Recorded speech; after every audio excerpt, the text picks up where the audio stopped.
Recorded Books presents an unabridged recording of Glory in Death by J.D. Robb, narrated by Christine McMurdo Wallace.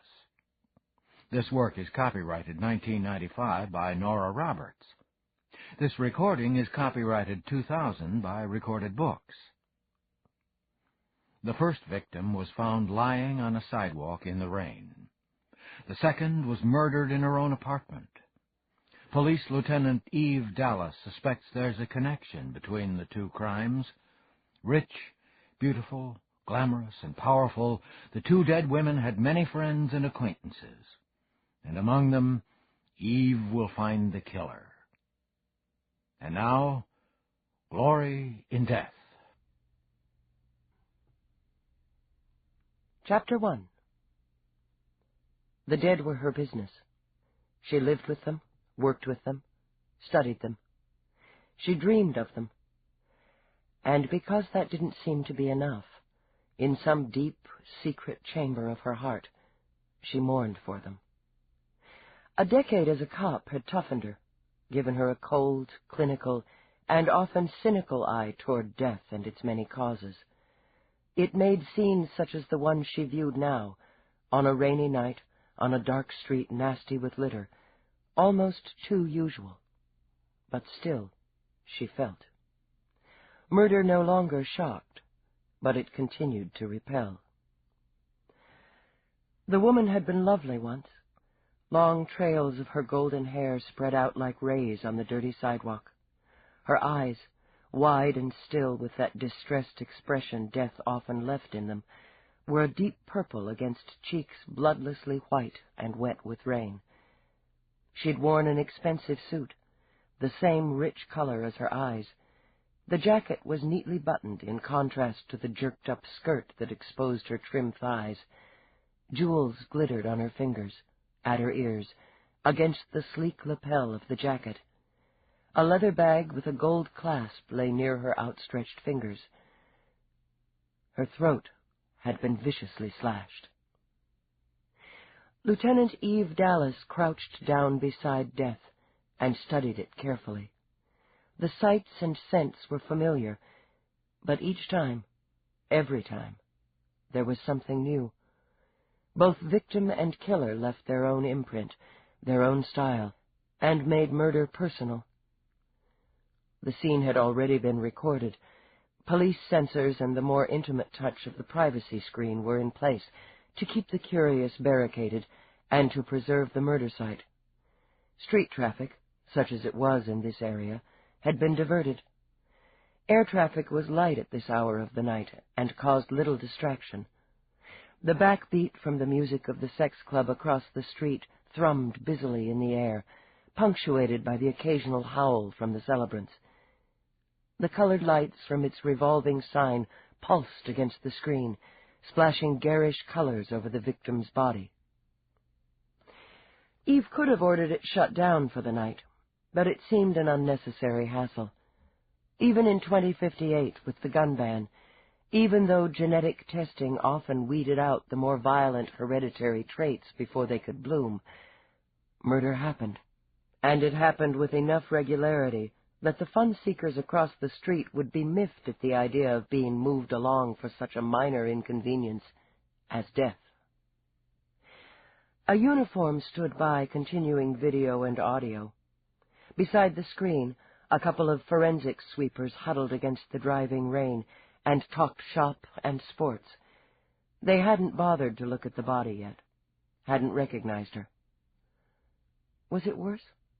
Eve wondered, and her eyes hardened as she watched the rain wash through blood. When you knew the victim? She'd had only a professional relationship with prosecuting attorney Cicely Towers, but enough of one to have formed a strong opinion of a strong woman. A successful woman, Eve thought. A fighter, one who had pursued justice doggedly. Had she been pursuing it here, in this miserable neighborhood? With a sigh, Eve reached over and opened the elegant and expensive bag to corroborate her visual ID. Cicely Towers, she said for the recorder. Female, age 45, Divorced.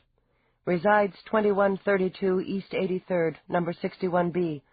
No robbery. Victim still wearing jewelry. Approximately... She flipped through the wallet.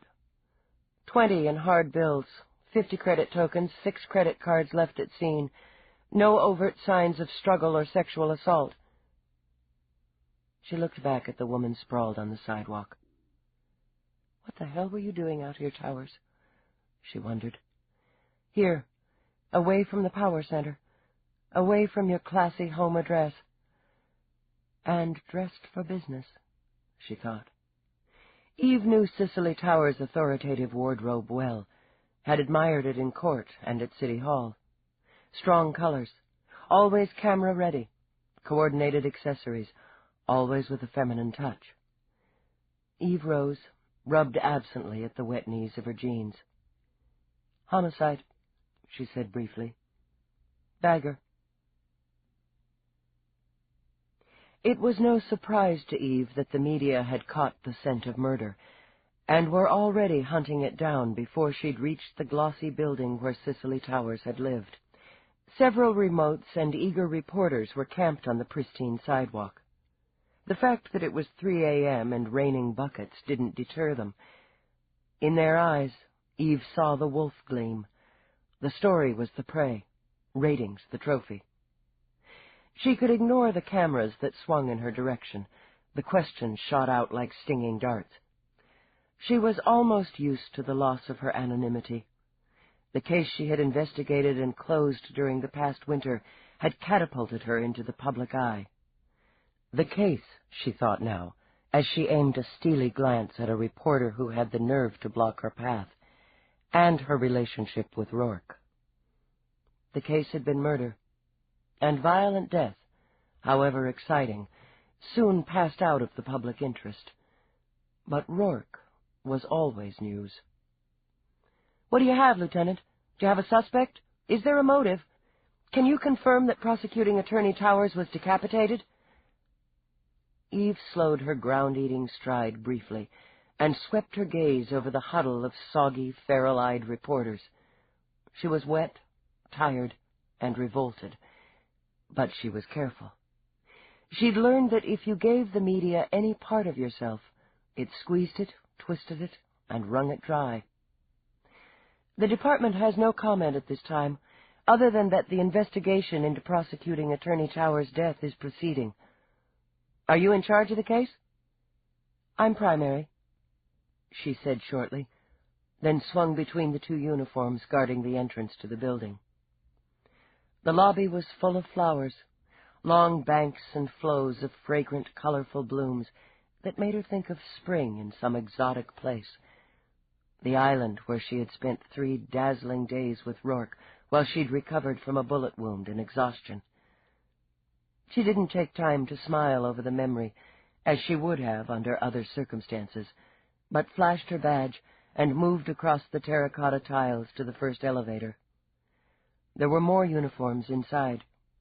2 were behind the lobby desk handling the computerized security. Others watched the entrance. Still others stood by the elevator tubes. It was more manpower than necessary, but as PA, Towers had been one of their own. Her apartment secured? Eve asked the closest cop. Yes, sir. No one's been in or out since your call at 0210. I'll want copies of the security disks. She stepped into the elevator. For the last 24 hours to start. She glanced down at the name on his uniform. I want a detail of 6, for door-to-doors beginning at 700 Biggs.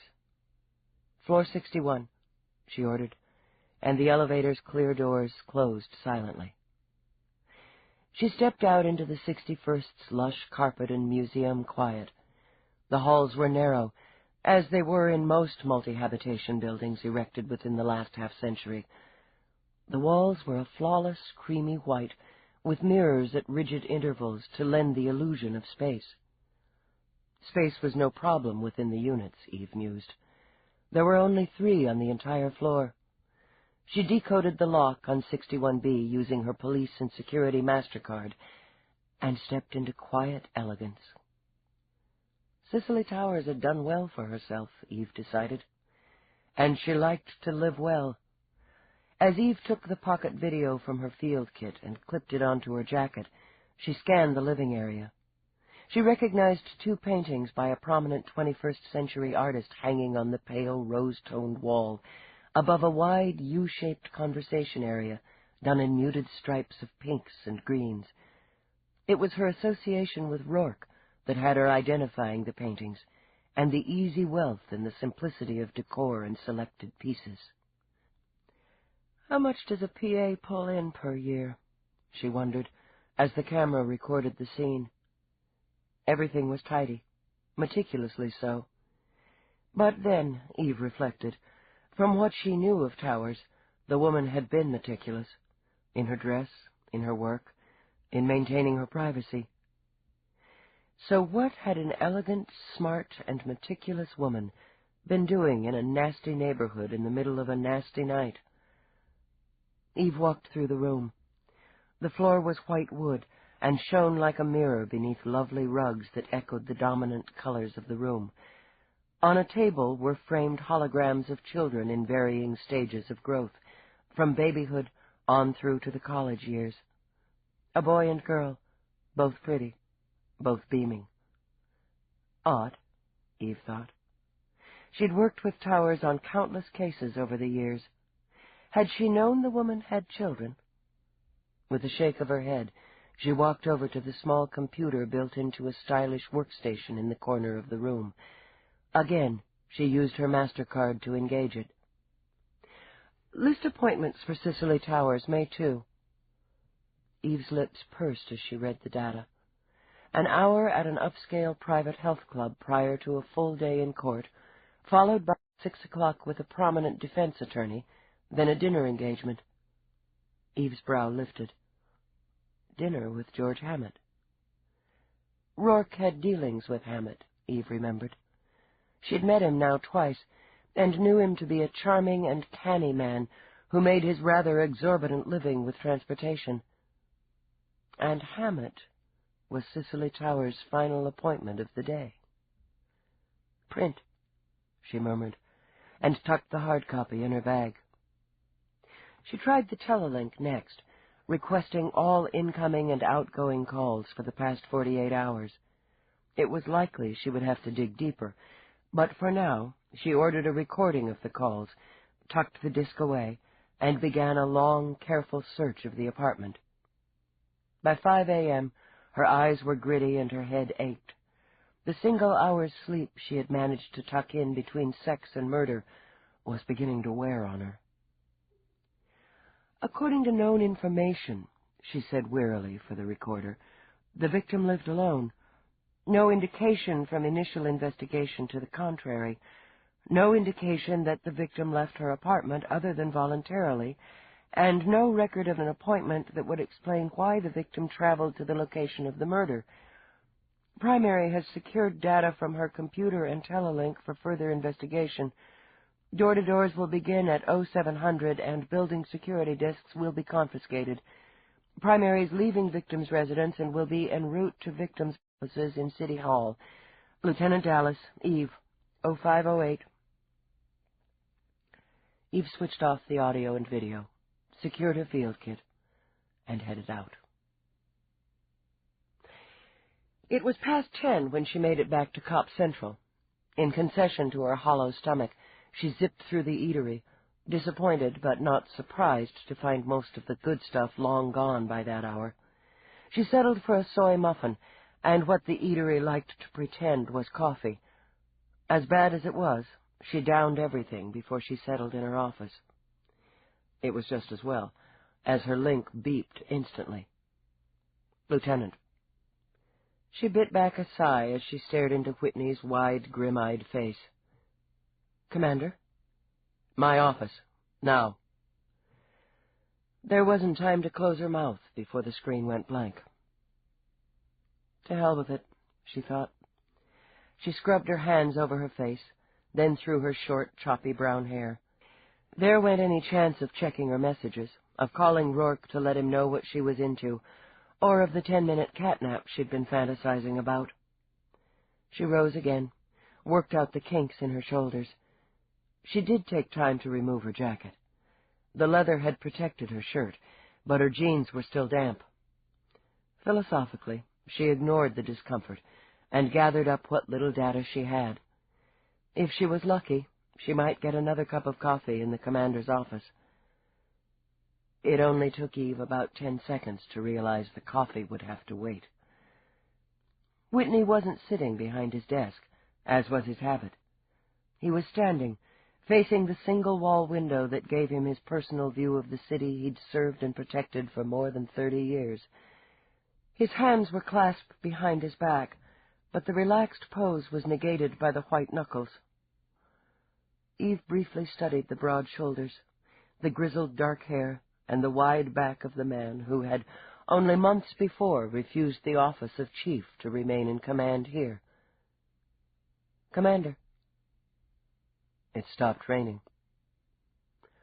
Her eyes narrowed in puzzlement before she carefully made them blank. "Yes, sir."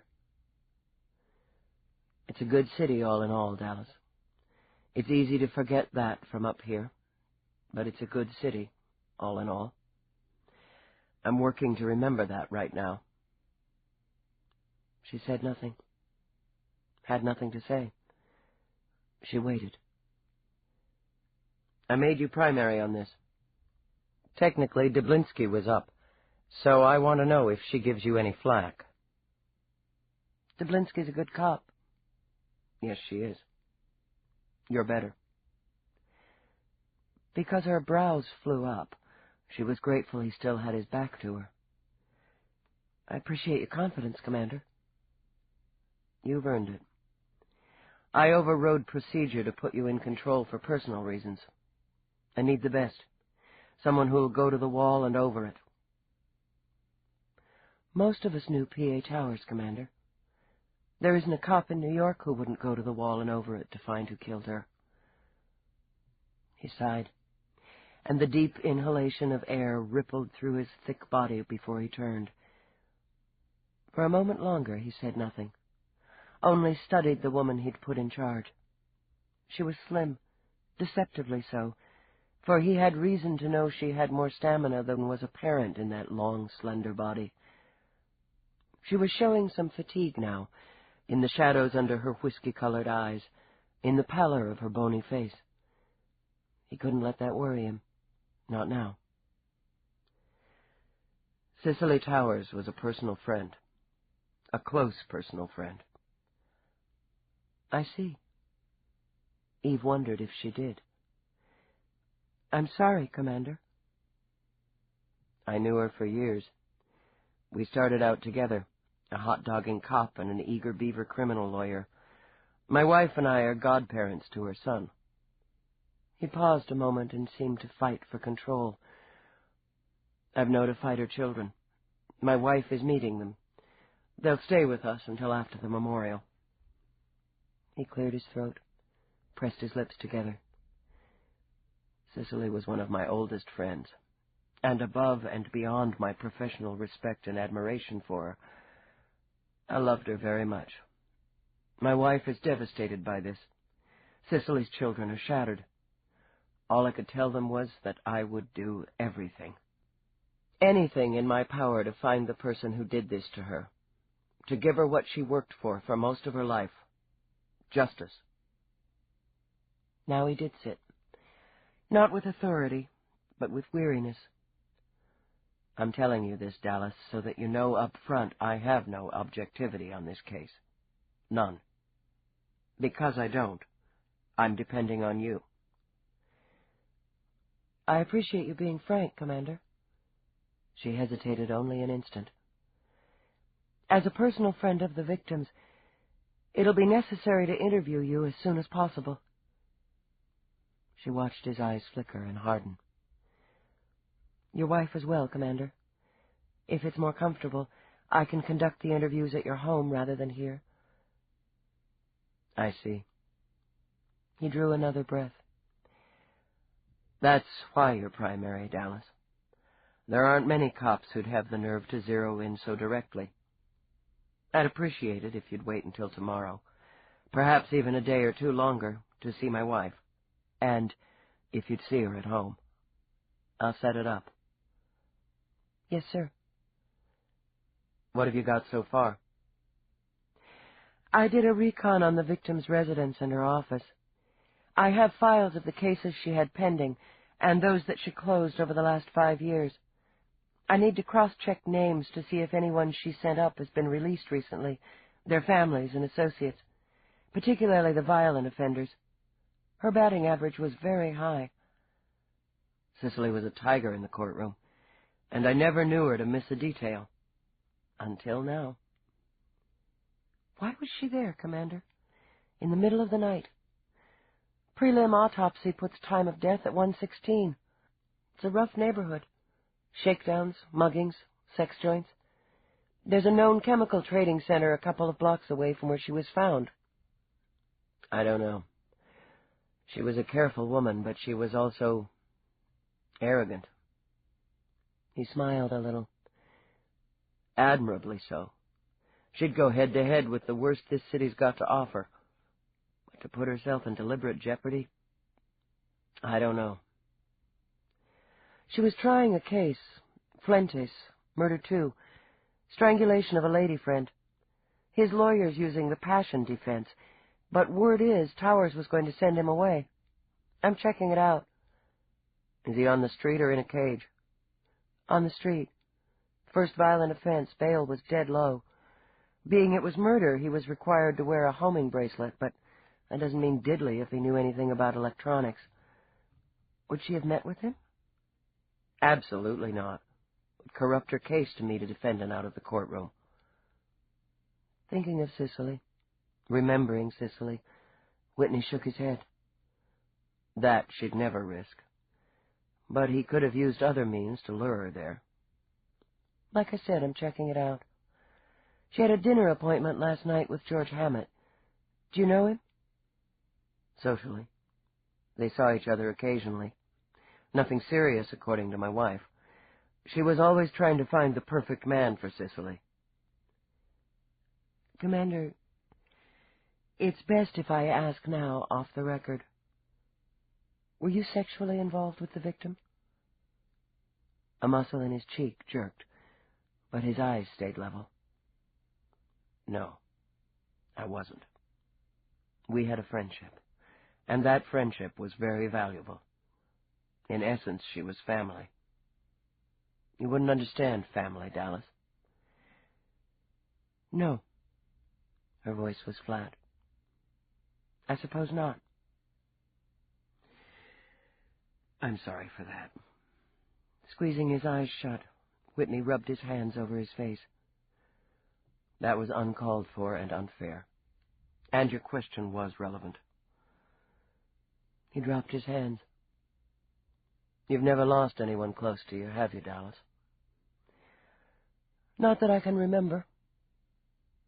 It shreds you to pieces, he murmured. She supposed it would. In the decades she had known Whitney, she had seen him furious, impatient, even coldly cruel, but she had never seen him devastated. If that was what being close and losing did to a strong man, Eve supposed she was better off as she was. She had no family to lose, and only vague, ugly flashes of her childhood. Her life, as it was now, had begun when she was 8 years old, and had been found, battered and abandoned, in Texas. What had happened before that day didn't matter. She told herself constantly that it didn't matter. She had made herself into what she was, who she was. For friendship she had precious few she cared enough for, trusted enough in. As for more than friendship, there was Roarke. He had whittled away at her until she had given him more, enough more to frighten her at odd moments, frighten her because she knew he wouldn't be satisfied until he had all. If she gave him all, then lost him, would she be in shreds? Rather than dwell on it, Eve dosed herself with coffee and the remains of a candy bar she unearthed in her desk. The prospect of lunch was a fantasy right up there with spending a week in the tropics. She sipped and munched while she scanned the final autopsy report on her monitor. The time of death remained as issued in the prelim. The cause, a severed jugular, and the resulting loss of blood and oxygen. The victim had enjoyed a meal of sea scallops and wild greens, wine, real coffee, and fresh fruit with whipped cream. Ingestion estimated at 5 hours before death. The call had come in quickly. Cicely Towers had been dead only 10 minutes before a cab driver, brave or desperate enough to work the neighborhood, had spotted the body and reported it. The first cruiser had arrived 3 minutes later. Her killer had moved fast, Eve mused. Then again, it was easy to fade in a neighborhood like that, to slip into a car, a doorway, a club. There would have been blood. The jugular gushed and sprayed, but the rain would have been an asset, washing it from the murderer's hands. She would have to comb the neighborhood, ask questions that were unlikely to receive any sort of viable answer. Still, bribes often worked where procedure or threats wouldn't. She was studying the police photo of Cicely Towers with her necklace of blood when her link beeped. Dallas, homicide. A face flashed on her screen, young, beaming, and sly.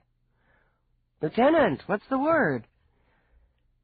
Eve didn't swear, though she wanted to. Her opinion of reporters wasn't terribly high, but C.J. Morse was on the lowest end of her scale. You don't want to hear the word I've got for you, Morse. His round face split with a smile. Come on, Dallas. The public's right to know, remember? I've got nothing for you. Nothing?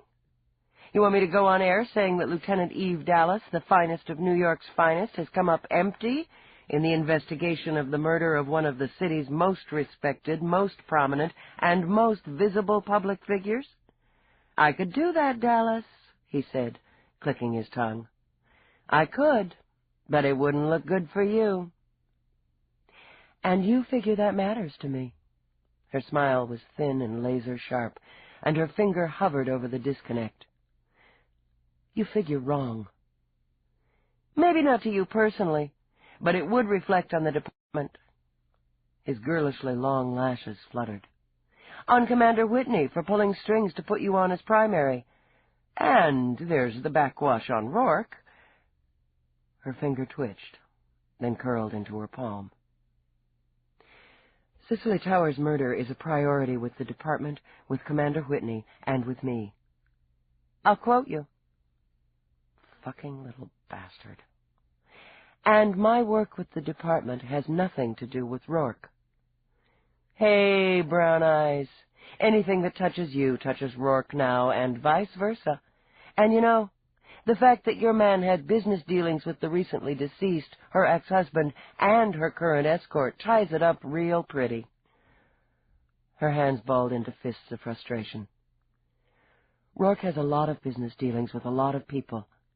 I didn't know you were back on the gossip beat, C.J. That wiped the smarmy little smile off his face. There was nothing C.J. Morse hated more than being reminded of his roots in gossip and society news, especially now that he'd wormed his way into the police beat. I've got contacts, Dallas. Yeah. You've also got a pimple in the middle of your forehead. I'd have that taken care of. With that cheap but satisfying shot, Eve cut him off.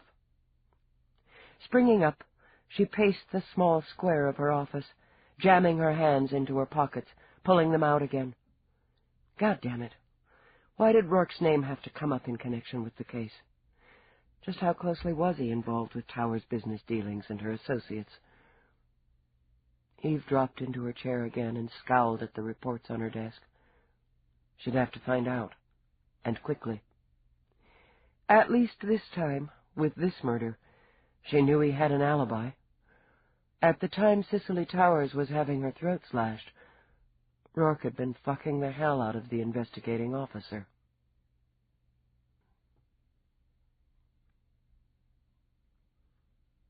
Chapter 2. Eve would have preferred to have gone back to the apartment she continued to keep, despite the fact that she spent most nights at Roarke's. There, she could have brooded, thought, slept, and walked herself back through the last day of Cicely Tower's life. Instead, she headed for Roarke's. She was tired enough to give up the controls and let the auto program maneuver the car through late-evening traffic.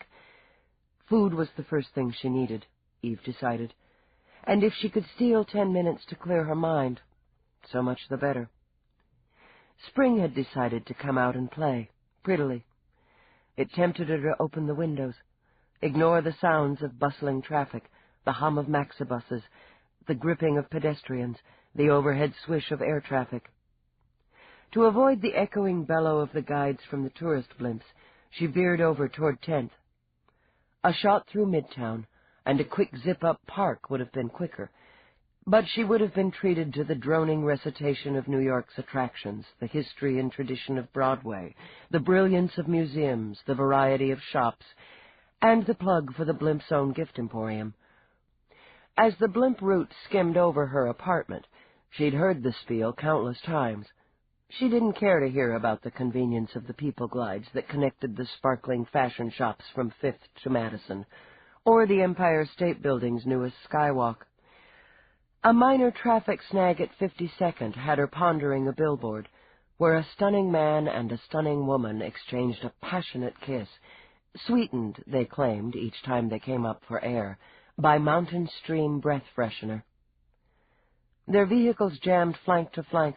A couple of cabbies shouted inventive insults at each other.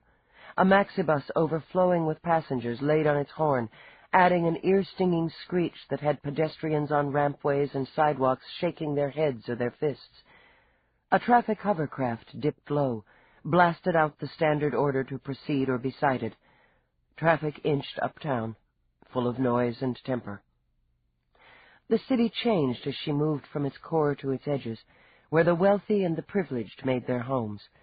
Wider, cleaner streets, the sweep of trees from the islands of parks. Here the vehicles quieted to a whoosh of movement, and those who walked did so in tailored outfits and fine shoes. She passed a dog walker who handled a brace of elegant gold hounds with the steady aplomb of a seasoned droid. When she came to the gates of Roarke's estate, her car idled until the program cleared her through. His trees were blooming. White blossoms flowed along with the pink, accented by deep, rich reds and blues, all carpeted by a long sweep of emerald grass. The house itself towered up into the deepening sky, glass sparkling in the late sun, the stone grand and gray. It had been months since she had first seen it, yet she had never grown used to the grandeur, the sumptuousness, the simple, unadulterated wealth. She had yet to stop asking herself what she was doing here, with him. She left her car at the base of the granite steps and climbed them. She wouldn't knock. That was pride, and it was ornery. Roarke's butler despised her and didn't trouble to hide it. As expected, Somerset appeared in the hall like a puff of black smoke, his silver hair gleaming, a frown of disapproval ready on his long face. "Lieutenant." His eyes scraped her, making her aware that she was wearing the same clothes she'd left in, and that they were considerably rumpled. "We were unaware of the time of your return, or indeed if you intended to return." "Were we?" She shrugged, and because she knew it offended him, peeled off her scarred leather jacket and held it out to his elegant hands. "Is Roarke here?" "He is engaged on an interspace transmission." "The Olympus Resort?" Somerset's mouth puckered like a prune. "I don't inquire as to Rourke's business." "You know exactly what he's doing and when," she thought, but turned out of the wide, glittery hall toward the curve of the stairs. "I'm going up. I need a bath." She tossed a glance over her shoulder. "You can let him know where I am when he's finished his transmission." She climbed up to the master suite. Like Roarke, she rarely used the elevators. The moment she'd slammed the bedroom door behind her, she began to strip, leaving a trail of boots, jeans, shirt, and underwear in her wake on the way to the bath. She ordered the water at 102 degrees Fahrenheit, and as an afterthought, tossed in some of the salts Roarke had brought her back from Silas 3. They foamed into sea-green froth that smelled of fairy-tale woods.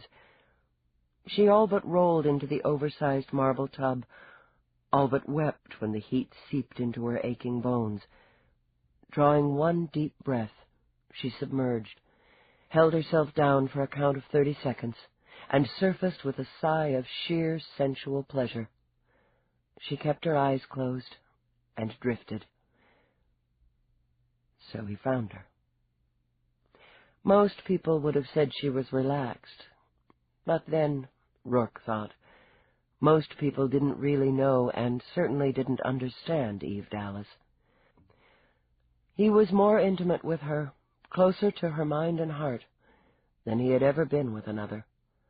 Yet there were still pockets of her he had yet to plumb. She was, always, a fascinating learning experience. She was naked, dipped to her chin in steamy water and perfumed bubbles. Her face was flushed from the heat, her eyes closed, but she wasn't relaxed. He could see the tension in the hand that was fisted on the wide ledge of the tub, in the faint frown between her eyes. No, Eve was thinking, he mused, and worrying, and planning. He moved quietly, as he had grown up doing in the alleyways of Dublin, along wharves and the stinking streets of cities everywhere. When he sat on the ledge to watch her, she didn't stir for several minutes. He knew the instant she sensed him beside her. Her eyes opened, the golden brown clear and alert as they latched onto his amused blue. As always, just the sight of him gave her a quick inner jolt.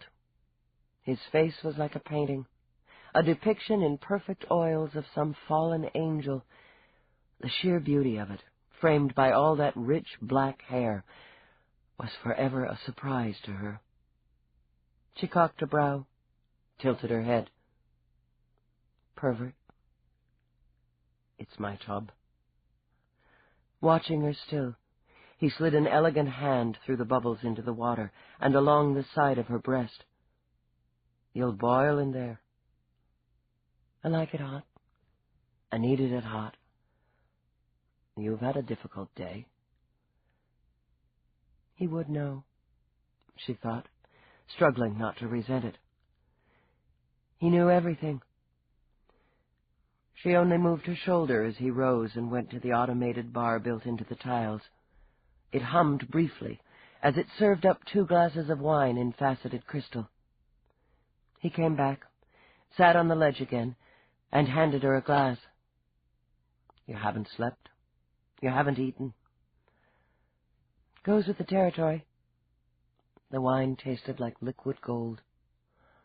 Nonetheless, you worry me, Lieutenant. You worry too easily.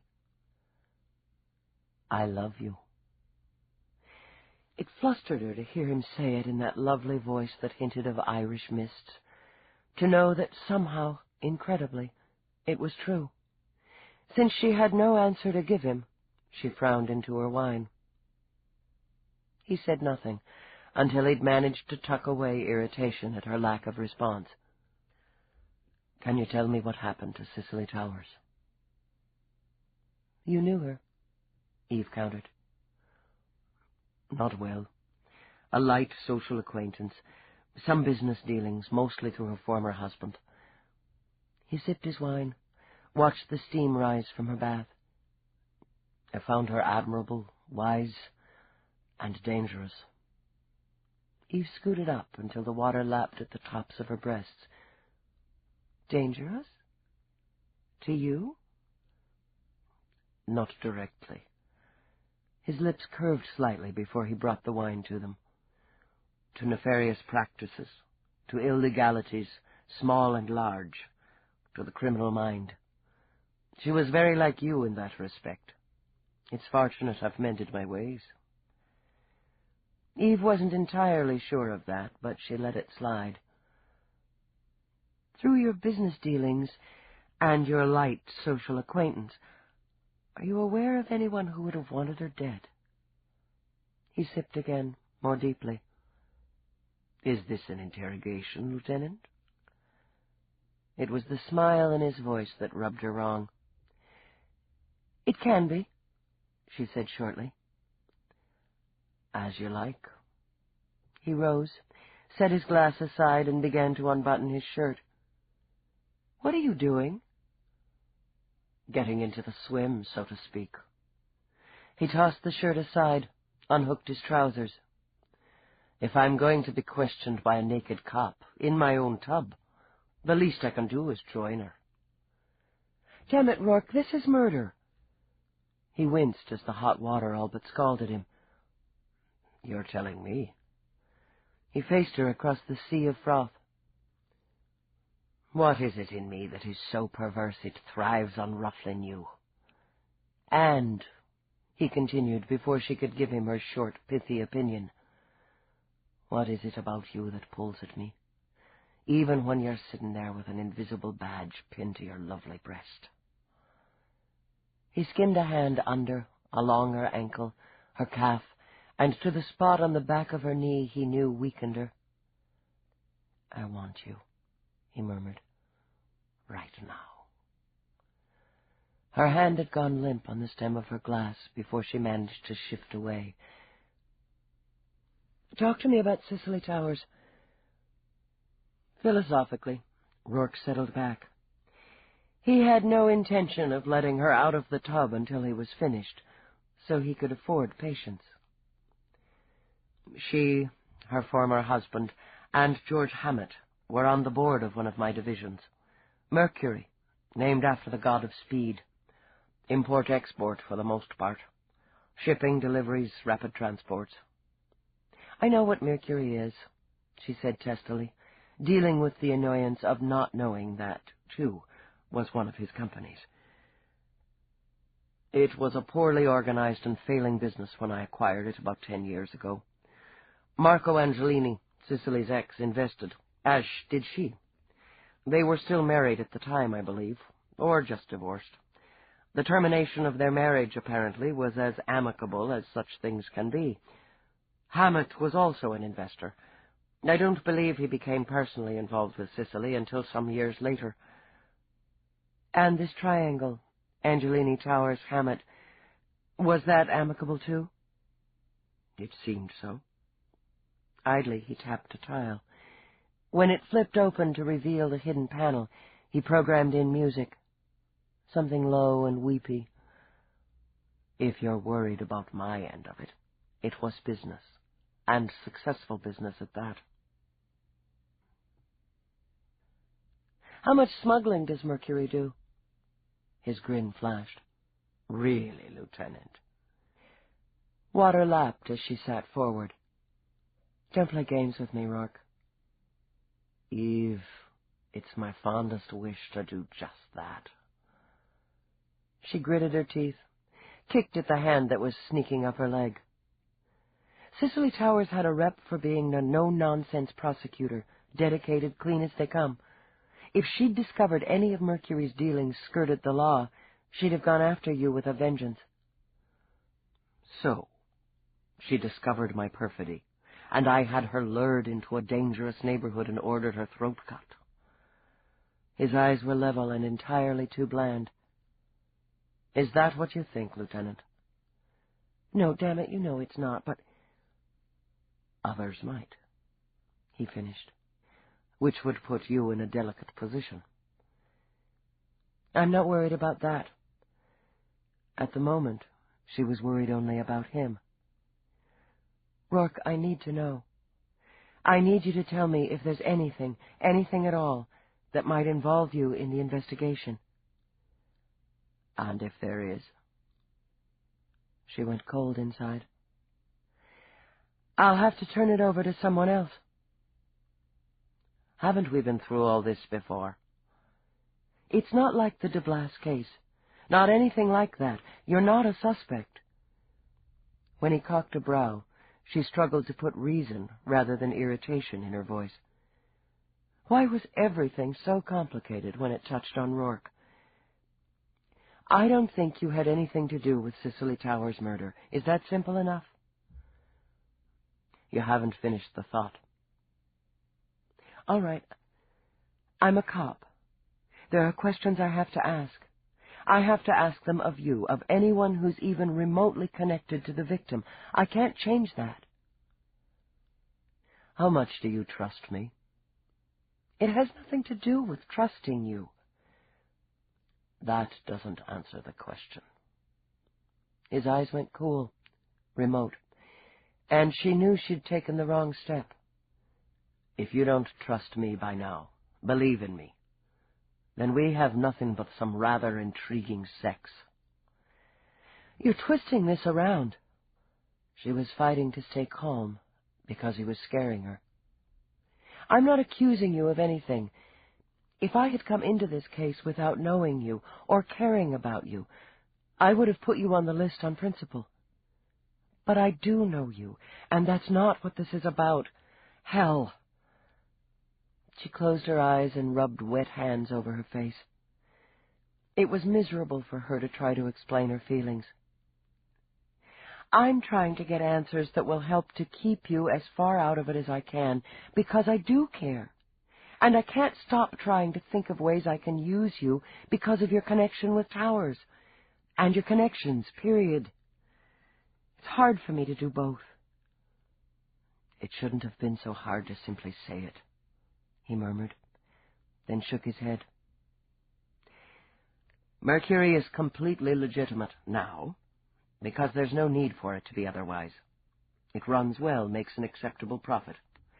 And though you might think I'm arrogant enough to engage in criminal acts with a prosecuting attorney on my board of directors, you should know I'm not stupid enough to do so. Because she believed him, the tightness that she'd carried in her chest for hours broke apart. All right. There'll still be questions, she told him. And the media has already made the connection. I know. I'm sorry for it. How difficult are they making it for you? They haven't even started. In one of her rare shows of easy affection, she reached for his hand and squeezed it.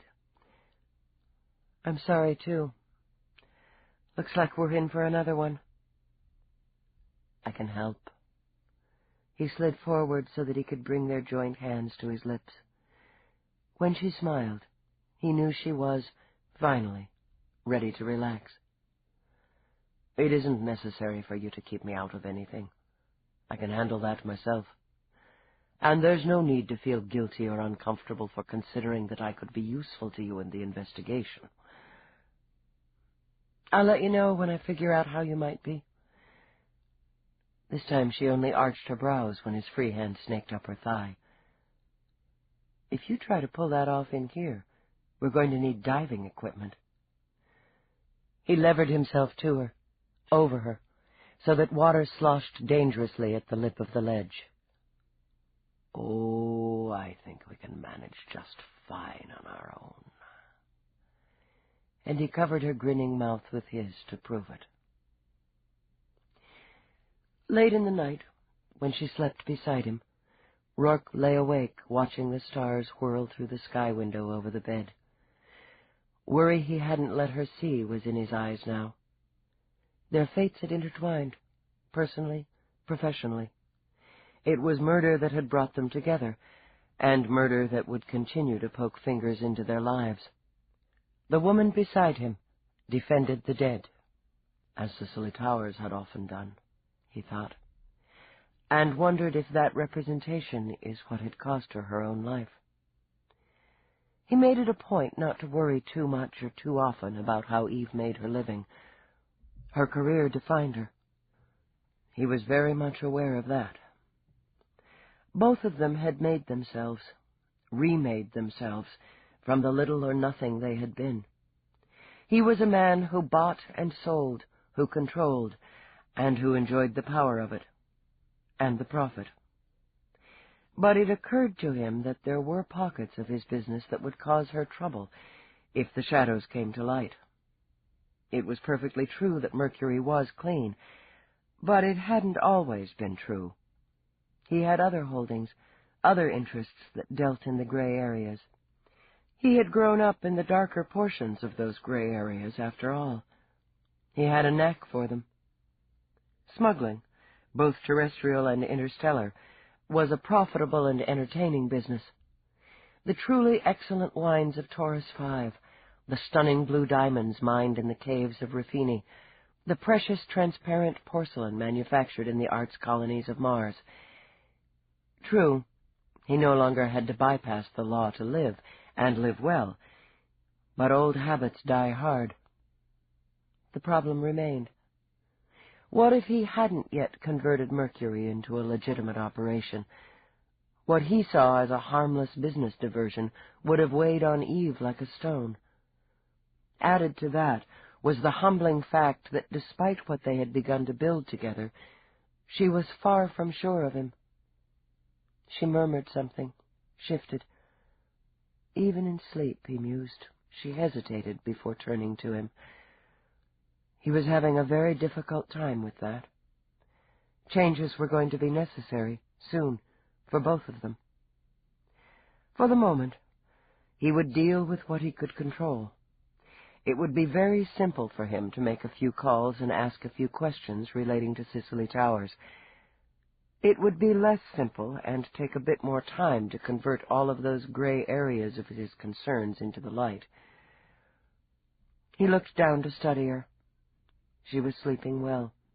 Her hand opened and relaxed on the pillow.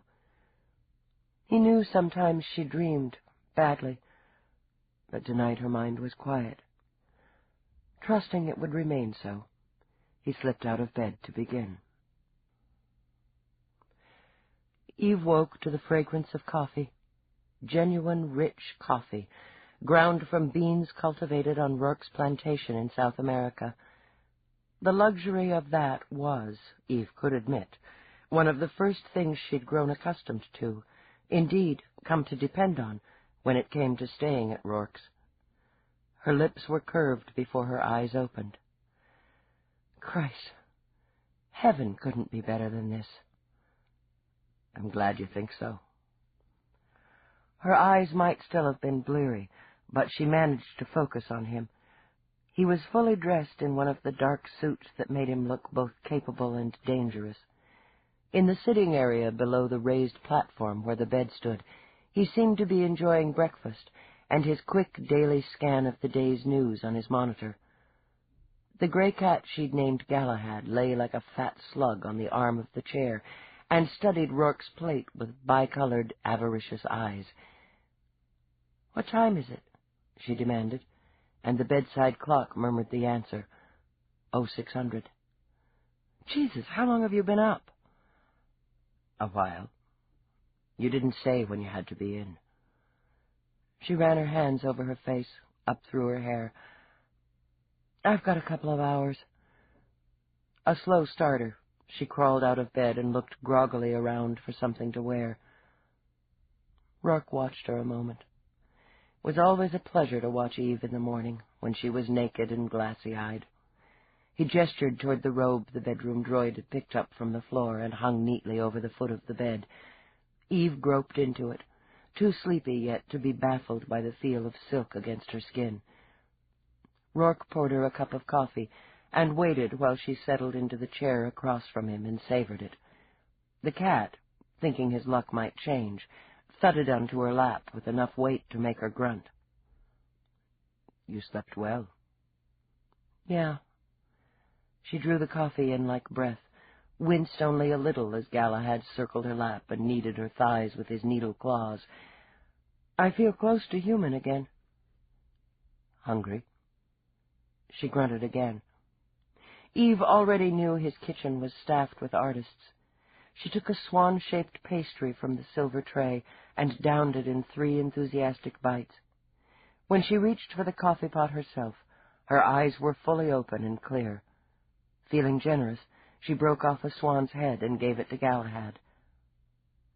"It's always a pleasure watching you wake up," he commented. "But sometimes I wonder if you want me only for my coffee." Well, she grinned at him and sipped again. I really like the food, too. And the sex isn't bad. You seemed to tolerate it fairly well last night. I have to be in Australia today. I may not make it back until tomorrow or the day after. Oh. I'd like you to stay here while I'm gone. We've been through that. I don't feel comfortable. Perhaps you would if you'd consider it your home as well as mine. Eve. He laid a hand on hers before she could speak. When are you going to accept what I feel for you? Look, I'm just more comfortable in my own place when you're away. And I've got a lot of work right now. You didn't answer the question, he murmured. Never mind. I'll let you know when I'll be back. His voice was clipped now, cool, and he turned the monitor toward her. Speaking of your work, you might like to see what the media is saying. Eve read the first headline with a kind of weary resignation. Mouth grim, she scanned from paper to paper. The banners were all similar enough. Renowned New York prosecutor murdered. Police baffled. There were images, of course, of towers. Inside courtrooms, outside courthouses. Images of her children, comments and quotes. Eve snarled a bit at her own image and the caption that labeled her the top homicide investigator in the city. I'm going to get grief on that, she muttered. There was more, naturally. Several papers had printed a brief rundown of the case she'd closed the previous winter, involving a prominent U.S. senator and 3 dead whores. As expected, her relationship with Roarke was mentioned in every edition.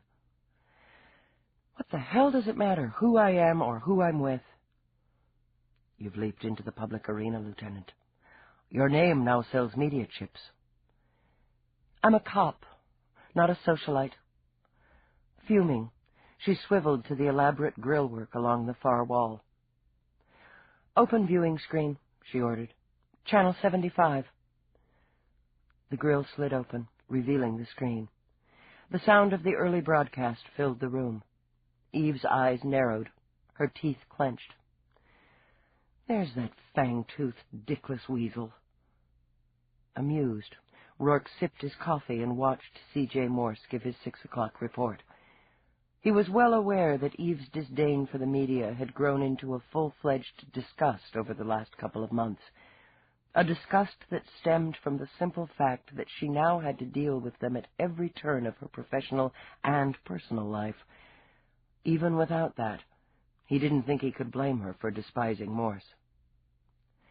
And so, a great career has been cut off cruelly, violently. A woman of conviction, dedication, and integrity has been murdered on the streets of this great city, left there to bleed in the rain. Cicely Towers will not be forgotten, but will be remembered as a woman who fought for justice in a world where we struggle for it. Even death can't dim her legacy. But will her killer be brought to the justice she lived her entire life upholding? The Police and Security Department of New York as yet offers no hope. Primary Investigating Officer Lieutenant Eve Dallas, a jewel of the department, is unable to answer that question. Eve all but growled when her image filled the screen. Morse's voice continued. When reached by link, Lieutenant Dallas refused to comment on the murder and the progress of the investigation. No denial was issued as to the speculation that a cover-up is in process. Why, that smarmy-faced bastard. He never asked about a cover-up. What cover-up? The slap of her hand on the arm of the chair made Galahad leap away to safer ground. I've barely had the case for 30 hours.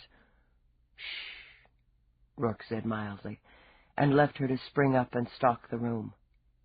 The long list of prominent names that are linked with Prosecutor Towers, among them Commander Whitney, Dallas's superior. The commander recently refused the offer of the position of Chief of Police and Security, a long-standing, intimate friend of the victim. That's it. Furious, Eve slapped the screen off manually. I'm going to slice that worm into pieces. Where the hell is Nadine First? If we've got to have a reporter sniffing up our ass, at least she's got a mind. I believe she's on Penal Station Omega, a story on prison reform. You might consider a press conference, Eve. The simplest way to deal with this kind of heat is to toss a well-chosen log on the fire. Fuck that. What was that broadcast, anyway? A report or an editorial? There's little difference since the revised media bill passed 30 years ago. A reporter has the right to flavor a story with his opinion, as long as it's expressed as such. I know the damn law. The robe, brilliant with color, swirled around her legs as she turned. He's not going to get away with insinuating a cover-up. Whitney runs a clean department. I run a clean investigation. And he's not going to get away with using your name to cloud it, either. She continued. That's what he was leading up to with that excuse for news. That was next. He doesn't worry me, Eve. He shouldn't worry you. He doesn't worry me. He pisses me off. She closed her eyes and drew a deep breath to settle herself. Slowly, very slowly and very wickedly, she began to smile. I've got the perfect payback. She opened her eyes again. How do you think that little bastard would like it if I contacted first? Gave her an exclusive. Roarke set aside his cup. Come here. Why? Never mind. He rose and went to her instead. Cupping her face in his hands, he kissed her hard. I'm crazy about you. I take that to mean you think it's a pretty good idea. My late unlamented father taught me one valuable lesson. Boy, he would say to me in the thick brogue of a champion drunk, the only way to fight is to fight dirty. The only place to hit is below the belt. I have a feeling you'll have Morse nursing his balls before the day's out. No, he won't be nursing them. Delighted with herself, Eve kissed him back. Because I'll have sliced them right off. Roarke gave a mock shudder. Vicious women are so attractive. Did you say you had a couple of hours? Not anymore. I was afraid of that. He stepped back, took a disc from his pocket. You might find this useful. What is it? Some data I put together, on Towers X, on Hammett, files on Mercury. Her fingers chilled as they closed over the disc. I didn't ask you to do this. No, you didn't. You'd have gotten access to it, but it would have taken you longer. You know if you require my equipment, it's available to you. She understood he was talking about the room he had, the unregistered equipment that the sensors of CompuGuard couldn't detect. I prefer going through proper channels for the moment. As you like. If you change your mind while I'm gone, Somerset's aware you have access. Somerset wishes I had access to hell, she muttered. Excuse me? Nothing. I've got to get dressed. She turned away, then stopped. Roarke, I'm working on it. On what? On accepting what you seem to feel for me. He lifted a brow. Work harder, he suggested. Chapter 3. Eve didn't waste time. Her first order of business when she hit her office was to contact Nadine first. The link buzzed and crackled over the galactic channel. Sunspots, a satellite dink, or simply the aging equipment held up the transmission for several minutes. Finally, a picture wavered onto the screen, then popped into clear focus. Eve had the pleasure of seeing Nadine's pale, groggy face. She hadn't considered the time difference. Dallas! Nadine's normally fluid voice was scratchy and weak. Jesus, it's the middle of the night here. Sorry. You awake, Nadine? Awake enough to hate you? Have you been getting Earth news up there? I've been a little busy. Nadine pushed back her tumbled hair and reached for a cigarette. "When did you start that?" With a wince, Nadine drew in the first drag. "If you terrestrial cops ever came up here, you'd give tobacco a shot. Even this dog shit you can buy in this rat hole. And anything else you could get your hands on. It's a fucking disgrace." She hitched in more smoke. 3 people to a cage, most of them zoned on smuggled chemicals. The medical facilities are like something out of the 20th century. They're still sewing people up with string. "And limited video privileges," Eve finished. "Imagine, treating murderers like criminals. My heart's breaking." "You can't get a decent meal anywhere in the entire colony," Nadine griped. "What the hell do you want?" "To make you smile, Nadine. How soon will you be finished up there and back on planet?" "Depends." As she began to waken fully, Nadine's senses sharpened. "You have something for me." Prosecuting attorney Cicely Towers was murdered about 30 hours ago. Ignoring Nadine's yelp, Eve continued briskly. Her throat was slashed and her body was discovered on the sidewalk of 144th between 9th and 10th. "Towers. Jesus wept. I had a one-on-one with her 2 months ago after the DeBlas case." 144th? The wheels were already turning. "Mugging?" "No. She still had her jewelry and credit tokens. A mugging in that neighborhood wouldn't have left her shoes behind." "No." Nadine closed her eyes a moment. "Damn, she was a hell of a woman. Your primary?" "Right the first time." "Okay." Nadine let out a long breath. "So why is the primary on what has to be the top case in the country contacting me?" "The devil you know, Nadine. Your illustrious associate Morse is drooling down my neck." "Asshole," Nadine muttered, tamping out the cigarette in quick, jerky bumps. "That's why I didn't get word of it. He'd have blocked me out." "You play square with me, Nadine. I play square with you." Nadine's eyes sharpened. Her nostrils all but quivered. "Exclusive?" "We'll discuss terms when you get back. Make it fast." "I'm practically on planet." Eve smiled at the blank screen. "That ought to stick in your greedy cross, EJ," she mused. She was humming as she pushed away from her desk. She had people to see. By 9 a.m., Eve was cooling her heels in the plush living area of George Hammett's uptown apartment. His taste ran to the dramatic, she noted. Huge squares of crimson and white tiles were cool under her boots. The tinkling music of water striking rock sang from the audio of the hologram sweeping an entire wall with an image of the tropics. The silver cushions of the long, low sofa glittered, and when she pushed a finger into one, it gave like silken flesh. She decided she'd continue to stand. Objets d'art were placed selectively around the room.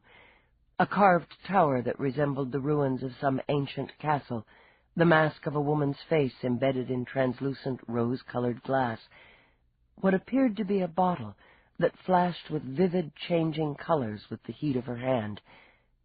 When Hammett entered from an adjoining room, Eve concluded that he was every bit as dramatic as his surroundings. He looked pale, heavy-eyed, but it only increased his stunning looks. He was tall and elegantly slim. His face was poetically hollowed at the cheeks. Unlike many of his contemporaries, Eve knew him to be in his 60s. He had opted to let his hair gray naturally. An excellent choice for him, she thought, as his thick lion's mane was as gleaming a silver as one of Roarke's Georgian candlesticks. His eyes were the same striking color, though they were dulled now with what might have been grief or weariness. He crossed to her, cupped her hand in both of his. Eve.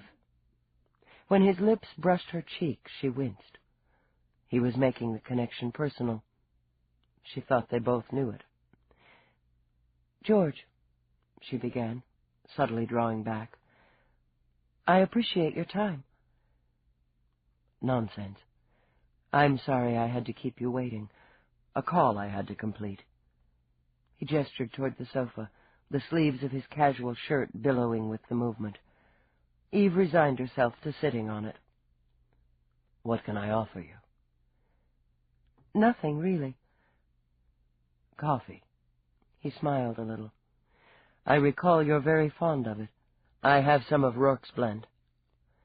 He pressed a button on the arm of the sofa. A small screen popped up. "A pot of Argentine gold," he ordered. 2 cups. Then, with that faint and sober smile still on his lips, he turned back to her. "It'll help me relax," he explained. "I'm not surprised to find you here this morning, Eve. Or perhaps I should be calling you Lieutenant Dallas under the circumstances." "Then you understand why I'm here." "Of course." Cicely. "I can't get used to it." His cream-over-cream voice shook a little. "I've heard it countless times on the news. I've spoken with her children and with Marco. But I can't seem to take in the fact that she's gone." "You saw her the night that she was killed?" A muscle in his cheek jerked. "Yes. We had dinner. We often did when our schedules allowed. Once a week at least. More if we could manage it. We were close." He paused as a small server droid glided in with the coffee. Hammett poured it himself, concentrating on the small task almost fiercely. "How close?" he murmured, and Eve saw his hand wasn't quite steady as he lifted his cup. "Intimate. We'd been lovers, exclusive lovers, for several years. I loved her very much." "You maintained separate residences?" "Yes, we both preferred it that way. Our tastes, aesthetically speaking, were very different, and the simple truth was we both liked our independence and personal space. We enjoyed each other more, I think, by keeping a certain distance." He took a long breath. "But it was no secret that we had a relationship, at least not among our families and friends." He let the breath out. "Publicly, we both preferred to keep our private lives private. I don't expect that will be possible now." "I doubt it." He shook his head. "It doesn't matter. What should matter is finding out who did this to her. I just can't seem to work myself up about it. Nothing can change the fact that she's gone." "Cicely was," he said slowly, "the most admirable woman I've ever known." This ends Disc 1. Glory in Death. Disc 2. Every instinct, human and cop, told her this was a man in deep mourning, but she knew that even killers mourned their dead. "I need you to tell me what time you last saw her. George, I'm recording this." "Yes, of course." "It was about 10 o'clock. We had dinner at Robert's on East 12th. We shared a cab after. I dropped her off first. About 10, he repeated. "I know I got in about quarter after because I had several messages waiting." "Was that your usual routine?" "What?" "Oh." He snapped himself back from some inner world. "We really didn't have one. Often we'd come back here or go to her apartment. Now and again, when we felt adventurous, we'd take a suite at the palace for a night." He broke off, and his eyes were suddenly blank and devastated as he shoved off the soft silver sofa. "Oh, God. My God." "I'm sorry." Useless, she knew, against grief. "I'm so sorry." "I'm starting to believe it," he said in a voice thick and low. "It's worse, I realize, when you begin to believe it." She laughed when she got out of the cab, and she blew me a kiss from her fingertips. She had such beautiful hands. And I went home and forgot about her, because I had messages waiting. I was in bed by midnight, took a mild trank because I had an early meeting. While I was in bed, safe, she was lying dead in the rain. I don't know if I can bear that. He turned back, his already pale face bloodless now. I don't know if I can bear it. She couldn't help him. Even though his pain was so tangible she could feel it herself, she couldn't help him. I wish I could do this later, give you time, but I just can't. As far as we know, you're the last person who saw her alive. Except her killer. He drew himself up. Unless, of course, I killed her. It would be best for everyone if I ruled that out quickly. Yes, naturally it would, Lieutenant. She accepted the bitterness in his voice and did her job. If you could give me the name of the cab company so that I can verify your movements. The restaurant called for one. I believe it was a Rapid. Did you see or speak with anyone between the hours of midnight and 2 a.m.? I told you, I took a pill and was in bed by midnight, alone. She could verify that with the building security discs, though she had reason to know such things could be doctored. Can you tell me her mood when you left her? She was a bit distracted. The case she was prosecuting, optimistic about it. We talked a bit about her children, her daughter in particular. Marina's planning on getting married next fall. Cicely was pleased with the idea, and excited because Marina wanted a big wedding with all the old-fashioned trimmings. Did she mention anything that was worrying her? Anything or anyone she was concerned about? Nothing that would apply to this. The right wedding gown, flowers. Her hopes that she could swing the maximum sentence in the case. Did she mention any threats, any unusual transmissions, messages, contacts? No. He put a hand over his eyes briefly, let it drop to his side. Don't you think I'd have told you if I had the slightest inkling of why this happened? Why would she have gone to the Upper West Side at that time of night? I have no idea. Was she in the habit of meeting snitches, sources? He opened his mouth, then closed it again. I don't know, he murmured, struck by it. I wouldn't have thought, but she was so stubborn, so sure of herself. Her relationship with her former husband, how would you describe it? Friendly, a bit reserved, but amiable. They were both devoted to the children, and that united them. He was a little annoyed when we became intimate, but... Hammett broke off, stared at Eve. You can't possibly think... With what might have been a laugh, he covered his face. Marco Angelini skulking around that neighborhood with a knife, plotting to kill his ex? No, Lieutenant. He dropped his hands again. Marco has his flaws, but he'd never hurt Cicely. And the sight of blood would offend his sense of propriety. He's much too cold, much too conservative to resort to violence. And he'd have no reason, no possible motive for wishing her harm. That, Eve thought, was for her to decide. She tripped from one world to another by leaving Hammett's apartment and going to the West End. Here she would find no silvery cushions, no tinkling waterfalls. Instead, there were cracked sidewalks, ignored by the latest spruce-up-the-city campaign, graffiti-laced buildings that invited the onlookers to fuck all manner of man and beast. Storefronts were covered by security grills, which were so much cheaper and less effective than the force fields employed in the posher areas. She wouldn't have been surprised to see a few rodents overlooked by the feline droids that roamed the alleyways.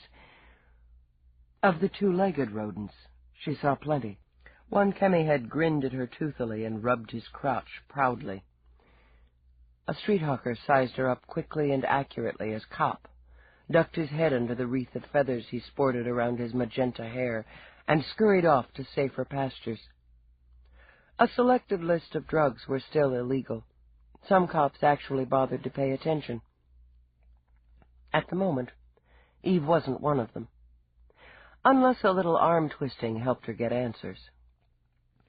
The rain had washed most of the blood away. The sweepers from the department would have sucked up anything in the immediate area that could be sifted through for evidence, but she stood for a moment over the spot where Towers had died, and she had no trouble envisioning the scene. Now she needed to work backward. Had she stood here, Eve wondered, facing her killer? Most likely. Did she see the knife before it sliced across her throat? Possibly, but not quickly enough to react with anything more than a jerk, a gasp. Lifting her gaze, Eve scanned the street. Her skin prickled, but she ignored the stares of those leaning against the buildings or loitering around rusting cars. Cicely Towers had come uptown, not by cab.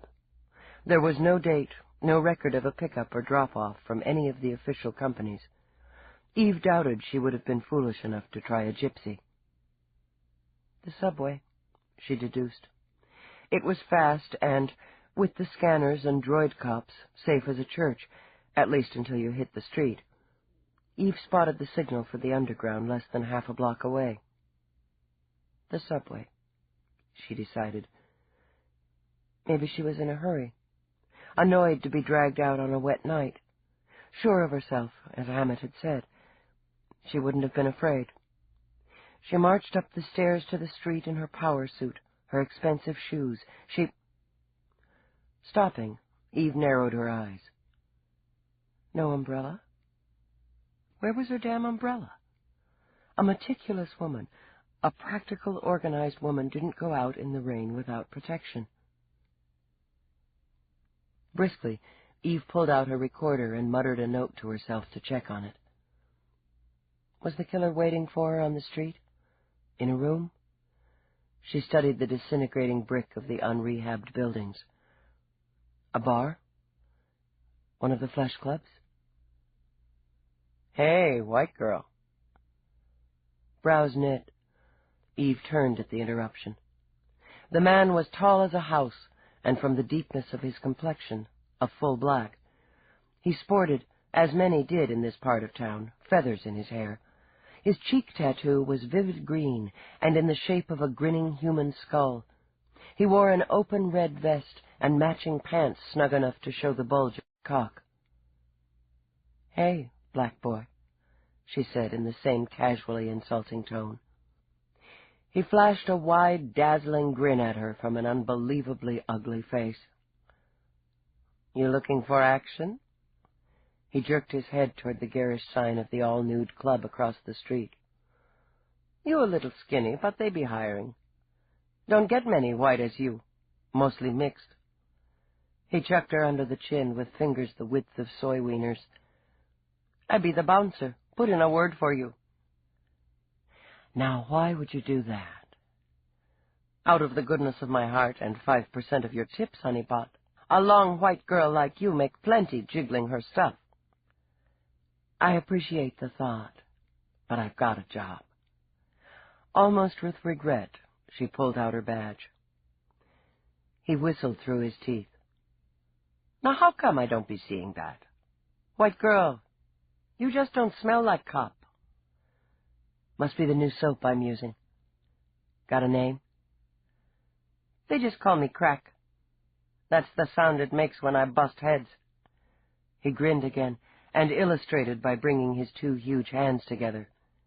"Crack. Get it?" "I'm catching on. Were you on the door night before last, Crack?" "No. I'm sorry to say I was otherwise engaged, and missed all the excitement. That'd be my night off, and I spent it catching up on cultural events. And those events were? Vampire Flick Festival down to Gramercy, with my current young nibble. I sure do enjoy watching them bloodsuckers. But I hear we had ourselves a show right here. Got ourselves a dead lawyer. Big, important, fancy one, too. White girl, wasn't she? Just like you, honeypot. That's right. What else do you hear? Me? He trailed a finger down the front of his vest. The nail on his index finger was sharpened to a lethal point and painted black. I'm too dignified to listen to street talk. I bet you are. Understanding the rules, Eve slipped a 100-credit token from her pocket. How about I buy a little of that dignity? Well, the price, she looks right. His big hand enveloped the tokens and made them disappear. I hear she was hanging around in the 5 Moons long about midnight, give or take. Like she was hanging for somebody who didn't show. Then she ditched. He glanced down at the sidewalk. Didn't go far, though, did she? No, she didn't. Did she ask for anyone? Not so's I heard. Anyone see her with anyone? Bad night. People stay off the street mostly. Some chemi-heads maybe wander, but business going to be slow. You know anyone around here who likes to cut? Plenty carry blades and stickers, white girl. His eyes rolled in amusement. Why are you going to carry if you ain't going to use? Anybody just likes to cut, she repeated. Somebody who doesn't care about making a score. His grin spread again. The skull on his cheek seemed to nod with the movement. Everybody cares about making a score. Ain't you trying to? She accepted that. Who do you know around here that's out of a cage recently? His laugh was like mortar fire. Better if you ask, don't I know anybody who ain't? And your money's done. All right. To his disappointment, she took a card rather than more tokens out of her pocket. There may be more if you hear anything I can use. Keep it in mind. You decide you want to earn a little extra shaking those little white tits, you let Crack know. With this, he loped across the street with the surprising grace of an enormous black gazelle. Eve turned and went in to try her luck at the 5 Moons. The dive might have seen better days, but she doubted it. It was strictly a drinking establishment. No dancers, no screens, no video booths. The clientele who patronized the 5 Moons weren't there to socialize. From the smell that slapped Eve the moment she stepped through the door, burning off stomach lining was the order of the day. Even at this hour, the small square room was well populated. Silent drinkers stood at stingy pedestals knocking back their poison of choice. Others huddled by the bar, closer to the bottles. Eve rated a few glances as she crossed the sticky floor. Then people got back to the business of serious drinking. The bartender was a droid, as most were, but she doubted this one had been programmed to listen cheerfully to the customers' hard luck stories. More likely an arm breaker, she mused, sizing it up as she sidled up to the bar. The manufacturers had given him the tilted-eye, golden-skinned appearance of a mixed race. Unlike most of the drinkers, the droid didn't sport feathers or beads, but a plain white smock over a wrestler's body.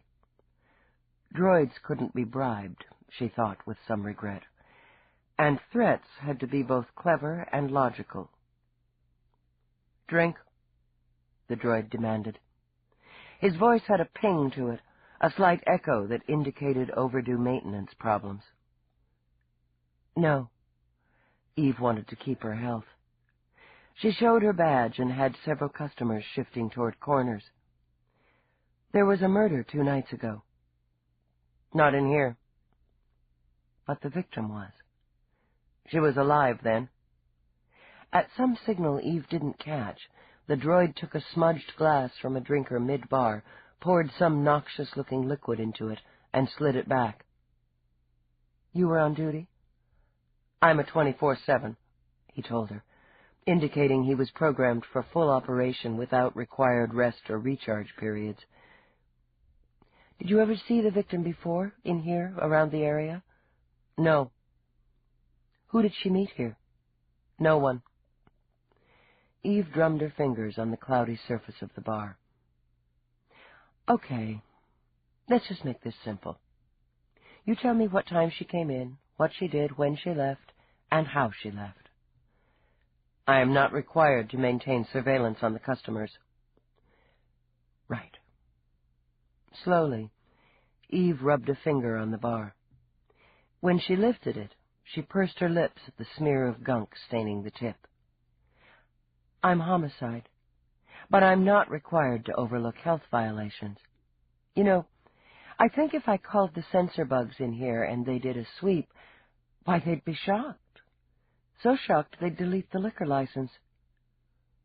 As threats went, she didn't think it was particularly clever, but it was logical. The droid took a moment to access the probabilities. The woman came in at 0:16. She didn't drink. She left at 1:12, alone. Did she speak to anyone? She said nothing. Was she looking for someone? I didn't ask. Eve lifted a brow. You observed her. Did it appear she was looking for someone? It appeared, but she found no one. But she stayed nearly an hour. What did she do? Stood, looked, frowned, checked her watch often, left. Did anyone follow her outside? No. Absently, Eve scrubbed her soiled finger on her jeans. Did she have an umbrella? The droid looked as surprised by the question as droids were capable of looking.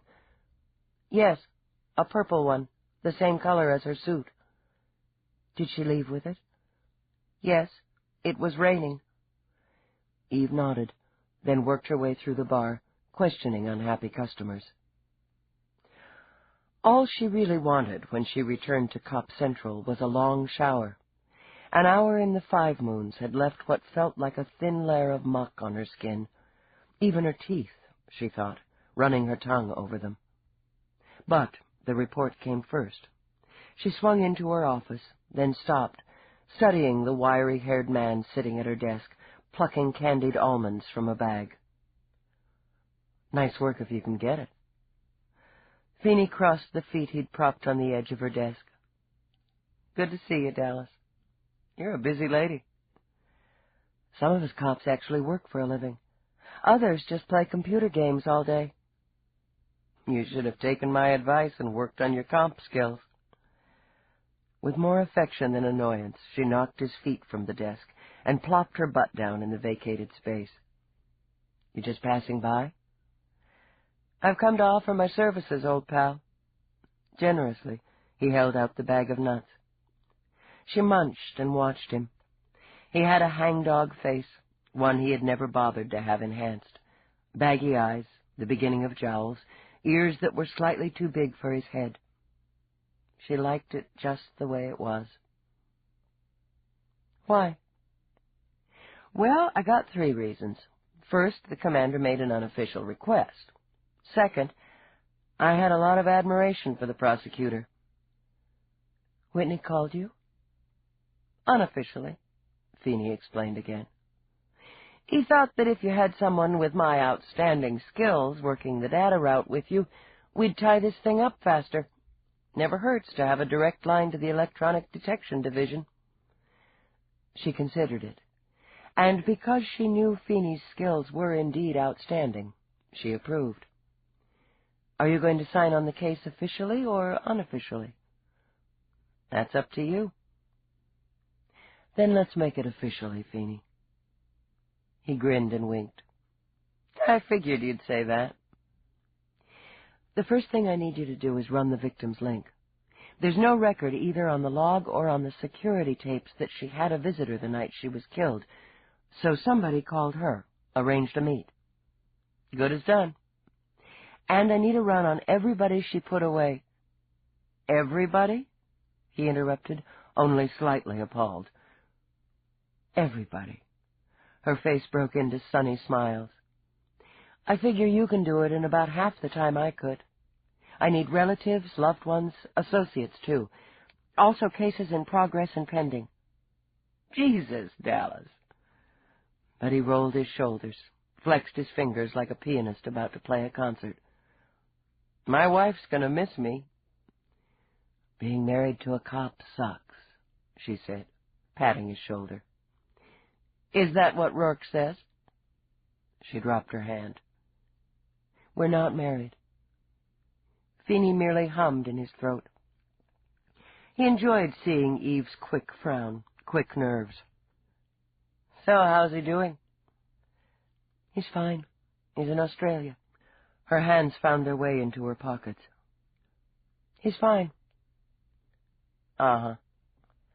Got the two of you on the news a few weeks ago. Some fancy do at the palace. You look real sharp in a dress, Dallas. She shifted uncomfortably, caught herself, and shrugged. I didn't know you took in the gossip channels. Love them, he said unrepentantly. Must be interesting, leading that high life. It has its moments, she muttered. Are we going to discuss my social life, Feeney, or investigate a murder? We'll have to make time to do both.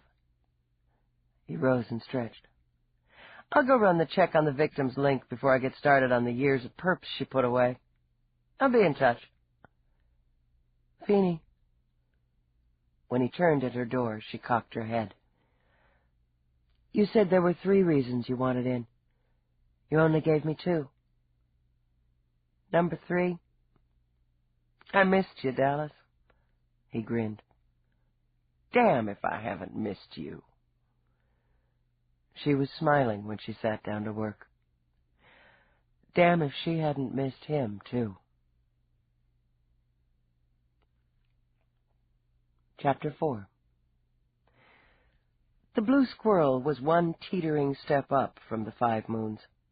Eve had a cautious affection for it. There were times she even enjoyed the noise, the press of bodies, and the ever-changing costumes of the clientele. Most of the time she enjoyed the stage show. The featured singer was one of the rare people Eve considered a genuine friend. The friendship might have had its roots in Eve's arrest of Mavis Freestone several years earlier, but it had flowered, nevertheless. Mavis might have gone straight, but she would never go ordinary. Tonight, the slim, exuberant woman was screeching out her lyrics against the scream of trumpets, the brass waved by a 3-piece female band on the holoscreen backdrop. That, and the quality of the single wine Eve had risked, were enough to make her eyes water. For tonight's show, Mavis's hair was a stunning emerald green. Eve knew Mavis preferred jewel colors. She continued the theme with the single swatch of glistening sapphire material she had somehow draped over herself to cover one generous breast and her crotch. Her other breast was decorated with shimmering stones with a strategically placed silver star over the nipple. One misplaced stud or swatch, and the Blue Squirrel could be fined for exceeding its license. The proprietors weren't willing to pay the hefty fee for nude class. When Mavis whirled, Eve saw that the singer's heart-shaped butt was similarly decorated on each slim cheek. Just, she mused, within the limits of the law. The crowd loved her. When she stepped from the stage after her set, it was to thunderous applause and drunken cheers. Patrons in the private smoking booths thumped fists enthusiastically on their tiny tables. "How do you sit down in that?" Eve asked, when Mavis arrived at her booth. "Slowly, carefully, and with great discomfort," Mavis demonstrated, then let out a sigh. "What did you think of the last number?" "A real crowd pleaser." "I wrote it." "No shit." Eve hadn't understood a single word, but pride swelled nonetheless. "That's great, Mavis. I'm awed." "I might have a shot at a recording contract." Beneath the glitter on her face, Mavis's cheeks flushed. "And I got a raise." "Well, here's to it." In toast, Eve lifted her glass. "I didn't know you were coming in tonight." Mavis punched her code into the menu and ordered bubble water. She had to baby her throat for the next set. "I'm meeting someone." "Roarke?" Mavis's eyes, currently green, shone. "Is he coming? I'll have to do that last number again." "He's in Australia. I'm meeting Nadine first."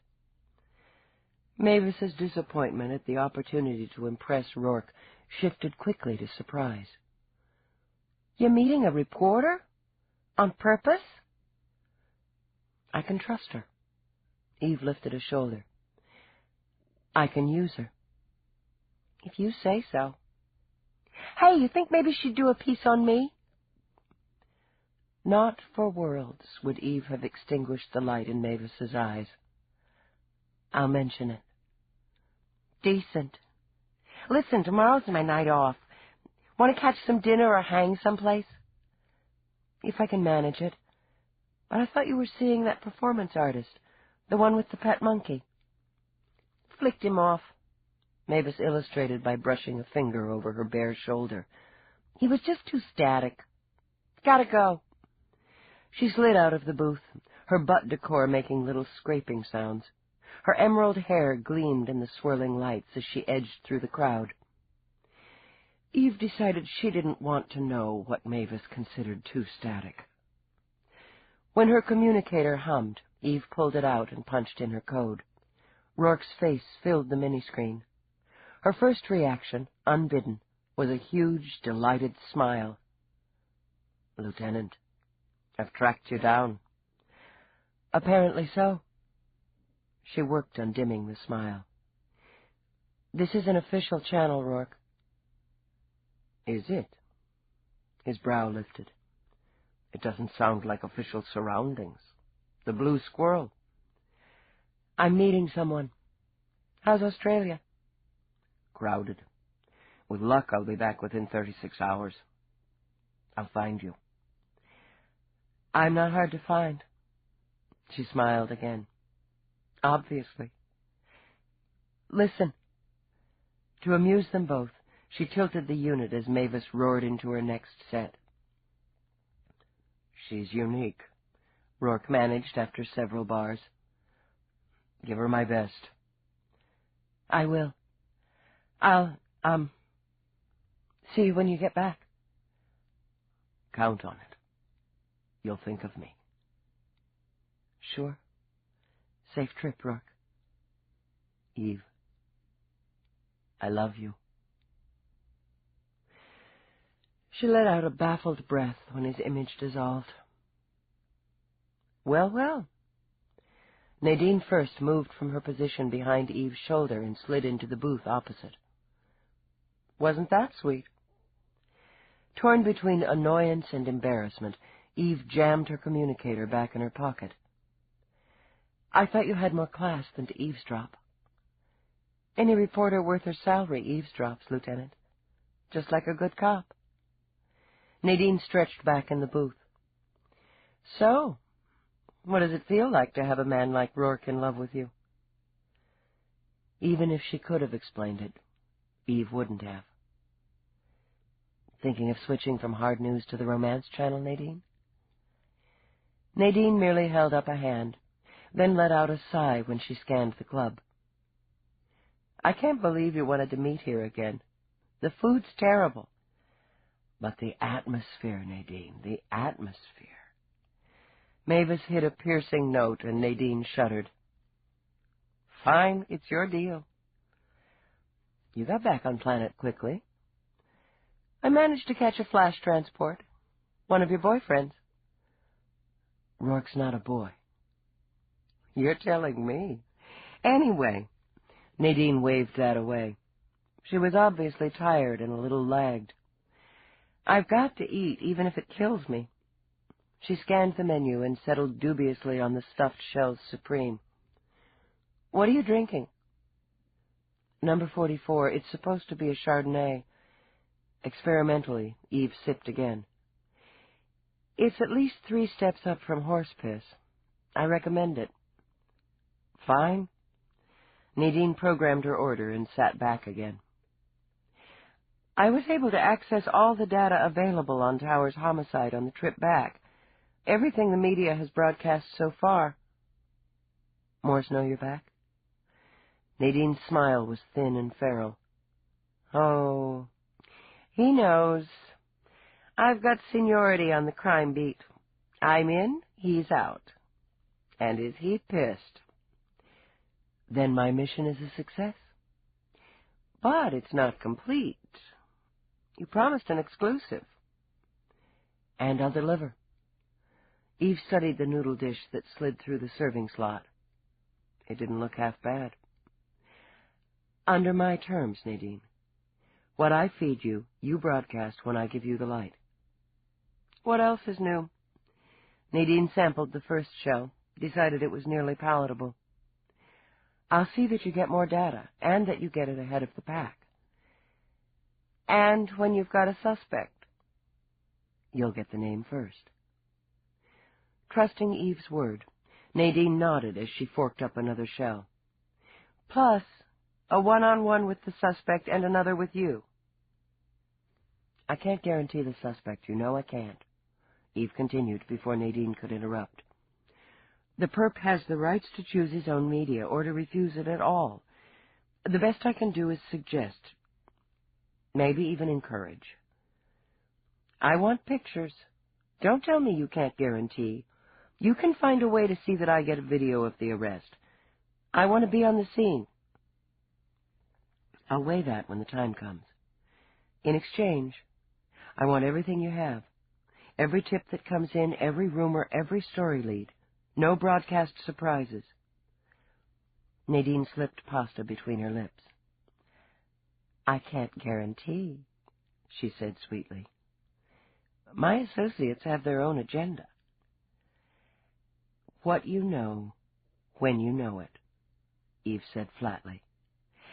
And anything that comes out of intramedia espionage. At Nadine's innocent expression, Eve snorted. Stations spy on stations, reporters spy on reporters. Getting the story on air first is the name of the game. You've got a good batting average, Nadine, or I wouldn't be bothering with you. I'll say the same. Nadine sipped her wine. And for the most part, I trust you, even if you have no taste in wine. This is barely one step up from horse piss. Eve sat back and laughed. It felt good. It felt easy. And when Nadine grinned in return, they had a deal. Let me see yours, Nadine requested, and I'll let you see mine. The biggest thing I've got, Eve began, is a missing umbrella. Eve met Feeney at Cicely Tower's apartment at 10 the following morning. One look at his hangdog expression, and she knew the news wasn't going to be sunny. What wall did you hit? On the link. He waited while Eve disarmed the police security on the door, then followed her inside. She had plenty of transmissions, kept the unit on auto-record. Your tag was on the disc. That's right, I took it into evidence. Are you trying to tell me no one contacted her to arrange a meet at the Five Moons? I'm trying to tell you I can't tell you. In disgust, Feeney ran a hand through his wiry hair. Her last call came in at 11:30. The transmission ended at 11:43. And? She erased the recording. I can get the times, but that's it. The communication, audio, video are zapped. She zapped them, he continued, from this unit. She erased the call, Eve murmured, and began to pace. Why would she do that? She had the unit on auto. That's standard for law enforcers, even for personal calls. But she erased this one, because she didn't want any record of who called and why. She turned back. You're sure nobody tampered with the disc after it was in evidence? Feeney looked pained, then insulted. Dallas, was all he said. Okay, so she zapped it before she went out. That tells me she wasn't afraid personally, but was protecting herself, or somebody else. If it had to do with the case, she'd have wanted it on record. She'd have made damn sure it was on record. I'd say so. If it was a snitch, she could have put a lock on it under her private code, but it doesn't make sense to zap it. We'll check her cases anyway. All the way back. She didn't have to see his face to know Feeney was rolling his eyes. Let me think, she muttered. She left City Hall at 1926. That's on her log. And several witnesses saw her. Her last stop was the women's lounge, where she freshened up for the evening and chatted with an associate. The associate tells me her mood was calm but upbeat. She'd had a good day in court. Fuentes is going up. She laid the groundwork. Taking her out won't change that. He might have thought different. We'll see about that. She didn't come back here. Frowning, Eve scanned the room. She didn't have time, so she went straight to the restaurant and met Hammett. I've been by there. His story and his time frame check out with the staff. You've been busy. Time's passing. The maitre d' called them a cab, a rapid. They were picked up at a 21:48. It was starting to rain. In her mind, Eve pictured it. The handsome couple in the back of the cab, chatting, maybe brushing fingertips while the cab zipped uptown with raindrops pattering on the roof. She'd been wearing a red dress and matching jacket, according to their server, power colors for court that she'd dressed up with good pearls and silver heels for the evening. The cab dropped her off first, Eve continued. She told Hammett not to get out. Why get wet? She was laughing when she ran for the building, then turned and blew him a kiss. Your report said they were tight. He loved her. More from habit than hunger, she dipped a hand into the bag Feeney held out. Doesn't mean he didn't kill her, but he loved her. According to him, they were both happy with their arrangement, but... She lifted her shoulders. If he wasn't, and was looking to set up a good alibi, he set a nice, romantic, cozy stage. Doesn't work for me, but it's early yet. So she came up, Eve continued, moving to the door. Her dress is a little damp, so she goes to the bedroom to hang it up. As she spoke, Eve followed the projected route, walking over the lovely rugs into the spacious bedroom with its quiet colors and lovely antique bed. She ordered lights to brighten the area. The police shields on the windows not only frustrated the flybys, but blocked most of the sunlight. To the closet, she said, and pressed the button that opened the long, mirrored sliding doors. She hangs up the suit. Eve pointed to the red dress and jacket, neatly arranged in a wardrobe ordered in sweeps of color. Puts away her shoes, puts on a robe. Eve turned to the bed. A long flow of ivory was spread there, not folded, not neatly arranged as was the rest of the room, but rumpled, as though it had been impatiently tossed. She puts her jewelry in the safe in the side wall of the closet, but she doesn't go to bed. Maybe she goes out to catch the news, to have a nightcap. With Feeney following, Eve went back to the living area. A briefcase, neatly closed, sat on the table in front of the sofa with a single empty glass beside it. She's relaxing, maybe thinking over the evening, rehearsing her court strategy for the next day, or her planning her daughter's wedding. Her link beeps. Whoever it was, whatever they tell her, gets her moving. She's settled in for the night, but she goes back to the bedroom after she's zapped the record. She dresses again, another power suit. She's going to the West End. She doesn't want to blend. She wants to exude authority, confidence. She doesn't call a cab. That's another record. She decides she'll take the subway. It's raining. Eve moved to a closet tucked into the wall near the front door and pressed it to open. Inside were jackets, wraps, a man's overcoat she suspected was Hammett's, and a fleet of umbrellas in varying colors. She takes out the umbrella she bought to match the suit. It's automatic. Her mind is on her meat. She doesn't take a lot of money, so it's not a payoff. She doesn't call anyone because she wants to handle it herself. But when she gets to the 5 Moons, nobody meets her. She waits nearly an hour, impatient, checking her watch. She leaves a few minutes after 1, back into the rain. She's got her umbrella and starts to walk back to the subway. I figure she's steamed. Classy woman, kicking in a dive for an hour for a no-show? Feeney popped another nut. Yeah, steamed would be my take. So she heads out.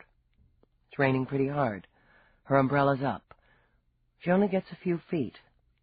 Someone's there, probably been close by all along, waiting for her to come out. Doesn't want to see her inside, Feeney put in. Doesn't want to be seen. Right. They have to talk a couple of minutes according to the time frame. Maybe they argue. Not much of an argument, there isn't time. Nobody's on the street. Nobody who'd pay attention anyway. A couple of minutes later, her throat's slashed. She's bleeding on the sidewalk. Did he plan to do her all along? Lots of people carry stickers in that area. Thoughtful, Feeney rubbed his chin.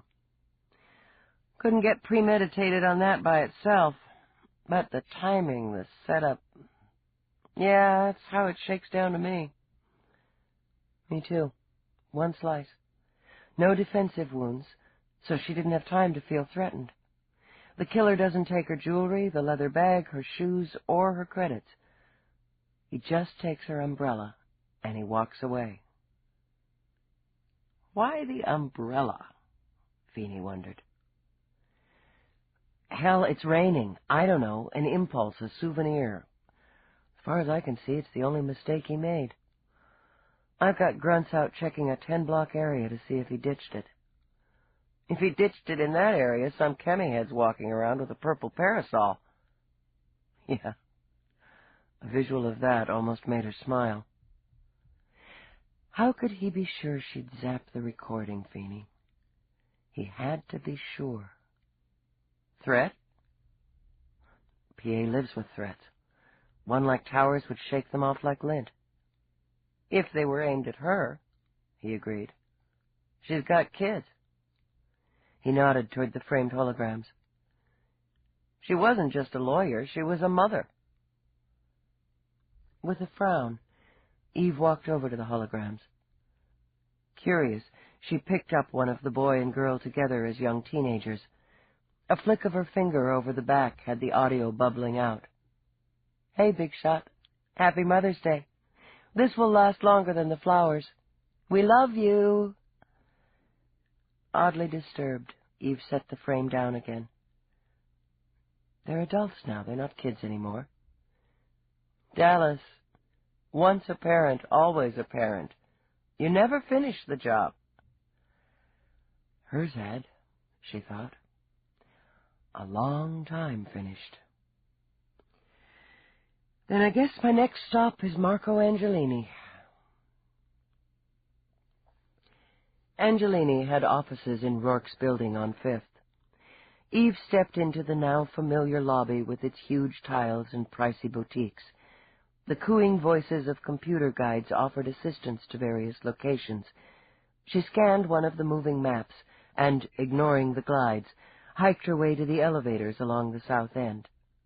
The glass tube shot her to the 58th floor, then opened onto solemn gray carpet and blinding white walls. Angelini Exports claimed a suite of 5 offices in this location. After one quick scan, Eve noted that the company was small potatoes in relation to Roarke Industries. Then again, she thought with a tight smile, what isn't? The receptionist in the greeting area showed great respect and not a little nerves at the sight of Eve's badge. She fumbled and swallowed so much Eve wondered if the woman had a cache of illegal substances in her desk drawer. But the fear of cop had her all but shoving Eve into Angelini's office after less than 90 seconds of lag time. Mr. Angelini, I appreciate your time. My sympathies for your loss. Thank you, Lieutenant Dallas. Please sit. He wasn't elegant, as Hammett was, but he was powerful. A small man, solidly built with jet hair combed slickly back from a prominent widow's peak. His skin was a pale, dusky gold, his eyes bright, hard marbles of azure under thick brows. He had a long nose, thin lips, and the glitter of a diamond on his hand. If he was grieving, the former husband of the victim hid it better than her lover had. He sat behind a console-style desk that was smooth as satin. It was absolutely clear but for his still and folded hands. Behind him was a tinted window that blocked the UV rays while letting in the view of New York. "You've come about Sicily." "Yes. I was hoping you could spare some time now to answer some questions." "You have my full cooperation, Lieutenant.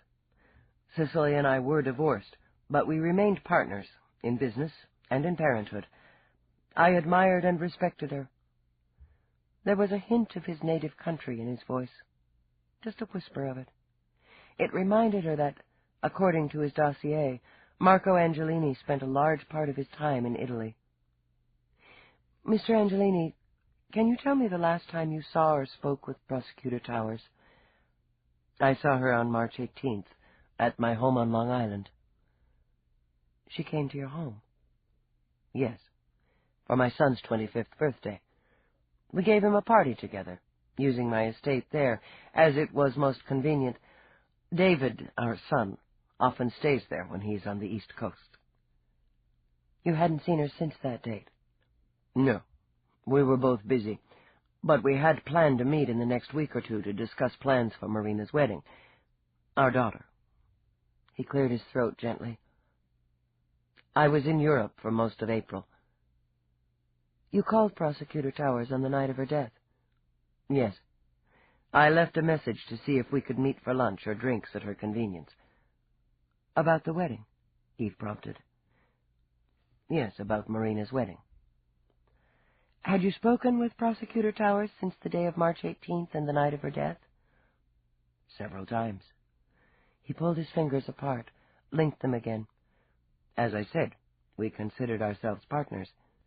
We had the children, and there were a few business interests." "Including Mercury?" "Yes." His lips curved ever so slightly. "You are an acquaintance of Roarke's?" "That's right." "Did you and your former wife disagree on any of your partnerships, personally or professionally?" "Naturally we did, on both. But we'd learned, as we'd been unable to learn during our marriage, the value of compromise." "Mr. Angelini, who inherits Prosecutor Towers' interest in Mercury after her death?" His brow lifted. "I do, Lieutenant, according to the terms of our business contract. There are also a few holdings in some real estate that will revert to me. This was an arrangement of our divorce settlement. I would guide the interests, advise her on investments. Upon the death of one of us, the interests and profits or losses would revert to the other. We both agreed, you see, and trusted that in the end, all either of us had of value would go to our children." "And the rest of her estate? Her apartment, her jewelry, whatever possessions that weren't part of your agreement?" "Would, I assume, be left to our children. I imagine there would be a few bequests to personal friends or charities." Eve was going to dig quickly to learn just how much Towers had tucked away. "Mr. Angelini, you were aware that your ex-wife was intimately involved with George Hammett?" "Naturally." "And this was not a problem?" "A problem? Do you mean, Lieutenant, did I, after nearly 12 years of divorce, harbor homicidal jealousy for my ex-wife? And did I slice the throat of the mother of my children and leave her dead on the street?" "In words to that effect, Mr. Angelini." He said something in Italian under his breath. Something, Eve suspected, uncomplimentary. "No, I did not kill Cicely." "Can you tell me your whereabouts on the night of her death?" She could see his jaw tense, and noticed the control it took for him to relax it again, but his eyes never flickered. She imagined he could stare a hole through steel. I was at home in my townhouse from 8 o'clock on. Alone? Yes. Did you see or speak with anyone who can verify that? No. I have 2 domestics, and both were out on their night off, which was why I was home. I wanted quiet and privacy for an evening.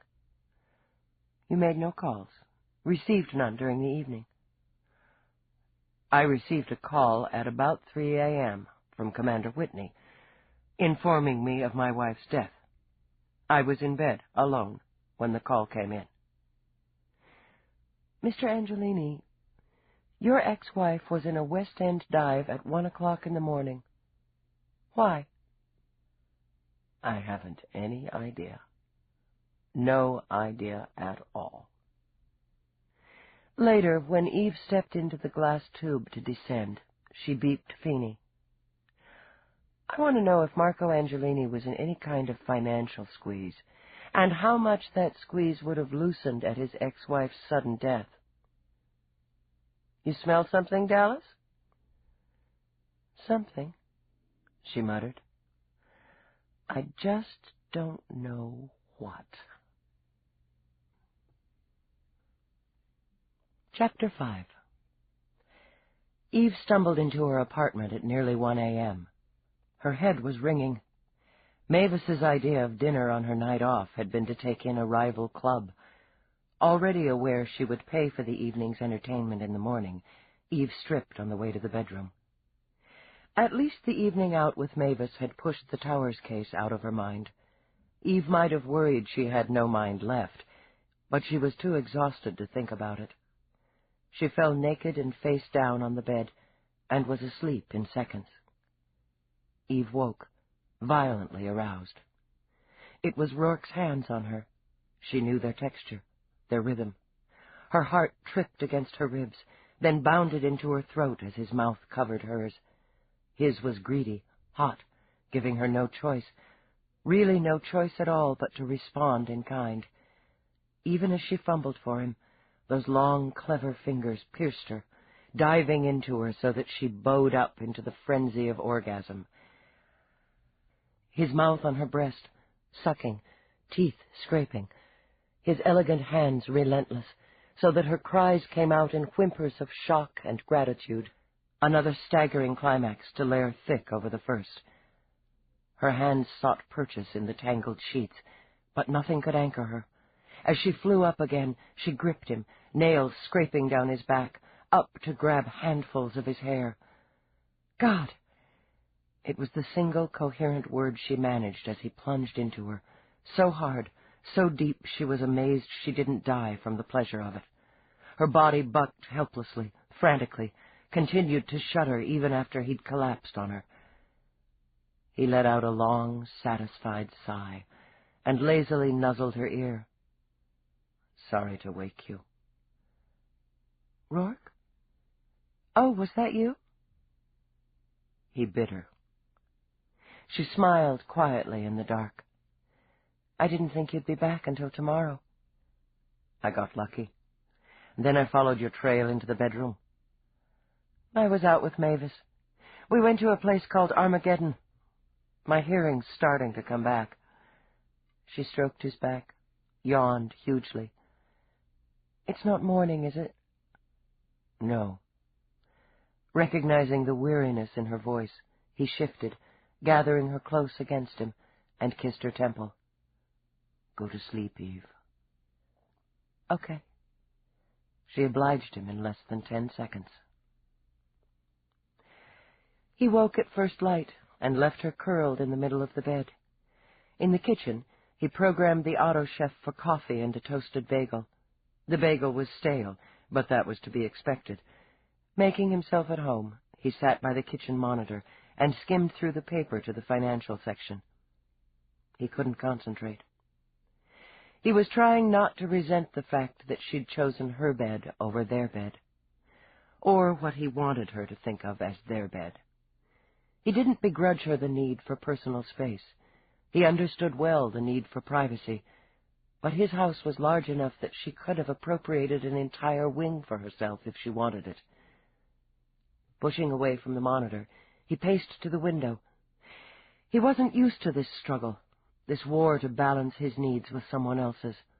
He'd grown up thinking of himself, first and last. He'd had to, in order to survive, and then to succeed. One was every bit as important to him as the other. The habit was difficult to break, or had been, until Eve. It was humiliating to admit, even to himself, that every time he went away to see to business, a seed of fear rooted in his heart that she would have shaken herself loose of him by the time he returned. The simple fact was, he needed the one thing she had refused him, a commitment. Turning from the window, he went back to the monitor and forced himself to read. "Good morning," Eve said from the doorway. Her smile was quick and bright, as much from the pleasure of seeing him as from the fact that her trip to Armageddon didn't have the consequences that she'd feared. She felt terrific. "Your bagels are stale." She tested by trying a bite of the one on the table. "You're right. Coffee was always a better bet.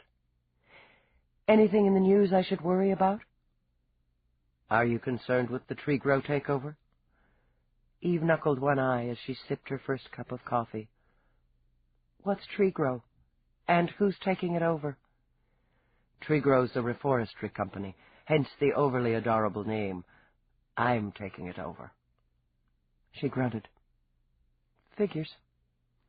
I was thinking more of the Towers case." "Cicely's memorial service is scheduled for tomorrow. She was important enough and Catholic enough to warrant St. Patrick's Cathedral." "Will you go?" "If I can reschedule a few appointments. Will you?" "Yeah." Thinking, Eve leaned back on the counter. "Maybe your killer will be there." She studied him as he scanned the monitor. He should have looked out of place in her kitchen, she mused, in his expensive, meticulously tailored linen shirt, and with the luxurious mane of hair swept back from that remarkable face. She kept waiting for him to look out of place there, with her. "Problem?" he murmured, well aware that she was staring at him. "No. Things on my mind." "How well do you know Angelini?" "Marco?" Roarke frowned over something he saw on the monitor, took out his notebook, entered a memo. "Our paths cross often enough. Normally a careful businessman, always a devoted father. Prefers spending his time in Italy, but his power base is here in New York. Contributes generously to the Catholic Church. He stands to gain financially from Tower's death. Maybe it's just a drop in the bucket, but Feeney's checking it out." "You could have asked me," Roarke murmured. "I would have told you Marco's in trouble.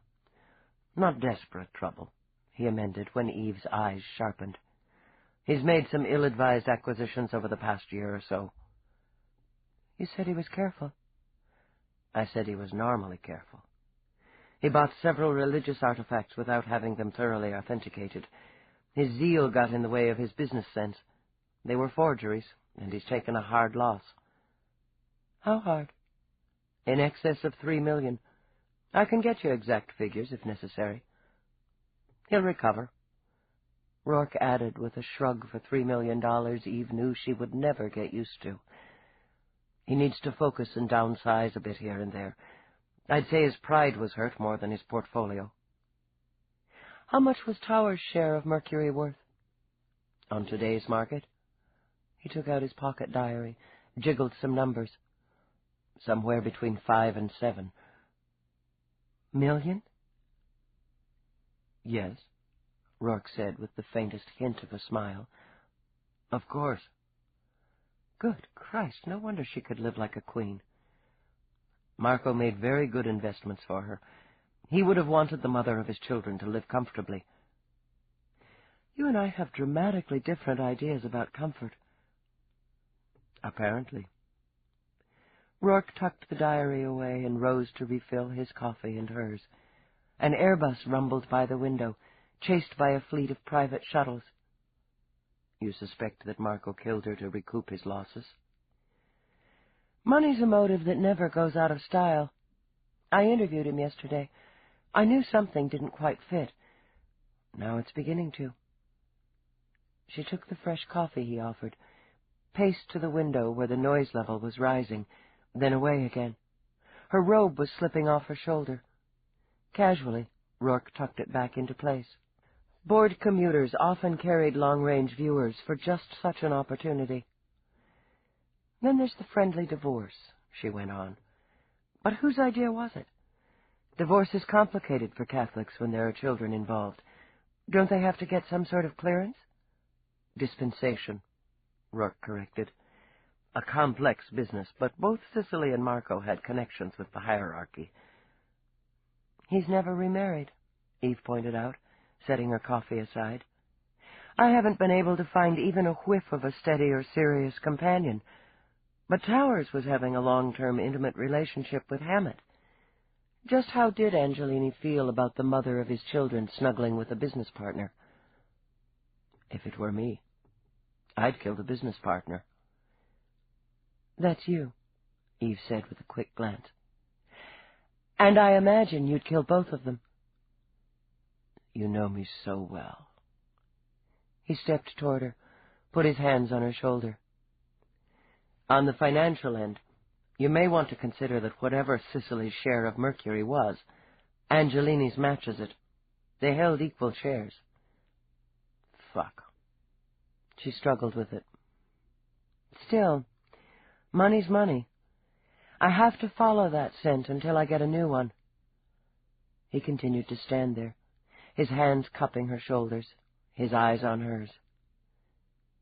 What are you looking at? The gleam in your eye.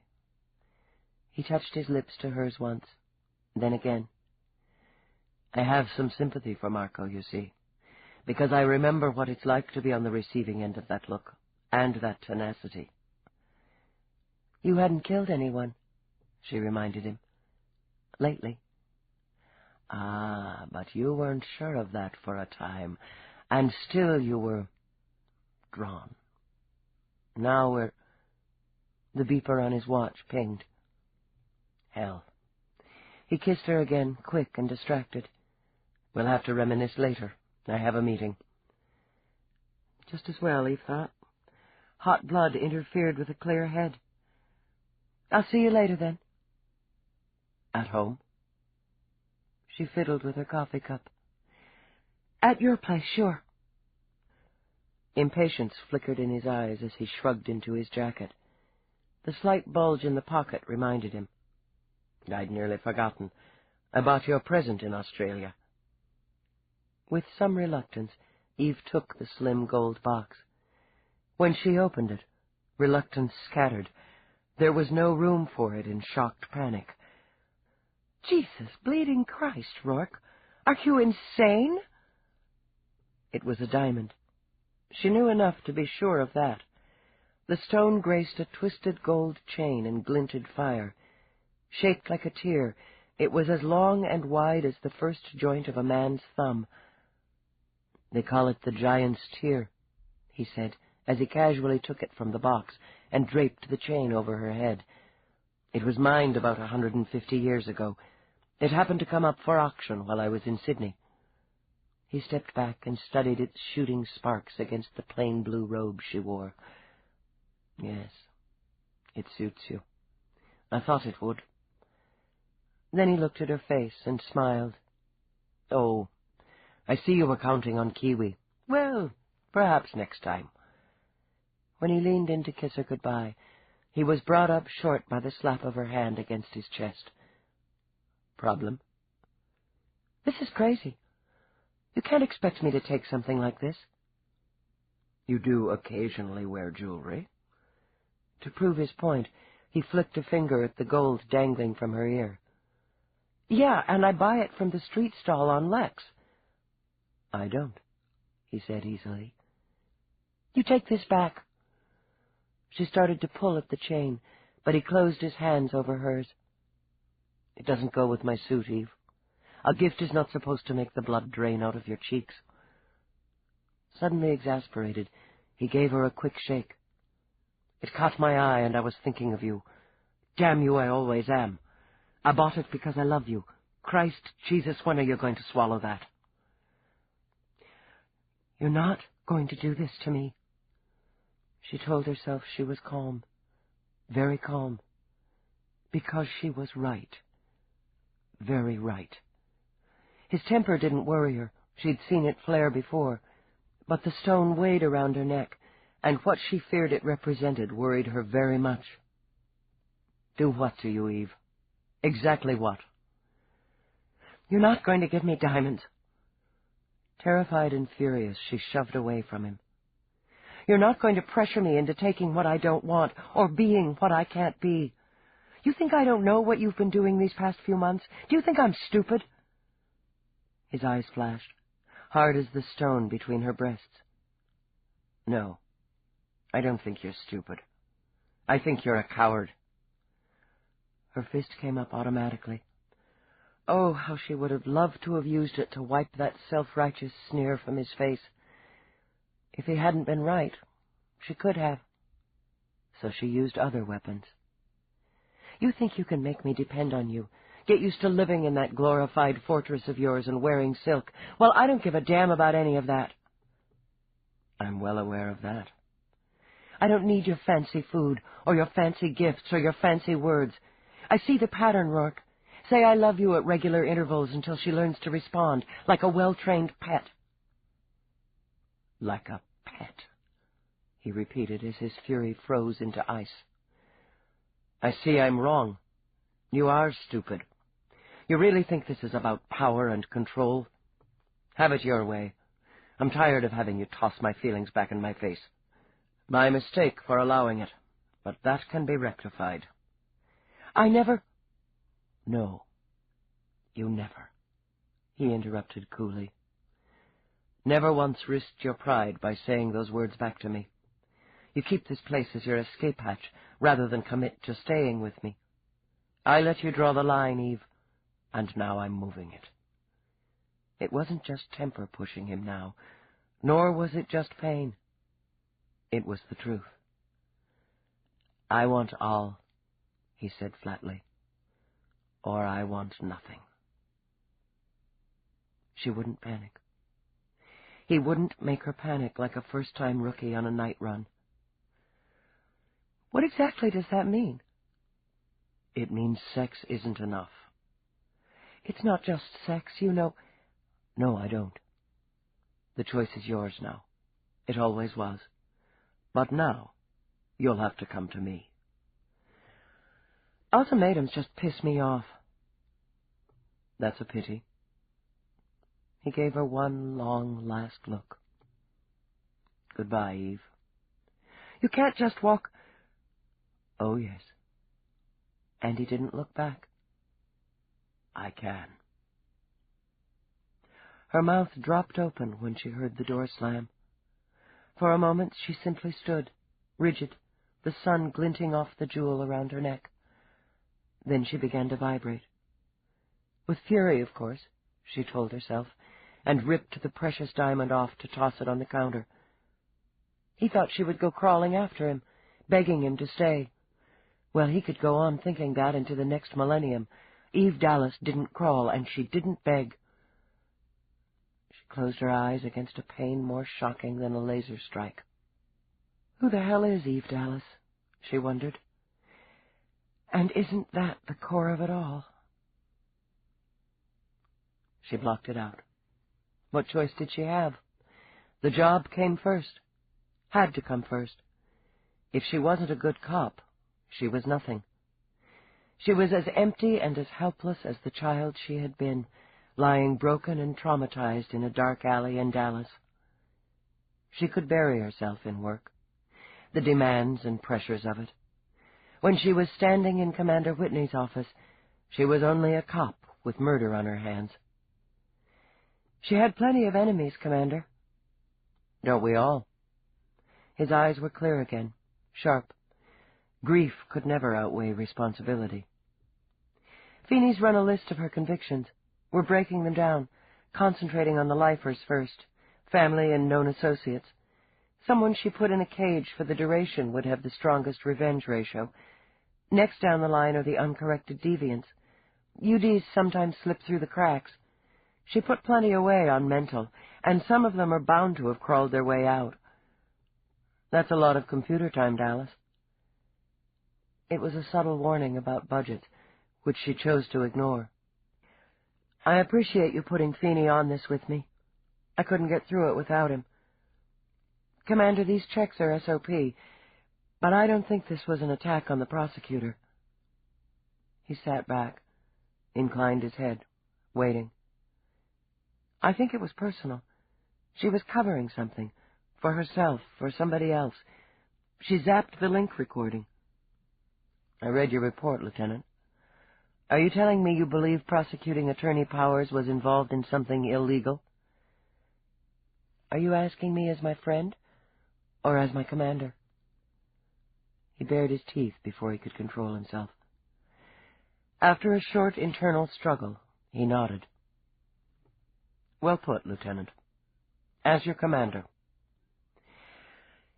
I don't know if it was illegal. It's my opinion at this stage of the investigation that there was something on that recording the victim wanted kept private. It was important enough to have her get dressed and go out again into the rain to meet someone. Whoever that was certain she would come alone, and that she would leave no record of the contact. Commander, I need to speak with the rest of the victim's family, her close friends, your wife. He accepted that, or tried to. Throughout his career, he had worked hard to keep his loved ones out of the often nasty air of his job. Now he had to expose them. You have my address, Lieutenant. I'll contact my wife now and tell her to expect you. Yes, sir. Thank you. This ends Disc 2. Glory in Death, Disc 3. Anna Whitney had made a fine home from the two-level house in the quiet street in the suburbs of White Plains. She had raised her children there, and raised them well, choosing the profession of mother over a teaching career. It wasn't the state salary for full-time parents that had swayed her. It had been the thrill of being in on each and every stage of childhood development. She'd earned her salary. Now, with her children grown, she earned a retirement stipend by putting the same dedication into nurturing her home, her husband, and her reputation as a hostess. Whenever she could, she filled the house with her grandchildren. In the evenings, she filled it with dinner parties. Anna Whitney hated solitude. But she was alone when Eve arrived. As always, she was perfectly groomed. Her cosmetics were carefully and expertly applied, and her pale blonde hair was coiffed in a swept-back style that suited her attractive face. She wore a one-piece suit of good American cotton, and held out a hand adorned only with a wedding ring to welcome Eve. Lieutenant Dallas, my husband said you would come. I'm sorry to intrude, Mrs. Whitney. Don't apologize, I'm a cop's wife. Come in. I've made some lemonade. It's tablet, I'm afraid. Fresh or frozen is so monstrously hard to come by. It's a little early for lemonade, but I had a yen for it today. Eve let Anna chatter as they walked into the formal living area, with its stiff-backed chairs and straight-edged sofa. The lemonade was fine, and Eve said so after the first sip. You know the memorial service is at 10 tomorrow? Yes, ma'am. I'll be there. There are so many flowers already. We've made arrangements to have them distributed after... But that's not why you're here. Prosecutor Towers was a good friend to you. She was a very good friend to me, and my husband. Her children are staying with you? Yes, they've gone with Marco just now to speak with the Archbishop about the service. They're close to their father. Yes. Mrs. Whitney, why are they staying here, rather than with their father? We all thought it best. The house, Marco's house, holds so many memories. Cicely lived there when the children were young. Then there's the media. They don't have our address, and we wanted to keep the children from dealing with reporters. They've swamped poor Marco. It'll be different tomorrow, of course. Her pretty hands plucked at the knee of her suit, then calmed and lay still again. They'll have to face it. They're still in shock. Even Randall. Randall Slade, Marina's fiancé. He'd gotten very close to Cicely. He's here as well. He'd never leave Marina alone at such a time. She's a strong young woman, Lieutenant, but even strong young women need an arm to lean on now and then. Eve blocked out the quick image of Roarke that popped into her brain. As a result of the effort, her voice was a bit more formal than usual as she led Anna through the routine questions. I've asked myself over and over what could have possessed her to go to that neighborhood, Anna concluded. Cicely could be stubborn and certainly strong-willed, but she was rarely impulsive and never foolish. She talked to you, confided in you. We were like sisters. Would she have told you if she was in trouble of some kind? If someone close to her was in trouble? I would have thought so. She would have handled it herself, or tried to first. Her eyes swam, but the tears didn't fall. But sooner or later, she would have blown off steam with me. If she'd had time, Eve thought. You can think of nothing she was concerned about before her death. Nothing major. Her daughter's wedding, getting older. We joked about her becoming a grandmother. No, Anna said with a laugh as she recognized Eve's look. Marina isn't pregnant, though that would have only pleased her mother.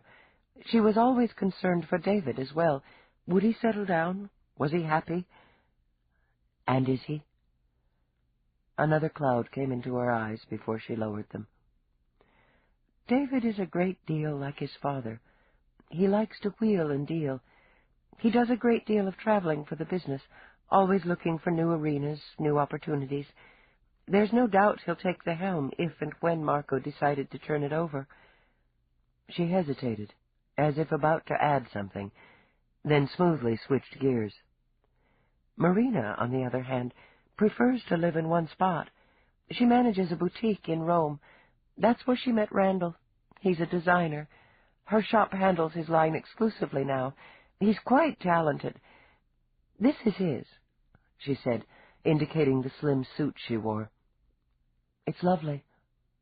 So, as far as you know, Prosecutor Towers had no reason to be concerned for her children. Nothing she would have felt obliged to smooth out or cover over. Cover over? No, of course not. They're both bright, successful people. And her ex-husband.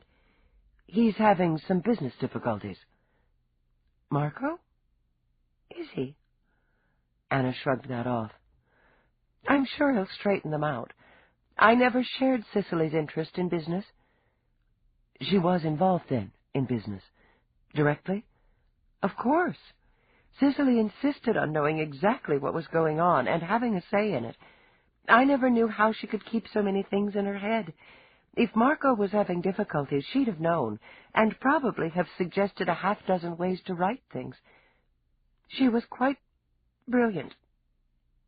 When her voice broke, Anna pressed a hand to her lips. I'm sorry, Mrs. Whitney. No, it's all right. I'm better. Having her children with me helped me so much. I feel I can stand for her with them. I can't do what you do and look for her killer, but I can stand for her with her children. They're very lucky to have you, Eve murmured, surprised to hear herself say it and mean it. Odd. She'd always considered Anna Whitney a mild pain in the ass. Mrs. Whitney, can you tell me about Prosecutor Towers' relationship with George Hammett? Anna pokered up. They were dear, good friends. Mr. Hammett has told me they were lovers. Anna huffed out a breath. She was a traditionalist and unashamed of it. Very well, that's true. But he wasn't the right man for her. Why? Set in his ways. I'm very fond of George, and he made an excellent escort for Cicely. But a woman can hardly be completely happy when she goes home to an empty apartment most nights, to an empty bed. She needed a mate. George wanted it both ways, and Cicely deluded herself into thinking she wanted that, too. And she didn't. She shouldn't have, Anna snapped, obviously going over an old argument. Work isn't enough, as I pointed out to her many times. She simply wasn't serious enough about George to risk. Risk? I'm speaking of emotional risk, Anna said impatiently. You cops are so literal-minded. She wanted her life tidy more than she wanted the mess of a full-time relationship. I had the impression that Mr. Hammett regretted that he loved her very much.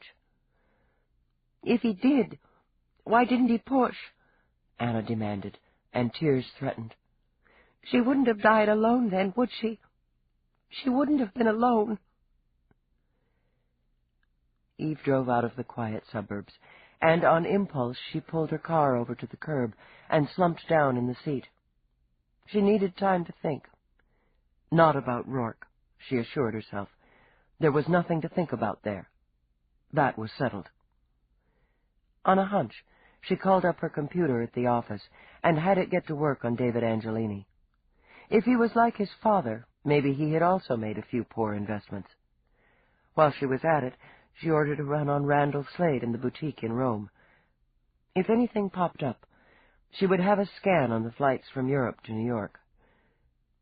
Damn it, a woman who had nothing to worry about didn't leave her warm, dry apartment in the middle of the night. Stubbornly, Eve retraced all the steps in her head. As she thought it through, she studied the neighborhood.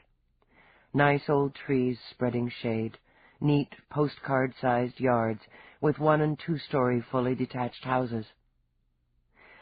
What would it have been like to have been raised in a pretty, settled community? Would it make you secure, confident, the way being dragged from filthy room to filthy room, from stinking street to stinking street, made her jittery, moody? Maybe there were fathers here who snuck into their little girls' bedrooms, too, but it was hard to believe it. The fathers here couldn't smell of bad liquor and sour sweat, and have thick fingers that pushed themselves into innocent flesh. Eve caught herself rocking in the seat, and choked back a sob. She wouldn't do it. She wouldn't remember. She wouldn't let herself conjure up that face looming over her in the dark, or the taste of that hand clamping over her mouth to smother her screams. She wouldn't do it. It had all happened to someone else, some little girl whose name she couldn't even remember. If she tried to, if she let herself remember it all, she would become that helpless child again, and lose Eve. She laid her head back on the seat and concentrated on calming herself. If she hadn't been wallowing in self-pity, she would have seen the woman breaking the window at the side of the modified rancher across the street before the first shard fell.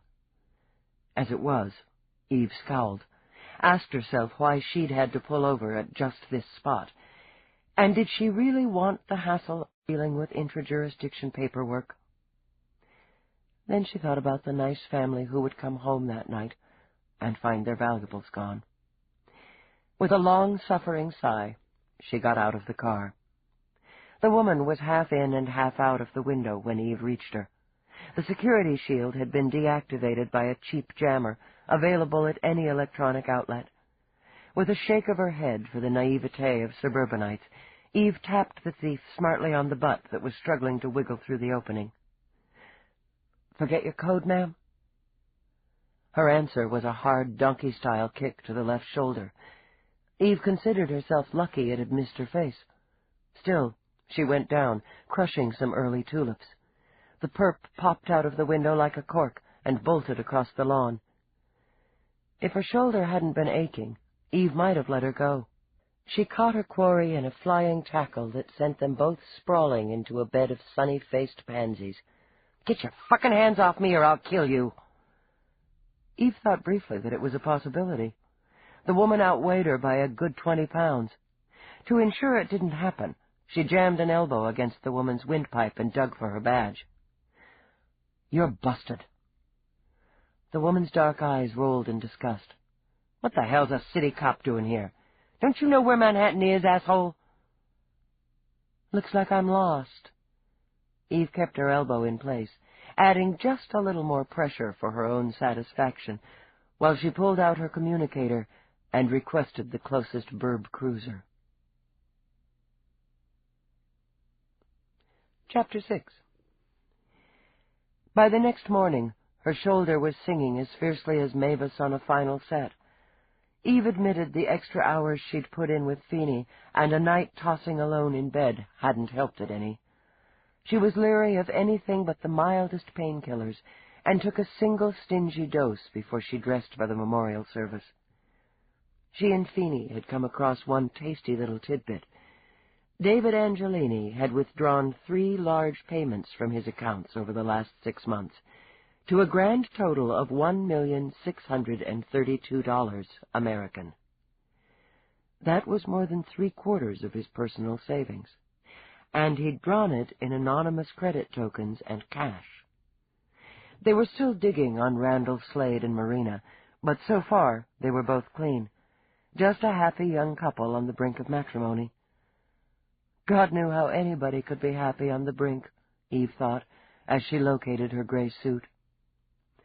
The damn button on the jacket was still missing, she realized, as she started to fasten it. And she remembered Roarke had it, carried it like some sort of superstitious talisman. She'd been wearing the suit the first time she'd seen him, at a memorial for the dead. She ran a hasty comb through her hair and escaped the apartment and the memories. St. Patrick's was bulging by the time she arrived. Uniforms in the best dress blues flanked the perimeter for a full 3 blocks on 5th, a kind of honor guard, Eve mused, for a lawyer who cops had respected. Both street and air traffic had been diverted from the usually choked avenue, and the media was thronged like a busy parade across the wide street. After the 3rd uniform stopped her, Eve attached her badge to her jacket and moved unhampered into the ancient cathedral and the sounds of the dirge. She didn't care for churches much. They made her feel guilty for reasons she didn't care to explore. The scent of candle wax and incense was ripe. Some rituals, she thought, as she slipped into a side pew, were as timeless as the moon. She gave up any hope of speaking directly with Cicely Tower's family that morning, and settled down to watch the show. Catholic rites had gone back to Latin sometime in the last decade. Eve supposed it added a kind of mysticism and a unity. The ancient language certainly seemed appropriate to her in the Mass for the dead. The priest's voice boomed out, reaching to the lofty ceilings, and the congregation's responses echoed after. Silent and watchful, Eve scanned the crowd. Dignitaries and politicians sat with bowed heads. She'd positioned herself just close enough to catch glimpses of the family. When Feeney slipped in beside her, she inclined her head. "Angelini," she murmured. That would be the daughter beside him. With her fiancé on her right. Mm-hmm. Eve studied the couple. Young, attractive. The woman was of slight build with golden hair, like her mother. The unrelieved black she wore swept down from a high neck, covered her arms to the wrists, and skimmed her ankles. She wore no veil or shaded glasses to shield her red-rimmed, puffy eyes. Grief, simple, basic, and undiluted, seemed to shimmer around her. Beside her, Randall Slade stood tall, one long arm supporting her shoulders. He had a striking, almost brutally handsome face, which Eve remembered well from the image she'd generated on her computer screen. Large jaw, long nose, hooded eyes. He looked big and tough, but the arm around the woman lay gently. Flanking Angelini's other side was his son. David stood just a space apart. That sort of body language hinted at friction. He stared straight ahead, his face a blank. He stood slightly shorter than his father, as dark as his sister was fair. And he was alone, Eve thought. Very much alone. The family pew was completed by George Hammett. Directly behind were the commander, his wife, and his family. She knew Roarke was there. She had already glimpsed him once at the end of an aisle beside a teary-eyed blonde. Now, when Eve skimmed a glance his way, she saw him lean down to the woman and murmur something that had her turning her face into his shoulder. Furious at the quick pang of jealousy, Eve scanned the crowd again. Her eyes met C.J. Morse's. How'd that little bastard manage to get in? Feeney, a good Catholic, winced at the use of profanity in church. Who? Morse, at 8 o'clock. Shifting his eyes, Feeney spotted the reporter. A crowd like this, I guess some of the slippery ones could slide through security. Eve debated hauling him out just for the satisfaction of it, then decided the scuffle would give him just the kind of attention he craved. Fuck him. Feeney made a sound like a man who'd been pinched. Christ Jesus, Dallas, you're in St. Pat's. If God's going to make little weasels like him, she's going to have to listen to complaints. Have some respect. Eve looked back to Marina, who lifted a hand to her face. I've got plenty of respect, she murmured. Plenty. With this, she stepped around Feeney and strode down the side to the exit. By the time he caught up with her, she was just finishing issuing instructions to one of the uniforms. What's the problem? I needed some air. Churches always smelled like the dying or the dead to her. And I wanted to get a jump on the weasel. Smiling now, she turned to Feeney. I've got the uniforms looking out for him. They'll confiscate any communication or recording devices he's got on him. Privacy law. You're just going to steam him. Good. He steams me. She let out a long breath, studying the media horde across the avenue. I'll be damned if the public has a right to know everything. But at least those reporters are playing by the rules and showing some of that respect you were talking about for the family. I take it you're done in there? There's nothing I can do in there. I figured you'd be sitting with Roarke. No. Feeney nodded slowly, and nearly dug into his pocket for his bag of nuts before he remembered the occasion. Is that the burr up your butt, kid? I don't know what you're talking about. She started to walk without any destination in mind, stopped, and turned around. Who the hell was that blonde he was wrapped around? I couldn't say. He sucked air through his teeth. She was a looker, though. Want me to rough him up for you? Just shut up. She jammed her hands in her pockets. The commander's wife said they were having a small private memorial at their home. How long do you figure this sideshow will take? Another hour, minimum. I'm heading back to Cop Central. I'll meet you at the commander's in 2 hours. You're the boss.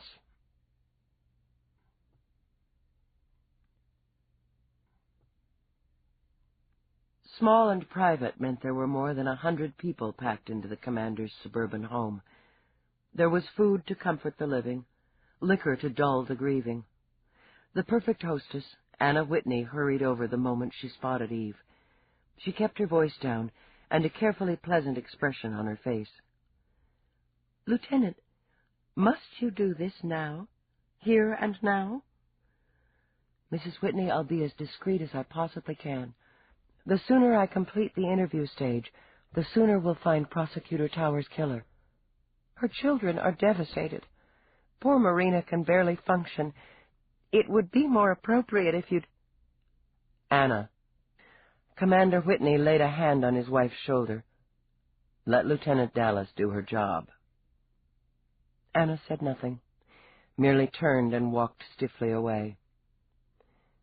We said goodbye to a very dear friend today. I understand, Commander. I'll finish here as quickly as I can.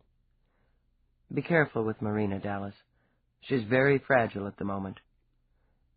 Yes, sir. Perhaps I could speak to her first, privately. I'll see to it.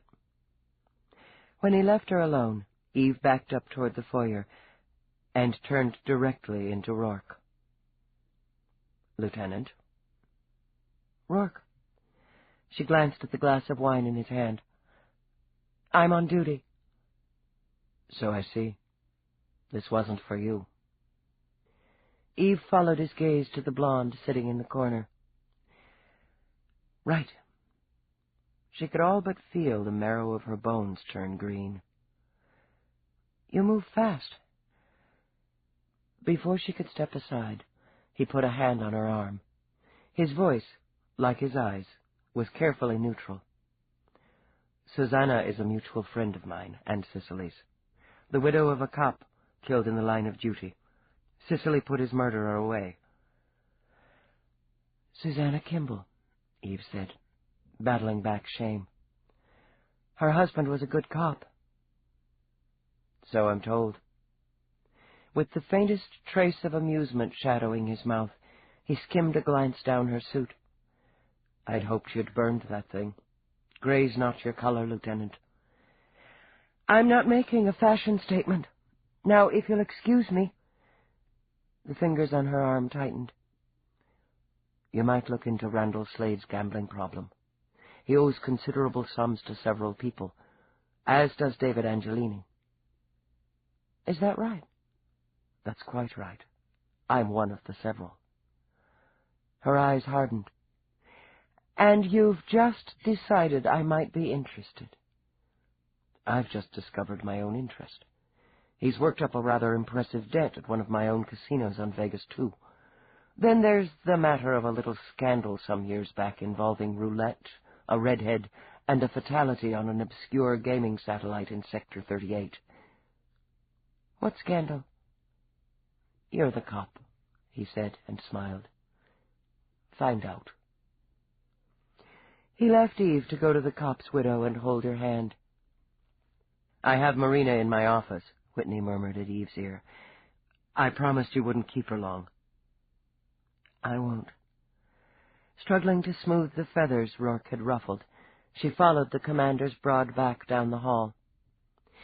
Though his home office wasn't quite as Spartan as the one at Cop Central, it was obvious that Whitney kept his wife's lush, feminine taste at bay here. The walls were a plain beige, the carpet a deeper tone, and the chairs were wide and a practical brown. His work counter and console were in the center of the room. In the corner by the window, Marina Angelini waited in her long sweep of morning black. Whitney went to her first, spoke quietly, and squeezed her hand. With one warning glance at Eve, he left them alone. Miss Angelini, Eve began, I knew your mother, worked with her, admired her. I'm very sorry for your loss. Everyone is, Marina responded, in a voice as fragile and pale as her white cheeks. Her eyes were dark, nearly black and glassy. Except the person who killed her, I suppose. I'll apologize ahead of time if I'm of little help to you, Lieutenant Dallas. I bowed to pressure and let myself be tranked. I am, as anyone will tell you, taking this rather hard. You and your mother were close. She was the most wonderful woman I've ever known. Why should I have to be calm and composed when I've lost her like this? Eve came closer, sat in one of the wide brown chairs. I can't think of any reason why you should be. My father wants a public show of strength. Marina turned her face to the window. I'm letting him down. Appearances are important to my father. Was your mother important to him? Yes. Their personal and professional lives were twined together. The divorce didn't change that. He's hurting. She drew in a shaky breath. He won't show it because he's proud. But he's hurting. He loved her. We all loved her. Miss Angelini, Tell me about your mother's mood, what you spoke of, who you spoke of, the last time you had contact. The day before she died, we were on the link for an hour, maybe more. Wedding plans? Tears dripped out and spilled over the pale cheeks. We were both so full of wedding plans. I'd send her transmissions of dresses, wedding dresses, mother of the bride ensembles. Randall was designing them. We talked about clothes. Doesn't that seem shallow, Lieutenant? That the last time I'll ever speak with my mother, I spoke of fashion. No, it doesn't seem shallow. It seems friendly, loving. Marina pressed a hand to her lips. Do you think? Yes, I do. What do you talk to your mother about? I don't have a mother. I never did. Marina blinked, focused again. How odd. What does it feel like? There was no way to describe what simply was. It wouldn't be the same for you, Miss Angelini, Eve said gently. When you were speaking to your mother, did she mention anything? Anyone who was concerning her? No. If you're thinking about her work, we rarely talked of it. I wasn't very interested in the law. She was happy, excited that I was coming over for a few days. We laughed a lot. I know she had this image, her professional image.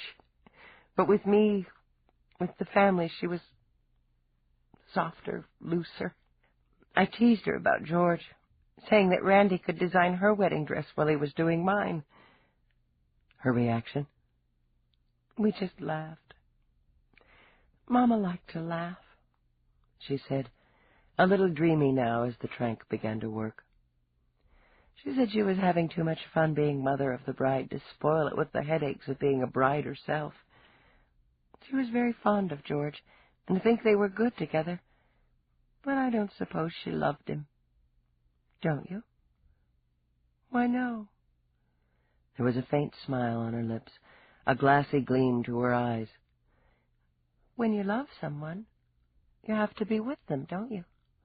To be part of their life, to have them be part of yours. She wasn't looking for that with George, with anyone.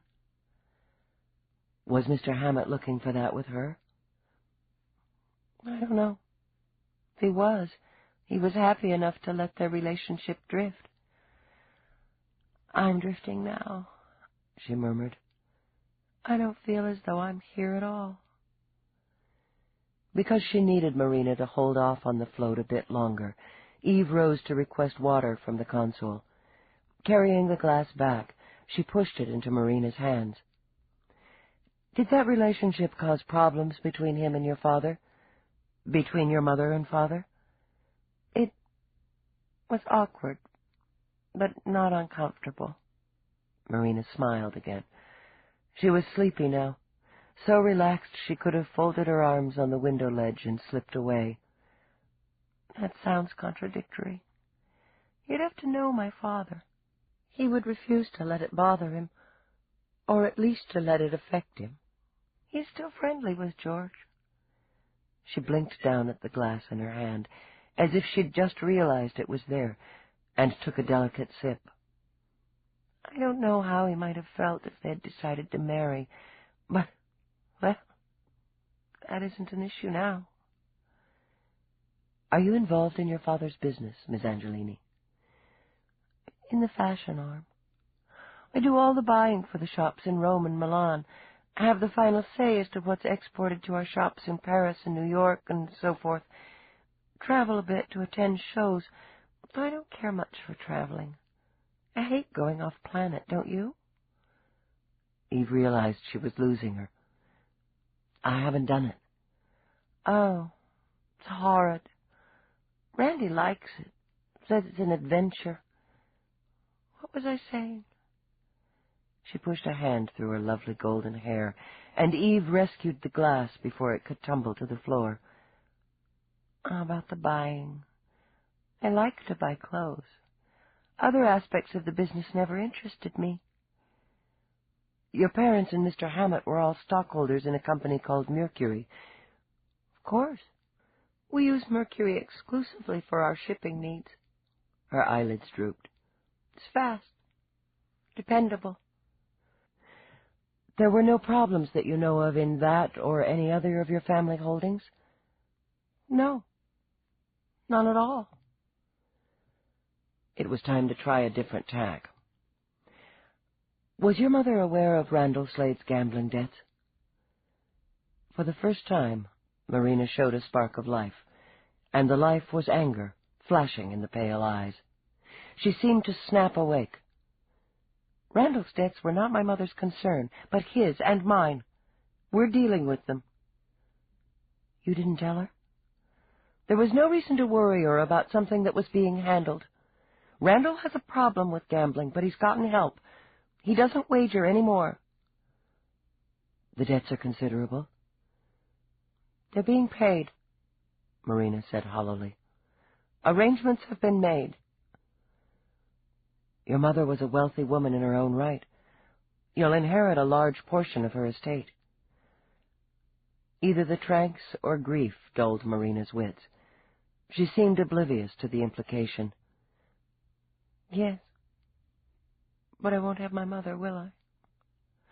I won't have Mama. When I marry Randall, she won't be there. She won't be there, she repeated, and began to weep quietly. David Angelini wasn't fragile. His emotions showed themselves in stiff impatience with undercurrents of chained rage. For all appearances, this was a man insulted at the very idea that he would be expected to speak to a cop. When Eve sat across from him in Whitney's office, he answered her questions briefly in a clipped, cultured voice. Obviously, it was some maniac she'd prosecuted who did this to her, he stated. Her work brought her entirely too close to violence. Did you object to her work? I didn't understand why she loved it, why she needed it. He lifted the glass he'd brought with him and drank. But she did, and in the end it killed her.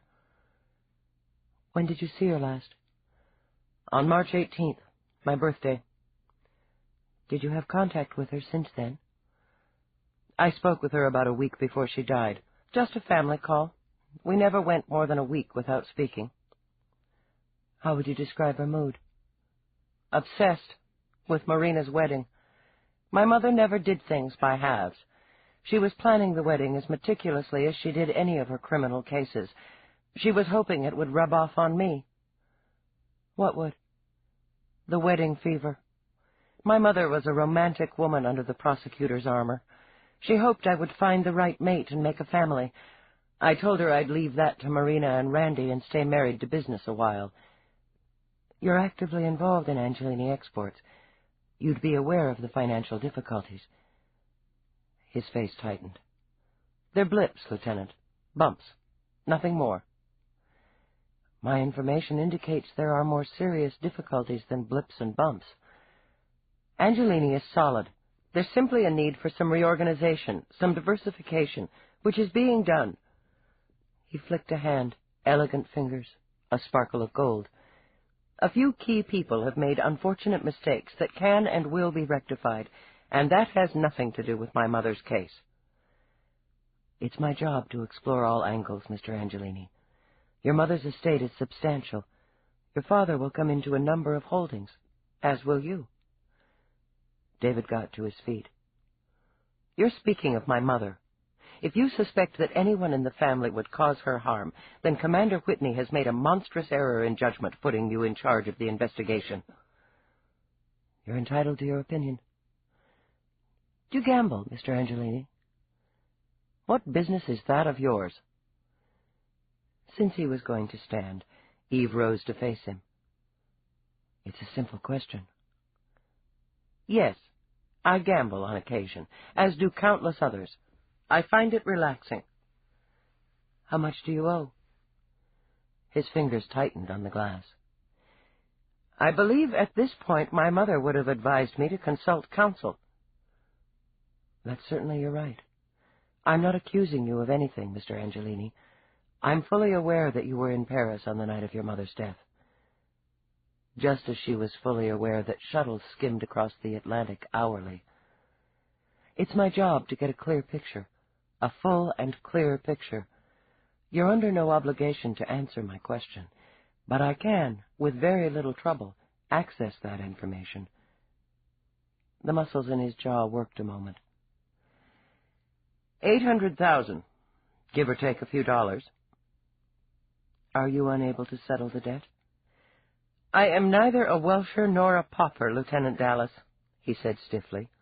It can and will be settled shortly. Was your mother aware of it? Neither am I a child, Lieutenant, who needs to run to his mother for help whenever he skins a knuckle. You and Randall Slade gambled together? We did. My sister disapproves, so Randy has given up the hobby. Not before he incurred debts of his own. His eyes, very like his father's, chilled.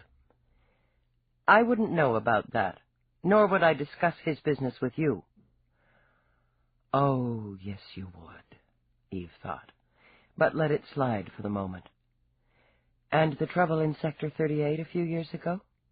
You were there? Sector 38? He looked convincingly blank. A gambling satellite. I often go to Vegas, too, for a quick weekend, but I don't recall patronizing a casino in that sector. I don't know what trouble you're referring to. Do you play roulette? No, it's a fool's game. Randy's fond of it. I prefer blackjack. Randall Slade didn't look like a fool. He looked to Eve like a man who could knock anything out of his path without breaking stride. Nor was he her image of a fashion designer. He dressed simply, his black suit unadorned by any of the studs or braids currently in fashion, and his wide hands had the look of a laborer rather than an artist. I hope you'll be brief, he said in the tone of a man used to giving orders. Marina is upstairs lying down. I don't want to leave her for long. Then I'll be brief. Eve didn't object when he took out a gold case containing 10 slim black cigarettes. Technically, she could have, but she waited until he lighted one. What was your relationship with Prosecutor Towers? We were friendly. She was soon to become my mother-in-law. We shared a deep love for Marina. She approved of you. I have no reason to believe otherwise. Your career has benefited quite a lot through your association with Angelini Exports. True. He blew out smoke that smelled lightly of lemon mint.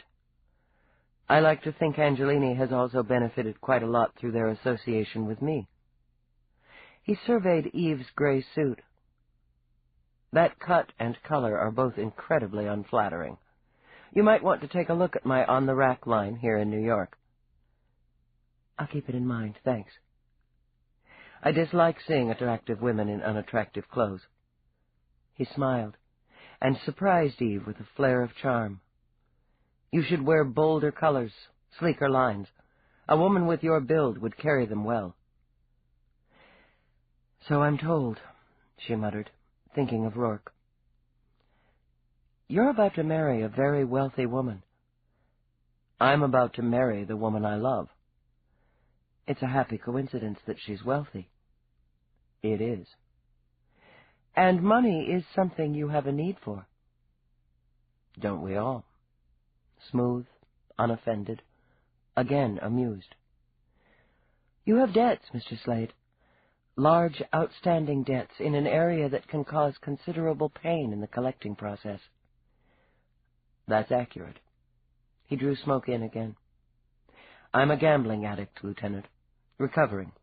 With Marina's help and support, I've undergone treatment.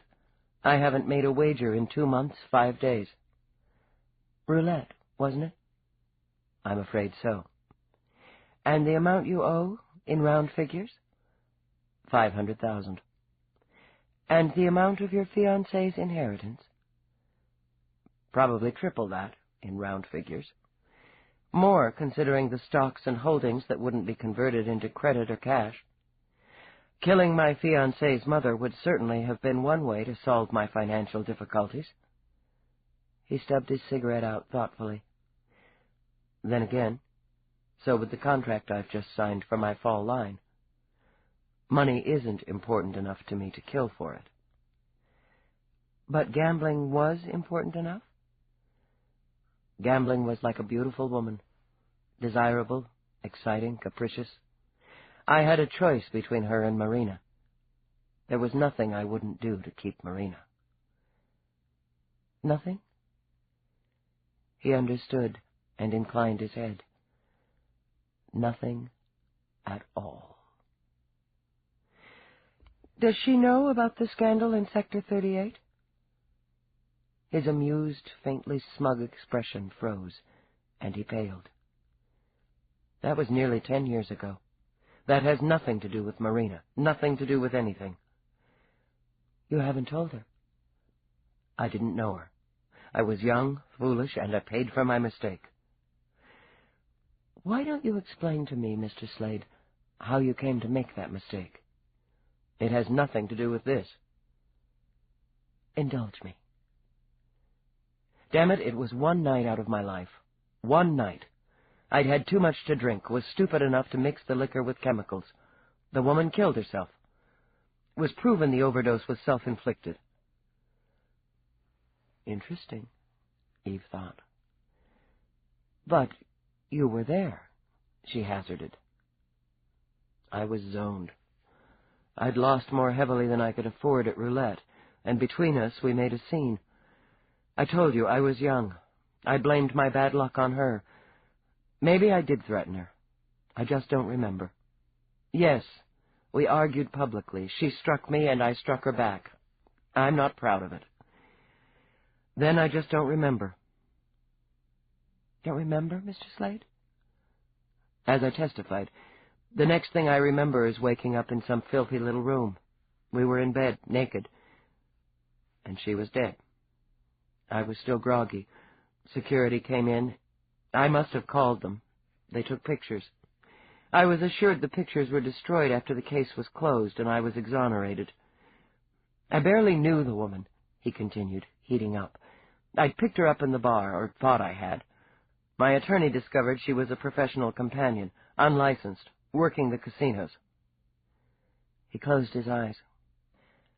Do you think I want Marina to know that I was, however briefly, accused of murdering an unlicensed whore? No, Eve said quietly. I don't imagine you do. And as you said, Mr. Slade, you'd do anything to keep her. Anything at all. Hammett was waiting for her the moment she stepped out of the commander's office. The hollows in his cheeks seemed deeper, his skin grayer. I'd hoped to have a moment, Lieutenant. Eve. She gestured behind her, let him slip into the room first, then closed the door on the murmurs of conversation. This is a difficult day for you, George. Yes, very difficult. I wanted to ask, needed to know, is there anything more? Anything at all? The investigation's proceeding. There's nothing I can tell you that you wouldn't have heard through the media. There must be more. His voice rose before he could control it. Something. She could feel pity, even when there was suspicion. Everything that can be done is being done.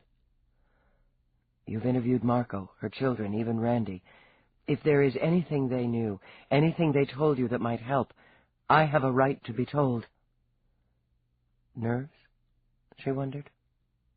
Or grief? No, she said quietly. You don't. I can't give you any information acquired during an interview or through investigative procedure. We're talking about the murder of the woman I loved. He exploded with it, his pale face flushing dark. We might have been married. Were you planning to be married, George? We discussed it. He passed a hand over his face, a hand that shook slightly. We'd discussed it, he repeated, and the flush washed away from his skin. There was always another case, another summation to prepare. There was supposed to be plenty of time. With his hands balled into fists, he turned away from her. I apologize for shouting at you. I'm not myself. It's all right, George. I'm very sorry. She's gone. He said it quietly, brokenly. She's gone. There was nothing left for her to do but give him privacy. She closed the door behind her, then rubbed a hand at the back of her neck where tension was lodged. On her way out, Eve signaled to Feeney. Need you to do some digging, she told him as they headed outside. Old case, about 10 years past, on one of the gambling hells in Sector 38. What you got, Dallas? Sex, scandal, and probable suicide. Accidental. Hot damn, Feeney said mournfully. And I was hoping to catch a ball game on the screen tonight. This should be just as entertaining. She spied Roarke helping the blonde into his car, hesitated, then detoured past him. Thanks for the tip, Roarke. Any time, Lieutenant. Feeney, he added, with a brief nod before he slipped into the car. Hey, Feeney said when the car glided away. He's really pissed at you. He seemed fine to me, Eve muttered, and wrenched open her car door. Feeney snorted. Some detective you are, pal. Just dig up the case, Feeney. Randall Slade's the accused. She slammed her door and sulked.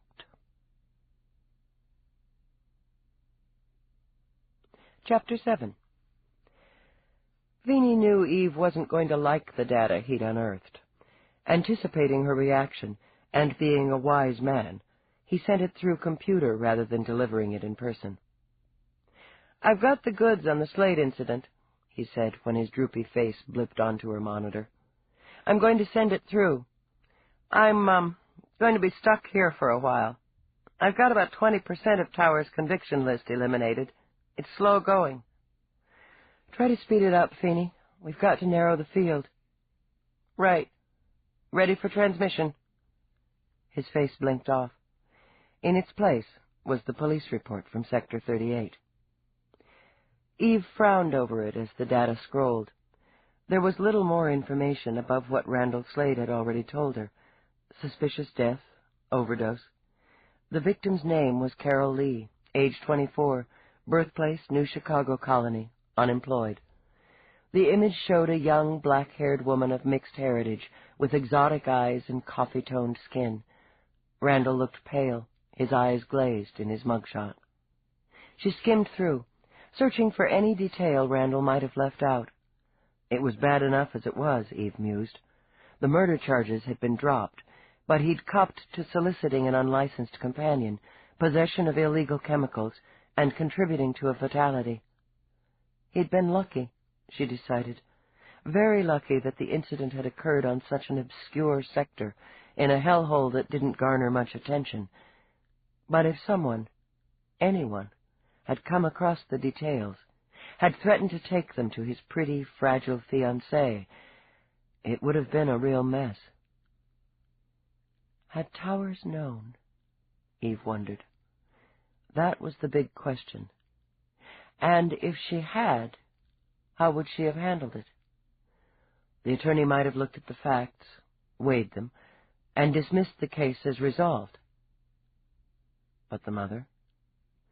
Would the loving mother who chatted about fashion for an hour with her daughter, the devoted parent who carved out time to help plan the perfect wedding, have accepted the scandal as the wild oats of a young, foolish man? Or would she have stood like a barricade between the older, less foolish man and what he wanted most? Eve narrowed her eyes and continued to scan the documents. Then she stopped cold when Rourke's name jumped out at her. Son of a bitch, she muttered, slamming a fist on the desk. Son of a bitch. Within 15 minutes, she was striding across the glossy tiles of the lobby of Roarke's building in Midtown. Her jaw was set as she accessed the code, then slapped her palm onto the handplate of his private elevator. She hadn't bothered to call, but let righteous fury zip her up to the top floor. The receptionist in his elegant outer office started to smile in greeting. One look at Eve's face had her blinking. "Lieutenant Dallas?" "Tell him I'm here, and that I see him now or down at Cop Central." He's in a meeting." "Now." "I'll call through." She swiveled and punched a button for private communication. She murmured the message and apologies while Eve stood fuming. "If you would wait in his office for a moment, Lieutenant," the receptionist began and rose. "I know the way," Eve snapped, striding across the plush carpet through the towering double doors and into Roarke's New York sanctum. There had been a time when she would have helped herself to a cup of coffee, or wandered over to admire his view from 150 stories up. Today she stood, every nerve quivering with temper, and beneath that was fear. The panel on the east wall slid open silently, and he walked through. He still wore the dark suit he'd chosen for the memorial service. As the panel closed behind him, he fingered the button in his pocket that belonged on Eve's gray jacket. "You were quick," he said easily. "I thought I would finish my board meeting before you came by." "You think you're clever," she shot back, "giving me just enough to start digging with. Damn it, Roarke, you're right in the middle of this." "Am I?" Unconcerned, he walked to a chair, sat, stretched out his legs. "And how is that, Lieutenant?" "You owned the damn casino where Slade was gambling. You owned the fucking Fleabag Hotel where the woman died. You had an unlicensed hooker working your hellhole." "Unlicensed companions in Sector 38? He smiled a little. "Why, I'm shocked." "Don't get cute with me. It connects you. Mercury was bad enough, but this is deeper. Your statement's on record." "Naturally." "Why are you making it so hard for me to keep your name out of this?" "I'm not interested in making it hard or easy for you, Lieutenant." "Fine, then. Just fine." If he could be cold, so could she. "Then we'll just get the questions and answers out of the way and move on. You knew Slade?" "Actually, I didn't. Not personally. Actually, I'd forgotten all about it, and him, until I did some research of my own. Wouldn't you like some coffee?" "You forgot you were involved in a murder investigation?" "Yes." Idly he steepled his hand. "It wasn't the first brush I'd had with the police, nor, apparently, is it the last. In the grand scheme of things, Lieutenant, it really didn't concern me." "Didn't concern you," she repeated. "You had Slade tossed out of your casino." "I believe the manager of the casino handled that." "You were there?" "Yes, I was there. Somewhere on the premises, in any case. Dissatisfied clients often become rowdy. I didn't pay much attention at that time." She took a deep breath.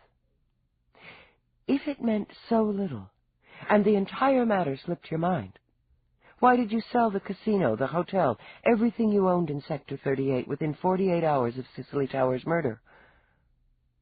He said nothing for a moment, his eyes on hers. "For personal reasons." "Roarke, just tell me so I can put this whole connection to bed. I know the sale didn't have anything to do with Towers' murder, but it looks dicey. For personal reasons isn't good enough." "It was for me. At the time." "Tell me, Lieutenant Dallas, are you thinking I decided to blackmail Cicely over her future son-in-law's youthful indiscretion? Had some henchman in my employ lure her to the West End, and when she didn't cooperate, slit her throat?" She wanted to hate him for putting her in the position of having to answer. "I told you I didn't believe you had anything to do with her death, and I meant it. You've put me in a position where it's a scenario we'll have to work with. One that will take time and manpower away from finding the killer. Damn you, Eve. He said it quietly. So quietly, so calmly, her throat burned in reaction. What do you want from me, Roarke? You said you'd help, that I could use your connections. Now, because you're pissed about something else, you're blocking me. I've changed my mind. His tone was dismissive as he rose and walked behind his desk. About several things, he added, watching her with eyes that sliced at her heart. If you would just tell me why you sold, the coincidence of that can't be ignored. He considered for a moment his decision to reorganize some of his less-than-legal enterprises and shake loose of what couldn't be changed. No, he murmured. I don't believe I will. Why are you putting me in this position? She demanded. Is this some sort of punishment? He sat, leaned back, steepled his fingers. If you like. You're going to be pulled into this, just like the last time. There's just no need for it. Driven by frustration, she slapped her hands on his desk. Can't you see that? He looked at her face, the dark, worried eyes, the ridiculously chopped hair. I know what I'm doing. He hoped he did. Roarke, don't you understand? It's not enough for me to know you had nothing to do with it. Now I have to prove it. He wanted to touch her, so much that his fingers ached from it. More than anything at that moment, he wished he could hate her for it. Do you know, Eve?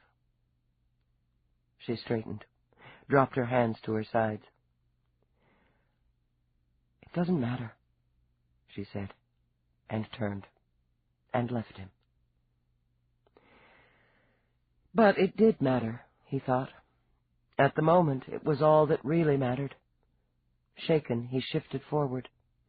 He could curse her now that those big, whiskey-colored eyes were no longer staring into him. He could curse her for bringing him so low he was nearly ready to beg for whatever scraps of her life she was willing to share with him. And if he begged, if he settled, he would probably grow to hate her almost as much as he would hate himself. He knew how to outweight a rival, how to outmaneuver an opponent. He certainly knew how to fight for what he wanted or intended to have, but he was no longer sure he could outweight, outmaneuver, or fight Eve. Taking the button out of his pocket, he toyed with it, studied it as though it were some intriguing puzzle to be solved. He was an idiot, Roarke realized. It was humiliating to admit what an incredible fool love could make of a man. He stood, slipped the button back in his pocket. He had a board meeting to complete, business to take care of. And, he thought, some research to do on whether any details of the Slade arrest had left Sector 38, and if they had, how and why.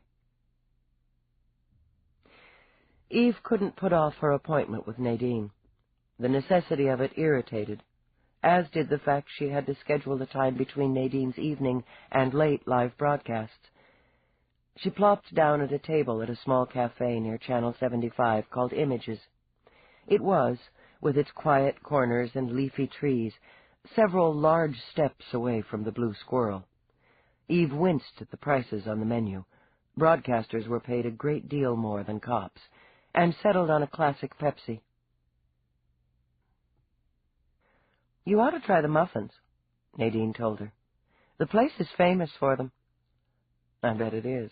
At about $5 a rehydrated blueberry, Eve thought. I don't have a lot of time. Neither do I. Nadine's on-camera makeup was still perfectly in place. Eve could only wonder how anyone could stand having their pores gunked for hours at a time. You go first. Fine.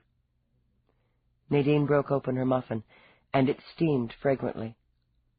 Obviously the memorial is the big news of the day. Who came? Who said what? Lots of side stories about the family. Focus is tight on the grieving daughter and her fiancé. Why? Human interest, Dallas. Big splashy wedding plans interrupted by violent murder. Words leaked that the ceremony will be postponed until the first part of next year. Nadine took a bite of muffin. Eve ignored the envious reaction of her stomach juices. Gossip isn't what I'm after, Nadine. But it adds color. Look, it was more like a plant than a leak. Somebody wanted the media to know the wedding's been postponed. So I wonder if this means there'll be a wedding after all. What I smell is the scent of trouble in paradise. Why would Marina turn away from Slade at a time like this? Seems to me they'd have a nice, quiet, private ceremony so he'd be there to comfort her. Maybe that's the plan exactly, and they're throwing you off the scent. It's possible. Anyway, without Towers as buffer, speculation's running that Angelini and Hammett will dissolve their business associations. They were very cool to each other, never spoke during the service, before or after it either. How do you know? Nadine smiled, feline and pleased. I have my sources. Angelini needs income and fast. Roarke's made him an offer for his shares, which now include Towers' interest in Mercury. Has he? You didn't know. Interesting. Sly as a cat, Nadine licked crumbs from her fingertips. I thought it was interesting, too, that you didn't attend the service with Roarke. I was there in an official capacity, Eve said shortly. Let's stick to the point. More trouble in paradise, Nadine murmured. Then her eyes sobered. Look, Dallas, I like you. I don't know why, but I do. If you and Roarke are having problems, I'm sorry for it. Buddy-to-buddy confidences were something Eve was never comfortable with. She shifted, surprised that she was tempted, even for an instant, to share. Then she set it down to Nadine's skill as a reporter. The point, she repeated. Okay. Nadine moved a shoulder and took another bite of muffin. Nobody knows Dick, she said briefly. We've got speculation. Angelini's financial difficulties, the son's gambling habits, the Fuentes case. You can forget the Fuentes case, Eve interrupted. He's going down. Both he and his lawyer know it. The evidence is clean. Taking Towers out won't change a thing. He might have been pissed. Maybe. But he's small time. He doesn't have the contacts or the money to buy a hit the size of Towers. Doesn't check out. We're running everybody she ever put away. So far, we've got zip. You've cooled off on the revenge theory, haven't you? Yeah. I think it was closer to home. Anyone in particular? No. Eve shook her head when Nadine studied her. No, she repeated. I don't have anything solid yet. Here's what I want you to look into, and I need you to hold it off the air until I clear it. That was the deal. Briefly, Eve told her of the incident in Sector 38. Holy shit, that's hot. And it's public record, Dallas. That may be. But you wouldn't know where to look unless I tipped you. Stick with the deal, Nadine. You hold it off the air and you poke around. See if you can find out if anyone knows or cares. If there's a connection to the murder, I'll hand it to you. If not, I guess it'll be up to your conscience whether you want to broadcast something that could ruin the reputation of a man and his relationship with his fiancée. Low blow, Dallas. Depends on where you're standing. Keep the cover on it, Nadine. Mm-hmm. Her mind was humming. Slade was in San Francisco the night of the murder. She waited a beat. Wasn't he? So the record shows. And there are dozens of coast-to-coast shuttles, public and private, running every hour back and forth. That's right. You keep in touch, Nadine, Eve said as she rose. and you keep the cover on. Eve made it an early night. When her link beeped at 1, she was screaming her way out of a nightmare. Sweating, shaking, she tore off the covers that wrapped around her, fought off the hands that were groping over her body. She choked back another scream, pressed her fingers against her eyes, and ordered herself not to be sick. She answered the call without turning the lights on, and blocked video. Dallas. Dispatch. Voice print verified. Probable homicide, female. Report 532 Central Park South, rear of building, code yellow. Acknowledged. Eve ended the transmission and, still trembling from the aftershocks of the dream, crawled out of bed. It took her 20 minutes. She'd needed the comfort of a hot shower, even if it had only been for 30 seconds. It was a trendy neighborhood, peopled by residents who patronized fashionable shops and private clubs, and who aspired to move just another notch up the social and economic ladder. The streets were quiet here, though it wasn't quite out of the realm of public taxis and into private transpo cars. Upper middle class all the way, she mused as she made her way around to the back of a sleek steel building with its pleasant view of the park. Then again, murder happened everywhere. It had certainly happened here.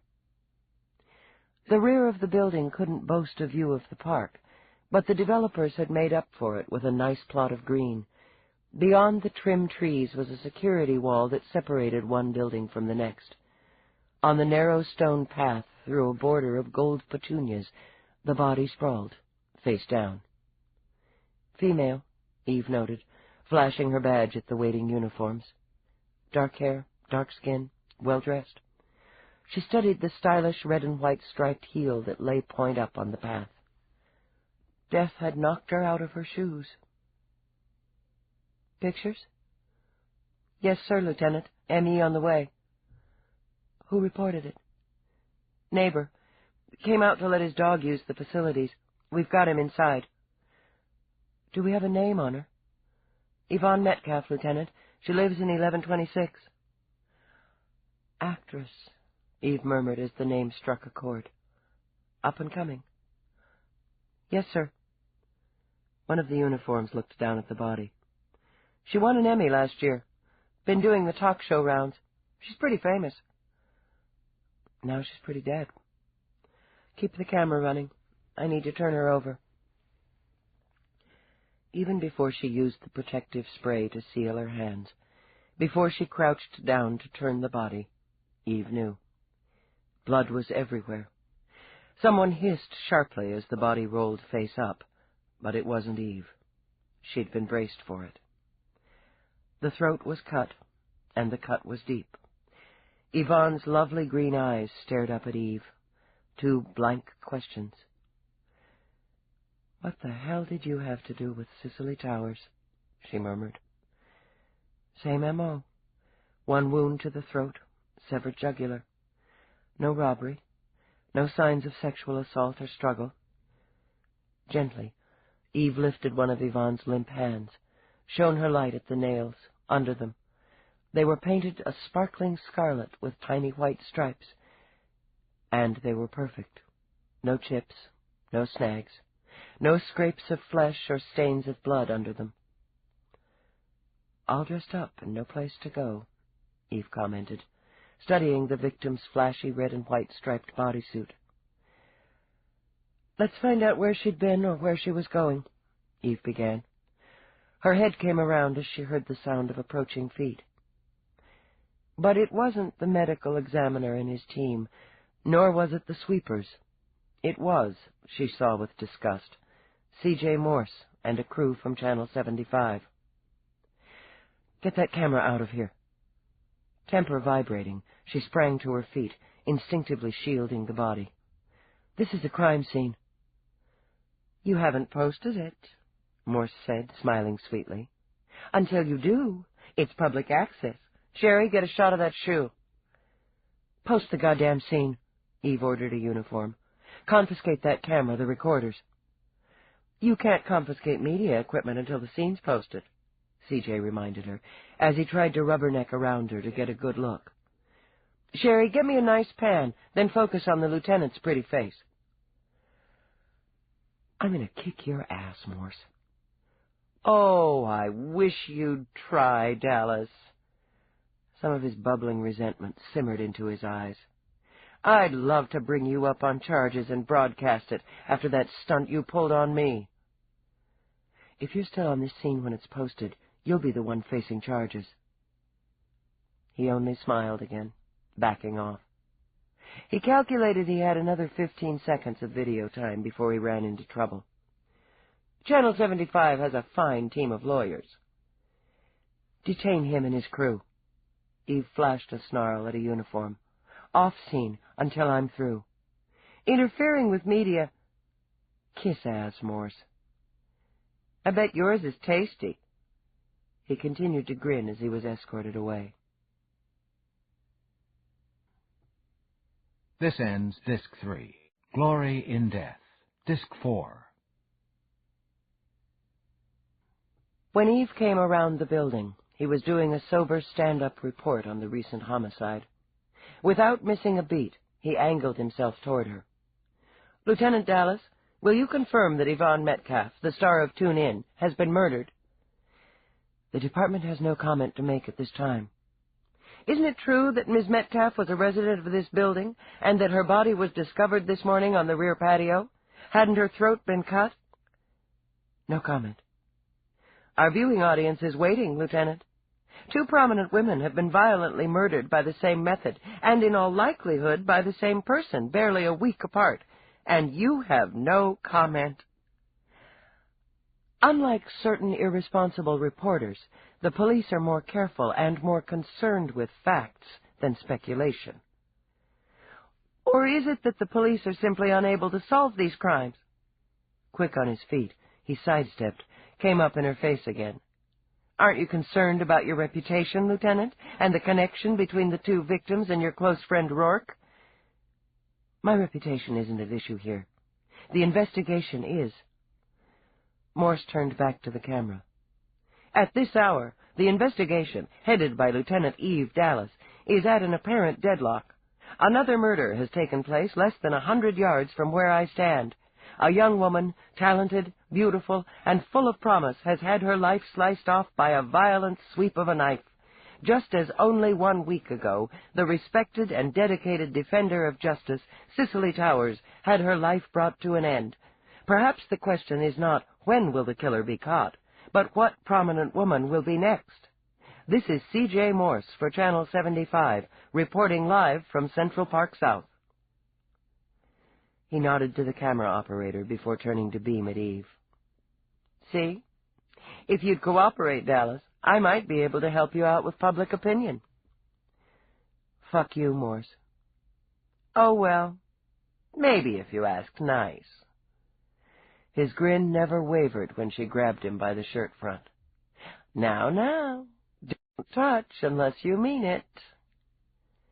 She was a full head taller than he, and gave serious thought to pounding him into the sidewalk. "Here's what I want to know, Morse. I want to know how a third-rate reporter ends up on a crime scene with a crew 10 minutes after the primary." He smoothed down the front of his shirt. "Sources, Lieutenant, which, as you know, I'm under no obligation to share with you." His smile dimmed into a sneer.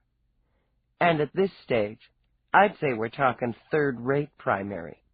You'd have been better off hooking up with me instead of Nadine.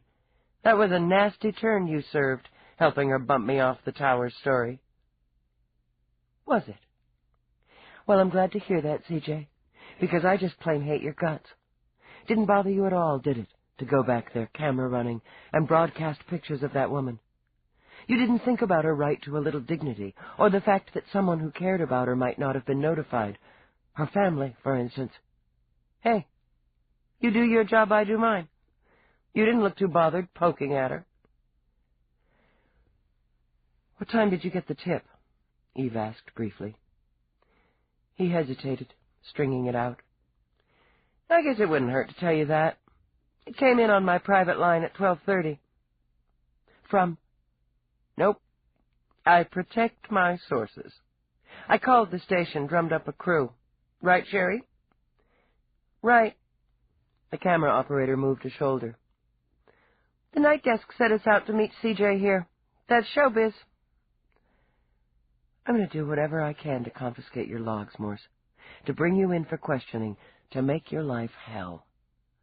Oh, I hope you do. His round face gleamed.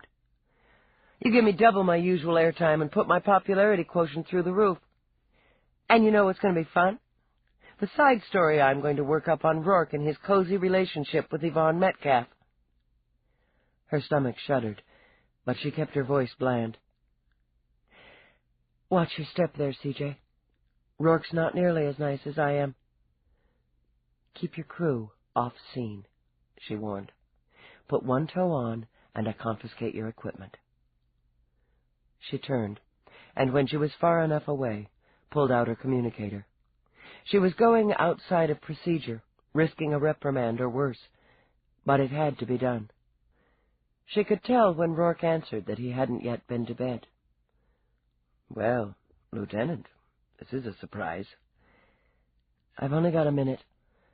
Tell me what your relationship was with Yvonne Metcalf. He lifted a brow. We're friends. We're close at one time. You were lovers? Yes, briefly. Why? Because she's dead, Roarke. His faint smile faded. Oh, Christ. How? She had her throat cut. Stay available. Is that an official request, Lieutenant? He asked, and his voice was hard as rock. It has to be. Roarke. She hesitated. I'm sorry. So am I. He ended the transmission.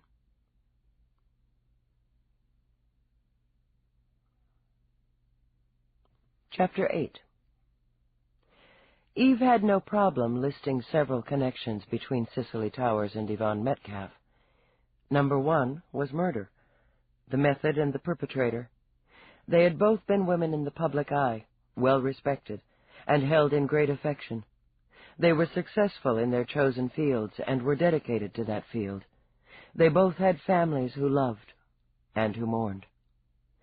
Yet they had worked and played in dramatically different social and professional circles.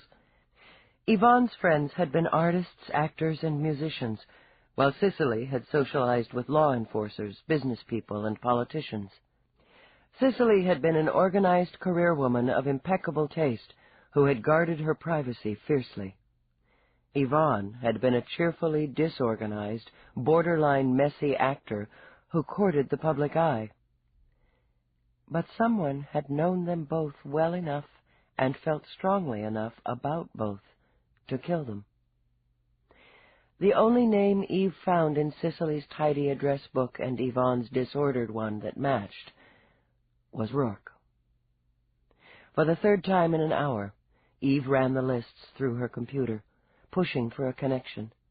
A name that clicked with another name, an address, a profession, a personal interest. The few connections that came through were so loosely linked, she could barely justify taking the next step toward the interview. But she would do it, because the alternative was Roarke. While the computer handled the short list, she took another pass through Yvonne's electronic diary. Why the hell didn't the woman put in names?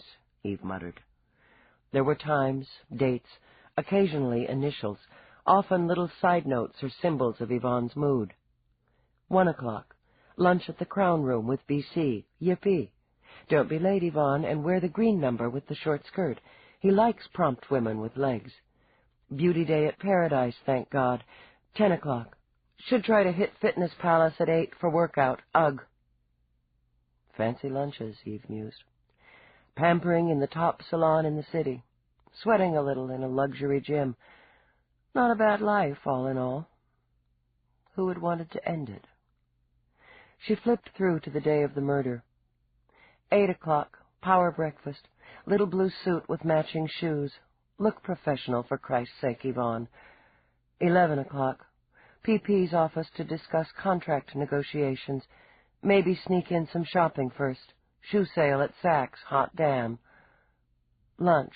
Skip dessert, maybe. Tell Cutie he was wonderful in show. No penalty for lying to pals about their acting. God, wasn't he awful? Call home. Hit Saks if you missed it earlier. 5-ish, drinks. Stick with spring water, babe. You talk too much when you're loose. Be bright, sparkle, push tune in. $. Don't forget photo layout in morning, and stay away from that wine. Go home, take a nap. Midnight meeting, could be hot stuff. Wear the red and white striped number and smile, smile, smile. Bygones are bygones, right? Never close that door. Small world and so on. What a dumbass. So she'd documented the meeting at midnight. Not who, not where, not what, but what she'd wanted to be well dressed for it. Someone she'd known, had a history with, bygones, a past problem with. Lover? Eve mused. She didn't think so. Yvonne hadn't put little hearts around the notation or told herself to be sexy, sexy, sexy. Eve thought she was beginning to understand the woman. Yvonne had been amused at herself, ready for fun, enjoying her lifestyle. And she'd been ambitious. Wouldn't she have told herself to smile, smile, smile for a career opportunity? A part, good press, a new script, an influential fan? What would she have said about Roarke? Eve wondered. Most likely she'd have noted him down with a big, bold-faced capital R. She would have put hearts around the date, or dollar signs, or smiles, as she had 18 months before she died. Eve didn't have to look at Yvonne's previous diaries. She remembered perfectly the woman's last notation on Roarke. Dinner with R, 8:30, yum yum. Wear the white satin, matching teddy. Be prepared, might get lucky. The man's body is awesome. Wish I could figure out his head. Oh, well, just think sexy and see what happens. Eve didn't particularly want to know if Yvonne had gotten lucky. Obviously they'd been lovers. Roarke had said so himself. So why hadn't she put down any more dates with him after the white satin? It was something she supposed she'd have to find out. For investigative purposes only. Meanwhile, she would make another trip to Yvonne's apartment, try again to reconstruct the last day of her life. She had interviews to schedule, and, as Yvonne's parents called her at least once a day, Eve knew she would have to talk with them again, steel herself against their horrible grief and disbelief. She didn't mind the 14- and 16-hour days. In fact, at this stage of her life, she welcomed them. 4 days after Yvonne Metcalf's murder, Eve was running on empty. She had questioned over 36 people extensively, exhaustively. Not only had she been unable to discover a single viable motive, she'd found no one who hadn't adored the victim. There wasn't a hint of an obsessed fan. Yvonne's mail had been mountainous, and Feeney and his computer were still scanning the correspondence. But among the first section, there had been no threats, veiled or overt, no weird or unsavory offers or suggestions. There had been a hefty percentage of marriage proposals and other propositions. Eve culled them out with little hope or enthusiasm. There was still a chance that someone who had written to Yvonne had written or contacted Cicely. As time passed, the chance became a long shot. Eve did what was expected in unsolved multiple homicides, what departmental procedure called for at this stage of an investigation. She made an appointment with the shrink. While she waited, Eve struggled with her mixed feelings for Dr. Mira. The woman was brilliant, insightful, quietly efficient, and compassionate. Those were the precise reasons Eve dragged her feet. She had to remind herself again that she hadn't come to Mira for personal reasons, or because the department was sending her for therapy. She wasn't going through testing. They weren't going to discuss her thoughts, her feelings, or her memory. They were going to dissect the mind of a killer. Still, she had to concentrate on keeping her heart rate level, her hands still and dry. When she was gestured into Mira's office, Eve told herself her legs were shaky because she was tired. Nothing more. Lieutenant Dallas. Mira's pale blue eyes skimmed over Eve's face, noted the fatigue. I'm sorry you had to wait. No problem. Though she would have preferred standing, Eve took the blue scoop chair beside Mira's. I appreciate you getting to the case so quickly. We all do our jobs as best we can, Mira said in her soothing voice. And I had a great deal of respect and affection for Cicely Towers. You knew her? We were contemporaries, and she consulted me on many cases.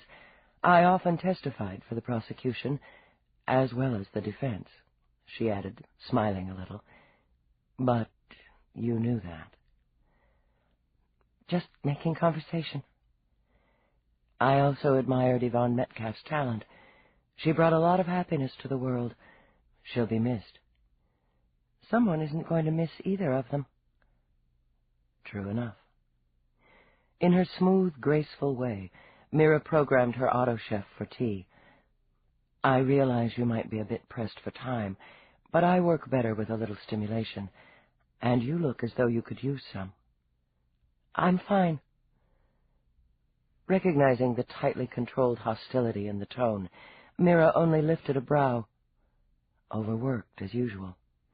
It happens to those who are particularly good at their jobs. She handed Eve a cup of tea in one of the pretty china cups. Now, I've read over your reports, the evidence you've gathered, and your theories. My psychiatric profile, she said, tapping a sealed disc on the table between them. You've completed it. Eve didn't trouble to mask the irritation. You could have transmitted the data and saved me a trip. I could have, but I preferred to discuss this with you, face to face. Eve, you're dealing with someone very dangerous. I think I picked up on that, Doctor. 2 women have had their throats slashed. 2 women thus far, Mira said quietly, and sat back. I'm very much afraid there will be more, and soon. Because she believed the same, Eve ignored the quick chill that sprinted up her spine. Why? It was so easy, you see, and so simple. A job well done. There's a satisfaction in that. There's also the attention factor. Whoever accomplished the murders can now sit back in his or her home and watch the show. The reports, the editorials, the grieving, the services, the public arena of the investigation. She paused to savor her tea. You have your theory, Eve. You're here so that I can corroborate it or argue against it. I have several theories. Only one you believe in. Mira smiled her wise smile, aware that it made Eve bristle. Fame. What else did these 2 women have in common but their public prominence? They didn't share the same social circle or professional one, knew few of the same people, even on a casual level. They didn't patronize the same shops, health centers, or cosmetic experts. What they did share was fame, public interest, and a kind of power, which the killer envied. I would say exactly that. Resented as well, and wished, by killing them, to bask in the reflected attention. The murders themselves were both vicious and uncommonly clean. Their faces weren't marred, nor their bodies. One quick slice across the throat, according to the M.E., from the front, face to face. A blade is a personal weapon, an extension of the hand. It isn't distant like a laser or aloof like poison. Your murderer wanted the feel of killing, the sight of blood, the smell of it, the full experience that makes him or her one who appreciates having control, following through on a plan. You don't believe it was a hired hit? There's always that possibility, Eve, but I'm more inclined to see the killer as an active participant rather than a hireling. And then there are the souvenirs. Tower's umbrella. And Metcalf's right shoe. You've managed to keep that out of the press. Barely. Eve scowled over the memory of Morse and his crew invading the murder scene. A pro wouldn't have taken a souvenir, and the killings were too well thought out to have been planned by a street hit. I agree. You have an organized mind, an ambitious one. Your murderer is enjoying his work, which is why there'll be another. Or hers, Eve put in. The envy factor can be leaned toward a female. These two women were what she wanted to be. Beautiful, successful, admired, famous, strong. It's often the weak who kill. Yes, quite often. No, it isn't possible to determine gender from the data we have at this point, only to access the probability factor that the killer targets females who have reached a high level of public attention. What am I supposed to do about that, Dr. Mira? Put a security beeper on every prominent, well-known or successful woman in the city, including yourself? Odd. I was thinking more about you. Me? Eve jiggled the tea she hadn't touched, then set it on the table with a snap. That's ridiculous. I don't think so. You've become a familiar face, Eve. For your work, certainly, and most particularly since the case last winter. You're very respected in your field. And, she continued before Eve could interrupt, you also have one more important connection to both victims. All of you have had a relationship with Roarke. Eve knew her blood drained from her face. That wasn't something she could control, but she could keep her voice level and hard. Roarke had a business partnership, a relatively minor one, with Towers. With Metcalf, the intimate side of their relationship has been over for quite some time. Yet you feel the need to defend him to me. I'm not defending him, Eve snapped. I'm stating facts. Roarke's more than capable of defending himself. Undoubtedly. He's a strong, vital, and clever man. Still, you worry for him. In your professional opinion, is Roarke the killer? Absolutely not. I have no doubt that were I to analyze him, I would find his killer instinct well developed. The fact was, Mira would have loved the opportunity to study Roarke's mind, but his motive would have to be very defined, great love or great hate.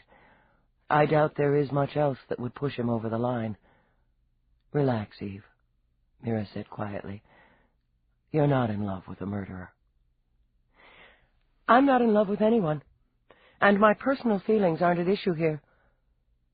On the contrary, the investigator's state of mind is always an issue.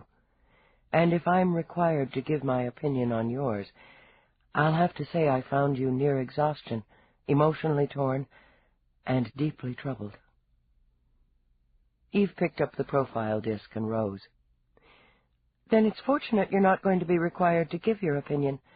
I'm perfectly capable of doing my job. I don't doubt it for a moment. But at what cost to yourself? The cost would be higher if I didn't do it. I'm going to find who killed these women. Then it'll be up to someone like Cicely Towers to put them away. Eve tucked the disc in her bag. There's a connection you left out, Dr. Mira. Something these two women had in common. Eve's eyes were hard and cold. Family. Both of them had close family that was a large and important part of their lives. I'd say that lets me out as a possible target, wouldn't you? Perhaps. Have you been thinking of your family, Eve? Don't play with me. You mentioned it, Mira pointed out. You're always careful in what you say to me, so I must assume family is on your mind. I don't have family, Eve shot back. And I've got murder on my mind. If you want to report to the commander that I'm unfit for duty, that's just fine. When are you going to trust me? There was impatience, for the first time in Eve's memory, in the careful voice. Is it so impossible for you to believe that I care about you? Yes, I care, Mira said, when Eve blinked in surprise. and I understand you better than you wish to admit. I don't need for you to understand me. But there were nerves in Eve's voice now. She heard them herself. I'm not in testing or here for a therapy session. There are no recorders on here. Mira had set her tea down with a snap that had Eve jamming her hands in her pockets. Do you think you're the only child who lived with horror and abuse? The only woman who struggled to overcome it? I don't have to overcome anything. I don't remember. My stepfather raped me repeatedly from the time I was 12 until I was 15, Mira said calmly, and stopped Eve's protest cold. For those 3 years I lived never knowing when it would happen, only that it would, and no one would listen to me. Shaken, sick, Eve wrapped her arms around her body. I don't want to know this. Why are you telling me this? Because I look in your eyes and see myself. But you have someone who will listen to you, Eve. Eve stood where she was, moistened her dry lips. Why did it stop? Because I finally found the courage to go to an abuse center, tell the counselor everything, to submit to the examinations, both physical and psychiatric. The terror of that, the humiliation of that, was no longer as huge as the alternative. Why should I have to remember it? Eve demanded. It's over. Why aren't you sleeping? The investigation. Eve. The gentle tone had Eve closing her eyes. It was so hard, so trying, to fight that quiet compassion. Flashbacks, she murmured, hating herself for the weakness. Nightmares. Of before you were found in Texas. Just blips, just pieces. I can help you put them together. Why should I want to put them together?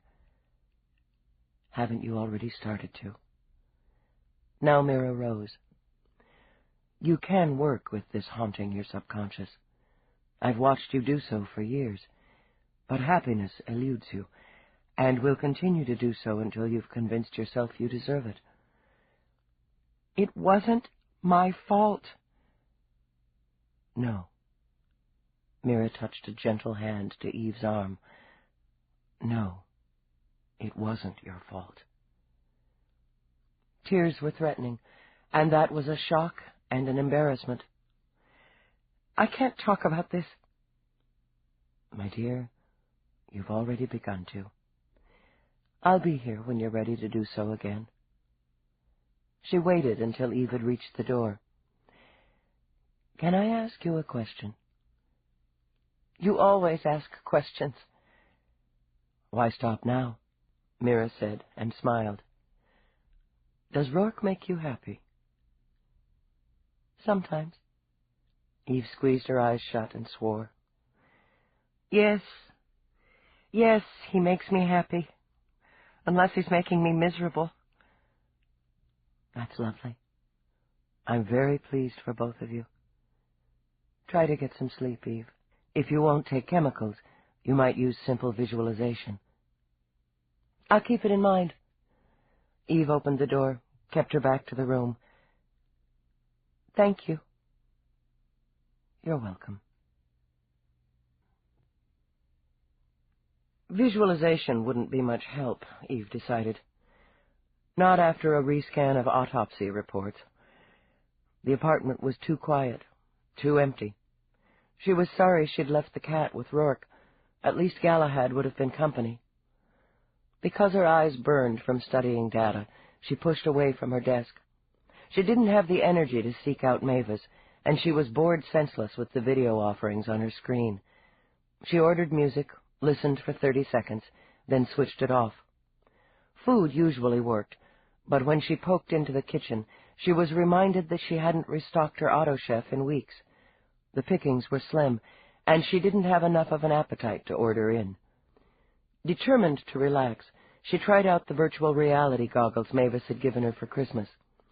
Because Mavis had used them last, they were set for nightclub, at full volume, After a hurried adjustment and a great deal of swearing, Eve programmed tropics, beach. She could feel the grit of hot white sand under her bare feet, the punch of the sun on her skin, the soft ocean breeze. It was lovely to stand in the gentle surf, watch the swoop of gulls, and sip from an icy drink that carried the zing of rum and fruit. There were hands on her bare shoulders, rubbing. Sighing, she leaned back into them, felt the firm length of mail against her back. Far out on the blue sea, a white ship sailed toward the horizon. It was easy to turn into the arms that waited for her, to lift her mouth to the mouth she wanted, and to lie on the hot sand with the body that fit so perfectly with hers. The excitement was as sweet as the peace, the rhythm as old as the waves that lapped over her skin. She let herself be taken, shivered as the needs built toward fulfillment. His breath was on her face, his body linked with her when she groaned out his name. Roarke. Furious with herself, Eve tore off the goggles and heaved them aside. He had no right to intrude, even here, inside her head. No right to bring her pain and pleasure when all she wanted was privacy. Oh, he knew what he was doing, she thought, as she sprang up to pace. He knew exactly what he was doing, and they were going to settle it, once and for all. She slammed the apartment door behind her. It didn't occur to her until she was speeding through his gates that he might not be alone. The idea of that was so infuriating, so devastating, that she took the stone steps 2 at a time, hit the door with a fresh burst of violent energy. Somerset was waiting for her. "Lieutenant, it's 1:20 in the morning." "I know what time it is." She bared her teeth when he stepped in front of her to block the staircase. "Let's understand each other, pal. I hate you, you hate me. The difference is I've got a badge. Now get the hell out of my way or I'll haul your bony ass in for obstructing an officer." Dignity coated him like silk. "Do I take that to mean you're here, at this hour, in an official capacity, Lieutenant?" "Take it any way you want. Where is he?" "If you'll state your business, I'll be happy to determine Rourke's current whereabouts and see if he's available to you." Out of patience, Eve jammed an elbow in his gut and skirted the wheezing form. "I'll find him myself," she stated as she bounded up the stairs. He wasn't in bed, alone or otherwise. She wasn't entirely sure how she felt about that, or what she would have done if she'd found him twined around some blonde. Refusing to think about it, she turned on her heel and marched away toward his office, with Somerset hot on her trail. "I intend to file a complaint." "File away," she shot back over her shoulder. "You have no right to intrude on private property in the middle of the night. You will not disturb Roarke." He slapped a hand on the door as she reached it. "I will not allow it." To Eve's surprise, he was out of breath and red-faced. His eyes were all but jittering in their sockets. It was, she decided, more emotion than she'd believed him capable of. This really puts your jocks in a twist, doesn't it? Before he could prevent it, she hit the mechanism, and the door slid open. He made a grab for her, and Roarke, who turned from his study of the city, had the curious surprise of watching them grapple. "Put a hand on me again, you tight-ass son of a bitch, and I'll deck you." She lifted a fist to demonstrate. "The satisfaction would be worth my badge." "Somerset," Roarke said mildly. "I believe she means it. Leave us alone." "She's exceeded her authority." "Leave us alone," Roarke repeated. "I'll deal with this." "As you wish." Somerset jerked his starched jacket back into place and strode out, with only the slightest of limps. "If you want to keep me out," Eve snapped on her march toward the desk, "you're going to have to do better than that flat-assed guard dog." Roarke merely folded his hands on the desktop. "If I'd wanted to keep you out, you would no longer be cleared through gate security." Deliberately, he flicked a glance at his watch. "It's a bit late for official interviews." "I'm tired of people telling me what time it is." Well then, he leaned back in the chair. What can I do for you? Chapter 9. Attack was the emotional choice. Eve could justify it as the logical one as well. You were involved with Yvonne Metcalf. As I told you, we were friends. He opened an antique silver box on the desk and took out a cigarette. At one time, intimate friends. Who changed the aspect of your relationship, and when? Who? Roarke thought it over as he lighted the cigarette, blew out a thin haze of smoke. I believe it was a mutual decision. Her career was rising quickly, causing numerous demands on her time and energy. You could say we drifted apart. You quarreled? I don't believe we did. Yvonne was rarely quarrelsome. She found life too amusing. Would you like a brandy? I'm on duty. Yes, of course you are. I'm not. When he rose, Eve saw the cat spring from his lap. Galahad examined her with his bicolored eyes before plunking down to wash. She was too busy scowling at the cat to note that Rourke's hands weren't quite steady as he stood at the carved liquor cabinet, pouring brandy from decanter to snifter. Well, he said, swirling the glass with half the width of the room between them. Is that all? No, she thought. That was far from all. If he wouldn't help her voluntarily, she would poke and prod and use his canny brain without mercy and without a qualm. The last time you're noted in her diary was 1.5 years ago. So long, Roarke murmured. He had regret, a great deal of it, for Yvonne. But he had his own problems at the moment, the biggest of which was standing across the room, watching him with turbulent eyes. I didn't realize. Was that the last time you saw her?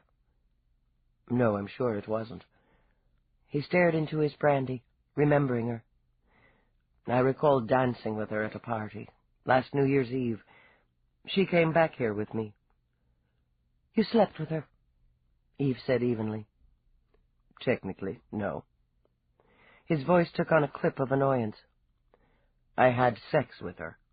Conversation. Brunch. You resumed your former relationship? No.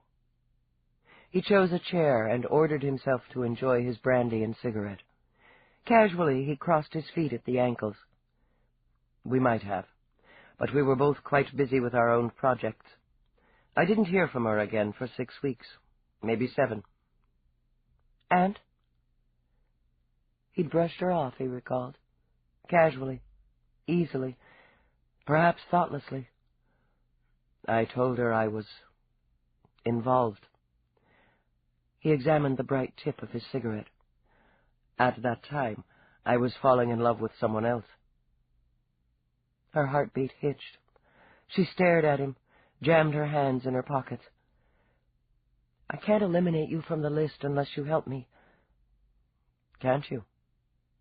Well then. Damn it, Roarke. You're the only one who was involved with both victims. And what's my motive, Lieutenant? Don't use that tone with me. I hate it when you do that. Cold, controlled, superior. Giving up, she began to pace. I know you didn't have anything to do with the murders, and there's no evidence to support your involvement, but that doesn't break the link. And that makes it difficult for you, because your name is, in turn, linked with mine. Or was. I can handle that. Then why have you lost weight? He demanded. Why are there shadows under your eyes? Why do you look so unhappy? She yanked out her recorder, slapped it on his desk, a barrier between them. I need you to tell me everything you know about these women, every small, insignificant detail. Damn it, damn it, damn it! I need help. I have to know why Towers would go to the West End in the middle of the night, why Metcalf would dress herself up and go out to the patio at midnight. He tapped out his cigarette, then rose slowly. "You're giving me more credit than I deserve, Eve. I didn't know Cicely that well. We did business, socialized in the most distant of fashions. Remember my background and her position. As to Yvonne, we were lovers. I enjoyed her, her energy, her zest. I know she had ambition. She wanted stardom, and she earned it, deserved it. But I can't tell you the minds of either of these women." "You know people," she argued. "You have a way of getting inside their heads. Nothing ever surprises you." "You do," he murmured. "Continually." She only shook her head. "Tell me why you think Yvonne Metcalf went out to meet someone on the patio." He sipped brandy, shrugged. "For advancement, glory, excitement, love. Probably in that order. She would have dressed carefully because she was vain, admirably so. The time of the meeting wouldn't have meant anything to her. She was impulsive, entertainingly so." She let out a little breath. This was what she needed. He could help her see the victims. Were there other men? He was brooding, he realized, and forced himself to stop. She was lovely, entertaining, bright, excellent in bed. I imagine there were a great many men in her life. Jealous men? Angry men? He lifted a brow. "Do you mean someone might have killed her because she wouldn't give him what he wanted? Needed?" His eyes stayed steady on hers. "It's a thought. A man could do a great deal of damage to a woman for that, if he wanted or needed badly enough. Then again, I haven't killed you. Yet." "This is a murder investigation, Roarke. Don't get cute with me." "Cute!" He stunned them both by flinging the half-empty snifter across the room. Glass shattered on the wall, liquor sprayed. "You come bursting in here, without warning, without invitation, and expect me to sit cooperatively, like a trained dog, while you interrogate me. You ask me questions about Yvonne, a woman I cared for, and expect me to cheerfully answer them while you imagine me in bed with her." She'd seen his temper spurt and flash before. She usually preferred it to his icy control, but at the moment her nerves had shattered along with the glass. "It's not personal, and it's not an interrogation. It's a consultation with a useful source. I'm doing my job." "This has nothing to do with your job, and we both know it. If there's even a germ of belief in you that I had anything to do with slitting the throats of those two women, then I've made even a bigger mistake than I imagined. If you want to poke holes in me, Lieutenant, do it on your own time, not mine." He scooped her recorder off the desk and tossed it to her. "Next time, bring a warrant." "I'm trying to eliminate you completely." "Haven't you done that already?" He moved back behind his desk and sat wearily. "Get out. I'm done with this." She was surprised she didn't stumble on her way to the door, the way her heart was pounding and her knees were shaking. She fought for breath as she reached for it. At the desk, Roarke cursed himself for a fool and hit the button to engage the locks. Damn her. Damn himself. But she wasn't walking out on him. He was opening his mouth to speak when she turned, inches from the door. There was fury on her face now. "All right. God damn it, all right, you win. I'm miserable. Isn't that what you want? I can't sleep, I can't eat. It's like something's broken inside me, and I can barely do my job. Happy now?" He felt the first tingle of relief loosen the fist around his heart.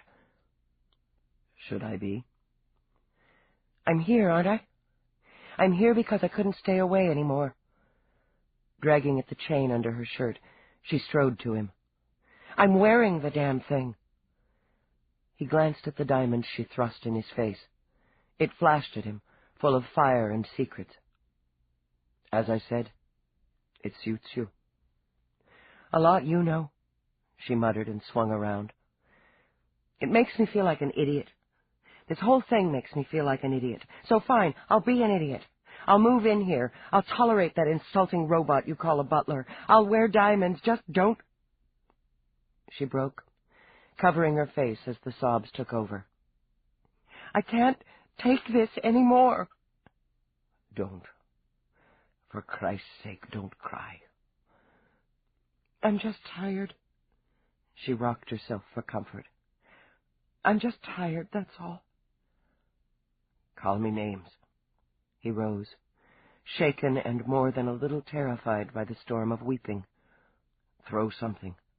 Take a swing at me. She jerked back when he reached for her. Don't. I need a minute when I'm making a fool of myself.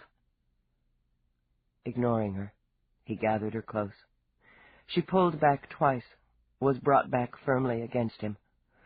Then, in a desperate move, her arms came around him, clutched.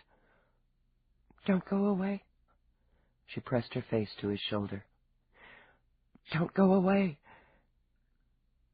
I'm not going anywhere. Gently, he stroked her back, cradled her head. Was there anything more astounding or more frightening to a man, he wondered, than a strong woman in tears? I've been right here all along. I love you, Eve, almost more than I can stand. I need you. I can't help it. I don't want to. I know. He eased back, tucking a hand under her chin to lift her face to his. We're going to have to deal with it. He kissed one wet cheek, then the other. I really can't do without you. You told me to go. I locked the door. His lips curved a little before they brushed over hers. If you'd waited a few more hours, I would have come to you. I was sitting here tonight, trying to talk myself out of it, and not having any luck. Then you stalked in. I was perilously close to getting on my knees. Why? She touched his face. You could have anyone. You probably have. Why? He tilted his head. That's a tricky one. Could it be your serenity, your quiet manner, your flawless fashion sense? It did his heart good to see her quick, amused grin. No, I must be thinking of someone else. It must be your courage, your absolute dedication to balancing scales, that restless mind, and that sweet corner of your heart that pushes you to care so much about so many. That's not me. Oh, but it is you, darling Eve. He touched his lips to hers. Just as that taste is you, the smell, the look, the sound. You've undone me. We'll talk, he murmured, brushing his thumbs over drying tears. We'll figure out a way to make this work for both of us. She drew in a shuddering breath. I love you. And let it out. God. The emotion that swept through him was like a summer storm, quick, violent, then clean. Swamped with it, he rested his brow on hers. You didn't choke on it.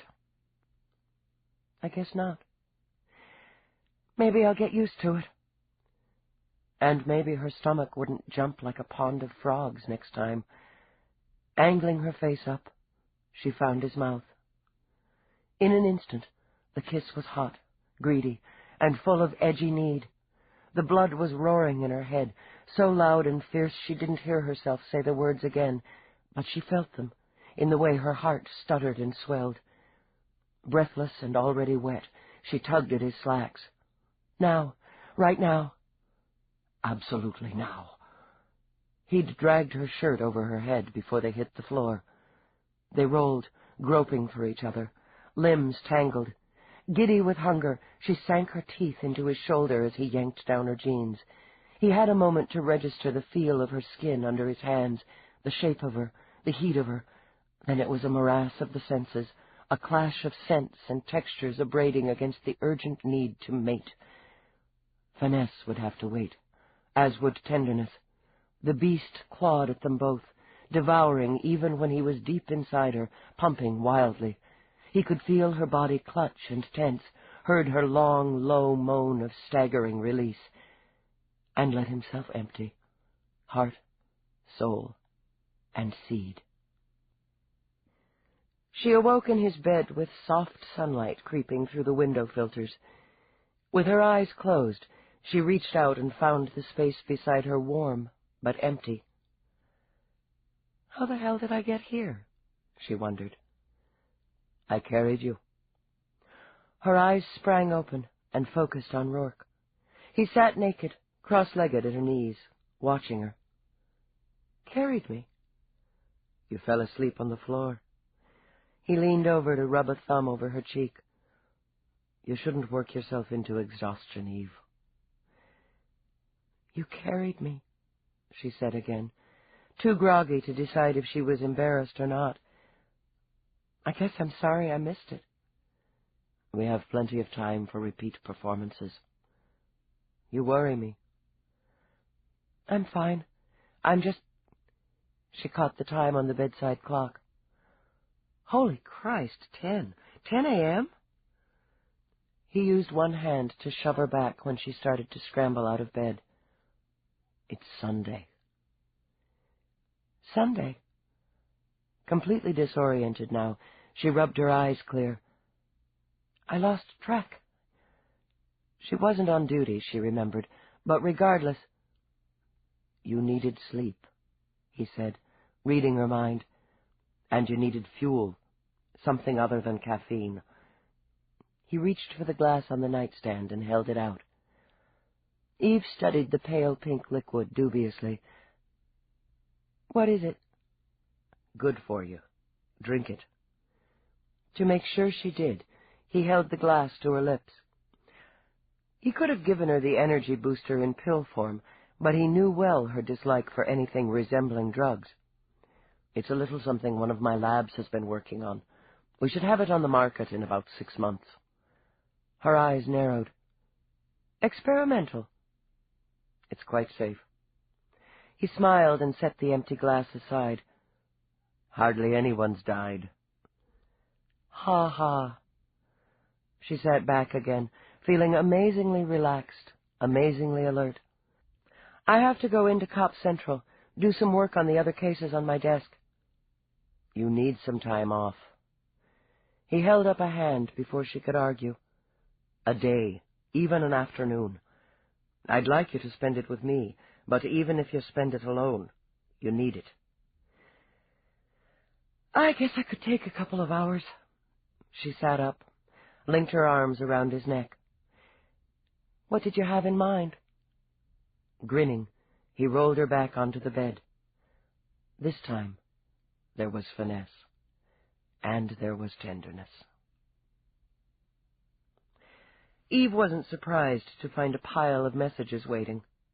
Sunday had stopped being a day of rest decades before.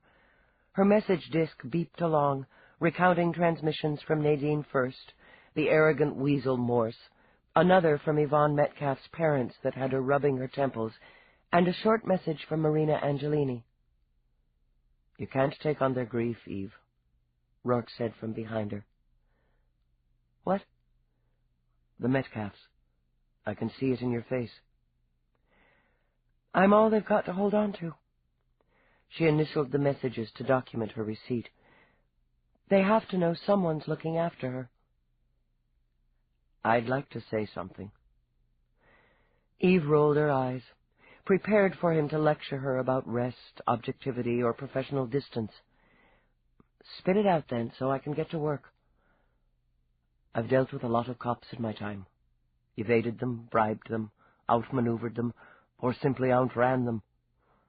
Amused, she nudged a hip onto the corner of her desk. I'm not sure you should be telling me that. Your record's suspiciously clean. Of course it is. On impulse, he kissed the tip of her nose. "I paid for it." She winced. "Really, Roarke, what I don't know can't hurt you." "The point is," he continued blandly, "I've dealt with a lot of cops over the years. You're the best." Caught completely off guard, she blinked. "Well?" "You'll stand, Eve, for the dead and the grieving. I'm staggered by you." "Cut it out." Miserably embarrassed, she shifted. "I mean it." "You can use that when you call Morse back and run up against his irritating whine." "I'm not calling him back." "You initialed the transmissions." "I zapped his first." She smiled. "Oops." With a laugh, he picked her up off the desk. "I like your style." She indulged herself by combing her fingers through his hair before she tried to wriggle free. "Right now, you're cramping it, so back off while I see what Marina Angelini wants." Brushing him off, she engaged the number, waited. It was Marina herself who answered, her pale, tense face on screen. "Yes. Oh, Lieutenant Dallas. Thank you for getting back to me so quickly. I was afraid I wouldn't hear from you until tomorrow." "What can I do for you, Miss Angelini?" "I need to speak with you as soon as possible. I don't want to go through the commander, Lieutenant. He's done enough for me and my family." "Is this regarding the investigation?" "Yes. At least I suppose it is."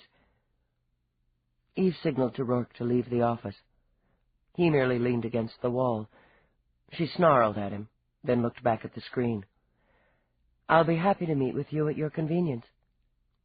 "That's just it, Lieutenant. It's going to have to be at my convenience.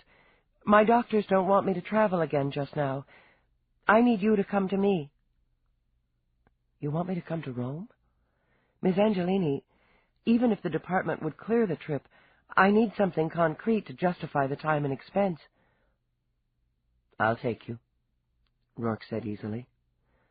"Keep quiet." "Who else is there? Is someone else there?" Marina's voice trembled. "Roarke is with me," Eve said between her teeth. "Miss Angelini—" "Oh, that's fine. I've been trying to reach him. Could you come together? I realize this is an imposition, Lieutenant. I hesitate to pull strings, but I will if necessary.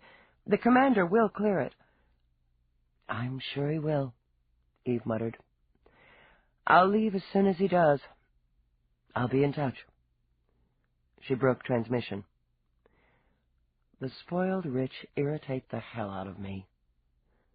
"Grief and worry don't have economic boundaries," Roarke said.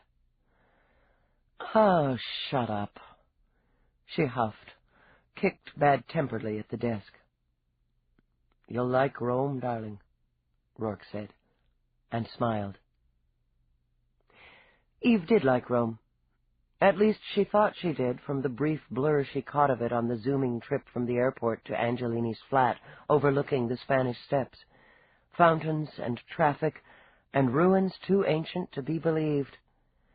From the rear of the private limo, Eve watched the fashionable pedestrians with a kind of baffled awe. Sweeping robes were in this season, apparently, clingy, sheer, voluminous, in colors from the palest white to the deepest bronze. Jeweled belts hung from waists, coordinating with crusted gems on flat-soled shoes, and little jeweled bags carried by men and women alike. Everyone looked like royalty. Roarke hadn't known she could gawk. It pleased him enormously to see that she could forget her mission long enough to stare and wonder. It was a shame, he thought, that they couldn't take a day or two so that he could show her the city, the grandeur of it, and its impossible continuity. He was sorry when the car pulled jerkily to the curb and yanked her back to reality. This better be good. Without waiting for the driver, she slammed out of the car. When Roarke took her elbow to lead her inside the apartment building, she turned her head and frowned at him. "Aren't you even the least bit annoyed at being summoned across a damn ocean for a conversation?" "Darling, I often go a great deal farther for less, and without such charming company." She snorted, and had nearly taken out her badge to flash at the security droid before she remembered herself. "Eve Dallas and Roarke for Marina Angelini." "You're expected, Eve Dallas and Roarke." The droid glided to a gilt-barred elevator and keyed in a code. "You could get one of those."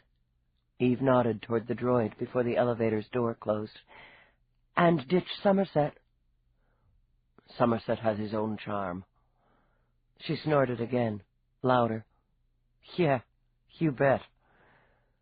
The doors slid open into a golden ivory foyer, with a small tinkling fountain in the shape of a mermaid.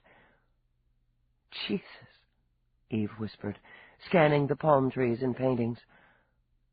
"I didn't think anybody but you really lived like this." "Welcome to Rome." Randall Slade stepped forward. "Thank you for coming. Please, come in. Marina's in the sitting room." "She didn't mention you'd be here, Mr. Slade." "We made the decision to call you together." Biding her time for questions, Eve walked past him. The sitting room was sided on the front wall in sheer glass. One-way glass, Eve assumed, as the building was only 6 stories high. Despite the relatively short height, it afforded an eye-popping view of the city. Marina sat daintily on a curved chair, sipping tea from a hand that shook slightly. She seemed paler, if possible, and even more fragile in her trendy robe of ice blue. Her feet were bare, the nails painted to match her robe. She'd dressed her hair up in a severe knot, secured with a jeweled comb. Eve thought she looked like one of the ancient Roman goddesses, but her mythology was too sketchy to choose which one. Marina didn't rise, nor did she smile, but set her cup aside to pick up a slim white pot and pour 2 more. "I hope you'll join me for tea." "I didn't come for a party, Miss Angelini."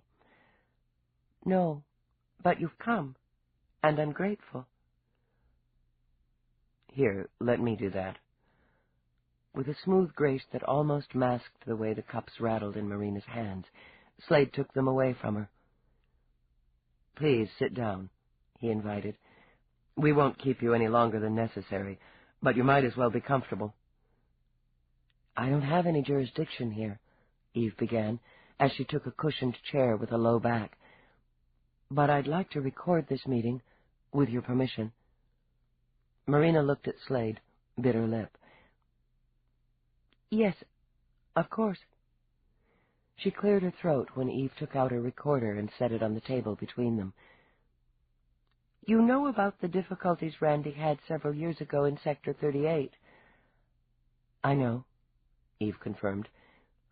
"I was told you didn't." "Randy told me yesterday." Marina reached up blindly, and his hand was there. "You're a strong, confident woman, Lieutenant. It may be difficult for you to understand those of us who aren't so strong. Randy didn't tell me before because he was afraid I wouldn't handle it well. My nerves." She moved her thin shoulders.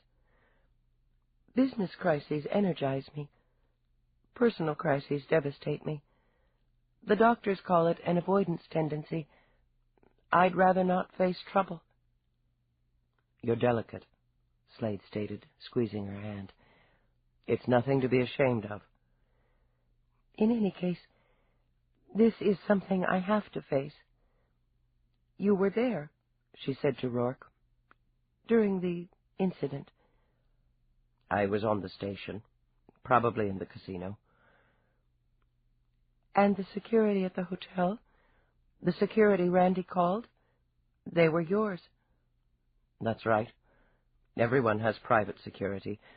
Criminal cases are transferred to the magistrate, unless they can be dealt with privately." "You mean through bribes?" "Naturally." "Randy could have bribed security. He didn't." "Marina." He hushed her with another squeeze of his hand. "I didn't bribe them because I wasn't thinking clearly enough to bribe them. If I had, there wouldn't have been a record, and we wouldn't be discussing it now." The heavy charges were dropped, Eve pointed out. You were given the minimum penalty for the ones that stood. And I was assured that the entire matter would remain buried. It didn't. I prefer something stronger than tea. Roarke? Whiskey, if you have it. 2 fingers. Tell them, Randy, Marina whispered, while he programmed 2 whiskeys from the recessed bar. He nodded, brought Roarke his glass, then knocked back the contents of his own. Cicely called me on the night she was murdered. Eve's head jerked up like a hound scenting blood. There was no record of that on her link. No record of an outgoing call. She called from a public phone. I don't know where. It was just after midnight, your time. She was agitated, angry. Mr. Slade, you told me in our official interview that you had not had contact with Prosecutor Towers on that night. I lied. I was afraid. You now choose to recant your earlier statement. I wish to revise it. Without benefit of counsel, Lieutenant, and fully aware of the penalty for giving a false statement during a police investigation, I'm telling you now that she contacted me shortly before she was killed. That, of course, gives me an alibi, if you like. It would have been very close to impossible for me to have traveled cross-country and killed her in the amount of time I had. You can, of course, check my transmission records. Be sure that I will. What did she want? She asked me if it was true. Just that, at first. I was distracted, working. It took me a moment to realize how upset she was, and then when she was more definite, to understand she was referring to Sector 38. I panicked, made some excuses. But you couldn't lie to Cicely. She pinned me to the wall. I was angry, too, and we argued. He paused, his eyes going to Marina. He watched her, Eve thought, as if he waited for her to shatter like glass. You argued, Mr. Slade, Eve prompted. Yes. About what had happened. Why? I wanted to know how she had found out about it, but she cut me off. Lieutenant, she was furious. She told me she was going to deal with it for her daughter's sake. Then she would deal with me. She ended transmission abruptly, and I settled down to brood and to drink. He walked back to Marina, laid a hand on her shoulder, stroked. It was early in the morning, just before dawn, when I heard the news report and knew she was dead. She had never spoken to you about the incident before? No. We had an excellent relationship. She knew about the gambling, disapproved, but in a mild way. She was used to David. I don't think she understood how deeply we were both involved. She did, Roarke corrected. She asked me to cut you both off. Ah. Slade smiled into his empty glass. That's why I couldn't get through the door of your place in Vegas, too. That's why. Why now? Eve asked. Why have you decided to revise your previous statement? I felt it was closing in on me. I knew how hurt Marina would be if she heard it from someone else. I needed to tell her. It was her decision to contact you. Our decision? Marina reached for his hand again. I can't bring my mother back, and I know how it will affect my father when we tell him Randy was used to hurt her. There are things I have to learn to live with. I can do that if I know that whoever used Randy and me will pay for it. She would never have gone out there. She would never have gone, but to protect me. When they were flying west, Eve paced the comfortable cabin. Families. She tucked her thumbs into her back pockets. Do you ever think about them, Roarke? Occasionally. Since she was going to talk, he switched the business news off his personal monitor. If we follow one theory, Cicely Towers went out on that rainy night as a mother. Someone was threatening her child's happiness. She was going to fix it. Even if she gave Slade the heave-ho, she was going to fix it first. That's what we assume is the natural instinct of a parent. She slanted him a glance. We both know better. I wouldn't claim that either of our experiences are the norm, Eve. Okay. Thoughtful, she sat on the arm of his chair. So, if it's normal for a mother to jump to shield her child against any trouble, Towers did exactly as her killer expected. He understood her, judged her character well. Perfectly, I'd say. She was also a servant of the court. It was her duty, and certainly should have been her instinct, to call the authorities, report any threats or blackmail attempts. A mother's love is stronger than the law. Hers was, and whoever killed her knew it. Who knew her? Her lover, her ex-husband, her son, her daughter, Slade, and others, Eve. She was a strong, vocal supporter of professional motherhood, of family rights. There have been dozens of stories about her over the years, highlighting her personal commitment to her family. That's risking a lot, going by press. Media can be, and is, biased, or it slants a story to suit its own ends. I say her killer knew. Not assumed, but knew. There'd been personal contact, or extensive research. That hardly narrows the field. Eve brushed that aside with a flick of the hand. And the same goes for Metcalf. A meeting set, but it isn't going to be specifically documented in her diary. How does the killer know that? Because he knows her habits. My job is to figure out his or hers, because there'll be another one. You're so sure. I'm sure. And Mira confirmed it. You've spoken to her, then? Restless, she rose again.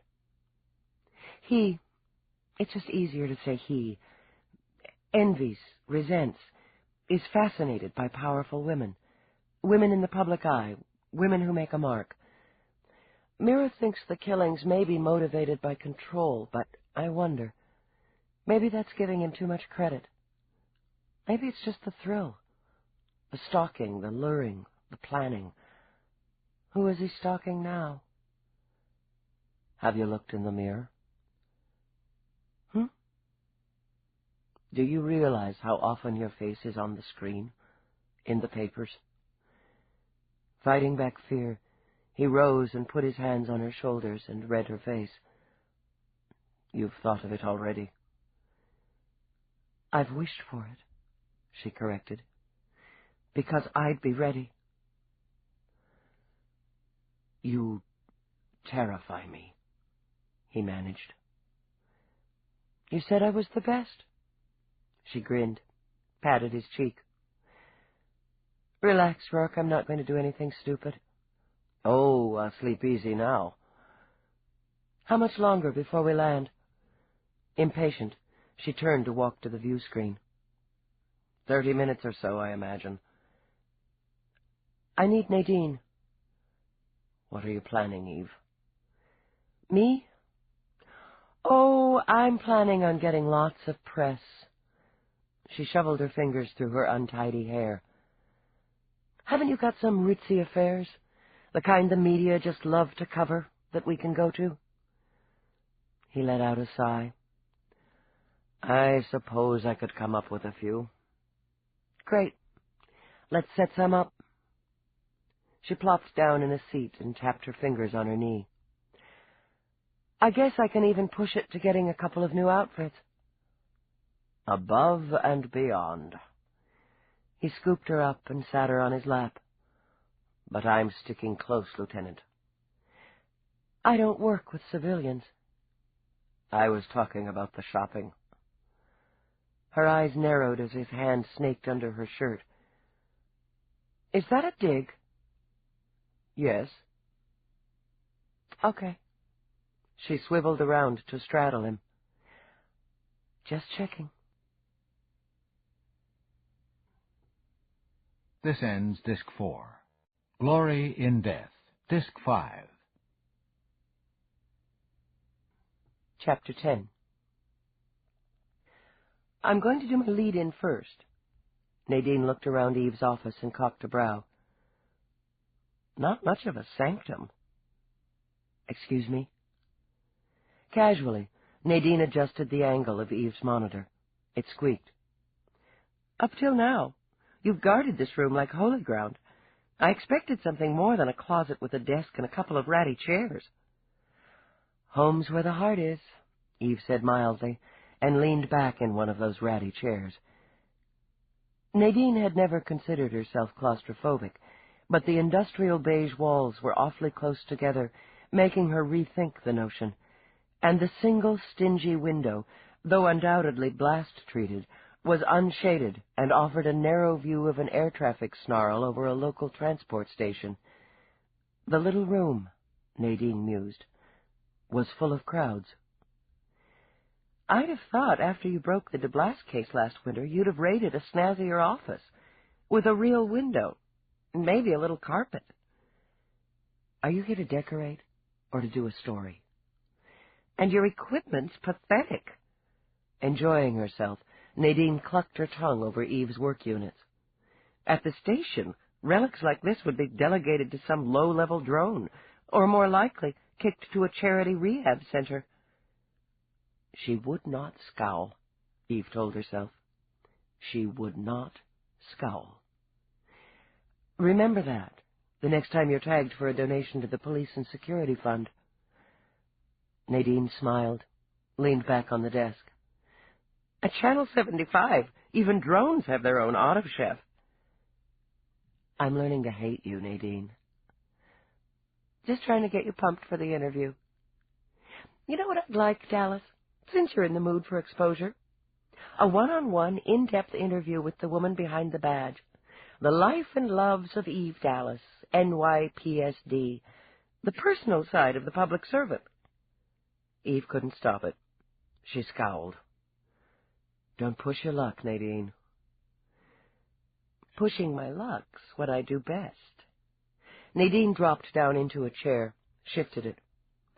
How's the angle, Pete? The operator held his palm-sized remote up to his face. Yo. Pete's a man of few words, Nadine commented. Just how I like them. Want to fix your hair? Eve caught herself before she tunneled her fingers through it. She hated being on camera. Hated it a lot. No. Suit yourself. Nadine took a small mirrored compact out of her oversized bag, patted something under her eyes, checked her teeth for lipstick smears. Okay. She dropped the compact back in her bag, crossed her legs smoothly with the faintest whisper of silk against silk, and turned toward camera. Roll. Rolling. Her face changed. Eve found it interesting to watch.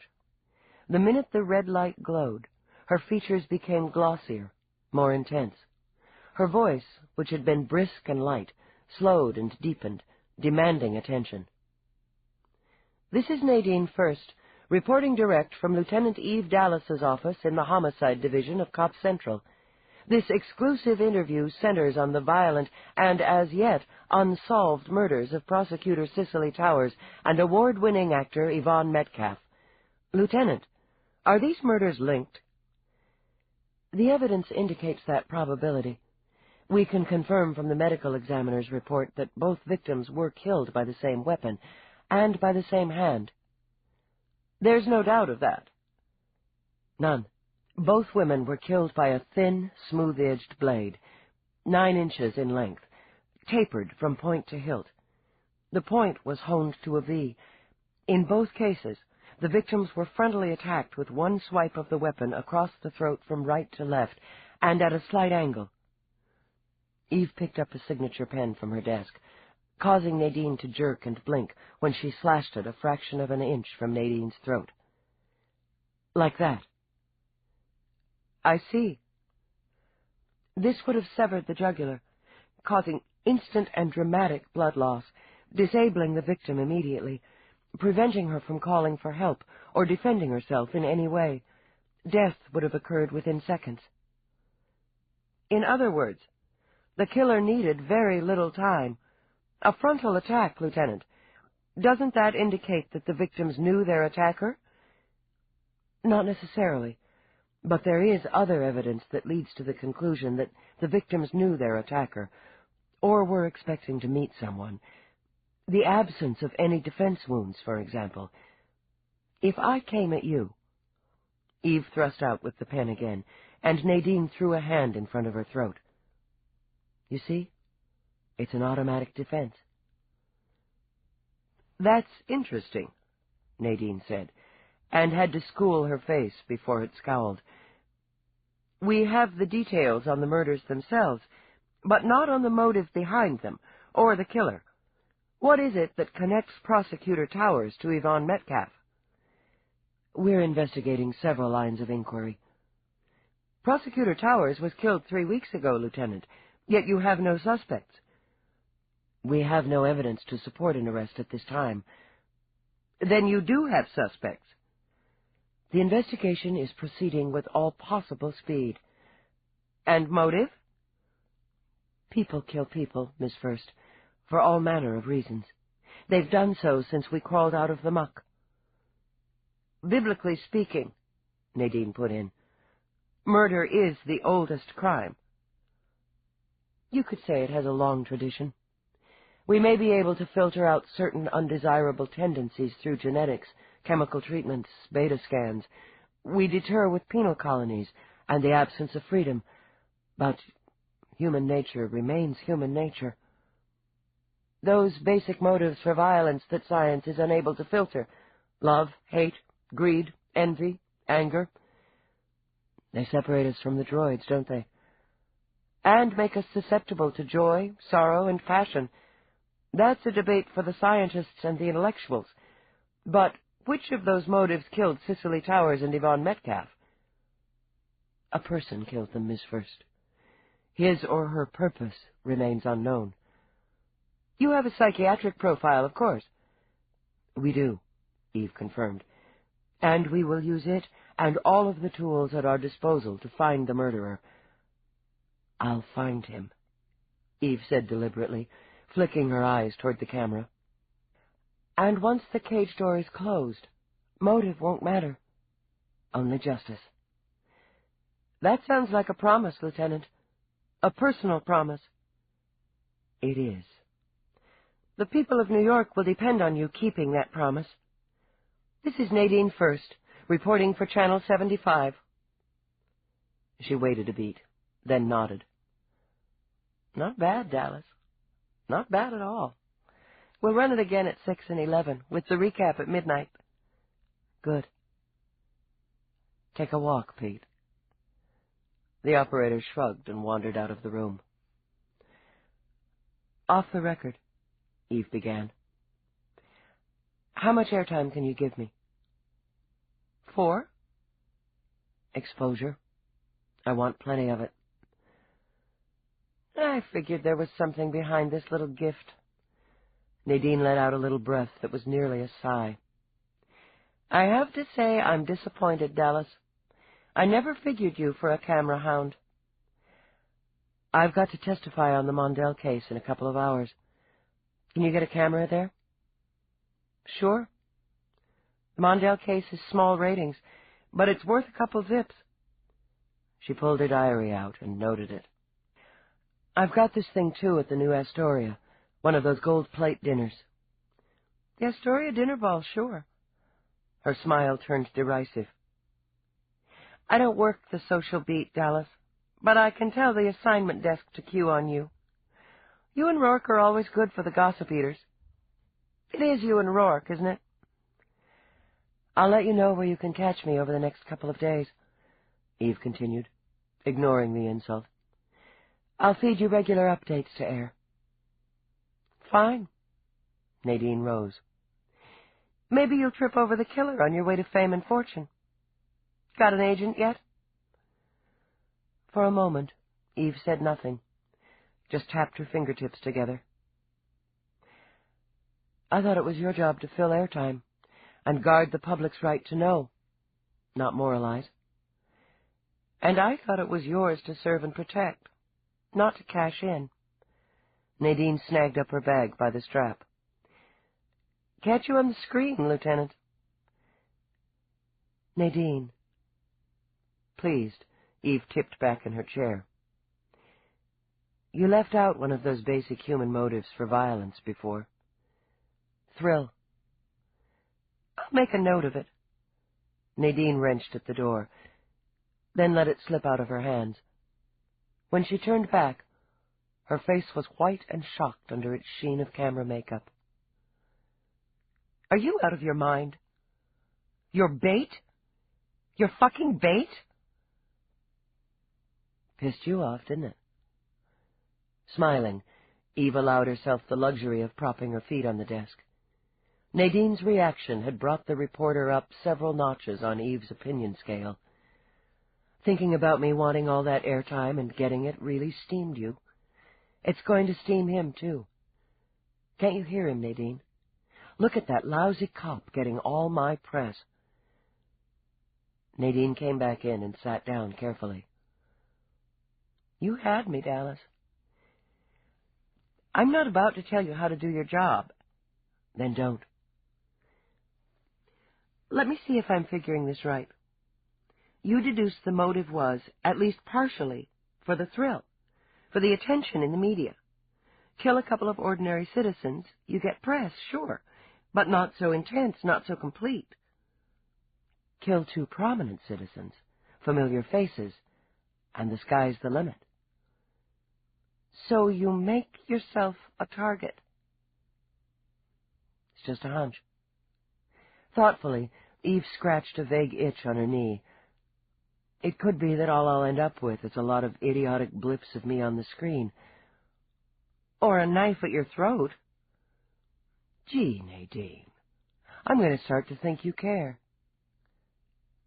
I think I do. She spent a moment studying Eve's face. I've worked with, around, and through cops for a long time now. You get instincts on who's putting in time and who gives a damn. You know what worries me, Dallas? You give too much of a damn.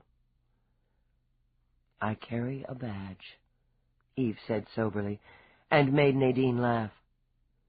Obviously, you've been watching too many old videos, too. Well, it's your neck. Literally. I'll see to it that you get it exposed. Thanks. One more thing, she added when Nadine stood again. If this theory has weight, then future targets would fall into the well-known media-hyped female variety. Keep an eye on your own neck, Nadine. Jesus. Shuddering, Nadine rubbed fingers over her throat.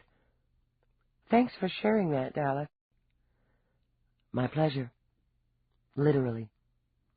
Eve had time to chuckle between the time the door closed and the call came through from the commander's office. Obviously, he'd heard about the broadcast. She was still stinging a bit when she bolted up the steps of the courthouse. The cameras were there, as Nadine had promised. They were there in the evening at the New Astoria, when she stepped out of Roarke's limo and tried to pretend she was enjoying herself. After 2 days of tripping over a camera every time she took 3 steps, she was surprised she didn't find one zooming over her in bed, and she said as much to Roarke. You asked for it, darling. She was straddling him, in what was left of the 3-piece cocktail suit he'd chosen for her to wear to the governor's mansion. The glittering black and gold vest skimmed her hips and was already unbuttoned to her navel. I don't have to like it. How do you stand it? You live with this stuff all the time. Isn't it creepy? You just ignore it. He flipped open another button. And go on. I liked the way you looked tonight. Idly he toyed with the diamond that hung between her breasts. Of course, I'm enjoying the way you look right now even more. I'm never going to get used to it. All the fancy work. Small talk, big hair. And I don't fit the clothes, either. They might not suit the lieutenant, but they suit Eve. You can be both. He watched her pupils dilate when he spread his hands over her breasts, cupped them. You liked the food. Well, sure, but... She shivered into a moan as he scraped his thumbs over her nipples. I think I was trying to make a point. I should never talk to you in bed. Excellent deduction. He reared up and replaced his thumbs with teeth. She was sleeping deeply, dreamlessly, when he woke her. The cop surfaced first, alert and braced. What? Despite being naked, she reached for her weapon. What is it? I'm sorry. When he leaned over the bed to kiss her, she could tell from the vibrations of his body that he was laughing.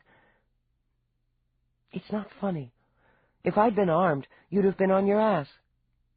Lucky me. Absently, she shoved at Galahad, who'd decided to sit on her head. Why are you dressed? What's going on? I've had a call. I'm needed on Freestar 1. The Olympus Resort? Lights, dim, she ordered, and blinked to focus as they highlighted his face. God, she thought. He looked like an angel. A fallen one. A dangerous one. Is there a problem? Apparently. Nothing that can't be handled. Roarke picked up the cat himself, stroked it, then set Galahad on the floor. But I have to handle it personally. It may take a couple of days. Oh. It was because she was groggy, she told herself, that this awful sense of deflation snuck in. Well, I'll see you when you get back. He skimmed a finger over the dent in her chin. You'll miss me. Maybe. Some. It was his quick smile that defeated her. Yes. Here, put this on. He shoved a robe in her hands. There's something I want to show you before I go. You're going now? The transport's waiting. It can wait. I guess I'm supposed to come down and kiss you goodbye, she muttered as she fumbled into the robe. That would be nice, but first things first. He took her hand and pulled her from the platform to the elevator. There isn't any need for you to be uncomfortable here while I'm gone. Right. He put his hands on her shoulders as the car began to glide. Eve, it's your home now. I'm going to be busy anyway. She felt the slight shift as the car veered to horizontal mode. Aren't we going all the way down? Not just yet. He slipped an arm around her shoulders when the doors opened. It was a room she hadn't seen. Then again, she mused, there were probably dozens of rooms she'd yet to tour in the labyrinth of the building, but it took only one quick glimpse for her to realize it was hers.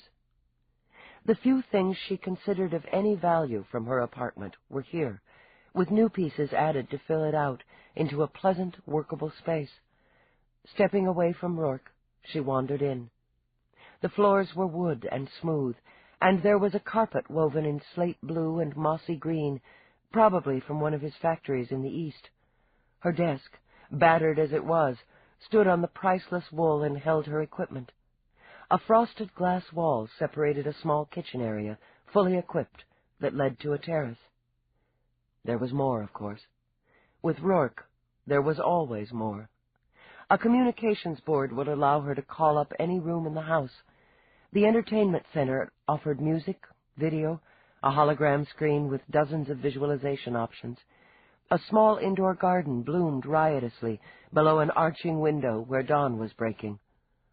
You can replace what you don't like, he said, as she ran her hand over the soft back of a sleep chair. Everything's been programmed for your voice and your palm print. Very efficient, she said, and cleared her throat. Very nice. Surprised to find himself riddled with nerves, he tucked his hands in his pockets. Your work requires your own space. I understand that. You require your own space and privacy. My office is through there, the west panel, but it locks on either side." "I see." Now he felt temper snapping at the nerves. "If you can't be comfortable in the house while I'm not here, you can barricade yourself in this apartment. You can damn well barricade yourself in it while I am here. It's up to you." "Yes, it is." She took a deep breath and turned to him. "You did this for me." Annoyed, he inclined his head. "There doesn't seem to be much I wouldn't do for you." I think that's starting to sink in. No one had ever given her anything quite so perfect. No one, she realized, understood her quite so well. That makes me a lucky woman, doesn't it? He opened his mouth, bit back something particularly nasty. The hell with it, he decided. I have to go. Roarke, one thing. She walked to him, well aware he was all but snarling with temper. I haven't kissed you goodbye, she murmured, and did so with a thoroughness that rocked him back on his heels. Thank you. Before he could speak, she kissed him again. For always knowing what matters to me. You're welcome. Possessively, he ran a hand over her tousled hair. Miss me. I already am. Don't take any unnecessary chances. His hands gripped in her hair hard, briefly.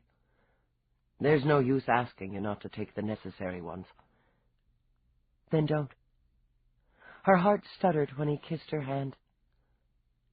Safe trip, she told him when he stepped into the elevator. She was new at it, so she waited until the doors were almost shut. I love you. The last thing she saw was the flash of his grin. What have you got, Feeney? Maybe something, maybe nothing. It was early, just 8 o'clock on the morning after Roarke left for Freestar 1, but Feeney already looked haggard. Eve punched 2 coffees, double strength, from her auto chef. You're in here at this hour, looking like you've been up all night and in that suit. I have to deduce it's something, and I'm a Gold Star detective. Yeah. I've been noodling on the computer, going down another level on the families and personal relations of the victim, like you wanted. And? Stalling, he drank his coffee, dug out his bag of candied nuts, scratched his ear. Saw you on the news last night. The wife did, actually. Said you looked flash. That's one of the kids' expressions we try to keep up. In that case, you're rocking me, Feeney. That's one of the kids' expressions, too. Translation, you're not coming clear.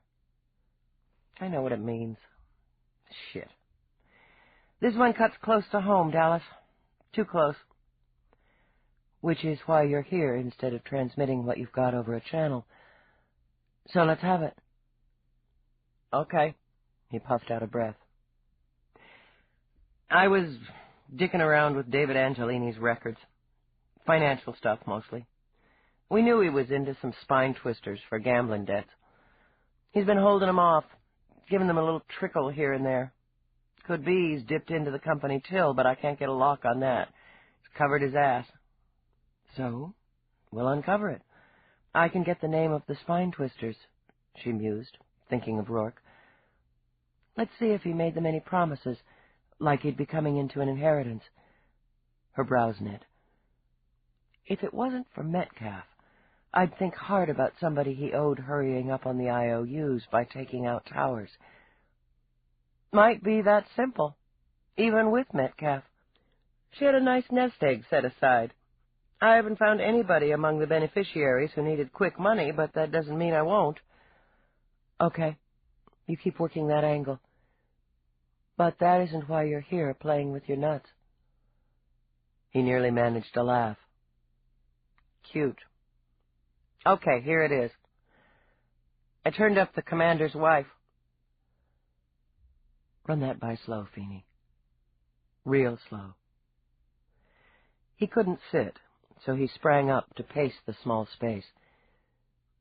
David Angelini made some healthy deposits into his personal credit account. 4 deposits of $50K over the last 4 months. The final one was keyed in 2 weeks before his mother got terminated. All right. He got his hands on $200K in 4 months and banked it like a good boy. Where'd he get it? Fuck. She already knew. Yeah. I accessed the e-transactions. Backtracked. She transferred it to his New York bank, and he flipped it over into his personal account in Milan. Then he withdraws it, in cash, hard bills, at an autotel on Vegas, too. Jesus Christ, why didn't she tell me? Eve pressed her balled fists to her temples. Why the hell did she make us look for it? It wasn't like she tried to hide it, Feeney said quickly. When I clicked over to her records, it was all out front. She has an account of her own, just like the commander. He cleared his throat at Eve's level stare. I had to look, Dallas. He hasn't made any unusual transactions out of his or out of their joint, but she's cut her principal in half, doling out to Angelini. Christ, he was bleeding her. Blackmail, Eve speculated, struggling to think coolly. Maybe they had an affair. Maybe she was stuck on the bastard. Oh, man. Oh, Jesus. Feeney's stomach did a long, sickening roll. The commander. I know. We have to go to him with this. I knew you were going to say that. Mournfully, Feeney took a disc out of his pocket. I got it all. How do you want to play it? What I want to do is go out to White Plains and knock Mrs. Whitney on her perfect ass. Barring that, we go to the commander's office and lay it out for him.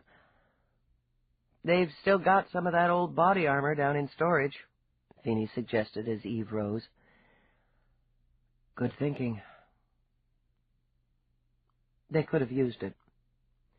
Whitney didn't climb over his desk and body slam them, nor did he pull out his stunner.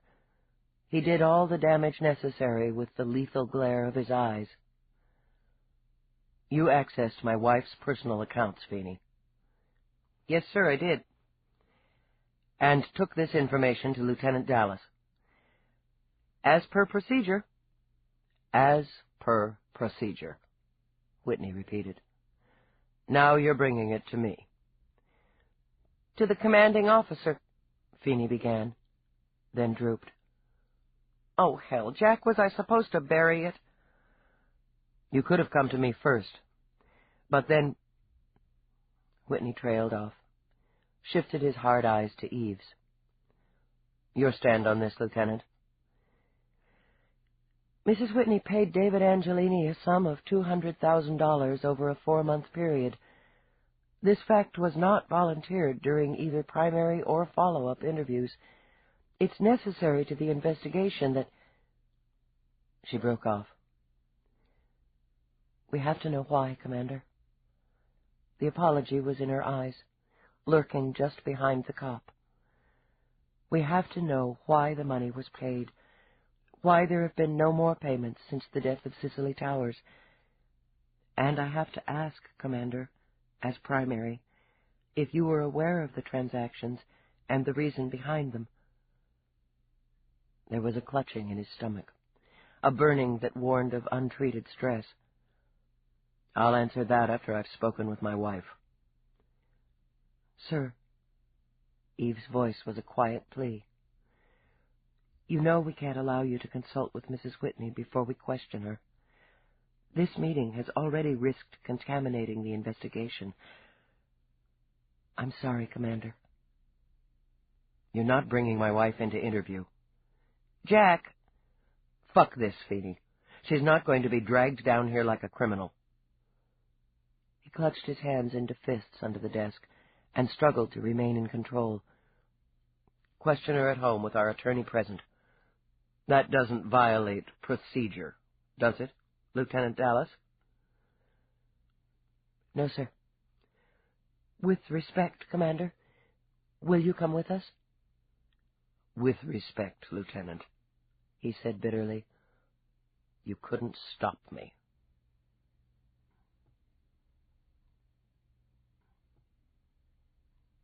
Chapter 11. Anna Whitney met them at the door. Her hands fluttered, then gripped together at her waist. Jack? What's happening? Linda's here. She said you called her and told her I needed counsel. Her gaze darted from Eve to Feeney, then back to her husband. Why would I need counsel? It's all right. He put a tense but protective hand on her shoulder. Let's go inside, Anna. But I haven't done anything. She managed one nervous laugh. I haven't even gotten a traffic ticket lately. Just sit down, honey. Linda, thanks for coming so quickly. No problem. The Whitney's attorney was young, sharp-eyed, and polished to a gleam. It took Eve several moments to remember she was also their daughter. Lieutenant Dallas, isn't it? Linda scanned and summed up quickly. I recognize you. She gestured to a chair before either of her parents thought of it. Please, sit. Captain Feeney, EDD. Yes, my father's mentioned you many times, Captain Feeney. Now, she laid a hand over her mother's. What's this all about? Information has just come to light that needs clarification. Eve took out her recorder, offered it to Linda for examination. She tried not to think that Linda favored her father, the caramel-colored skin, the cool eyes. Genes and family traits both fascinated and frightened her. I take it this is going to be a formal interview. With careful calm, Linda set the recorder on the table and took out her own. That's right. Eve recited the date and time. Interviewing officer, Dallas, Lieutenant Eve. Also present, Whitney, Commander Jack, and Feeney, Captain Ryan. Interviewee, Whitney, Anna, represented by counsel. Whitney, Linda. My client is aware of all rights and agrees to this time and place of interview. Counsel reserves the right to terminate at her discretion. Proceed, Lieutenant. Mrs. Whitney, Eve began. You were acquainted with Cicely Towers, deceased. Yes, of course. Is this about Cicely? Jack. He only shook his head and kept his hand on her shoulder. You are also acquainted with the deceased's family, her former husband, Marco Angelini, her son, David Angelini, and her daughter, Marina. I'm more than acquainted. Her children are like family. Why, Linda even dated... Mom. With a bolstering smile, Linda interrupted.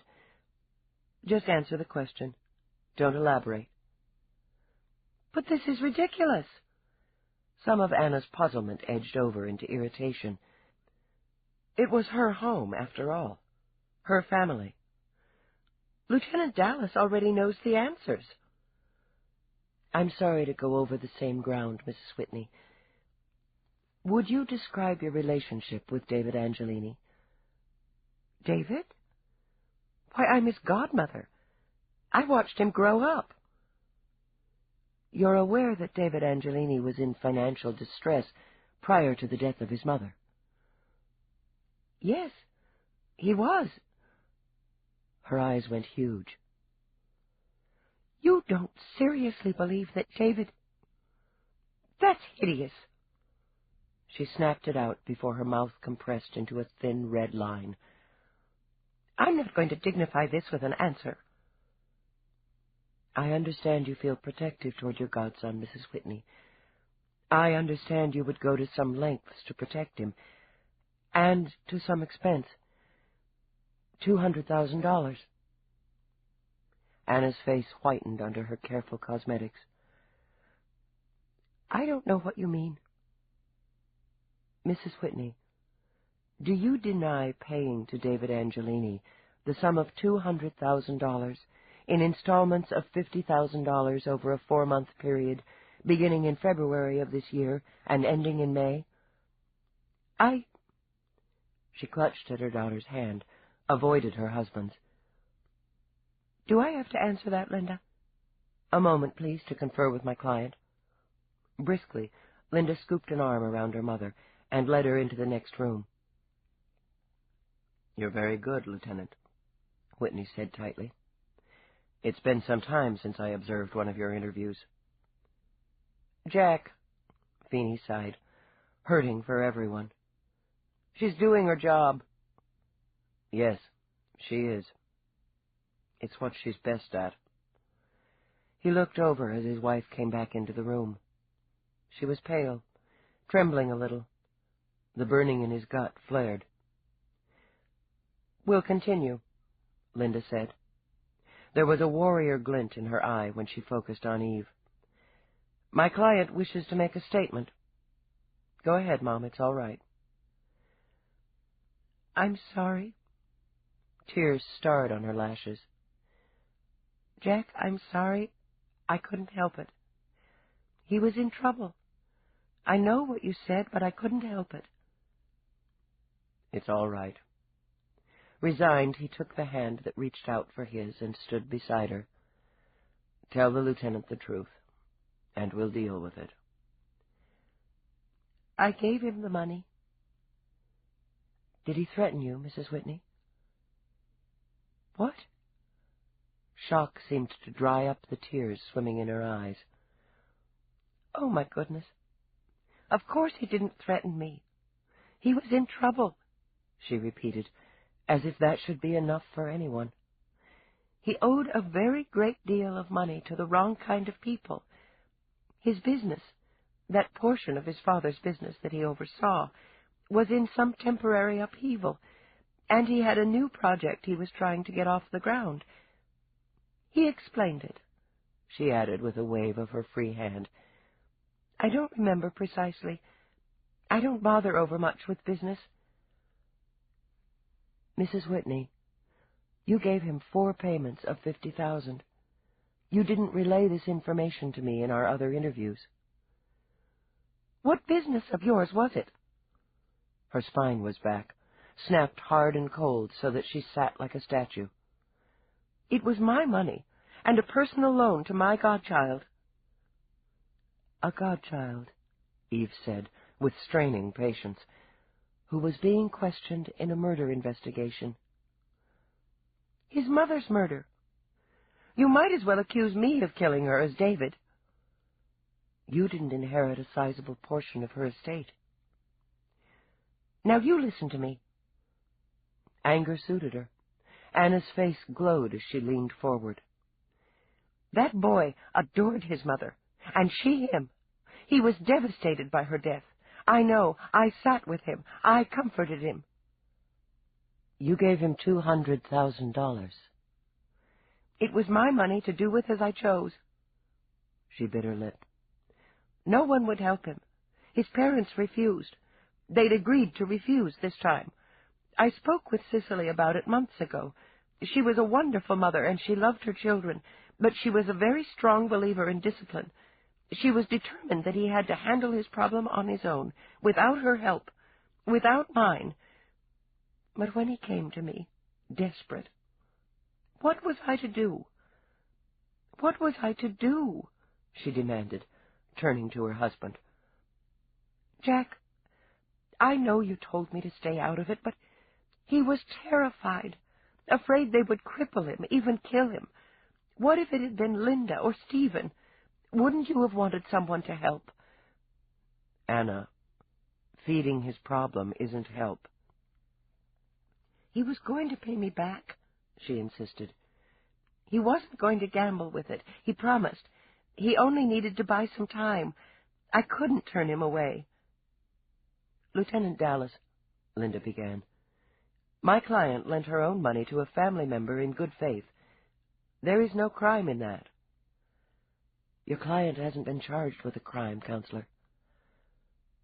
Did you, in any of your previous interviews, ask my client directly about disposition of funds? Did you ask my client if she had any financial dealings with David Angelini? No, I did not. then she is not required to volunteer such information, which would appear to be personal and unconnected to your investigation, to the best of her knowledge." "She's a cop's wife," Eve said wearily. "Her knowledge ought to be better than most.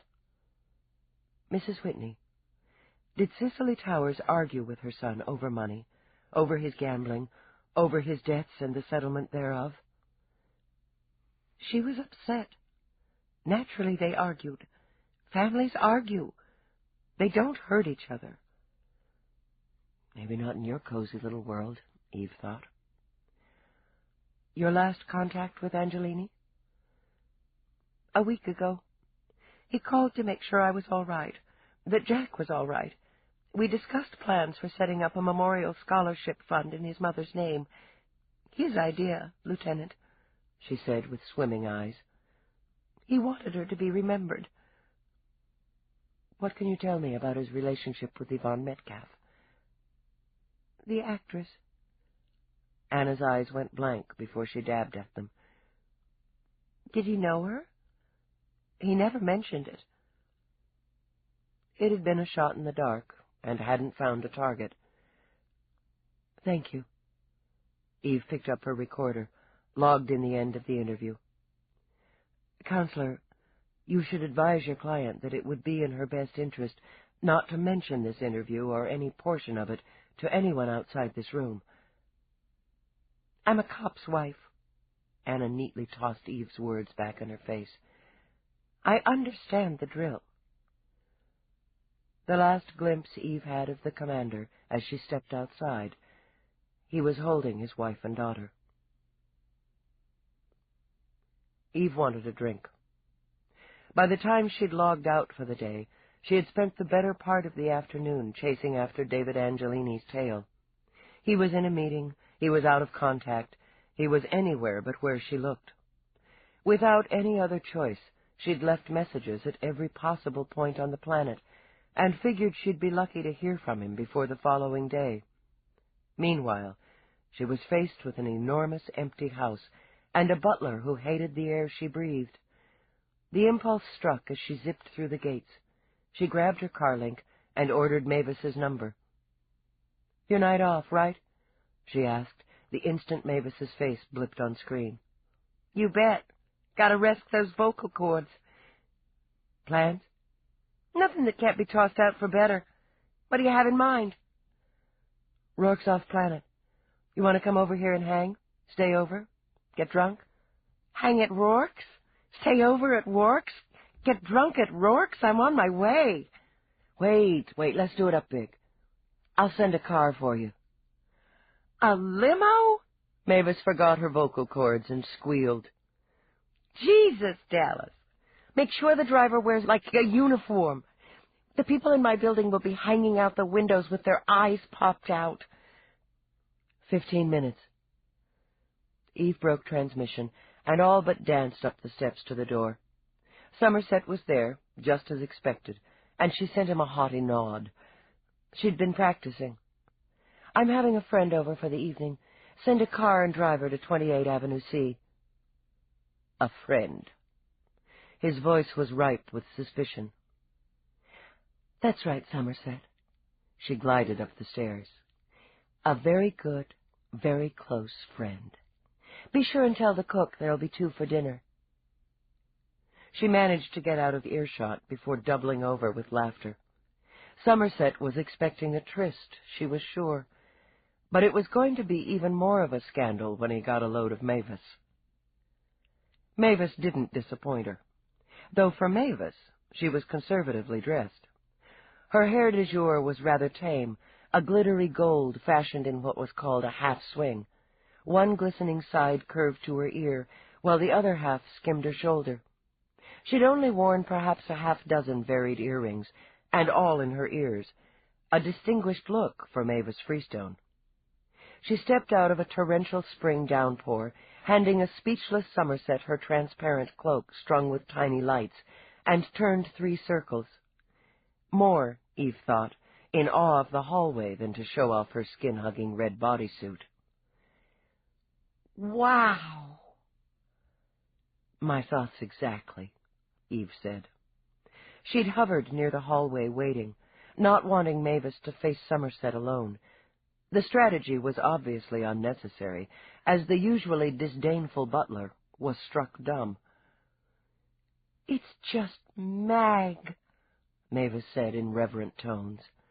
"Really, Mag. And you've got the whole digs to yourself?"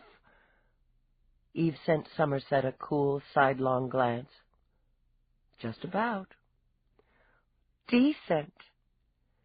With a flutter of inch-long lashes, Mavis held out a hand with interlinking hearts tattooed on the back. "And you must be Somerset. I've heard so much about you." Somerset took the hand, so staggered he nearly lifted it to his lips before he remembered himself. "Madam," he said stiffly. "Oh, you just call me Mavis. Great place to work, huh? You must get a hard charge out of it." Unsure if he was appalled or enchanted, Somerset stepped back, managed a half-bow, and disappeared down the hall with her dripping cloak. "A man of few words." Mavis winked, giggled, then clattered down the hall on 6-inch inflatable platforms, and let out a sensual groan at the first doorway. "You've got a real fireplace." "Couple dozen of them, I think." "Jesus. Do you do it in front of the fire, like in the old flicks?" "I'll leave that up to your imagination." "I can imagine good. Christ, Gallus, that car you sent. A real limo, a classic. It just had to be raining." She whirled back, sending her earrings dancing. "Only about half the people I wanted to impress saw me. What are we going to do first?" "We can eat." "I'm starving, but I've got to see the place first. Show me something." Eve pondered. The roof terrace was incredible, but it was raining furiously. The weapon room was out, as was the target range. Eve considered those areas off-limits to guests without Rourke's presence. There was plenty more, of course. Dubiously, Eve studied Mavis's shoes. "Can you really walk in those?" "They're air-glided. I hardly know I've got them on." "All right, then. We'll take the stairs. You'll see more that way." She took Mavis to the solarium first, amused by her friend's dropped-jawed reaction to the exotic plants and trees, the sparkling waterfalls and chattering birds. The curved glass wall was battered with rain, but through it the lights of New York gleamed. In the music room, Eve programmed a trash band and let Mavis entertain her with a glass-shattering short set of current favorites. They spent an hour in the game room, competing with the computer, each other, and hologram opponents at Free Zone and Apocalypse. Mavis did a lot of ohing and awing over the bedrooms, and finally chose the suite for her overnight stay. "I can have a fire if I want?" Mavis ran a possessive hand over the rich lapis lazuli of the hearth. "Sure, but it is nearly June." "I don't care if I roast." Arms out, she took long, swinging steps over the floor, gazed up through the sky dome, and plopped down on the lake-sized bed with its thick silver cushions. "I feel like a queen. No, an empress." She rolled over and over while the floating mattress undulated beneath her. "How do you stay normal in a place like this?" "I don't know. I haven't lived here very long." Still rolling lavishly from one side of the air cushions to the other, Mavis laughed. "It would only take me one night. I'm never going to be the same."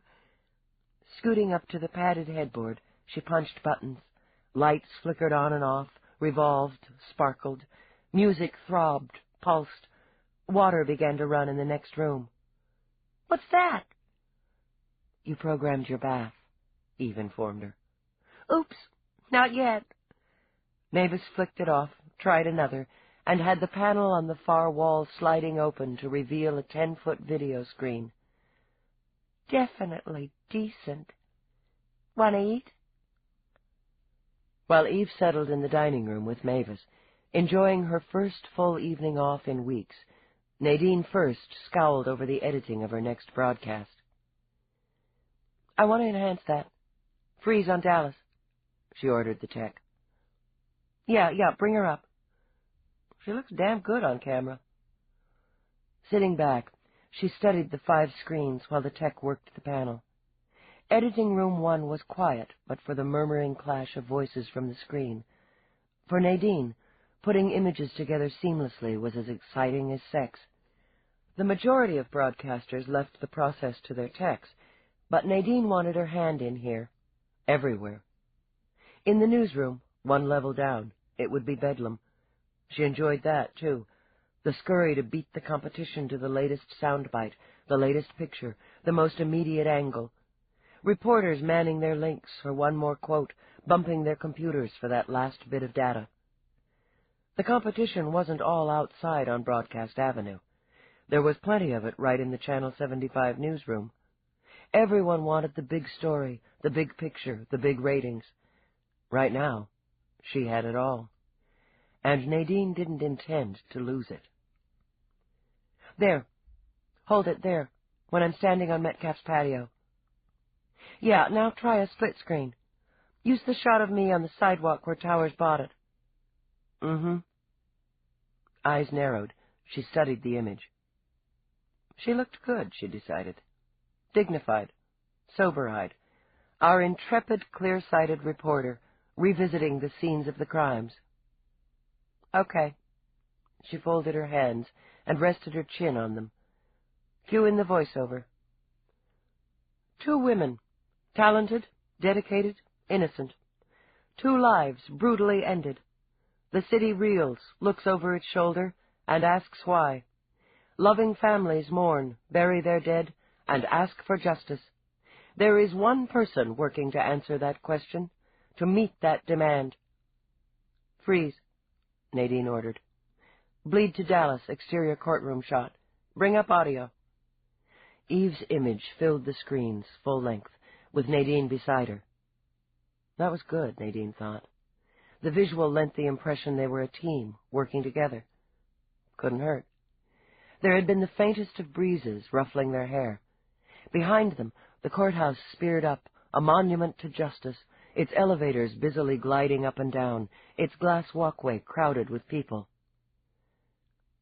"My job is to find a killer, and I take my job seriously. When I finish mine, the courts begin theirs." "Perfect." Nadine fisted her hand. "Oh, yes, just perfect. Fade it there, and I'll pick it up on live. Time?" 3:45. "Louise, I'm a genius, and you're not so bad yourself. Print it." "Printed." Louise swiveled away from the console and stretched. They'd worked together for 3 years and were friends. "It's a good piece, Nadine." "Damn right it is." Nadine angled her head. "But—" "Okay." Louise released her stubby ponytail and ran a hand through her thick, dark curls. "We're getting close to retreading here. We've had nothing new in a couple of days." "Neither has anybody else. And I've got Dallas. And that's a big one." Louise was a pretty woman, soft-featured, bright-eyed. She'd come to Channel 75 direct from college. After less than a month on the job, Nadine had scooped her up as her main tech. The arrangement suited them both. "She's got a solid visual and an excellent throat. The Roarke factor adds a gold edge. That's not including the fact that she's got a rep as a good cop." "So?" "So I'm thinking," continued Louise, "until you get some new bites on this, you might want to splice in some of the business from the DeBlass case. Remind people our lieutenant broke one of the big ones, took a hit in the line of duty, build up confidence. I don't want to take the focus off the current investigation." "Maybe you do," Louise disagreed. "At least until there's a new lead, or a new victim." Nadine grinned. "A little more blood would heat things up. Another couple of days, we'll be out of the sweeps and into the June doldrums." "Okay, I'll keep it in mind. You might want to put something together. Louise cocked a brow. I might? And if I use it, you get full on-air credit, you greedy bitch. Deal. Louise tapped the pocket of her editing vest, winced. Out of smokes. You've got to stop that. You know how the brass feel about employees taking health risks. I'm sticking with the herb shit. Shit's right. Get me a couple while you're at it. Nadine had the grace to look sheepish. And keep it to yourself. They're tougher on the on-air talent than you techs. You got some time before the midnight recap. Aren't you going to take your break? No. I've got a couple of calls to make. Besides, it's pouring out. Nadine patted her perfectly coiffed hair. You go. She reached into her bag. I'll pay. Good deal, since I have to go all the way to Second to find a store that's licensed to sell smokes. Resigned, she rose. I'm using your raincoat. Go ahead. Nadine passed her a handful of credits. Just put my share in the pocket, okay? I'll be in the newsroom. They walked out together, with Louise bundling into the stylish blue coat. Nice material. Sheds water like a duck. They crossed the rampway, past a series of editing and production rooms, and walked toward a descending people glide. Noise began to filter through, so Nadine pitched her voice over it. Are you and Bongo still thinking of taking the big step? Thinking hard enough that we've started looking at apartments. We're going the traditional route. We'll give living together a try for a year. If it works, we'll make it legal. Better you than me, Nadine said with feeling. I can't think of a single reason why a rational person would lock themselves to another rational person. Love. Louise put a dramatic hand to her heart. It makes reason and rationality fly out the old window. You're young and free, Louise. And if I'm lucky, I'm going to be old and chained to Bongo. Who the hell wants to be chained to anybody named Bongo? Nadine muttered. Me. Catch you later. With a quick salute, Louise continued on the descent, while Nadine stepped off toward the newsroom. And thinking of Bongo, Louise wondered if she'd be able to get home before 1 a.m. It was their night at her place. That was a little inconvenience that would end once they found one suitable apartment, rather than shifting back and forth between his rooms and hers. Idly, she glanced over at one of the many monitors lining the walls, playing Channel 75's current broadcast. Right now, it was a popular sitcom, a dead medium that had been revived over the past couple years by talent such as Yvonne Metcalf's. Louise shook her head over that thought, then chuckled a little as the life-sized actor on screen mugged outrageously for the viewing audience. Nadine might have been married to the news, but Louise liked sheer entertainment. She looked forward to those rare evenings when she and Bongo could cuddle up in front of the screen. In Channel 75's wide lobby there were more monitors, security stations, and a pleasant sitting area ringed with holograms of the station's stars. And, of course, a gift shop stocked with souvenir T-shirts, hats, signed mugs, and holograms of the station's biggest stars. Twice a day, between the hours of 10 and 4, tours were guided through the station. Louise had taken one herself as a child, had gawked with the best of them, and had, she remembered with a smug smile, decided then and there on her career. She waved to the guard at the front entrance, detoured to the east end, which was the shortest route to Second. At the side door for employees, she passed her palm over the handplate to deactivate the lock. As the door swung open, she winced at the heavy sound of drumming rain. She almost changed her mind. Was one sneaky smoke worth a 2-block sprint through the cold and damp? Damn right, she thought, and flipped up the hood. The good, expensive raincoat would keep her dry enough, and she'd been stuck in editing with Nadine for more than an hour. Hunching her shoulders, she bolted outside. The wind kicked so that she broke her stride just long enough to secure the coat at the waist. Her shoes were soaked before she reached the bottom of the steps, and looking down at them, she swore under her breath. "Well, shit." They were the last words she spoke. A movement caught her attention, and she looked up, blinking once to clear the rain from her eyes. She never saw the knife, already in an arching slash, glint wetly in the rain, then slice viciously across her throat. The killer studied her for only a moment, watched the blood fountain, the body collapse like a puppet cut from its strings. There was shock, then anger, then a quick, jittering fear. The gored knife hurried back into a deep pocket before the darkly clad figure ran off into the shadows. "I think I could live like this." After a meal of rare Montana beef, accented with lobsters harvested from Icelandic waters, washed down with French champagne, Mavis lounged in the lush indoor lagoon off the solarium. She yawned, blissfully naked and just a little drunk. "You are living like this." "Sort of." Not quite as free-spirited as Mavis, Eve wore a snug one-piece tank suit. She'd cozied herself on a smooth seat made of stone and was still drinking. She hadn't allowed herself to relax to this extent in too long to remember. "I don't really have a lot of time for this part of it." "Make time, babe."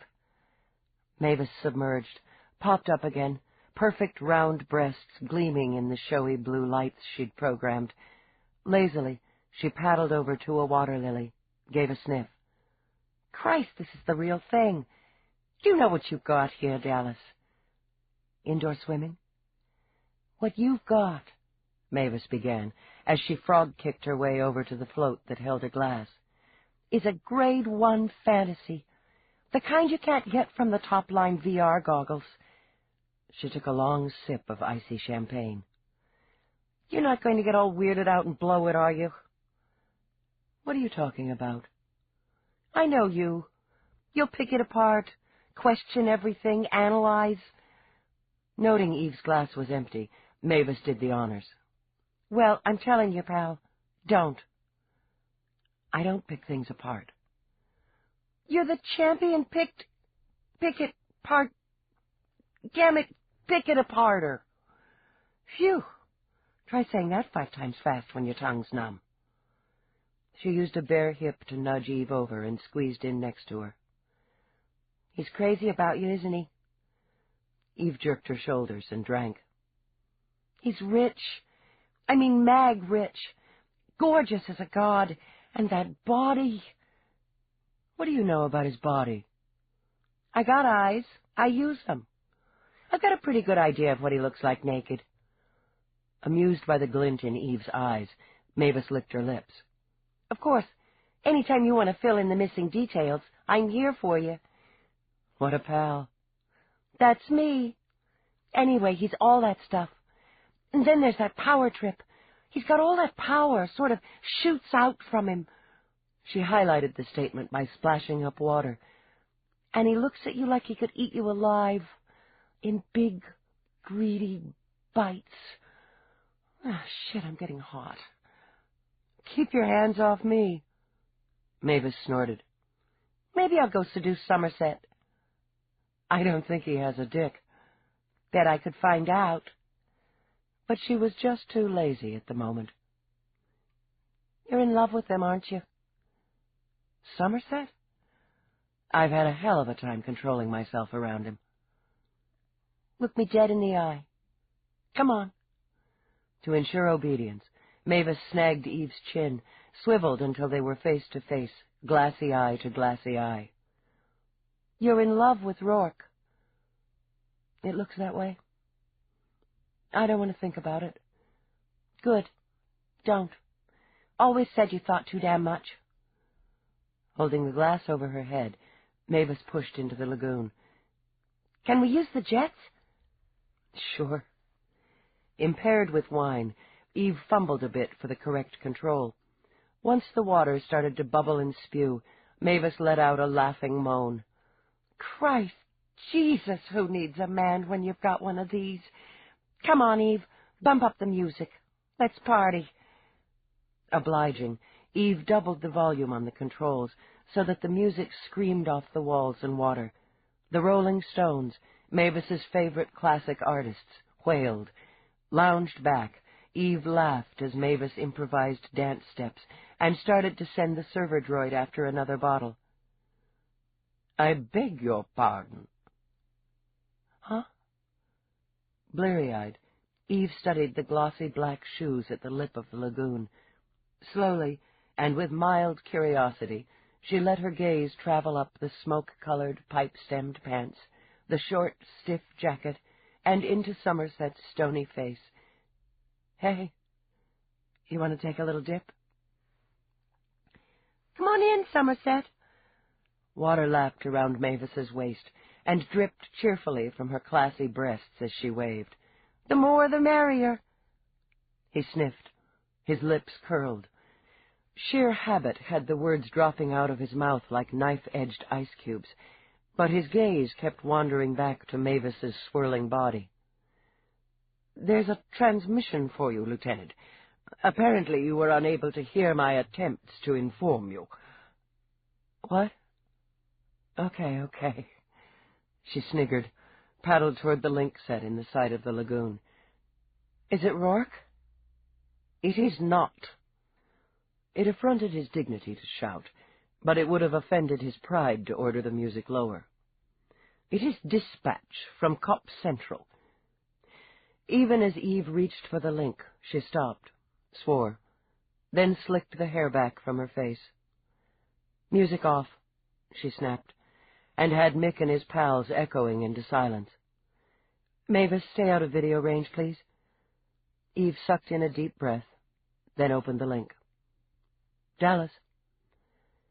"Dispatch, Dallas, Lieutenant Eve. Voice print verified.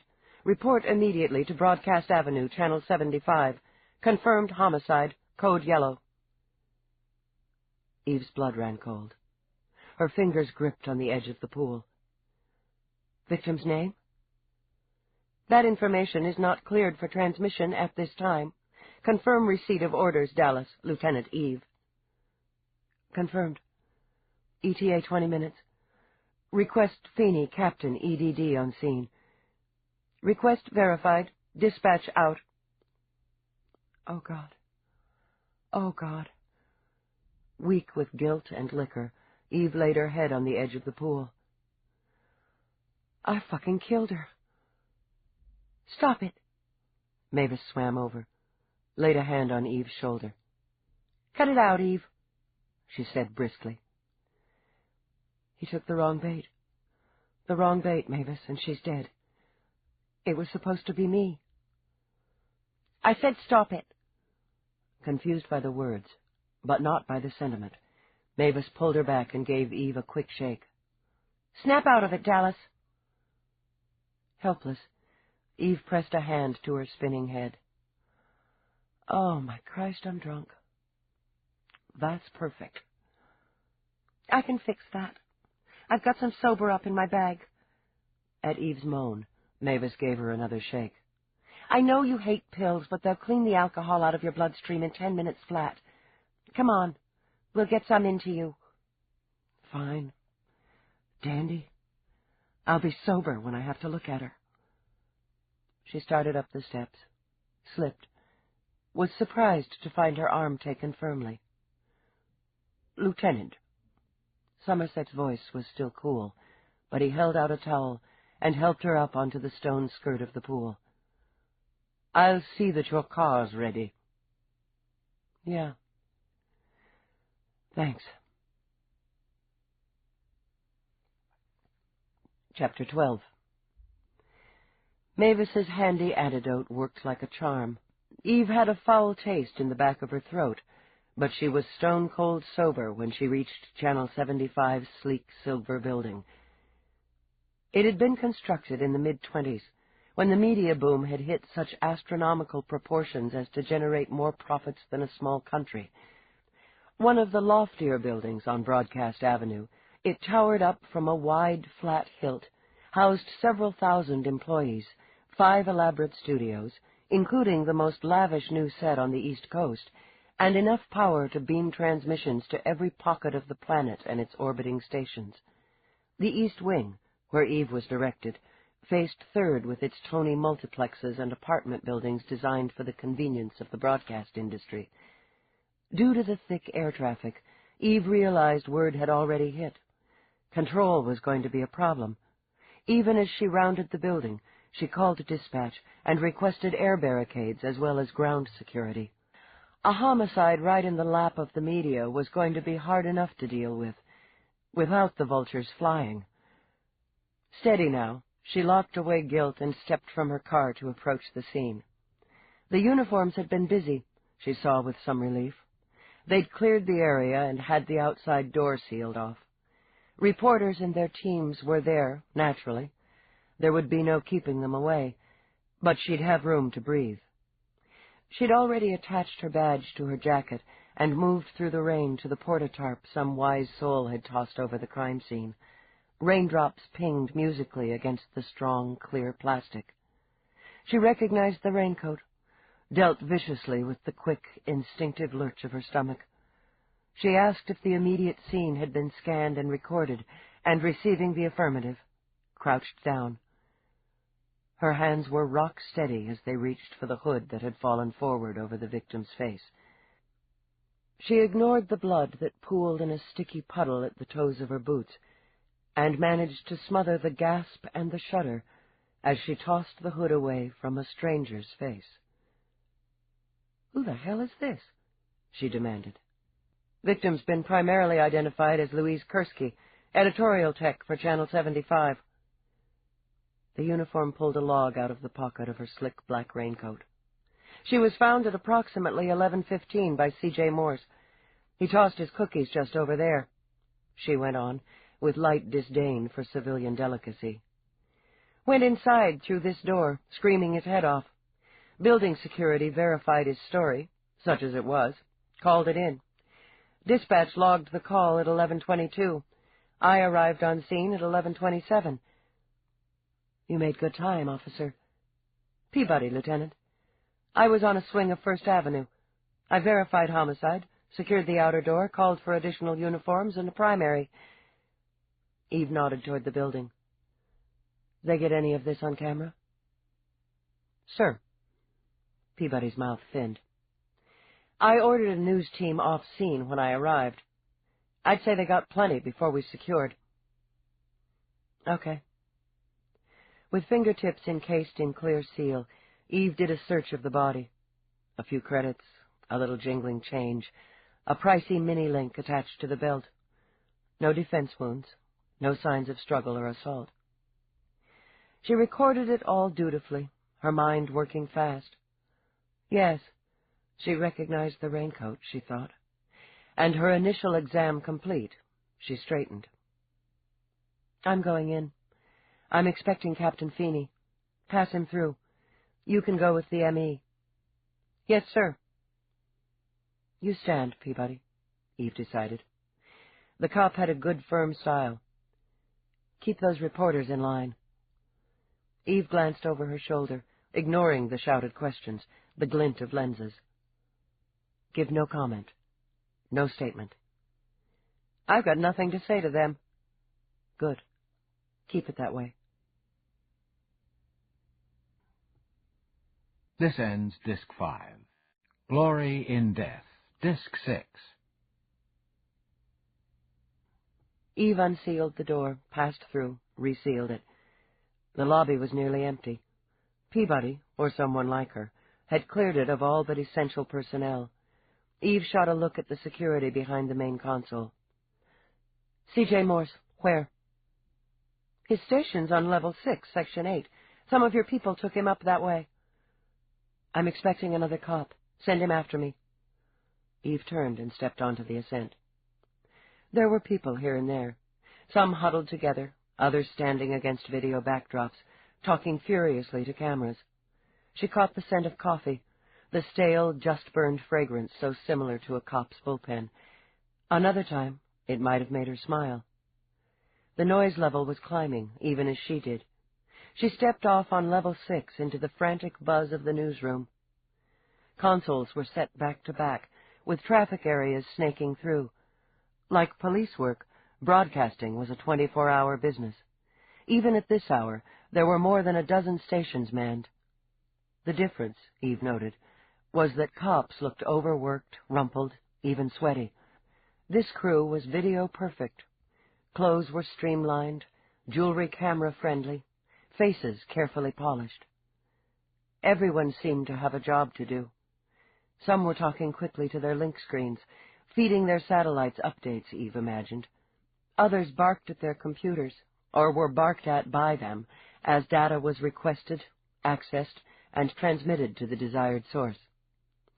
It all looked perfectly normal, except mixed with the stale scent of bad coffee was the sticky odor of fear. One or two noticed her, started to rise, questions in their eyes. Her brutally cold stare was as effective as a steel shield.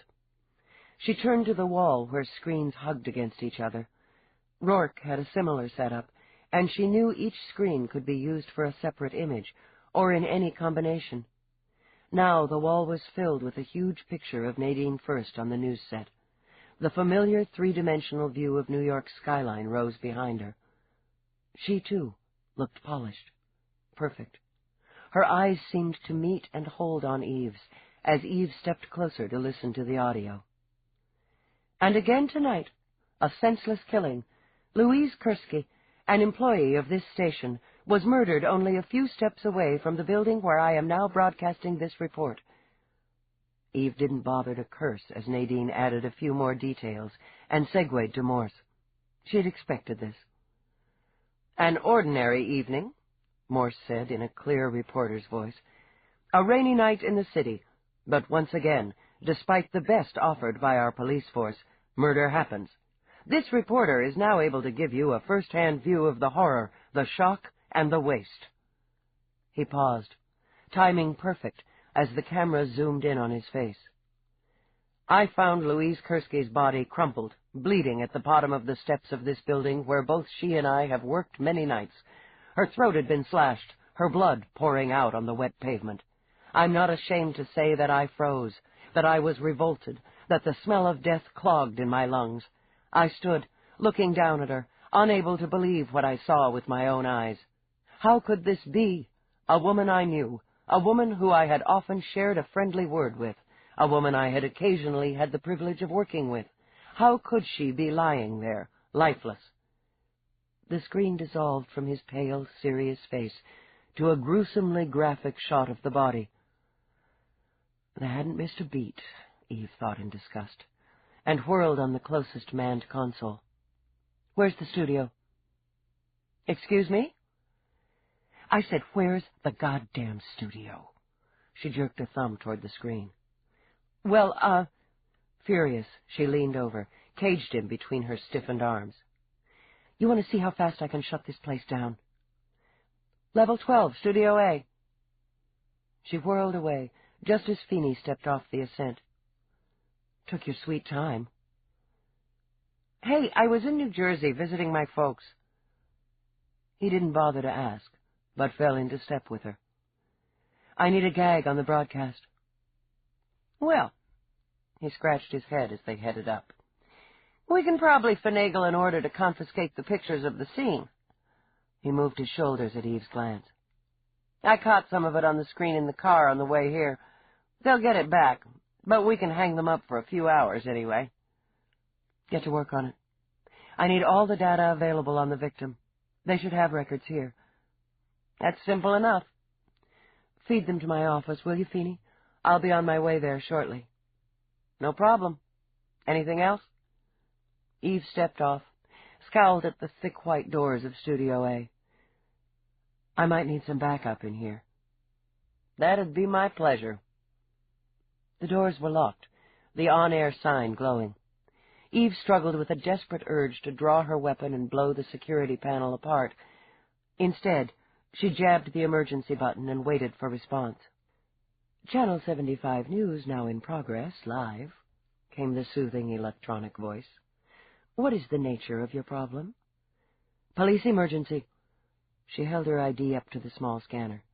One moment, Lieutenant Dallas, while your request is accessed. It's not a request, Eve said evenly. I want these doors open now, or I'll be forced to break in under Code 83B, subsection J. There was a quiet hum, an electronic hiss, as if the computer were considering, then expressing annoyance. Clearing doors. Please remain quiet and do not pass the white line. Thank you. Inside the studio, the temperature dropped 10 degrees. Eve stalked directly toward a glass partition facing the set, and rapped hard enough to have the news director go white with worry. He held a desperate finger to his lips. Eve held up her badge. With obvious reluctance, he clicked open the door and gestured them in. "We're live," he snapped, and turned back to his view of the set. "Camera 3 on Nadine. Back image of Louise. Mark." The robotics on set obeyed smoothly. Eve watched the small suspended camera shift. On the control monitor, Louise Kursky smiled cheerily. "Slow down, Nadine. Don't rush it. CJ, ready in 10. "Go to commercial," Eve told him. "We're running without ads on this broadcast." "Go to commercial," she repeated, "or you're going to go to black." He screwed up his forehead, puffed out his chest. "Now listen here." "You listen." She poked him none too gently in that expanded chest. "You've got my eyewitness out there. You do what you're told, or your competitors are going to have ratings through the roof with the story I'm going to give them on how Channel 75 interfered with a police investigation on the murder of one of its own people." She lifted a brow while he considered. "And maybe I'm going to start to think you look like a suspect. He strike you as the cold-blooded killer type, Feeney?" "I was just thinking that. Maybe we need to take him in, have a nice long chat. After a strip search." "Just hold on. He wiped a hand across his mouth. What could a quick 90-second commercial break hurt? "Go to zippy spot in 10. CJ, wind it up. Cue music. Camera 1, pan back. Mark." He let out a long breath. "I'm calling legal on this." "You do that." Eve stepped out of the booth and stalked to the long black console Morse and Nadine shared. "We've got a right to—" "I'm going to tell you all about your rights," Eve interrupted Morse. "You've got a right to call your lawyer and have him meet you at Cop Central." He went dead white. "You're arresting me? Jesus Christ, are you nuts?" "You're a witness, asshole. And you're not going to make any further statements until you've made one to me. Officially." She flicked a scathing gaze in Nadine's direction. "You'll just have to muddle through the rest on your own." "I want to go with you." On shaky legs, Nadine rose. To dispense with the frantic shouts from the control booth, she tugged her earpiece free and tossed it down. "I was probably the last person to speak to her." "Fine. We'll talk about that." Eve led them out, pausing only to grin nastily toward control. "You could fill it in with some old reruns of NYPD Blue. It's a classic." Well, CJ. However miserable she was, Eve could appreciate the moment. "I've finally got you where I want you. Comfy?" He looked a little green around the gills, but managed to sneer as he took a long scan of the interview room. "You guys could use a decorator." "We're trying to work that into the budget." She settled back at the single table in the room. "Record," she requested. June 1. Geez, where did May go? Subject, C.J. Morse. Position, interview room C. Interview conducted by Dallas, Lieutenant Eve. Homicide. Victim, Louise Kursky. Time, 00:45. Mr. Morse, you've been advised of your rights. Do you want your attorney present during this interview? He reached for his glass of water and took a sip. Am I being charged with anything? Not at this time. Then get on with it. Take me back, C.J. Tell me exactly what happened. Fine. He drank again, as if his throat was parched. I was coming into the station. I had the co-anchor on the midnight report. What time did you arrive? About 11:15. I went to the east side entrance. Most of us use that end because it's more direct to the newsroom. It was raining, so I made a quick dash from the car. I saw something at the base of the steps. I couldn't tell what it was at first. He stopped speaking, covered his face with his hands, and rubbed hard. I couldn't tell, he continued, until I was practically on top of her. I don't know what I thought, really. Somebody took a hell of a spill. You didn't recognize the victim? The hood. He gestured vaguely, helplessly with his hands. It was over her face. I reached down, and I started to move it away from her face. He gave one violent shudder. Then I saw the blood. Her throat. The blood, he repeated and covered his eyes. Did you touch the body? No. I don't think... No. She was just lying there, and her throat was wide open. Her eyes... No, I didn't touch her. He dropped his hand again, made what appeared to be a Herculean effort for control. I got sick. You probably don't understand that, Dallas. Some people have basic human reactions. All that blood, her eyes, God. I got sick and I got scared and I ran inside. The guard on the desk. I told him. You knew the victim? Sure, I knew her. Louise had edited a few pieces for me. Mostly she worked with Nadine, but she did some pieces for me and for some others. She was good, real good. Quick, sharp eye, one of the best. Christ. He reached for the pitcher on the table. Water sloshed as he poured it. There was no reason to kill her. No reason at all. Was it her habit to go out that exit at that time? I don't know. I don't think... She should have been in editing, he said fiercely. Were you close, personally? His head came up and his eyes narrowed. You're trying to pin this on me, aren't you? You really like that. Just answer the question, CJ. Were you involved with her? She had a relationship. Talked about some guy named Bongo. We worked together, Dallas, that's all. You arrived at Channel 75 at 11:15. Before that? Before that, I was at home. When I have the midnight shift, I catch a couple hours sleep. I didn't have a feature running, so I didn't have much prep. It was supposed to be just a recap of the day. I had dinner with some friends about 7, headed home around 8, took a nap. Propped his elbows on the table and lowered his head into his hands. I had my wake-up at 10, then headed out just before 11. Gave myself a little extra travel time because of the weather. Jesus, Jesus, Jesus. If Eve hadn't watched him report on camera minutes after his discovery of the body, she might have felt sorry for him. Did you see anyone at or near the scene? Just Louise. There's not a lot of people going in and out that time of night. I didn't see anybody, just Louise. Just Louise. Okay, CJ. That's about it this time around. He set down the glass he'd guzzled from again. I can go? Keep in mind you're a witness. If you're holding back, or if you remember anything not revealed in this interview, I'll charge you with withholding evidence and impeding an investigation. She smiled pleasantly. Oh, and give me the name of your friends, CJ.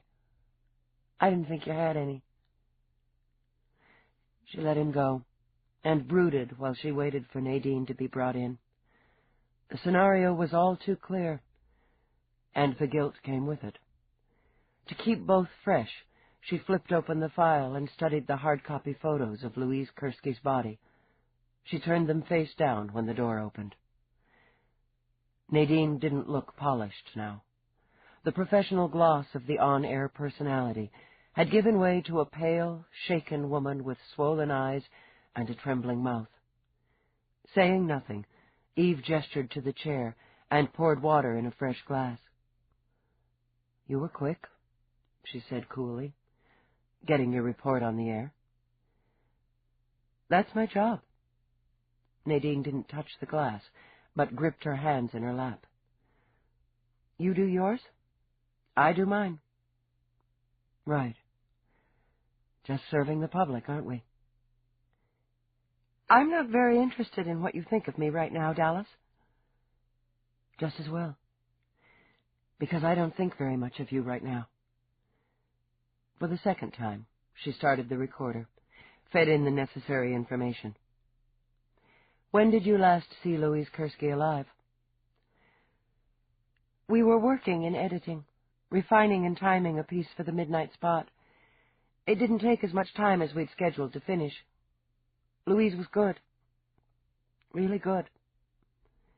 Nadine drew a deep breath and continued to stare at a spot an inch above Eve's left shoulder. "We talked for a few minutes. She and the man she'd been seeing for the last several months were looking for an apartment together. She was happy. Louise was a happy person, easy to get along with, bright." She had to stop again. Had to. Her breath was backing up. Carefully, firmly, she ordered herself to inhale, exhale. Twice. "Anyway, she was out of cigarettes. She liked to catch a quick smoke between assignments. Everybody looked the other way, even though she'd sneak off into a closet somewhere and light up. I told her to pick me up a couple while she was at it, gave her some credits. We went down together, and I got off at the newsroom. I had some calls to make. Otherwise, I'd have gone with her. I'd have been with her." "Did you usually go out together before the broadcast?" "No.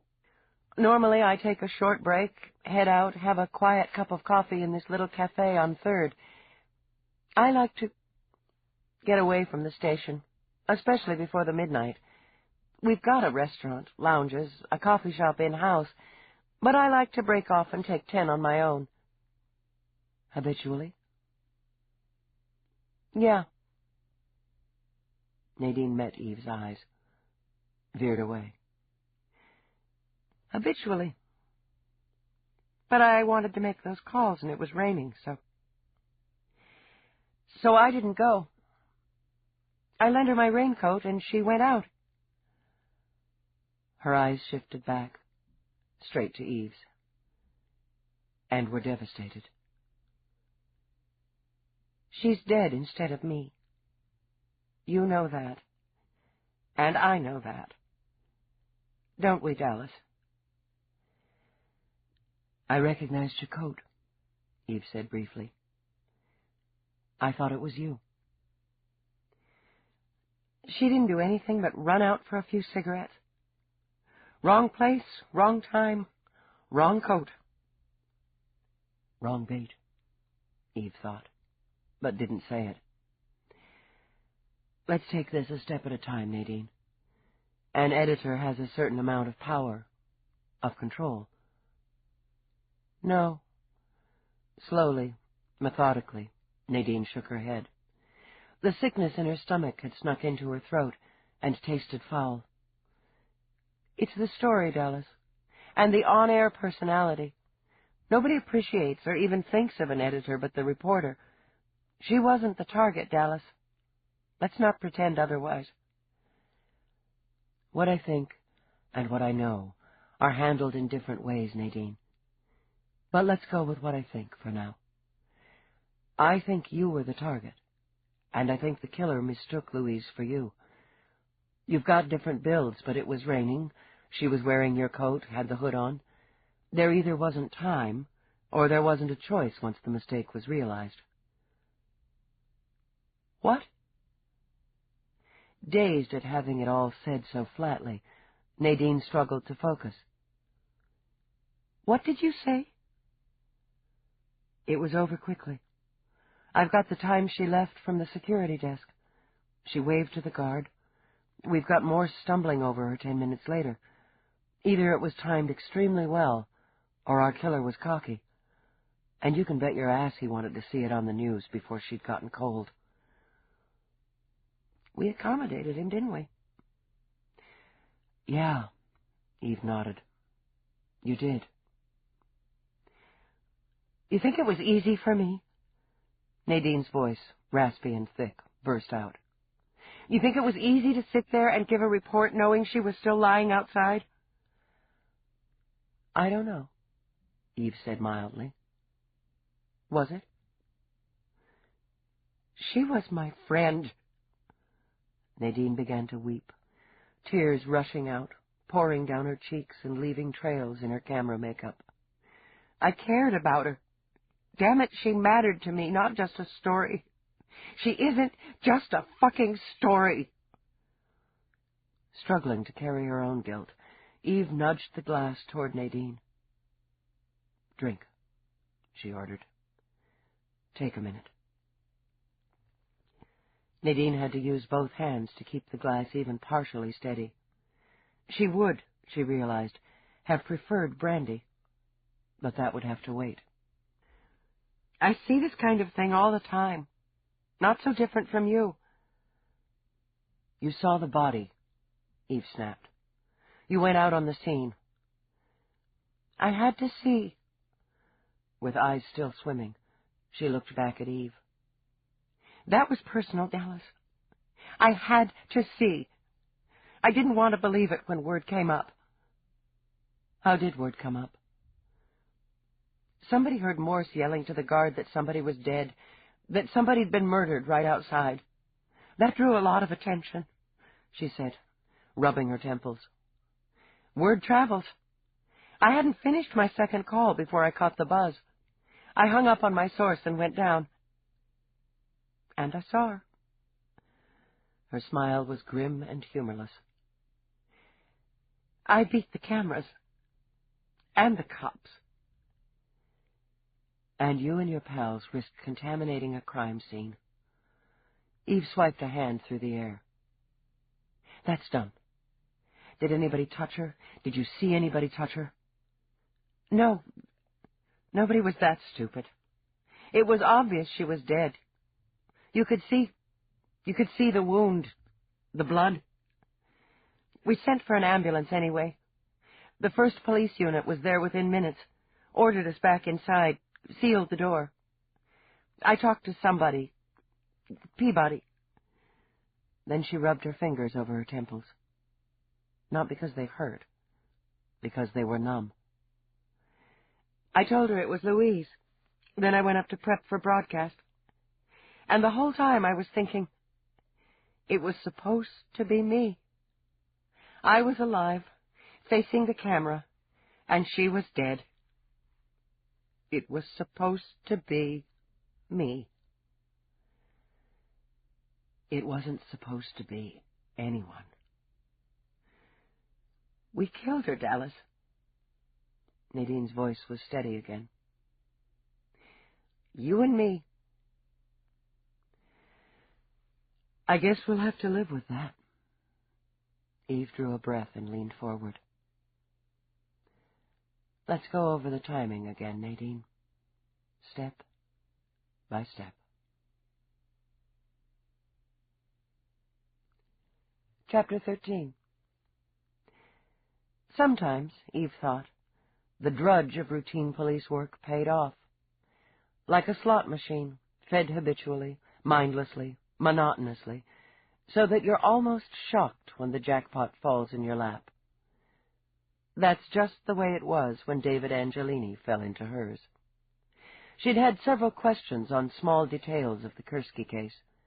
The timing was one of them. Nadine skips her usual break. Kursky goes out instead, passing the lobby desk at approximately 23:04. She steps out into the rain and into a knife. Minutes later, running late, Morse arrives at the station lot, stumbles over the body, vomits, and runs inside to report a murder. All of it, she mused, quick, fast, and in a hurry. As a matter of course, she ran the discs from the security gate at Channel 75. It wasn't possible to know if the killer had driven through them, parked a car on the station's lot, strolled over to wait for Nadine, sliced Louise by mistake, then driven off again. An assailant could just as easily have cut across the property from 3rd on foot, just as Louise had intended to do. Gate security was to make sure that there were parking facilities for station employees, and that guests weren't infringed upon by every frustrated driver looking for a place to stick his car or mini-shuttle off the street. Eve reviewed the discs because it was a matter of routine, and because, she admitted to herself, she hoped Morse's story wouldn't gel. He'd have recognized Nadine's raincoat, and he'd have known her habit of cutting out for some solo time before the midnight broadcast. There was nothing she'd have enjoyed more, on a basic, even primal, personal level, than nailing his skinny butt to the wall. And that's when she saw the sleek little 2-passenger Italian model cruise like a shiny cat to the gate. She'd seen that car before, parked outside of the commander's home after the memorial service. "Stop," she ordered, and the image on screen froze. "Enhance sector 23 through 30, full screen." The machine clicked, then clunked, wobbling the image. With an impatient snarl, Eve smacked the screen with the heel of her hand, jarring it back on course. "God-damn budget cuts," she muttered. And then her smile began, slow and savoring. "Well, well, Mr. Angelini." She took a deep breath as David's face filled her screen. He looked impatient, she thought, distracted, nervous. "What were you doing there?" she murmured, flicking her glance down to the digital time frozen at the bottom left corner. At 23:02 and 5 seconds. She leaned back in her chair, rifling through a drawer with one hand as she continued to study the screen. Absently, she bit into a candy bar that was going to pass for breakfast. She'd yet to go home. "Hard copy," she ordered. "Then go back to original view and hard copy." She waited patiently while her machine wheezed its way through the process. "Continue disk run. Normal speed." Nibbling on her breakfast, she watched the pricey sports car whiz past camera range. The image blinked. Channel 75 could afford the latest in motion-activated security cameras. 11 minutes had passed on the counter when Morse's car approached. "Interesting," she murmured. "Copy disk, transfer copy to file 47833K, Kursky, Louise, homicide. Cross-reference to case file 47801T, Towers, Sicily, and 47815M, Metcalf, Yvonne, homicides." Turning from the screen, she engaged her link. "Feeney?" "Dallas." He stuffed the last of a Danish into his mouth. "I'm working on it. Christ, it's barely 7 a.m. "I know what time it is. I've got a sensitive matter here, Feeney." "Hell." His already rumpled face grew more wrinkles. "I hate when you say that." "I've got David Angelini on the gate security disc at Channel 75, coming in about 10 minutes before Louise Kursky's body was discovered." "Shit. Shit. Shit. Who's going to tell the commander?" "I am. After I've had a talk with Angelini. I need you to cover for me, Feeney. I'm going to transmit what I've got, excluding Angelini. You take it into the commander. Tell him I'm hooking a couple hours of personal time." "Yeah, like he'll buy that one." "Feeney, tell me I need some sleep. Tell me you'll report me to the commander and to go home and catch a couple hours of sleep." Feeney heaved a long sigh. "Dallas, you need some sleep. I'll report to the commander. Go home and catch a couple hours." "Now you can tell him you told me," she said, and flicked off. Like routine police work, a cop's gut often paid off. Eves told her that David Angelini would close himself in with family. Her first stop was the Angelini pied-à-terre, cozied in an affluent East Side neighborhood. Here, the brownstones had been constructed barely 30 years before, reproductions of those designed during the 19th and destroyed during the dawn of the 21st, when most of New York's infrastructure had failed. A large portion of New York's posher homes in this area had been condemned and razed. After much debate, this area had been rebuilt in the old tradition, a tradition only the very wealthy had been able to afford. After a 10-minute search, Eve managed to find a spot among the expensive European and American cars. Overhead, a trio of private mini-shuttles jockeyed for airspace, circling as they looked for a clear landing. Apparently, public transportation wasn't high on the list in the neighborhood, and property was too dear to waste on garage facilities.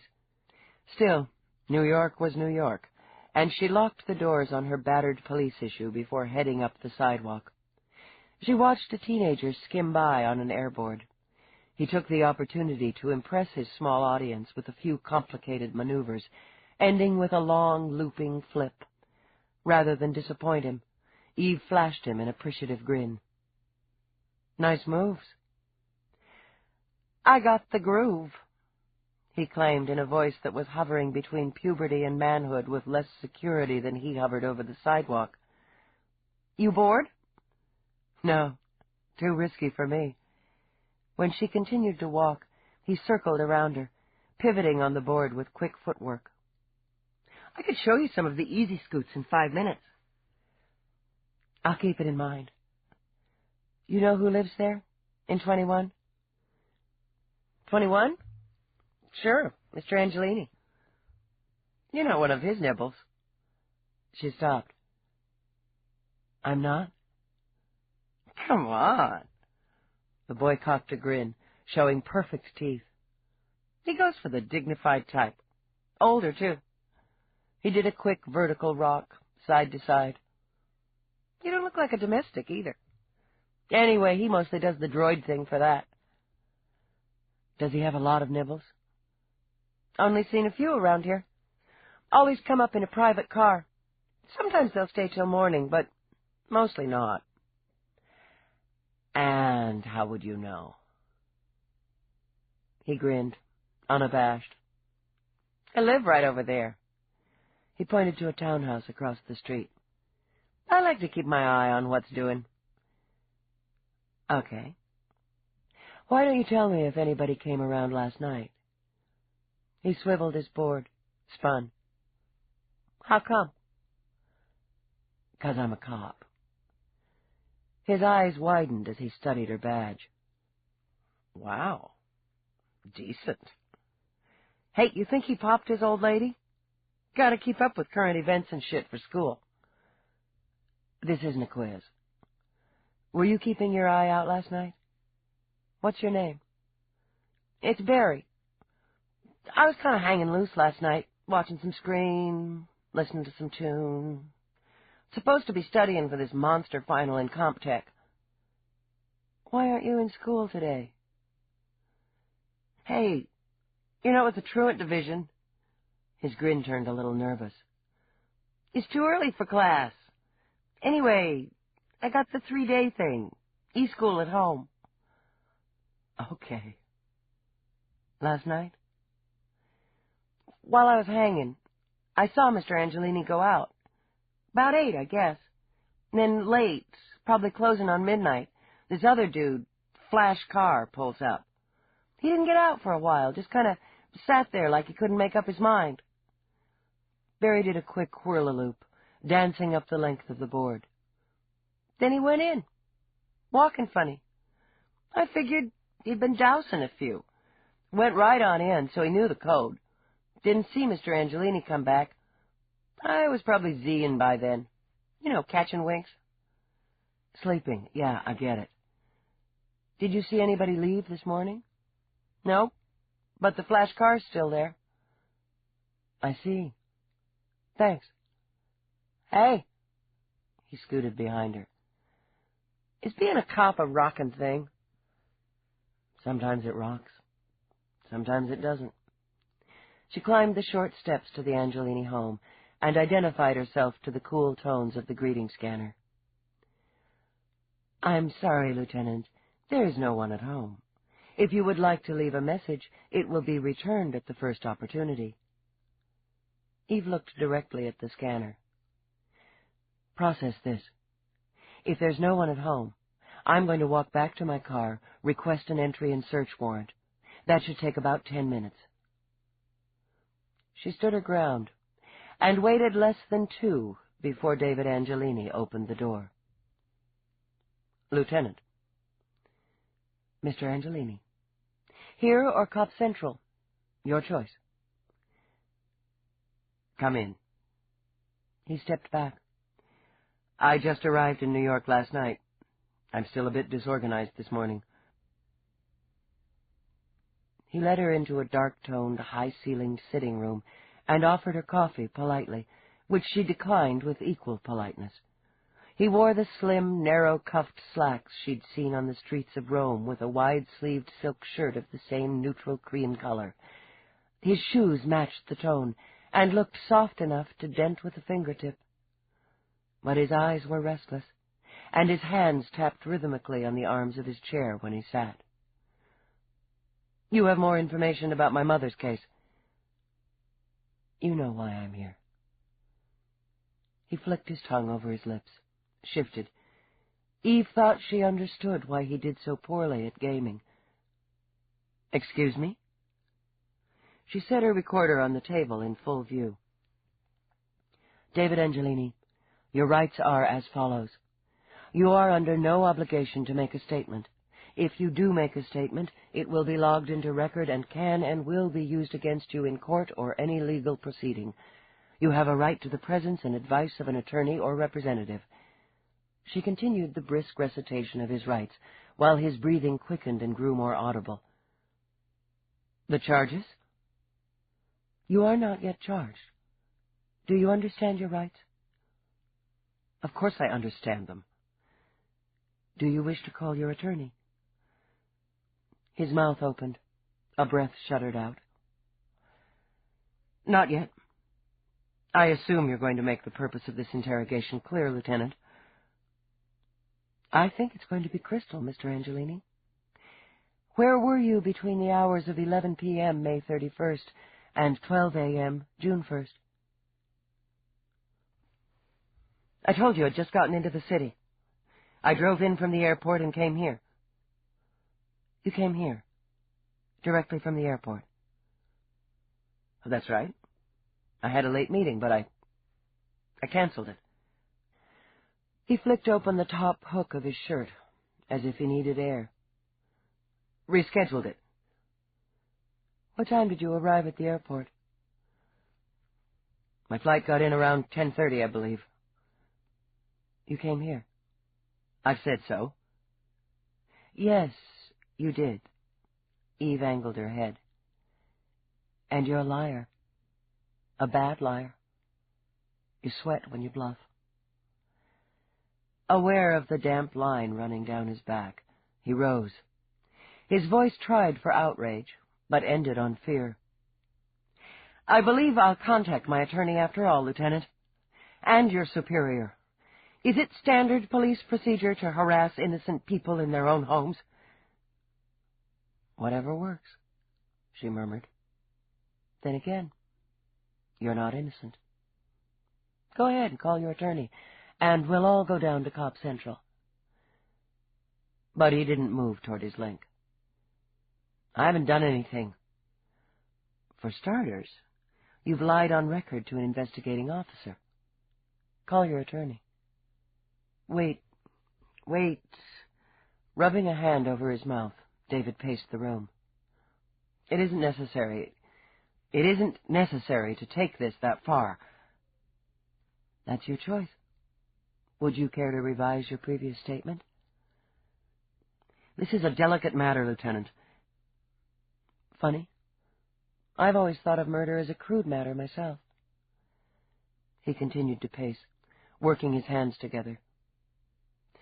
"You have to understand, the business is in a tenuous position at the moment. The wrong kind of publicity will influence certain transactions. In a week, 2 at the most, it will all be resolved. And you think I should hold off on all this until you get your financial ducks in a row? I'd be willing to compensate you for your time and your discretion. Would you? Eve widened her eyes.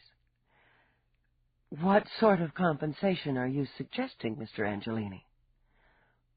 I can swing 10,000. He struggled for a smile. Double that if you simply bury all of this for good. Eve crossed her arms.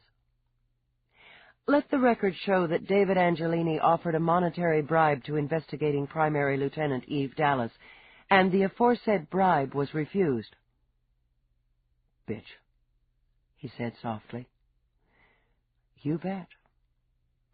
Why were you at Channel 75 last night? I never said I was. Let's cut the dreck. You were recorded by Gate Security entering the property. To emphasize, she opened her bag, took out the hard copy of his face, tossed it on the table. Gate Security. His legs seemed to fold from under him, and he groped into a chair.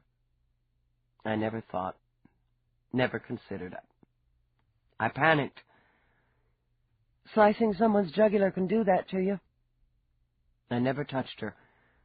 I never went near her. Good God, do I look like a murderer? They come in all styles. You were there. I have documentation.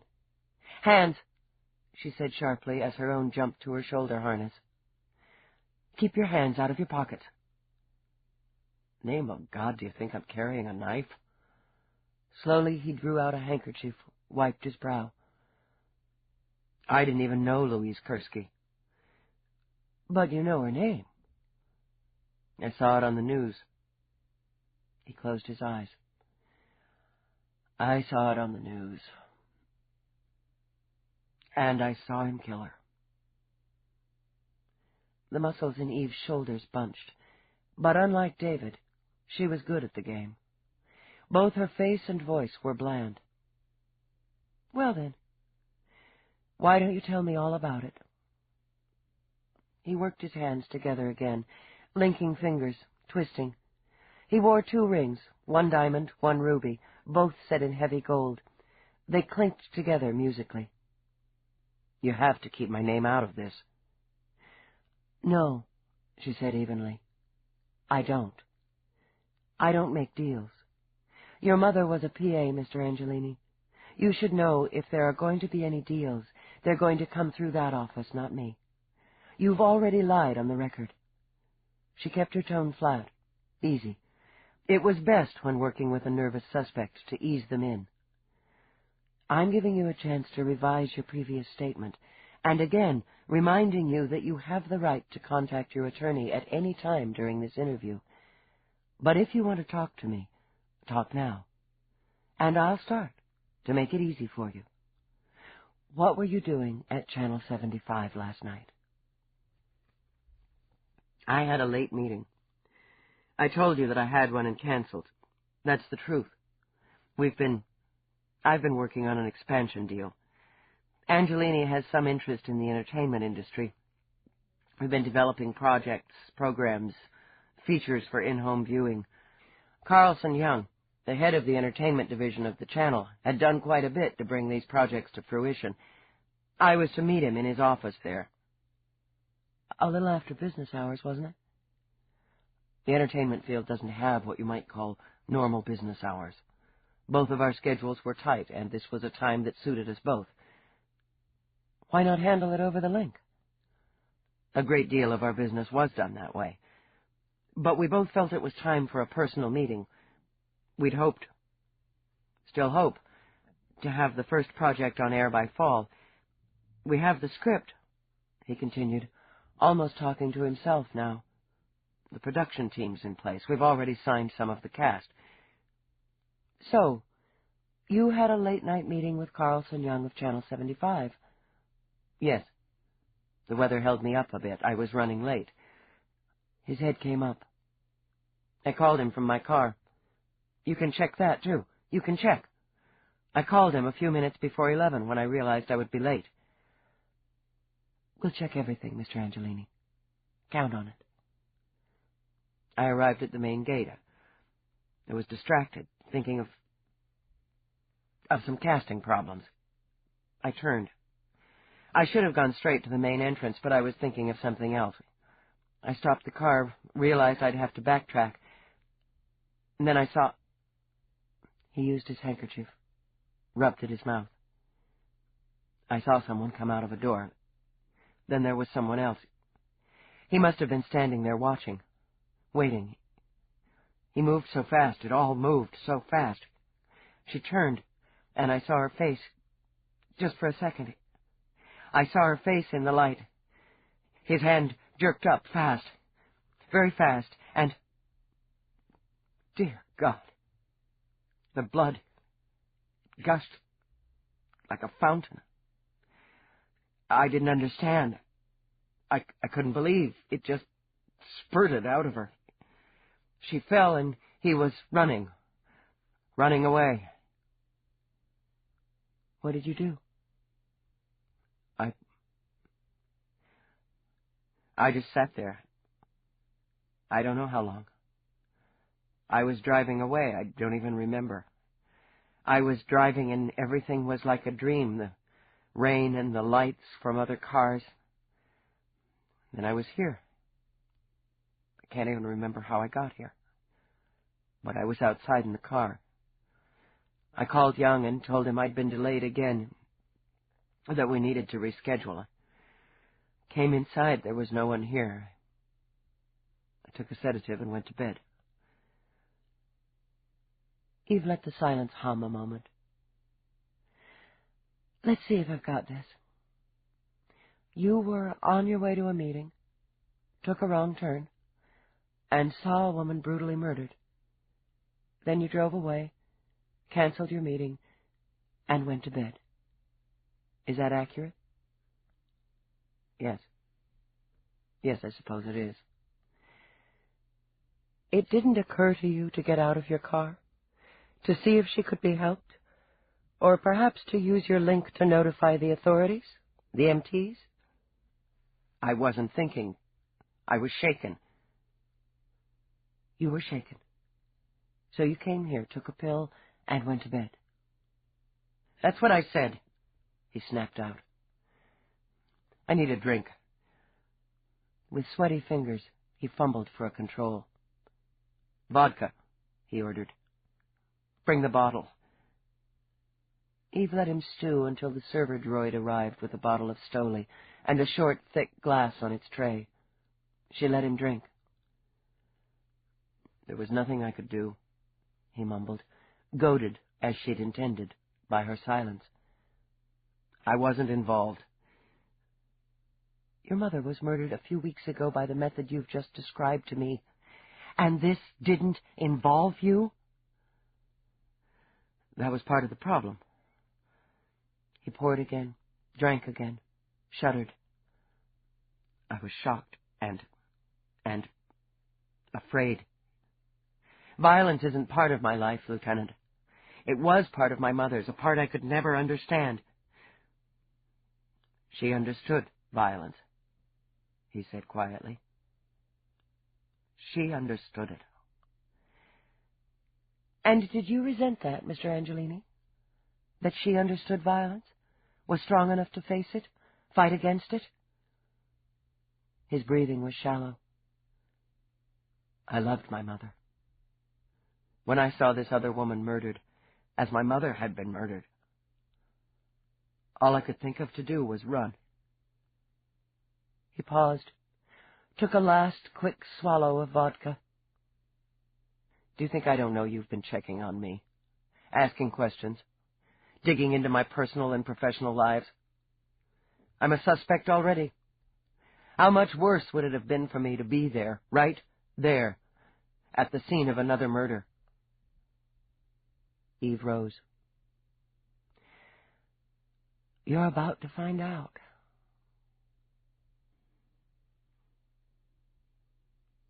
Chapter 14. Eve questioned him again in the less comforting surroundings of interview room C. He'd finally taken up his right for counsel, and 3 pinstriped, cold-eyed lawyers ranged beside their client at the conference table. Eve had privately dubbed them Mo, Larry, and Curly. Mo, apparently, was in charge. She was a tough-voiced woman with a severe bowl-cut hairstyle that had inspired Eve to christen her. Her associates said little, but looked sober and occasionally made important-looking notations on the yellow legal pads that lawyers never seemed to tire of. Now and again, Curly, his wide forehead creased, would tap a few buttons on his logbook and murmur conspiratorially in Larry's ear. "Lieutenant Dallas." Mo folded her hands, which were tipped with wicked-looking, inch-long scarlet nails, on the table. "My client is eager to cooperate." "He wasn't," Eve stated, "as you've seen for yourself from the first interview. After recanting his original story, your client admitted to leaving the scene of the crime and failing to report said crime to the proper authorities." Mo sighed. It was a windy, disappointed sound. "You can, of course, charge Mr. Angelini with those lapses. We will, in turn, claim diminished capacity, shock, and the emotional trauma of his mother's recent murder. This would all be a waste of the court's time and the taxpayer's dollar." "I haven't charged your client with those lapses, as yet. We're dealing with a larger theme here." Curly scribbled something, tilted his pad for Larry to read. The 2 of them murmured together and looked grave. "You have confirmed my client's appointment at Channel 75. "Yeah, he had an appointment, which he canceled at 11:35. Odd that his diminished capacity and his emotional trauma eased off enough for him to take care of business." Before Mo could speak again, Eve turned and pinned Angelini with one hard stare. "You know Nadine First?" "I know who she is. I've seen her on the news." He hesitated, leaned over to consult Mo. After a moment, he nodded. "I've met her a few times socially, and spoke with her briefly after my mother's death." Eve already knew all of that, and circled her quarry. "I'm sure you've seen her reports. You'd have a vested interest, as she's been covering the recent murders. Your mother's murder." "Lieutenant, what does my client's interest in the news coverage of his mother's death have to do with the murder of Miss Kursky?" "I'm wondering. You have seen Nadine First's reports over the last couple of weeks, Mr. Angelini." "Of course." He'd recovered enough to sneer. "You've gotten a lot of airtime out of it, Lieutenant." "Does that bother you?"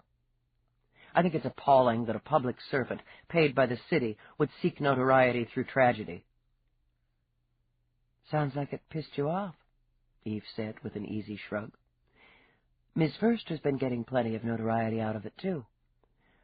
"One learns to expect someone like her to use someone else's pain for her own advancement." "You didn't like the coverage?" "Lieutenant," Mo said, with her patience obviously straining, "where's the point in this?" "This isn't a trial yet. I don't need a point. Were you annoyed by the coverage, Mr. Angelini? Angry?" He broke off at a sharp look from Mo. "I come from a prominent family," he said more carefully. "We're accustomed to such things." "If we could get back to the business at hand," Mo requested. "This is the business at hand. Louise Kursky was wearing Nadine First's raincoat when she was killed. You know what I think, Mr. Angelini? I think the killer hit the wrong target. I think he was waiting for Nadine, and Louise just happened to choose the wrong time to go out in the rain for cigarettes." "It doesn't have anything to do with me." His eyes darted toward his attorneys. "It still doesn't have anything to do with me. I saw it, that's all." "You said it was a man. What did he look like?" "I don't know. I didn't see him clearly. His back was to me. It happened so fast." But you saw enough to know it was a man. I assumed. He broke off, struggling to control his breathing while Mo whispered in his ear. It was raining, he began. I was several meters away, in my car. You said you saw the victim's face. The light. She turned her head toward the light when when the killer went toward her. And this killer, who might have been a man, and who came out of nowhere, was he tall, short, old, young? I don't know. It was dark. You said there was light. Just that circle of light. He'd been in the shadows. He was wearing black, David said, on a burst of inspiration. A long black coat, and a hat that drooped down low. That's convenient. He was wearing black. It's so original. Lieutenant, I can't advise my client to continue to cooperate if you persist in sarcasm. Your client's in hip deep. My sarcasm's the least of his worries. We've got the three big ones: means, motive, opportunity. You have nothing but my client's admission that he witnessed a crime. Further, Mo went on, tapping those dangerous nails on the conference table, you have absolutely nothing to link him with the other murders. What you've got, Lieutenant, is a maniac on the loose and a desperate need to appease your superiors and the public with an arrest. It's not going to be my client. We'll have to see about that. Now. Her communicator beeped twice, a signal from Feeney. Her adrenaline surged, and she masked it with a bland smile. Excuse me. I'll only be a moment. She stepped out of the room into the hallway. Behind her, through the one-way glass, a huddle was in progress. Give me the good news, Feeney. I want to nail this son of a bitch. Good news? Feeney rubbed his chin. Well, you might like this. Yvonne Metcalf was in negotiations with our pal in there. Covert negotiations. For? The lead in some flick. Was all on the QT because her contract for Tune In was coming up. I finally pinned her agent down. If she snagged the part, she was willing to ditch the sitcom. But they were going to have to up the ante, guarantee a 3-feature deal, international distribution, and 20 hours straight promo. Sounds like she wanted a lot. She was squeezing him some. My take from what the agent said is he needed Metcalf to guarantee some of the financial backing, but they wanted a chunk on the front end. He was scrambling to come up with it and save his project. He knew her, and she had the controls. According to the agent, he came in to meet Metcalf personally several times. They had a couple of tete-a-tetes at her apartment. He got a little hot, but Metcalf laughed it off. She was banking that he'd come around. I love it when it falls into place, don't you? She turned, studying Angelini through the glass. We've got a connection, Feeney. He knew them all. He was supposed to be on the coast when Metcalf got whacked. How much do you want to bet he's got a private plane? You know something I've learned since Roarke, Feeney? Flight plans don't mean squat if you've got money, and your own transpo. No. Unless he comes up with 10 witnesses who were kissing his ass when Metcalf went down. I've got him. Watch him sweat, she muttered, as she swung back into the interview room. She sat, crossed her arms on the table, and met Angelini's eyes. You knew Yvonne Metcalf. Off balance, David reached up, tugged at the collar of his shirt. Certainly, everyone did. You had business with her, met her personally. You'd been to her apartment. This was obviously news to Mo, who bared her teeth, tossed up a hand. One moment, Lieutenant. I'd like to speak to my client privately. All right. Obliging, Eve rose. Outside, she watched the show through the glass, and thought it a pity that the law prevented her from turning on the audio. Still, she could see Mo fire questions at David, and could gauge his stuttering responses while Larry and Curly looked grim and scribbled furiously on their pads. Mo shook her head at one of David's answers, stabbed him with one of her lethal red nails. Eve was smiling when Mo lifted a hand and signaled her back into the room. My client is prepared to state that he was acquainted with Yvonne Metcalf on a professional level. Uh-huh. This time Eve leaned a hip on the table. Yvonne Metcalf was giving you some grief, wasn't she, Mr. Angelini? We were in negotiations. His hands linked together again, twisted. It's standard for the talent side of a project to demand the moon. We were coming to terms. You met her in her apartment? Argued? We had meetings at several locations. Her home was one of them. We discussed terms and options. Where were you, Mr. Angelini, on the night Yvonne Metcalf was murdered? I'd have to check my diary, he said with surprising control. But I believe I was in New Los Angeles, the Planet Hollywood complex.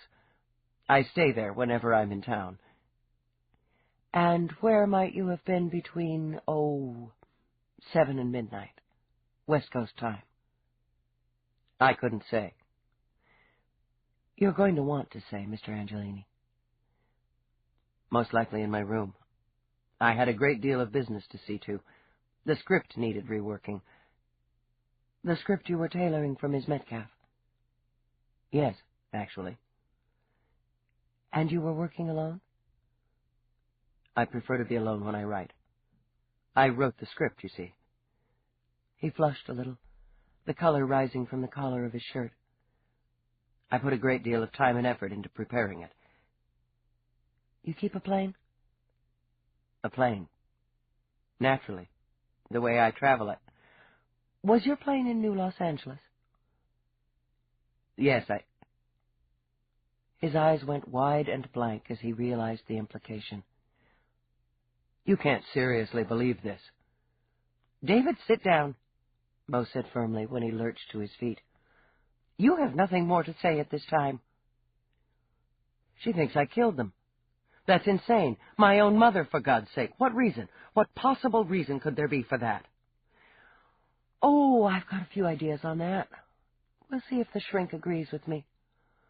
My client is under no obligation to submit to psychiatric testing. I think you're going to advise him to do just that. This interview, Mo said in snippy tones, is terminated. Fine. Eve straightened, enjoyed the moment when her eyes met David's. David Angelini, you're under arrest. You are charged with leaving the scene of a crime, obstruction of justice, and attempted bribery of a police officer. He lunged at her, going ironically, Eve thought, for the throat. She waited until his hands had closed over it, his eyes bulging with fury, before she knocked him down. Ignoring the snapping orders of his attorney, Eve leaned over him.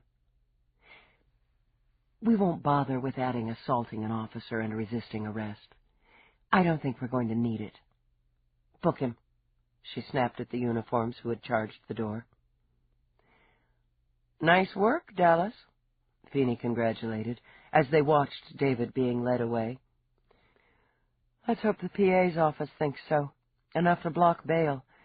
We have to hold him and sweat him. I want him on Murder 1, Feeney. I want him bad. We're close to it, kid. We need the physical evidence. We need the damn weapon, blood, the souvenirs. Mira's psychiatric will help, but I can't bump up the charges without some physical. Impatient, she consulted her watch. Shouldn't take too long to get a search warrant, even with the lawyers trying to block. How long you been up? He wondered. I can count the circles under your eyes. Long enough that another couple of hours won't matter. How about I buy you a drink while we wait for the warrant? He put a paternal hand on her shoulder. I think we're both going to need one. The commander got wind of it. He wants us, Dallas. Now. She dug a finger along the center of her brow. Let's get it together, then. and make it 2 drinks after we're done. Whitney didn't waste time.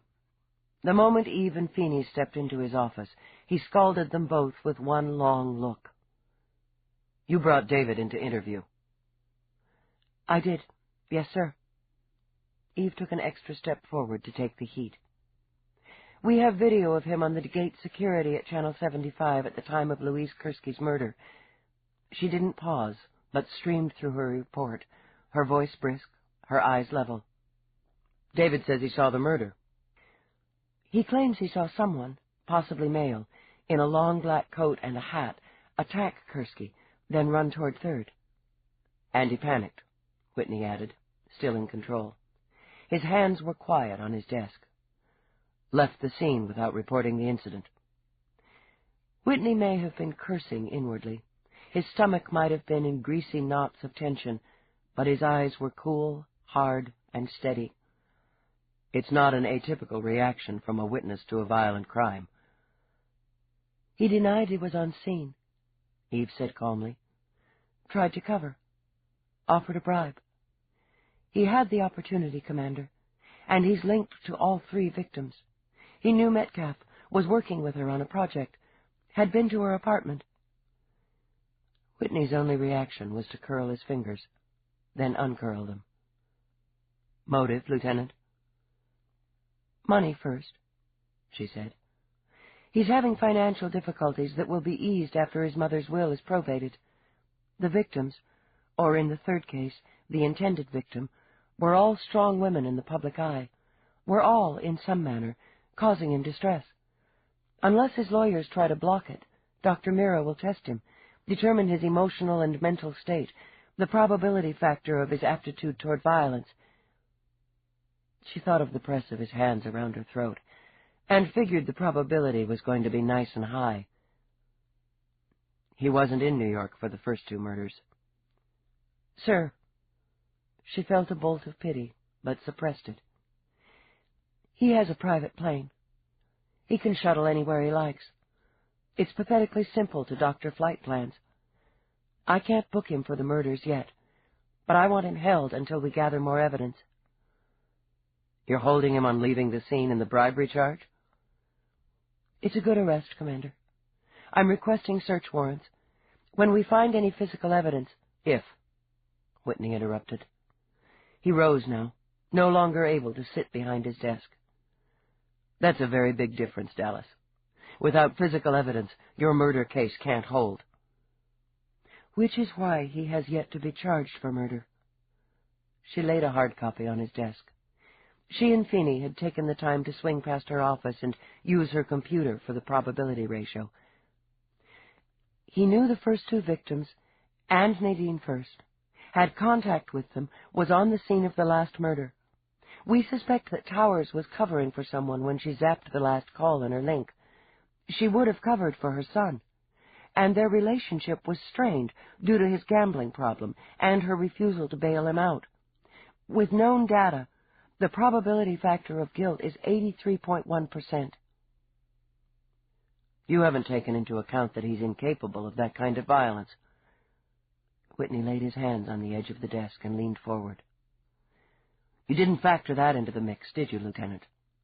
I know David Angelini, Dallas. I know him as well as I know my own children. He isn't a killer. He's a fool, perhaps. He's weak, perhaps. But he isn't a cold-blooded killer." "Sometimes the weak and the foolish strike out. Commander, I'm sorry. I can't kick him loose." "Do you have any idea what it would do to a man like him to be penned? To know he's suspected of killing his own mother?" There was no choice left for him in Whitney's mind but a plea. "I can't deny that he was spoiled. His father wanted the best for him and for Marina, and saw that they got it. From childhood he was accustomed to asking for something and having it fall into his lap. Yes, his life has been easy, privileged, even indulgent. He's made mistakes, errors in judgment, and they've been fixed for him. But there's no malice in him, Dallas. No violence. I know him." Whitney's voice didn't rise, but it reverberated with emotion. "You'll never convince me that David took a knife and ripped it across his mother's throat. I'm asking you to consider that, and to delay the paperwork on the yellow sheet and recommend his release on his own recognizance." Feeney started to speak, but Eve shook her head. He may have outranked her, but she was primary. She was in charge. "3 women are dead, Commander. We have a suspect in custody. I can't do what you're asking. You put me on as primary because you knew I wouldn't."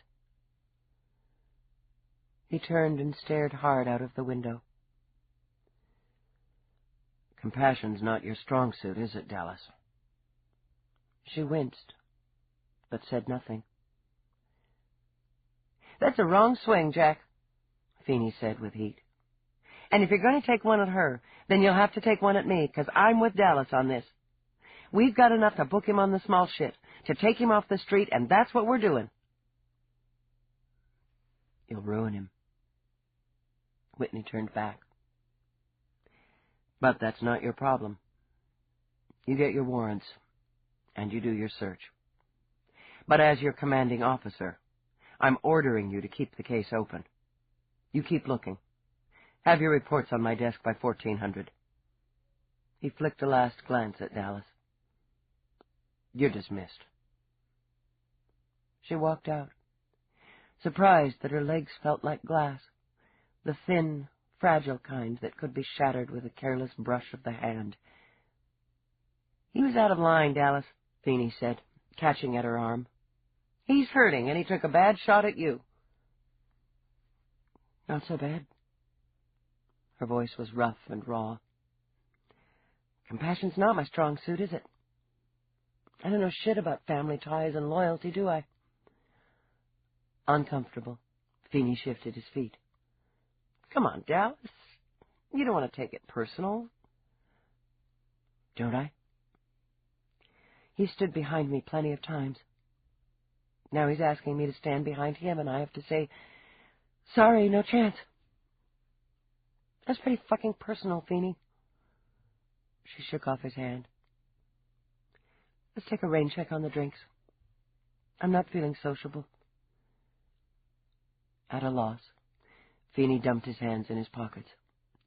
Eve strode off in one direction. The commander remained behind closed doors in the other.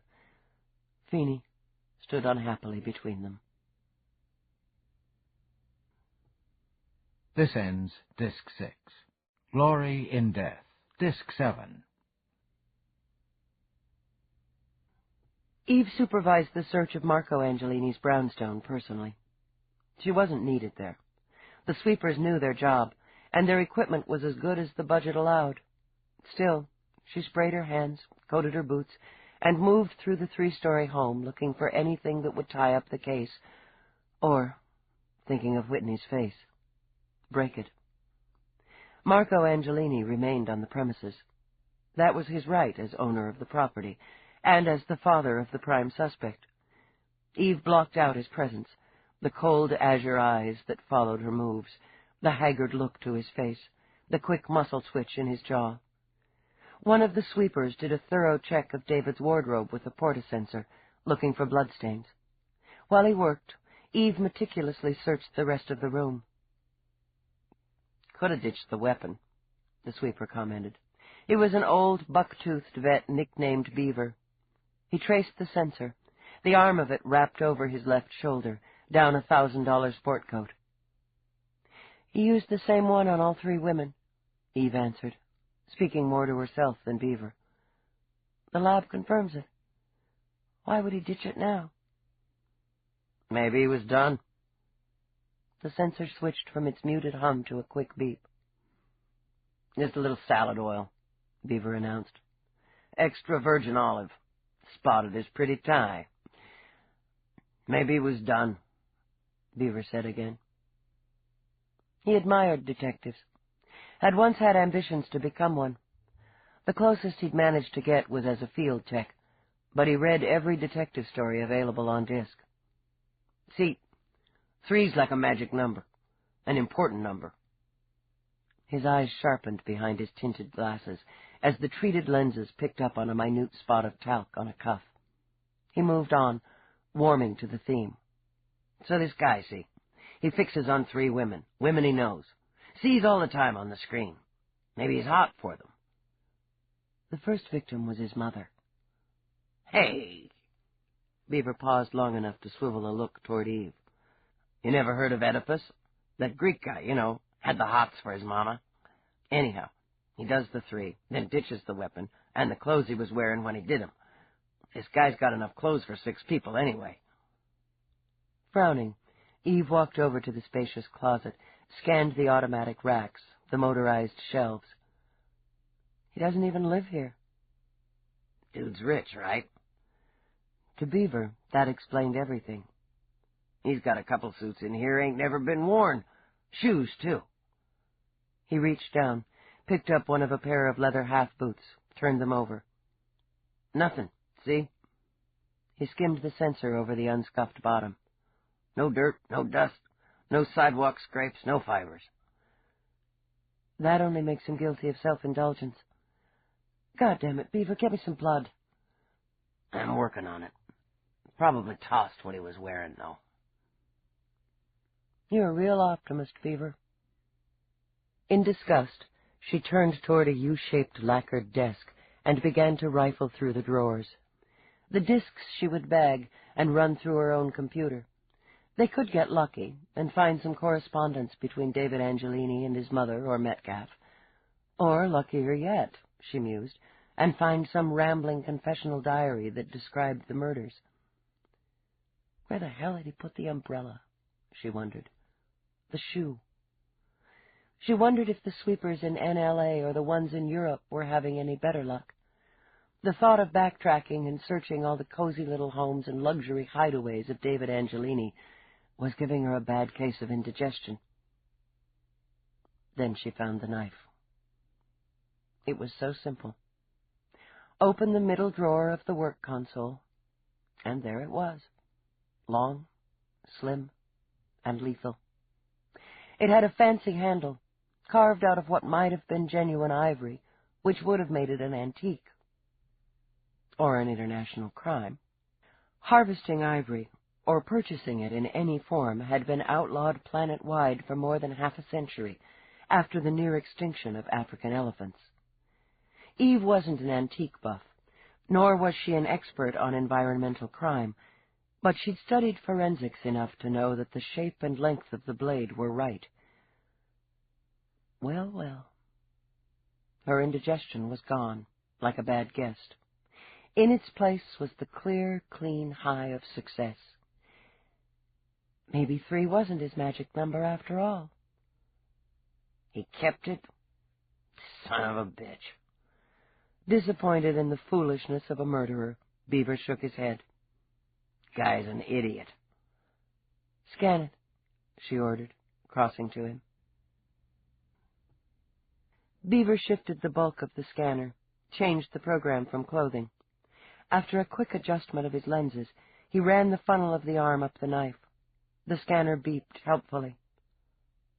Got some shit on it, Beaver muttered, his thick fingertips playing over controls like a concert pianist's over keys. Fiber. Maybe paper. Some kind of adhesive. Prints on the handle. Want a hard copy of them? Yeah. 'Kay. The scanner spit out a square of paper dotted with fingerprints. Turn her over, and bingo. There's your blood. Not much of it. He frowned, skimming the funnel along the edge of the blade. Gonna be lucky if it's enough for typing, much less DNA.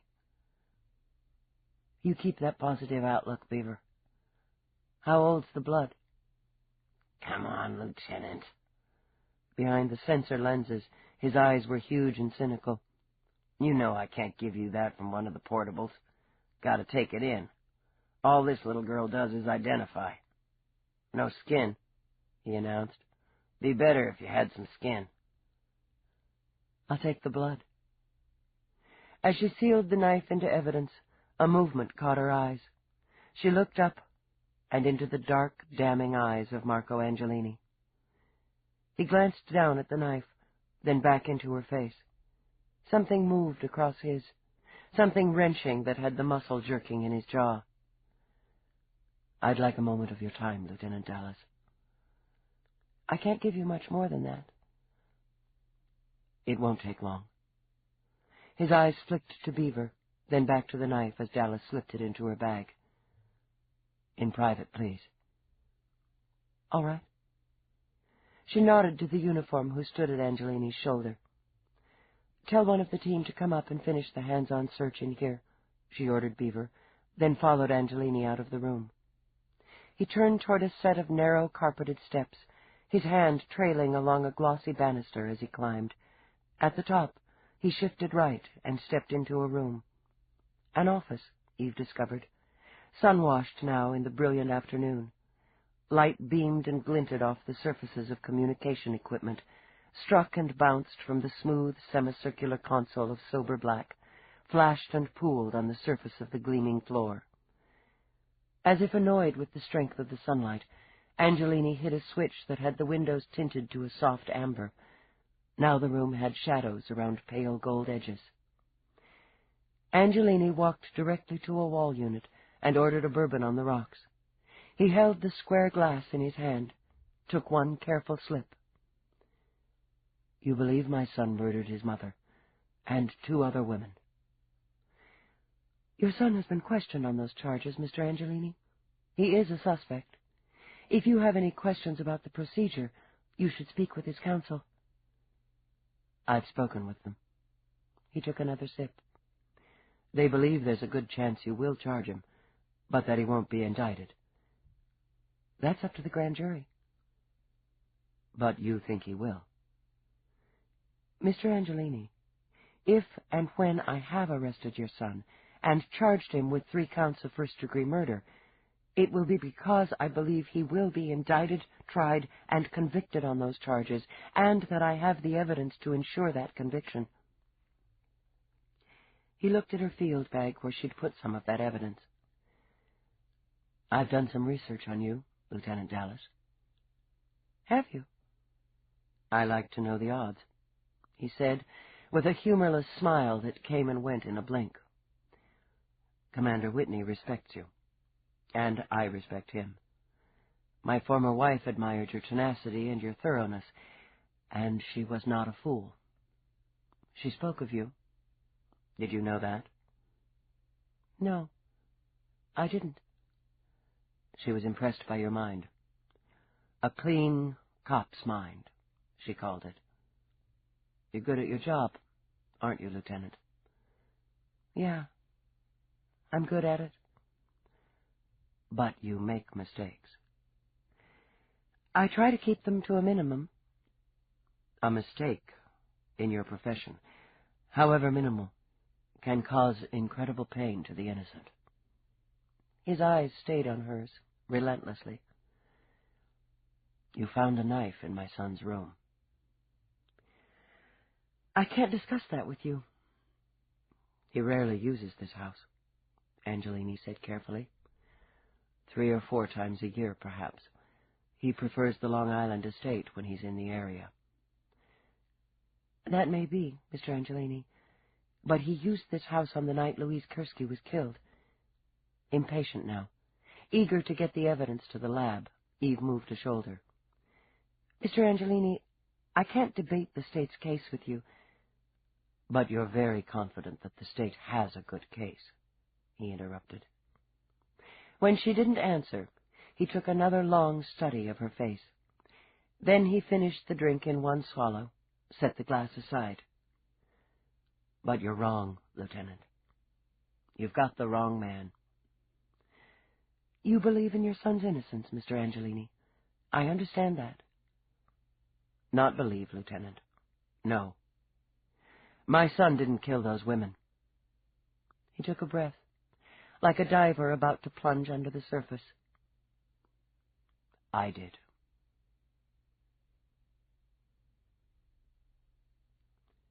Chapter 15.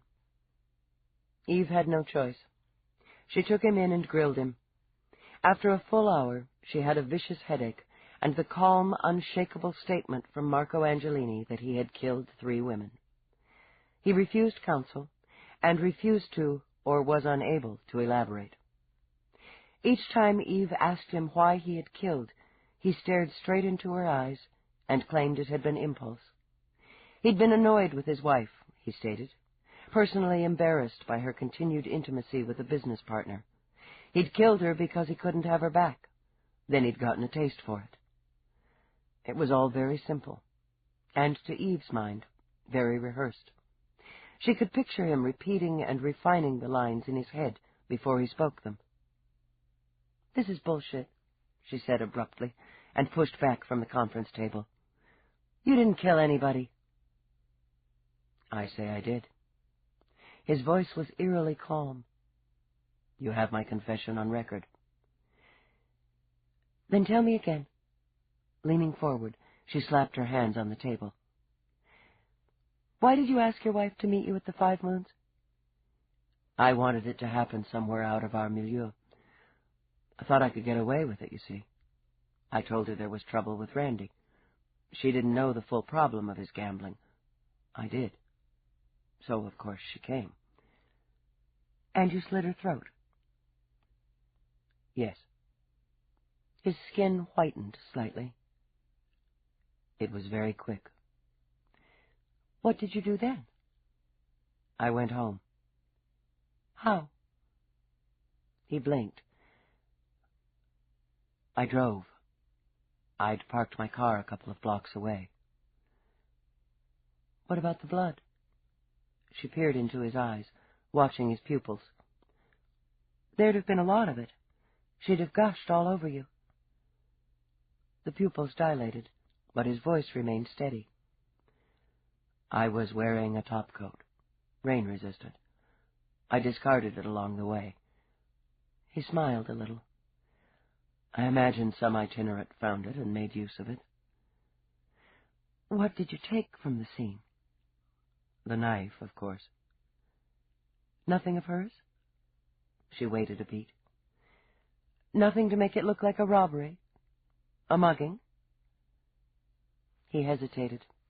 She could almost see his mind working behind his eyes. "I was shaken. I hadn't expected it to be so unpleasant. I had planned to take her bag, the jewelry, but I forgot and just ran." "You ran, taking nothing, but were smart enough to ditch your blood-spattered coat." "That's right." "Then you went after Metcalf." She was an impulse. I kept dreaming about what it had been like, and I wanted to do it again. She was easy. His breathing leveled, and his hands lay still on the table. She was ambitious and rather naive. I knew David had written a screenplay with her in mind. He was determined to complete this entertainment project. It was something we disagreed over. It annoyed me, and it would have cost the company resources that are, at the moment, a bit strained.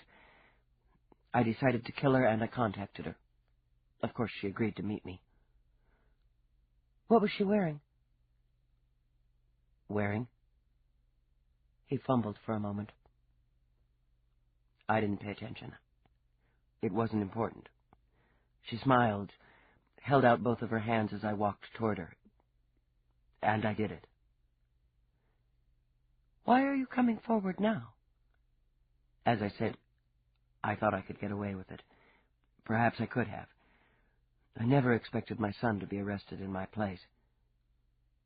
"So, you're protecting him?" "I killed them, Lieutenant. What more do you want?" "Why did you leave the knife in his drawer, in his room?" His eyes slid away, slid back. As I said, he rarely stays there. I thought it was safe. Then I was contacted about the search warrant. I didn't have time to remove it." "You expect me to buy this? You think you're helping him by clouding the case, by coming forward with this lame confession? You think he's guilty."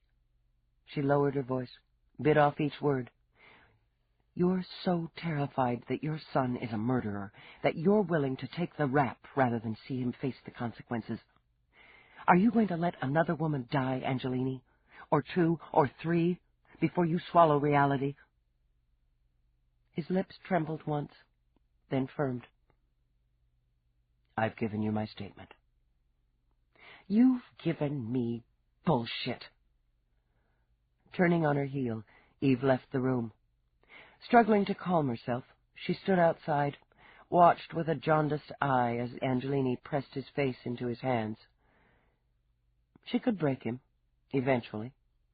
But there was always a chance that word would leak and the media would scream that there was a confession from someone other than the Prime. She looked over at the sound of footsteps, and her body stiffened like steel. Commander? Lieutenant? Progress? He's sticking to his story. It's got holes you could drive a shuttle through. I've given him the opening to bring up the souvenirs from the first 2 hits. He didn't bite. I'd like to talk to him. Privately, Lieutenant, and off the record. Before she could speak, he held up a hand. I realize it's not procedure. I'm asking you a favor. And if he incriminates himself or his son? Whitney's jaw tightened. I'm still a cop, Dallas, goddammit. Yes, sir. She unlocked the door, then, after only a faint hesitation, darkened the 2-way glass and shut off audio. I'll be in my office. Thank you. He stepped inside. He gave her one last look before shutting the door and turning to the man slumped at the table. Marco, Whitney said on a long sigh. What the fuck do you think you're doing? Jack. Marco offered a thin smile. I wondered if you'd be along. We never did make that golf date. Talk to me. Whitney sat down, heavily. Hasn't your efficient and dogged lieutenant filled you in? The recorder's off, Whitney said sharply. We're alone. Talk to me, Marco. We both know you didn't kill Cicely or anyone else. For a moment, Marco stared up at the ceiling, as if pondering. People never know each other as well as they believe. Not even the people they care for. I loved her, Jack. I never stopped loving her. But she stopped loving me. Part of me was always waiting for her to start loving me again. But she never would have. Damn it, Marco. Do you expect me to believe that you slit her throat because she divorced you 12 years ago? Maybe I thought she might have married Hammett. He wanted that, Marco said quietly. I could see that he wanted that. Cicely was reluctant. His voice remained calm, quiet, faintly nostalgic. She enjoyed her independence, but she was sorry to disappoint Hammett. Sorry enough that she might have given in eventually, married him. It would have really been over then, wouldn't it? You killed Cicely because she might have married another man? She was my wife, Jack. Whatever the courts and the church said. Whitney sat a moment, silent. I've played poker with you too many times over the years, Marco. You've got tells. Folding his arms on the table, he leaned forward. When you bluff, you tap your finger on your knee. The finger stopped tapping. This is a long way from poker, Jack. You can't help David this way. You've got to let the system work. David and I. There's been a lot of friction between us in the last several months. Business disagreements, and personal ones. For the first time, he sighed, deep and long and wearily. There shouldn't be distance between father and son over such foolishness. This is hardly the way to mend fences, Marco. The steel came back into Angelini's eyes. There would be no more sighs. Let me ask you something, Jack, just between us. If it was one of yours, and there was the slightest chance, just the slightest, that they'd be convicted of murder, would anything stop you from protecting them? You can't protect David by stepping in with some bullshit confession. Who said it was bullshit? The word sounded like cream in Angelini's cultured voice. I did it, and I'm confessing because I can't live with myself if my own child pays for my crime. Now tell me, Jack, would you stand behind your son or in front of him? Ah, hell, Marco, was all Whitney could say. He stayed for 20 minutes, but got nothing more. For a time, he guided the conversation into casual lines, golf scores, the standings of the baseball team Marco had a piece of. Then, quick and sleek as a snake, he'd toss out a hard leading question on the murders. But Marco Angelini was an expert negotiator and had already given his bottom line. He wouldn't budge. Guilt, grief, and the beginnings of real fear made an unsettling stew in Whitney's stomach as he stepped into Eve's office. She was hunched over her computer, scanning data, calling up more. For the first time in days, his eyes cleared of their own fatigue and saw hers. She was pale, her eyes shadowed, her mouth grim. Her hair stood up in spikes as if she'd dragged her hands through it countless times. Even as he watched, she did so again, then pressed her fingers to her eyes as if they burned. He remembered the morning in his office, the morning after Cicely had been murdered, and the responsibility he'd hung around Eve's neck. Lieutenant. Her shoulders straightened as if she'd slammed steel poles into them. Her head came up, her eyes carefully blank. Commander? She got to her feet. Got to attention, Whitney thought, annoyed by the stiff and impersonal formality. Marco's in holding. We can keep him for 48 hours without charging him. I thought it best to let him think behind bars for a while. He still refuses counsel. Whitney stepped in while she stood there, and he looked around. He wasn't often in this sector of the complex. His officers came to him, another weight of command. She could have had a bigger office. She'd earned one.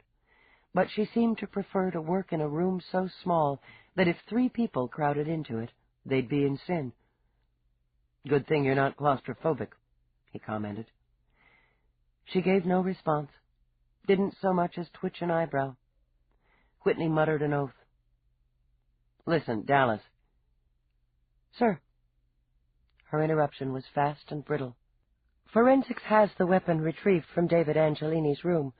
I'm informed that there will be some delay on the results, as the blood traces detected by the sweeper are of an amount borderline for typing and DNA.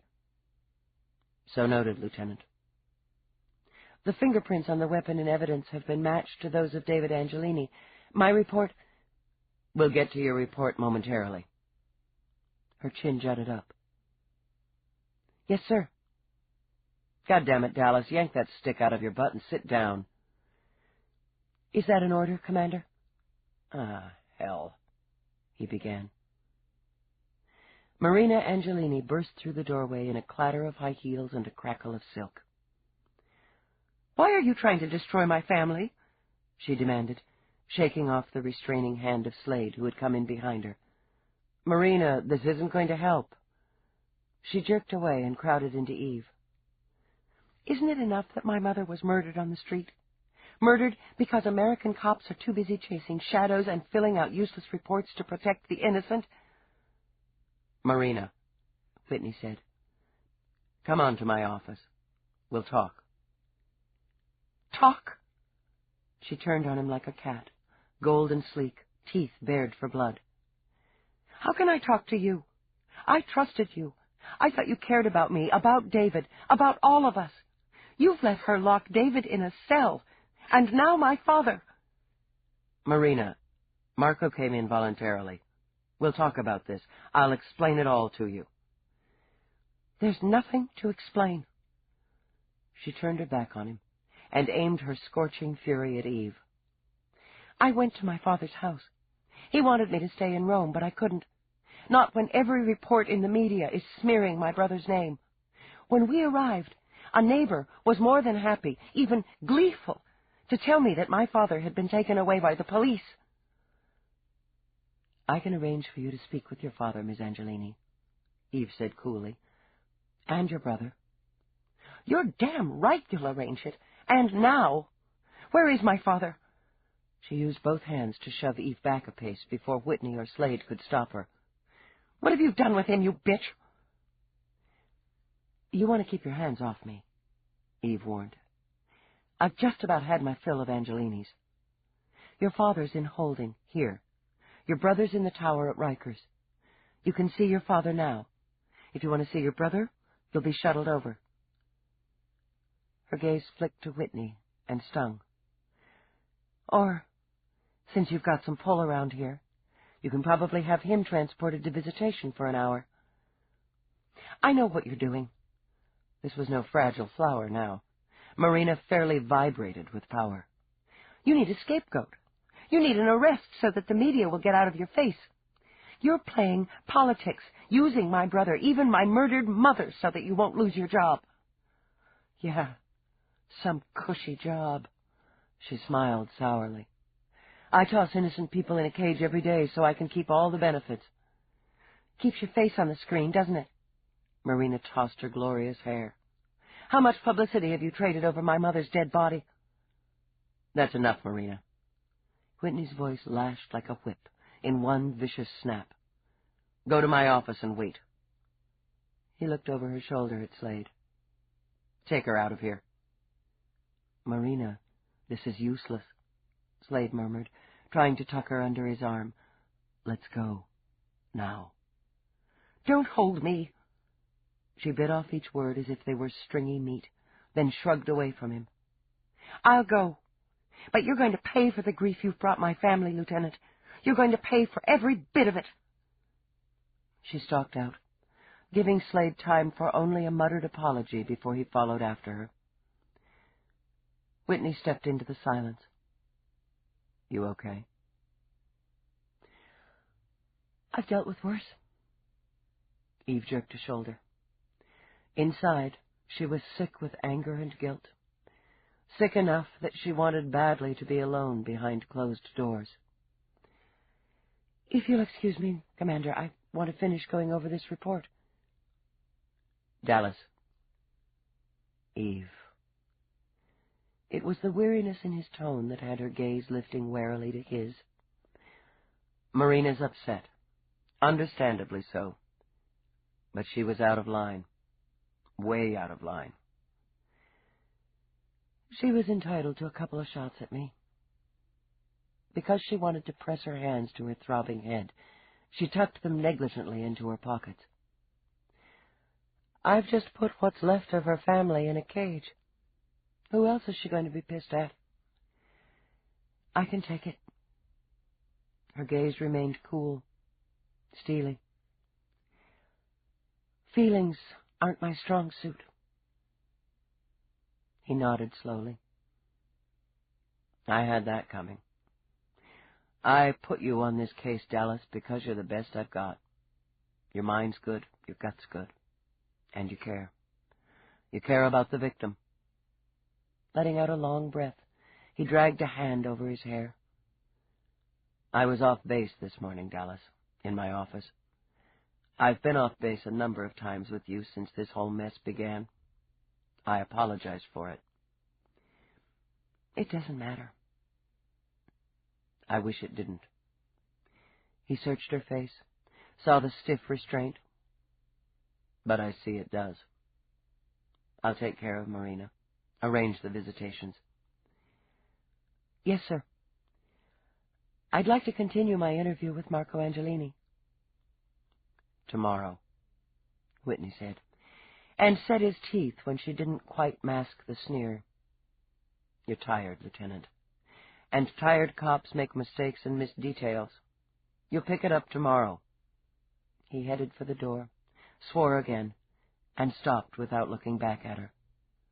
"Get some sleep, And for Christ's sake, take a painkiller for that headache. You look like hell. She resisted slamming the door after him. Resisted because it would be petty and unprofessional. But she sat down, stared at the screen, and pretended her head wasn't shuddering with pain. When a shadow fell over her desk minutes later, she looked up, eyes fired for battle. "Well," Roarke said mildly, and leaned over to kiss her snarling mouth. "That's quite a welcome." He patted his chest. "Am I bleeding?" "Ha ha." There's that sparkling wit I missed. He sat on the edge of the desk where he could look at her, and catch a glimpse of the data on the screen, to see if that was what had put the miserable anger in her eyes. "Well, Lieutenant, and how was your day?" "Let's see. I booked my superior's favorite godson on obstruction and other assorted charges, found what may be the murder weapon in his console drawer in the family townhouse, took a confession from the prime suspect's father, who claims he did it, and just took a couple of shots between the eyes from the sister, who thinks I'm a media-grabbing bitch." She tried on a small smile. "Other than that, it's been pretty quiet. How about you?" "Fortune's won, fortune's lost," he said mildly, worried about her. "Nothing nearly as exciting as police work." "I wasn't sure you were coming back tonight." "Neither was I. The construction on the resort's moving ahead well enough. I should be able to handle things from here for a time." She tried not to be so relieved. It irritated her that in a few short months she'd gotten so used to his being there, even dependent upon it. "That's good, I guess." He read her well. "What can you tell me about the case?" "It's all over the media. Pick a channel." "I'd rather hear it from you." She brought him up to date in much the way she would file a report, in quick, efficient terms, heavy on facts, light on personal comments. And, she discovered, she felt better for it afterward. Roarke had a way of listening that made her hear herself more clearly. "You believe it's the younger Angelini?" "We've got means and opportunity, and a good handle on motive. If the knife matches... Anyway, I'll be meeting with Dr. Mira tomorrow to discuss his psych testing." "And Marco," Roarke continued. "What do you think of his confession?" "It's a handy way to confuse things, tie up the investigation. He's a clever man, and he'll find a way to leak it to the media." She scowled over Rourke's shoulder. "It'll jerk everything around for a while, cost us some time and trouble, but we'll smooth it out." "You think he confessed to the murders to complicate the investigation?" "That's right." She shifted her gaze to his, lifted a brow. "You've got another theory." "The drowning child," Roarke murmured. "The father believes his son is about to go under for the third time, jumps into the torrent. His life for his child's. Love, Eve." He cupped her chin in his hand. "Love stops at nothing. Marco believes his son is guilty and would rather sacrifice himself than see his child pay the price."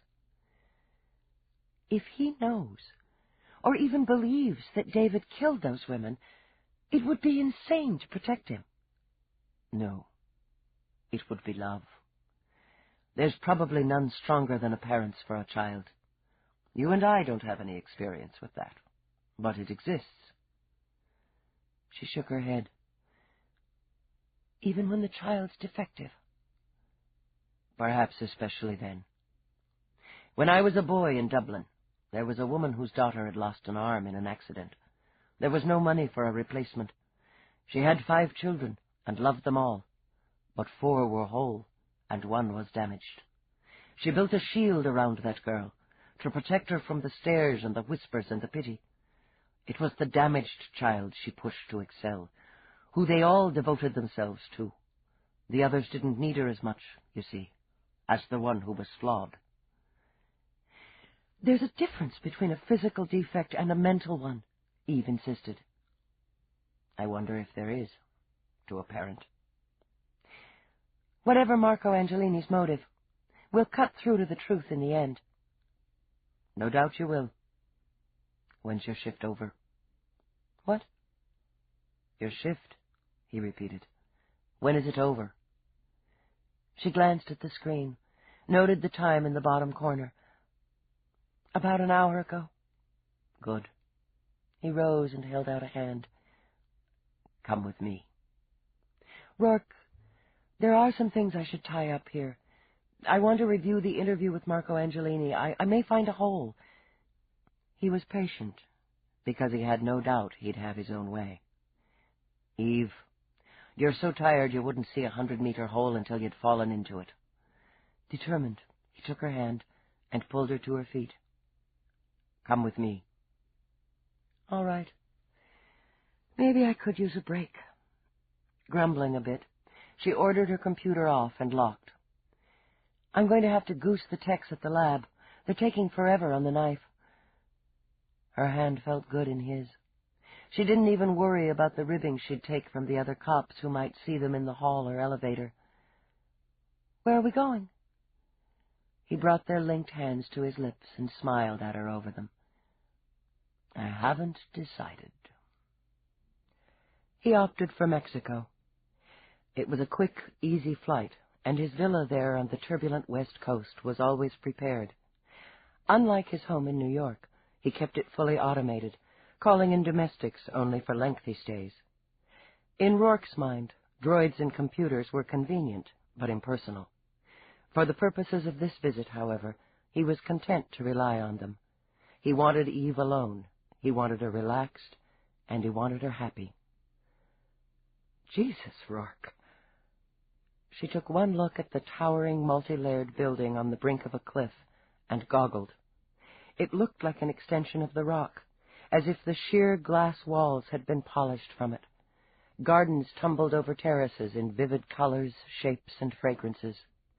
Above, the deepening sky was devoid of any traffic. Just blue, the swirl of white clouds, the flashing wings of birds. It looked like another world. She'd slept like a stone on the plain, barely surfacing when the pilot had executed a snazzy drop landing that had placed them neatly at the foot of zigzagging stone steps that climbed the towering cliff. She was groggy enough to reach up to be certain he hadn't slipped VR goggles on her while she'd slept. Where are we? Mexico, he said simply. Mexico?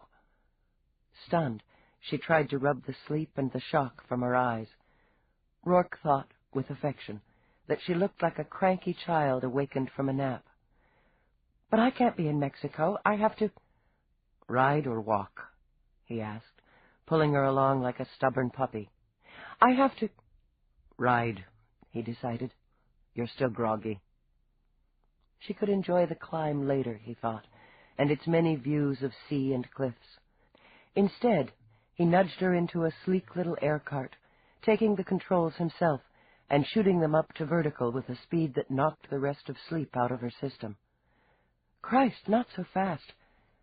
Her instinct for survival had her clutching the side, wincing as rocks, flowers, and water whizzed by. He was roaring with laughter when he slipped the little cart into place at the front patio. Awake now, darling? She had her breath back, barely. I'm going to kill you as soon as I make sure all my internal organs are in place. What the hell are we doing in Mexico? Taking a break. I need one.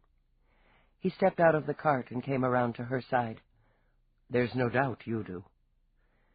Since she was still holding on to the side, knuckles white, he reached in, plucked her up, and carried her over the irregularly shaped stones toward the door. Cut it out. I can walk. Stop complaining. He turned his head, expertly finding her mouth, deepening the kiss until her hand stopped pushing at his shoulder and began to knead it. Damn it, she murmured. How come you can always do that to me? Just lucky, I guess.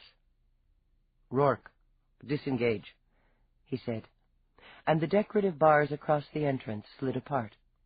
Behind them, doors ornate with carving and etched glass clicked open and swung back in welcome. He stepped inside. "Secure," he ordered, and the doors efficiently closed while Eve stared. One wall of the entrance level was glass, and through it she could see the ocean. She'd never seen the Pacific, and she wondered now how it had earned its serene name when it looked so alive, so ready to boil. They were in time for sunset, and as she watched, speechless, the sky exploded and shimmered with bolts and streams of wild color, and the fat red globe of the sun sank slowly, inevitably, toward the blue line of water. "You'll like it here," he murmured. She was staggered by the beauty of an ending day. It seemed that nature had waited for her, held the show. "It's wonderful." "I can't stay." "A few hours." He pressed a kiss to her temple. "Just overnight for now. We'll come back and spend a few days when we have more time." Still carrying her, he walked closer to the glass wall until it seemed to Eve that the entire world was made of frantic color and shifting shapes. "I love you, Eve."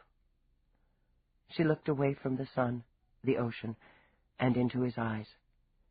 And it was wonderful. And for the moment, it was simple. "I missed you." She pressed her cheek to his and held him tightly. "I really missed you. I wore one of your shirts." She could laugh at herself now, because he was here. She could smell him, touch him. "I actually went into your closet and stole one of your shirts, one of the black silk ones you have dozens of. I put it on, then snuck out of the house like a thief so Somerset wouldn't catch me." Absurdly touched, he nuzzled her neck. "At night, I'd play your transmissions over, just so I could look at you, hear your voice." "Really?" She giggled, a rare sound from her. "God, Roarke, we've gotten so sappy." "We'll keep it our little secret." "Deal." She leaned back to look at his face. "I have to ask you something. It's so lame, but I have to." "What?" "Was it ever—" She winced, wished she could muffle the need to ask. "Before, with anyone else?" "No." He touched his lips to her brow, her nose, the dip in her chin. "It was never. With no one else." "Not for me, either." She simply breathed him in. "Put your hands on me. I want your hands on me." "I can do that." He did, tumbling with her to a spread of floor cushions while the sun died brilliantly in the ocean. Chapter 16. Taking a break with Roarke wasn't quite like stopping off at the deli for a quick veggie hash salad and soy coffee. She wasn't sure how he managed it all, but then great quantities of money talk, and talk big. They dined on succulent grilled lobster, drenched in real, creamy, rich butter. They sipped champagne so cold it frosted Eve's throat. A symphony of fruit was there for the sampling, exotic hybrids that sprinkled harmonized flavors on the tongue. Long before she could admit that she loved him, Eve had accepted the fact that she was addicted to the food he could summon up with the flick of a wrist. She soaked naked in a small, whirling lagoon, cupped under palm trees and moonlight, her muscles slack from the heated water and thorough sex. She listened to the song of nightbirds, no simulation but the real thing, that hung on the fragrant air like tears. For now, for one night, the pressures of the job were light years away. He could do that to her, and for her, she realized. He could open little pockets of peace. Roarke watched her, pleased at the way the tension had melted from her face with a bit of pampering. He loved seeing her this way, unwound, limp with pleasuring her senses, too lax to remember to be guilty for indulging herself. Just as he loved seeing her revved, her mind racing, her body braced for action. No, it had never been like this for him before, with anyone. Of all the women he'd known, She was the only one he was compelled to be with, driven to touch. Beyond the physical, the basic and apparently unsatiable lust she inspired in him was a constant fascination. Her mind, her heart, her secrets, her scars. He had told her once they were two lost souls. He thought now he'd spoken no more than the truth. But with each other, they'd found something that rooted them. For a man who had been wary of cops all of his life, it was staggering to know his happiness now depended on one. Amused at himself, he slipped into the water with her. Eve managed to drum up enough energy to open her eyes to slits. "I don't think I can move." "Then don't." He handed her another flute of champagne, wrapping her fingers around the stem. "I'm too relaxed to be drunk." But she managed to find her mouth with the glass. "It's such a weird life, yours," she elaborated. "I mean, you can have anything you want. Go anywhere, do anything. You want to take a night off? You zip over to Mexico and nibble on lobster and... What was that stuff again? The stuff you spread on crackers?" "Goose liver." She winced and shuddered. "That's not what you called it when you shoved it in my mouth. It sounded nicer." "Foie gras."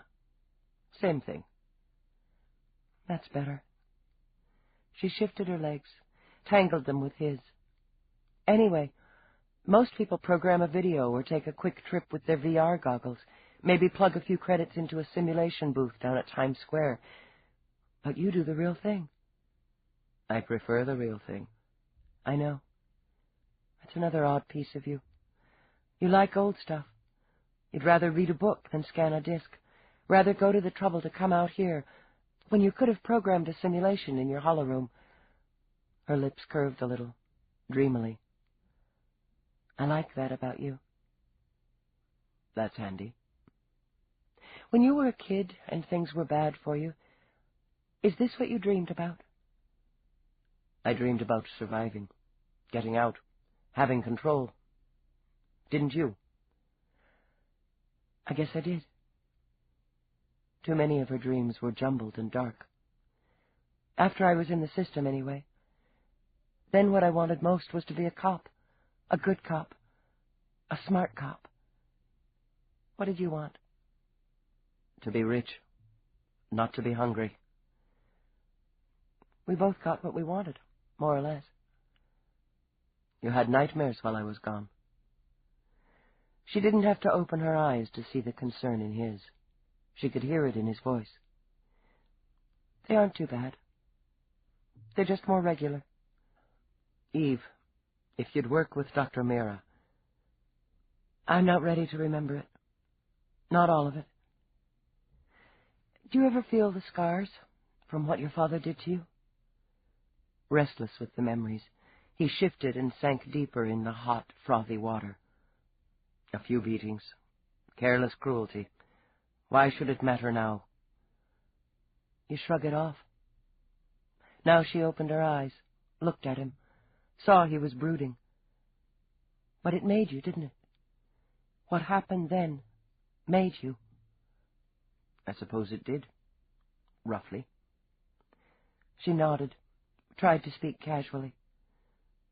"Roarke, do you think if some people lack something, and that lack lets them brutalize their kids, the way we were, do you think it passes on?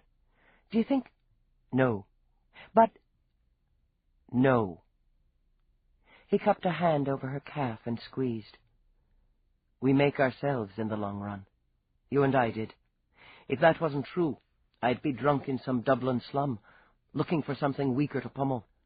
And you, Eve, would be cold and brittle and without pity." She closed her eyes again. "Sometimes I am." "No, that you never are. You're strong and you're moral, and sometimes you make yourself ill with compassion for the innocent." Her eyes stung behind her closed lids. "Someone I admire and respect asked me for help, asked me for a favor. I turned him down flat. What does that make me?" "A woman who had a choice to make." "Roarke, The last woman who was killed, Louise Kursky. That's on my head. She was 24, talented, eager, in love with a second-rate musician. She had a cluttered one-room apartment on West 26th and liked Chinese food. She had a family in Texas that will never be the same. She was innocent, Roarke, and she's haunting me. Relieved, Eve let out a long breath. I haven't been able to tell anyone that. I wasn't sure I could say it out loud. I'm glad you could say it to me. Now listen. He set his glass down, scooted forward to take her face in his hands. Her skin was soft, her eyes a narrow slant of dark amber. Fate rules, Eve. You follow the steps, and you plan, and you work. Then fate slips in laughing and makes fools of us. Sometimes we can trick it or outguess it, but most often it's already written. For some, it's written in blood. That doesn't mean we stop, but it does mean we can't always comfort ourselves with blame. Is that what you think I'm doing? Comforting myself? It's easier to take the blame than it is to admit there was nothing you could do to stop whatever happened. You're an arrogant woman, Eve. Just one more aspect of you that I find attractive. It's arrogant to assume responsibility for events beyond our control. I should have controlled it. Ah, yes. He smiled. Of course. It's not arrogance, she insisted, miffed. It's my job. You taunted him, assuming he'd come after you. Because the thought of that still twisted in his gut like hissing snakes, Roarke tightened his grip on her face. Now you're insulted, annoyed that he didn't follow your rules. That's a hideous thing to say. God damn you, I don't... She broke off, sucked in her breath. You're pissing me off, so I'll stop feeling sorry for myself. It seems to have worked. All right. She let her eyes close again. All right. I'm not going to think about it any more right now. Maybe by tomorrow I'll have a better shot at sorting it out. You're pretty good, Roarke, she said with the ghost of a smile. Thousands concur, he murmured, and caught her nipples lightly between his thumb and forefinger. The ripple effect made it all the way down to her toes. That's not what I meant. It's what I meant. He tugged gently, listened to her breath catch. Maybe if I can manage to crawl out of here, I can take you up on your interesting offer. Just relax.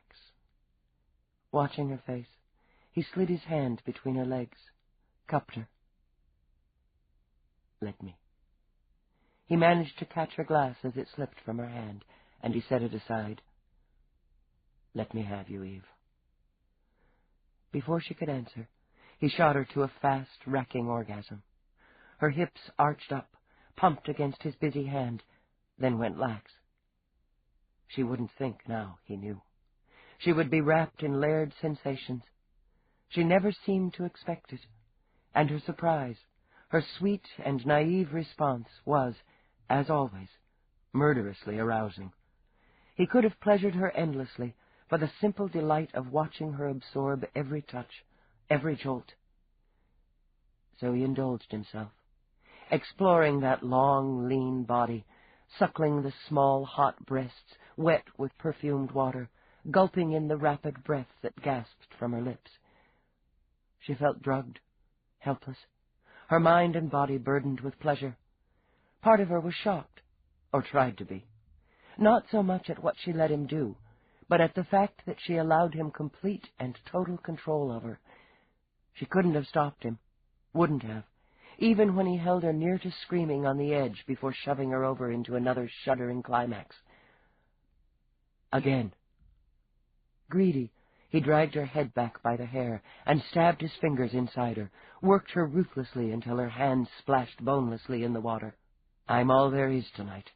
We're all there is. He savaged her throat on the way to her mouth, and his eyes were like fierce blue suns. Tell me you love me. Say it. I do. I do love you.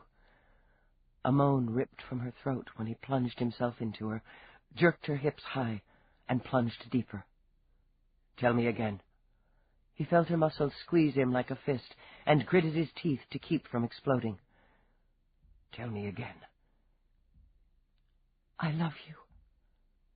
Trembling from it, she wrapped her legs around him and let him batter her past delirium. She did have to crawl out of the pool. Her head was spinning, her body limp. I don't have any bones left. Roarke chuckled and gave her a friendly slap on the butt. I'm not carrying you this time, darling. We'd both end up on our faces. Maybe I'll just lie down right here. It was a struggle to remain on her hands and knees on the smooth tiles. You'll get cold. With an effort, he summoned the strength to drag her to her feet, where they rocked together like drunks.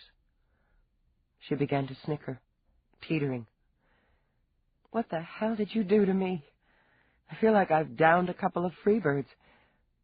He managed to grip her waist. Since when did you play with illegals? Standard police training. She bit experimentally at her bottom lip, and found that it was, indeed, numb. We have to take a course in illegals at the academy. I palmed most of mine and flushed them. Is your head spinning? I'll let you know when I regain feeling above the waist. He tipped her head back and kissed her lightly. Why don't we see if we can make it inside? We can... He trailed off, eyes narrowing over her shoulder. She might have been impaired, but she was still a cop. Instinctively, she whirled and braced, unconsciously shielding his body with hers. What? What is it? Nothing. He cleared his throat, patted her shoulder. Nothing, he repeated. Go on in. I'll be right along. What? She stood her ground, scanning for trouble. It's nothing, really. I neglected to disengage the security camera. It's, activated by motion or voice. Naked, he strode over toward a low stone wall, flicked a switch, and palmed the disk. Camera. Eve held up a finger. There was a recording on the entire time we've been out here? She flicked a narrow-eyed stare at the lagoon. The entire time. Which is why I generally prefer people to automations. We're on there? All on there? I'll take care of it. She started to speak again, then got a good look at his face. The devil took over. I'll be damned, Roarke. You're embarrassed. Certainly not. If he'd been wearing anything but skin, he would have pushed his hands into his pockets. It was simply an oversight. I said I'd take care of it. Let's play it back. He stopped short and gave Eve the rare pleasure of seeing him goggle. I beg your pardon? You are embarrassed. She leaned over to kiss him, and while he was distracted, snatched the disk. That's cute. Really cute. Shut up. Give me that. I don't think so. Delighted, she danced back a step and held the disk out of reach. I bet this is very hot. Aren't you curious? No. He made a grab, but she was very quick. Eve, give me the damn thing. This is fascinating. She edged back toward the open patio doors. The sophisticated, seen-it-all Roarke is blushing. I am not. He hoped to Christ he wasn't. That would top it. I simply see no reason to document lovemaking. It's private. I'm not going to pass it on to Nadine first for broadcast. I'm just going to review it. Right now. She dashed inside while he swore and ran after her.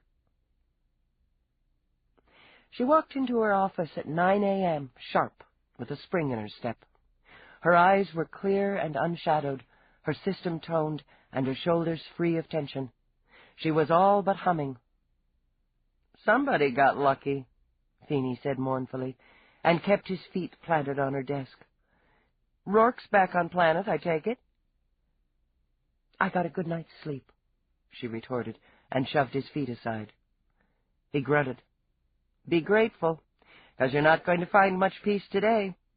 Lab reports in. The fucking knife doesn't match. Her sunny mood vanished. What do you mean the knife doesn't match? The blade's too thick. A centimeter. Might as well be a meter, goddammit. Well, that could be the angle of the wounds, the thrust of the blow. Mexico vanished like a bubble of air. Thinking fast, she began to pace. What about the blood? They managed to scrape off enough to get type, DNA. His already gloomy face sagged. It matches our boy. It's David Angelini's blood, Dallas. Lab says it's old. 6 months minimum. From the fibers they got, looks like he used it to open packages. Probably nicked himself somewhere along the line. It's not our weapon. Screw it. She heaved a breath, refused to be discouraged. If he had one knife, he could have had 2. We'll wait to hear from the other sweepers.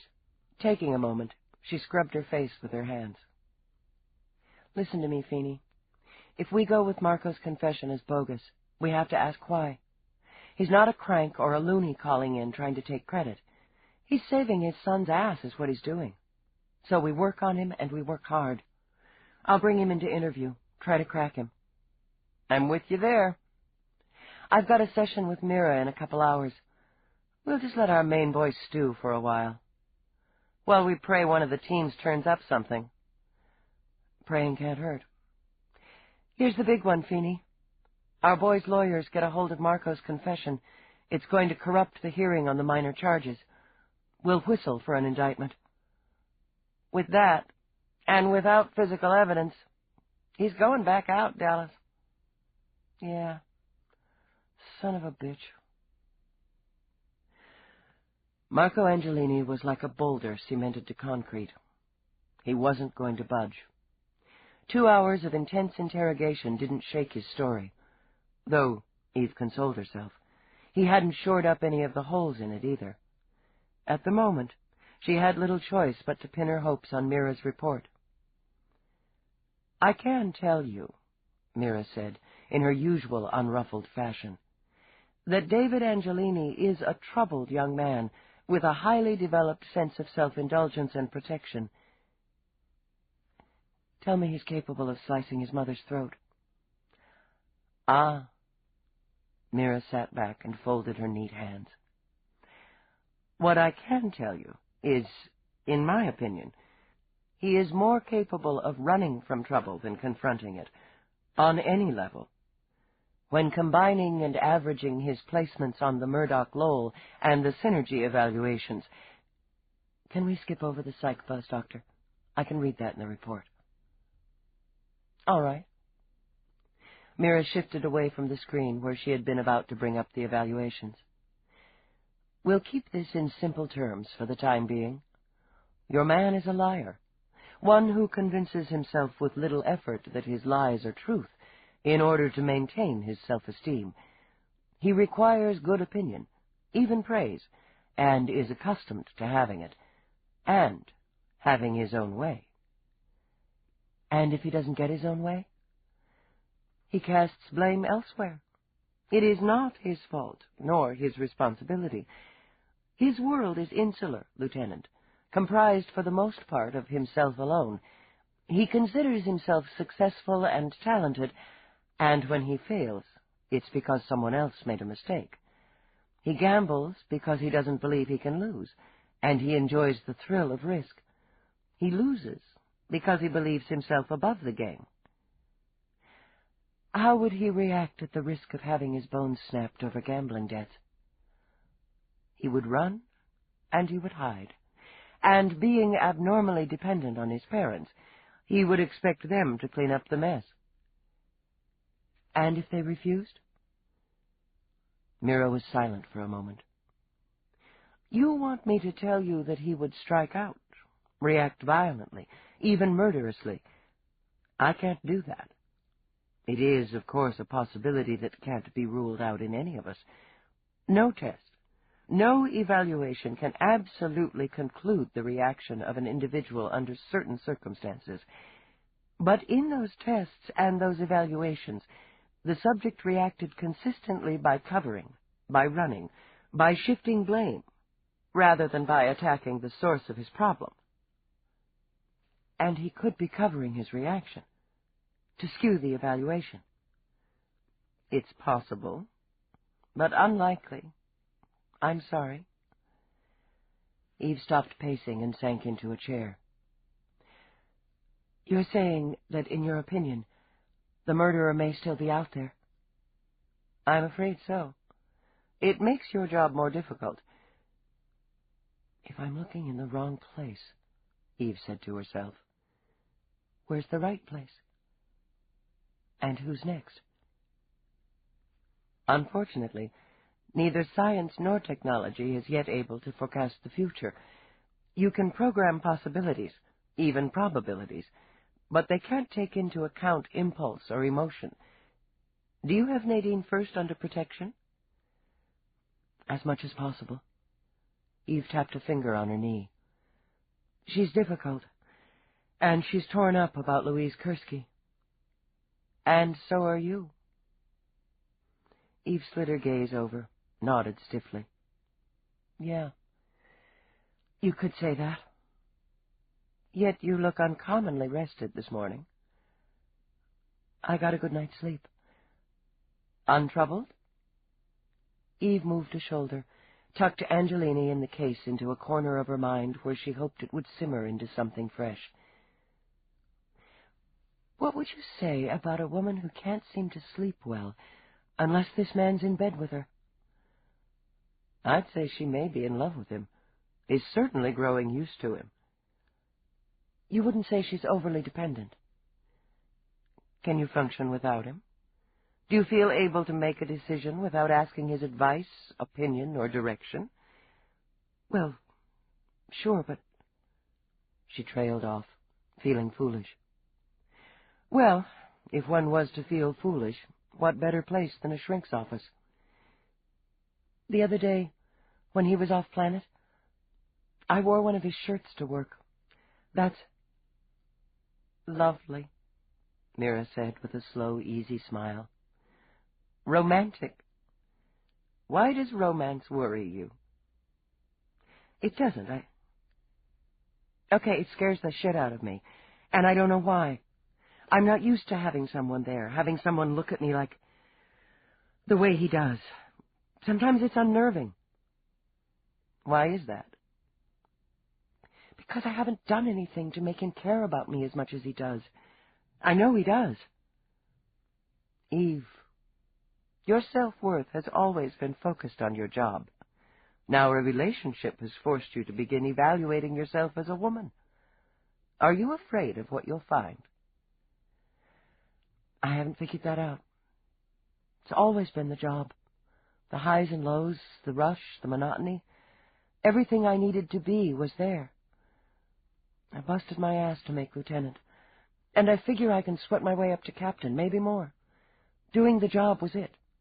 All of it. It was important to be the best, to make a mark. It's still important, but it's not all anymore. I would say, Eve, that you'll be a better cop and a better woman because of it. Single focus limits us and can too often obsess us. A healthy life needs more than one goal, one passion. And I guess my life's getting healthier. Eve's communicator beeped, reminding her that she was on the clock, a cop first. Dallas. You're going to want to switch over to public broadcast channel 75, Feeney announced. Then get your butt back here to the tower. The new chief wants to fry our asses. Eve cut him off, and Mira had already opened her viewing screen. They came in on C.J. Morse's noon update. Continuing problems with the investigation of the murders. A Cop Central source has confirmed that while David Angelini has been charged with obstruction of justice and remains prime suspect for the 3 murders, Marco Angelini, the accused's father, has confessed to those murders. The senior Angelini, president of Angelini Exports and former husband of the first victim, prosecuting attorney Cicely Towers, surrendered to the police yesterday. Though he has confessed to all 3 murders, he has not been charged, and the police continue to hold David Angelini. Morse paused, shifted slightly to face a new camera angle. His pleasant, youthful face radiated concern. In other developments, a knife taken from the Angelini home during a police search has proven through testing not to be the murder weapon. Marina Angelini, daughter of the late Cicely Towers, spoke to this reporter in an exclusive interview this morning. The screen snapped to a new video and filled with Marina's lovely, outraged face. "The police are persecuting my family. It isn't enough that my mother is dead, murdered on the street. Now, in a desperate attempt to cover their own ineptitude, they've arrested my brother, and they're holding my father. It wouldn't surprise me to find myself taken away in restraints at any moment." Eve ground her teeth, while Morse led Marina through questions, prodded her to make accusations, tears gleaming in her eyes. When the broadcast switched back to the news desk, he was frowning seriously. "A family under siege? There are rumors of cover-ups clouding the investigation. Primary Investigating Officer Lieutenant Eve Dallas could not be reached for comment." "Little bastard. Little bastard," Eve muttered, and swung away from the screen. "He never tried to reach me for comment. I'd give him a comment." Furious, she snatched up her bag and shot Miro one last look. "You ought to analyze that one," she said, jerking her head toward the screen. "That little prick has delusions of grandeur." This ends Disc 7. Glory in Death, Disc 8. Chapter 17. Harrison Tibble was a 35-year vet on the police force. He'd plodded his way up from beat cop, working the West Side barrios when cops and their quarries still carried guns. He'd even taken a hit once, 3 nasty rounds in the abdomen that might have killed a lesser man, and would certainly have given most ordinary cops cause to consider their career choices. Tibble had been back on full duty within 6 weeks. He was an enormous man, a full 6'6" and 260 pounds of solid muscle. After the gun ban, he'd used his bulk and cold, terrifying grin to intimidate his quarries.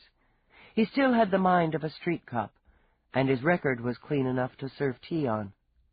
He had a large, square face, skin the color of polished onyx, hands the size of steamship rounds, and no patience for bullshit. Eve liked him, and could privately admit she was a little afraid of him. "What is this pile of shit we've got ourselves into, Lieutenant?" "Sir." Eve faced him, flanked by Feeney and Whitney. But at the moment, she knew she was very much alone. "David Angelini was on scene the night Louise Kursky was killed. We have that locked. He has no solid alibi for the times of the 2 other murders. He's in debt big time to the spine twisters, and with his mother's death, he comes into a nice, healthy inheritance. It's been confirmed that she had refused to bail him out this time."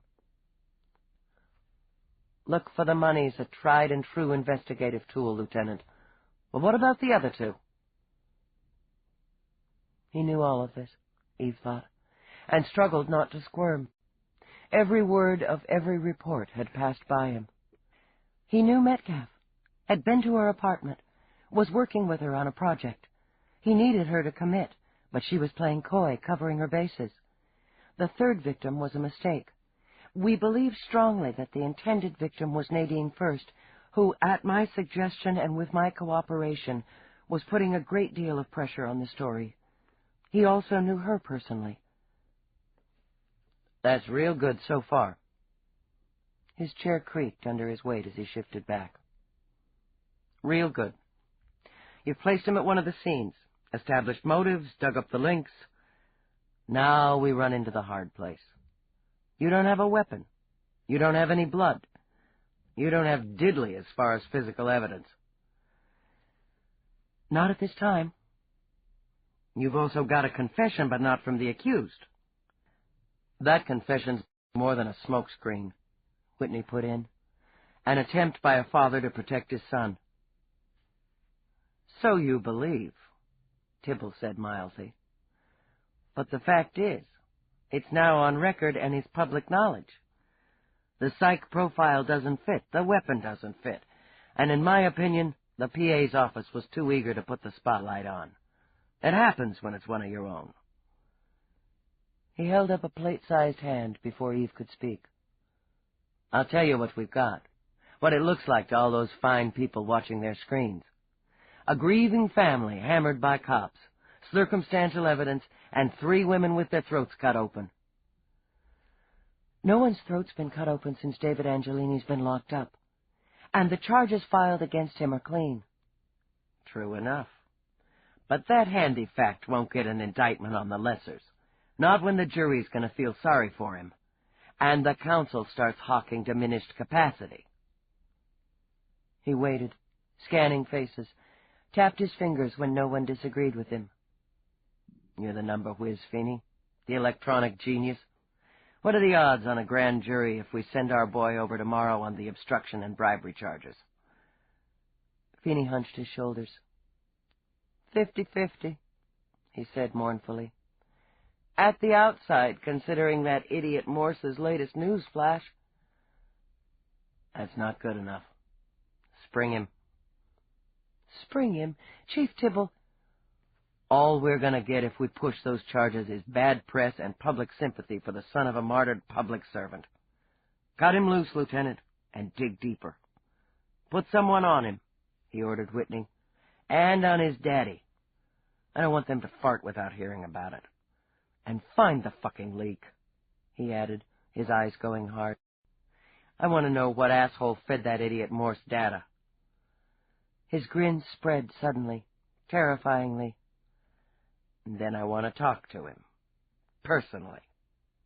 Keep your distance from the Angelinis, Jack. This isn't any time for friendship.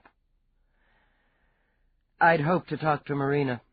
I might be able to persuade her to not give any more interviews. It's a little late for damage control there, Tibble considered. Hold off on that.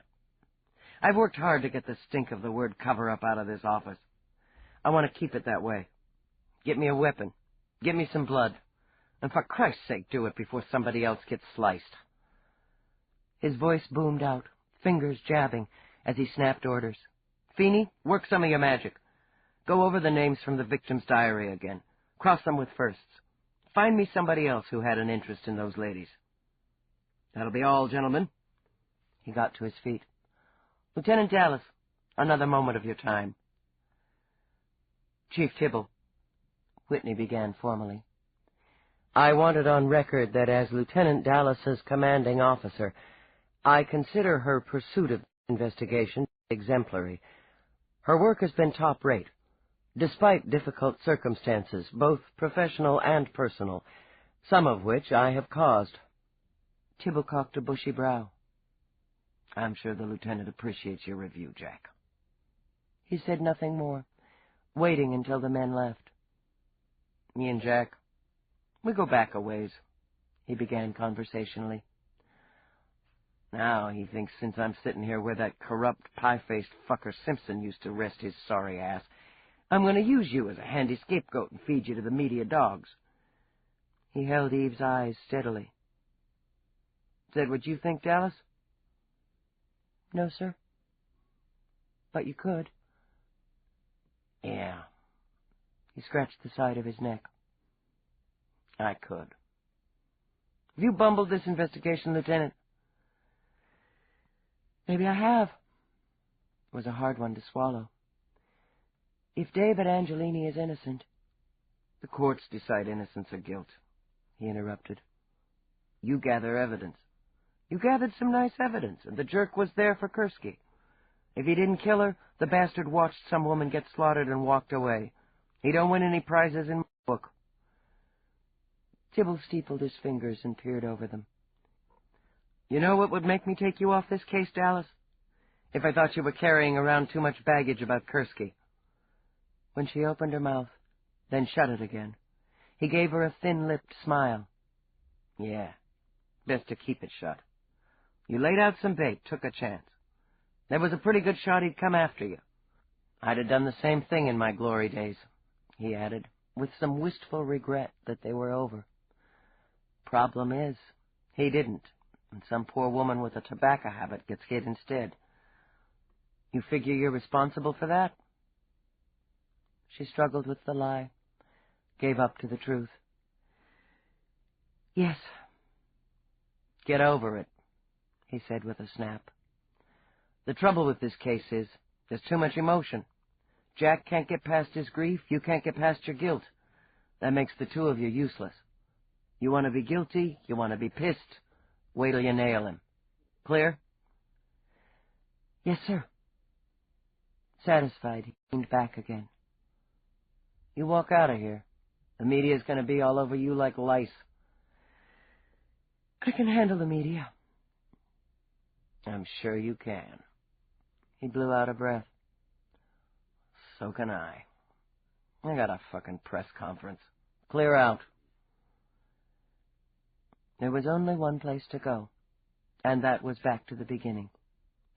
Eve stood on the sidewalk outside the 5 Moons and stared down.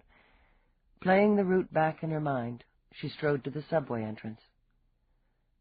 It was raining, she remembered. I'd have a hand on my umbrella, my purse over my shoulder with a good grip on that, too. Bad neighborhood. I'm pissed.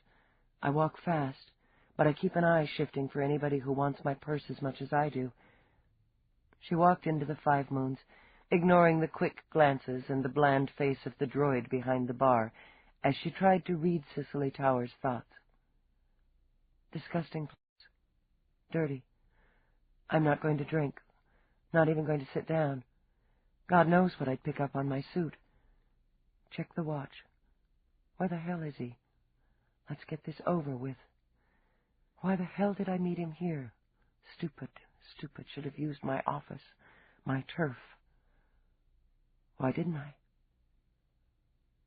Because it's private, Eve thought, closing her eyes. It's personal. Too many people there. Too many questions. Not city business. Her business. Why not her apartment? Didn't want him there.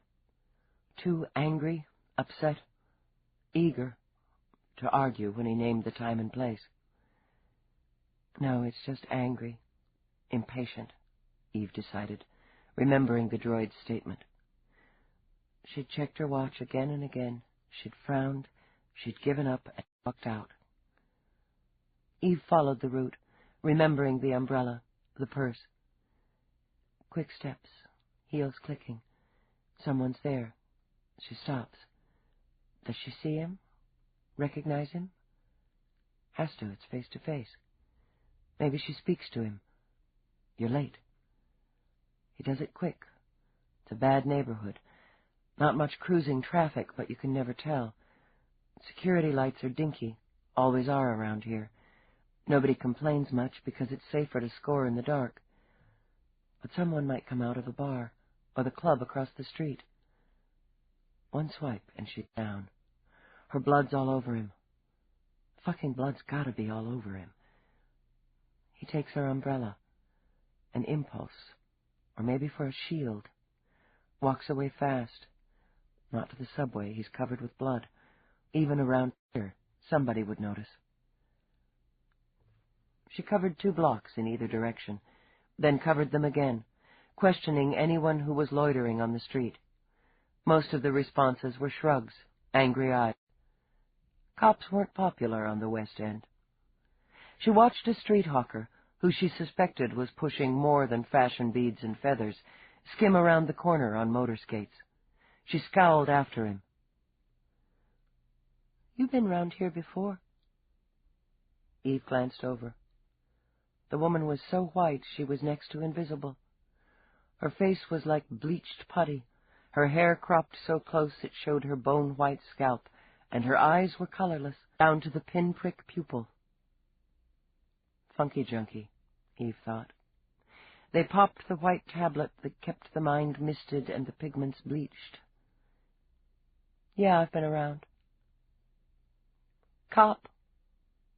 The junkie jerked forward, stiff-jointed, like a droid coming up on maintenance. A sign she was low on a fix. Seen you talking with Crack a while ago. He's some dude. Yeah, he's some dude. Were you around the night that woman got whacked down the street? Fancy lady. Rich, fancy lady. Caught it on the screen in Detox.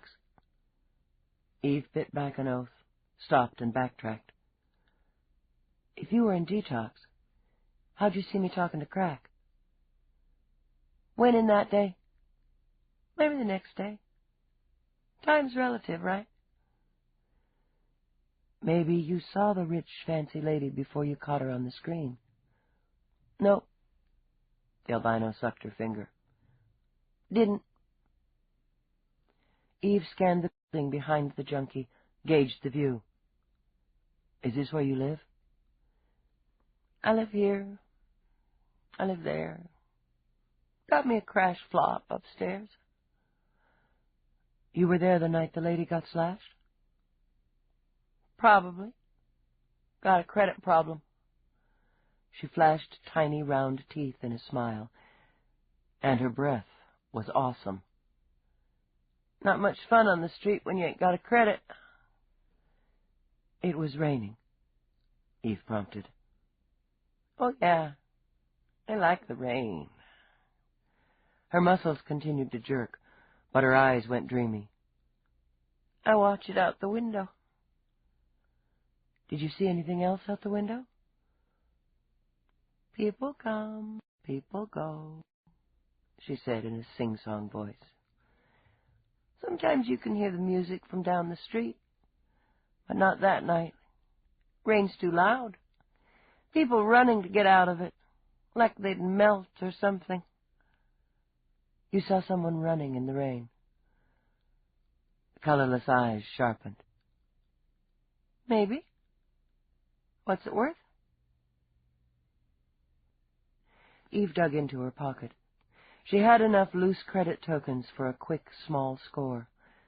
The junkie's eyes rolled, and her hand jerked out. What did you see? Eve said slowly, snatching the credits out of reach.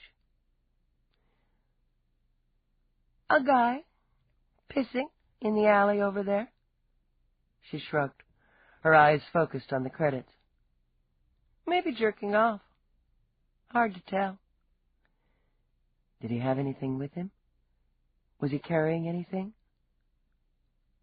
Just his dick. She laughed uproariously at that and nearly tumbled.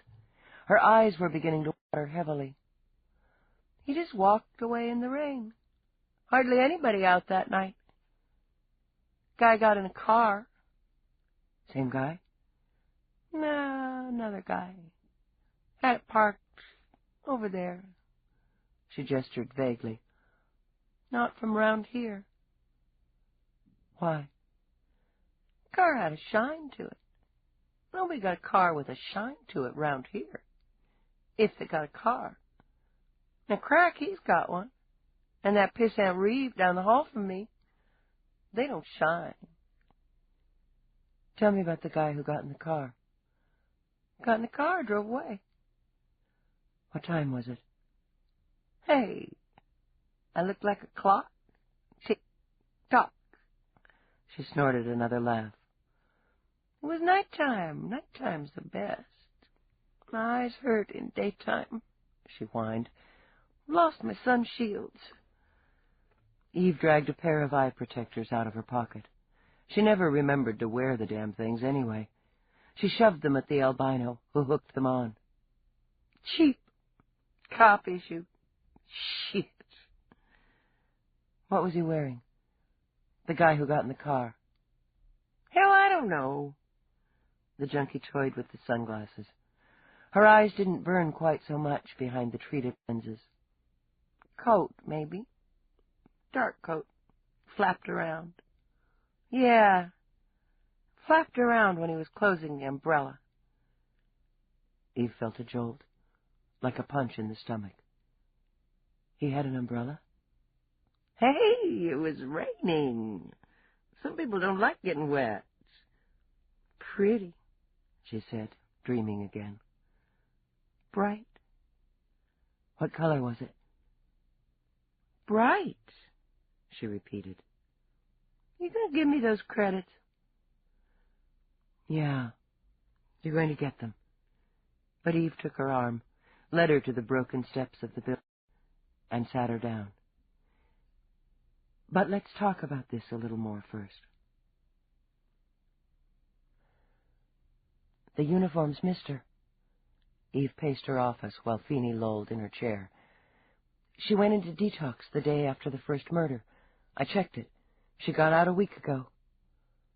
You got an albino addict, Feeney put in. She saw him, Feeney. She saw him get in a car. She saw the umbrella. You know what a funky junkie's vision's like, Dallas? In the dark, in the rain, from across the street. She gave me the umbrella.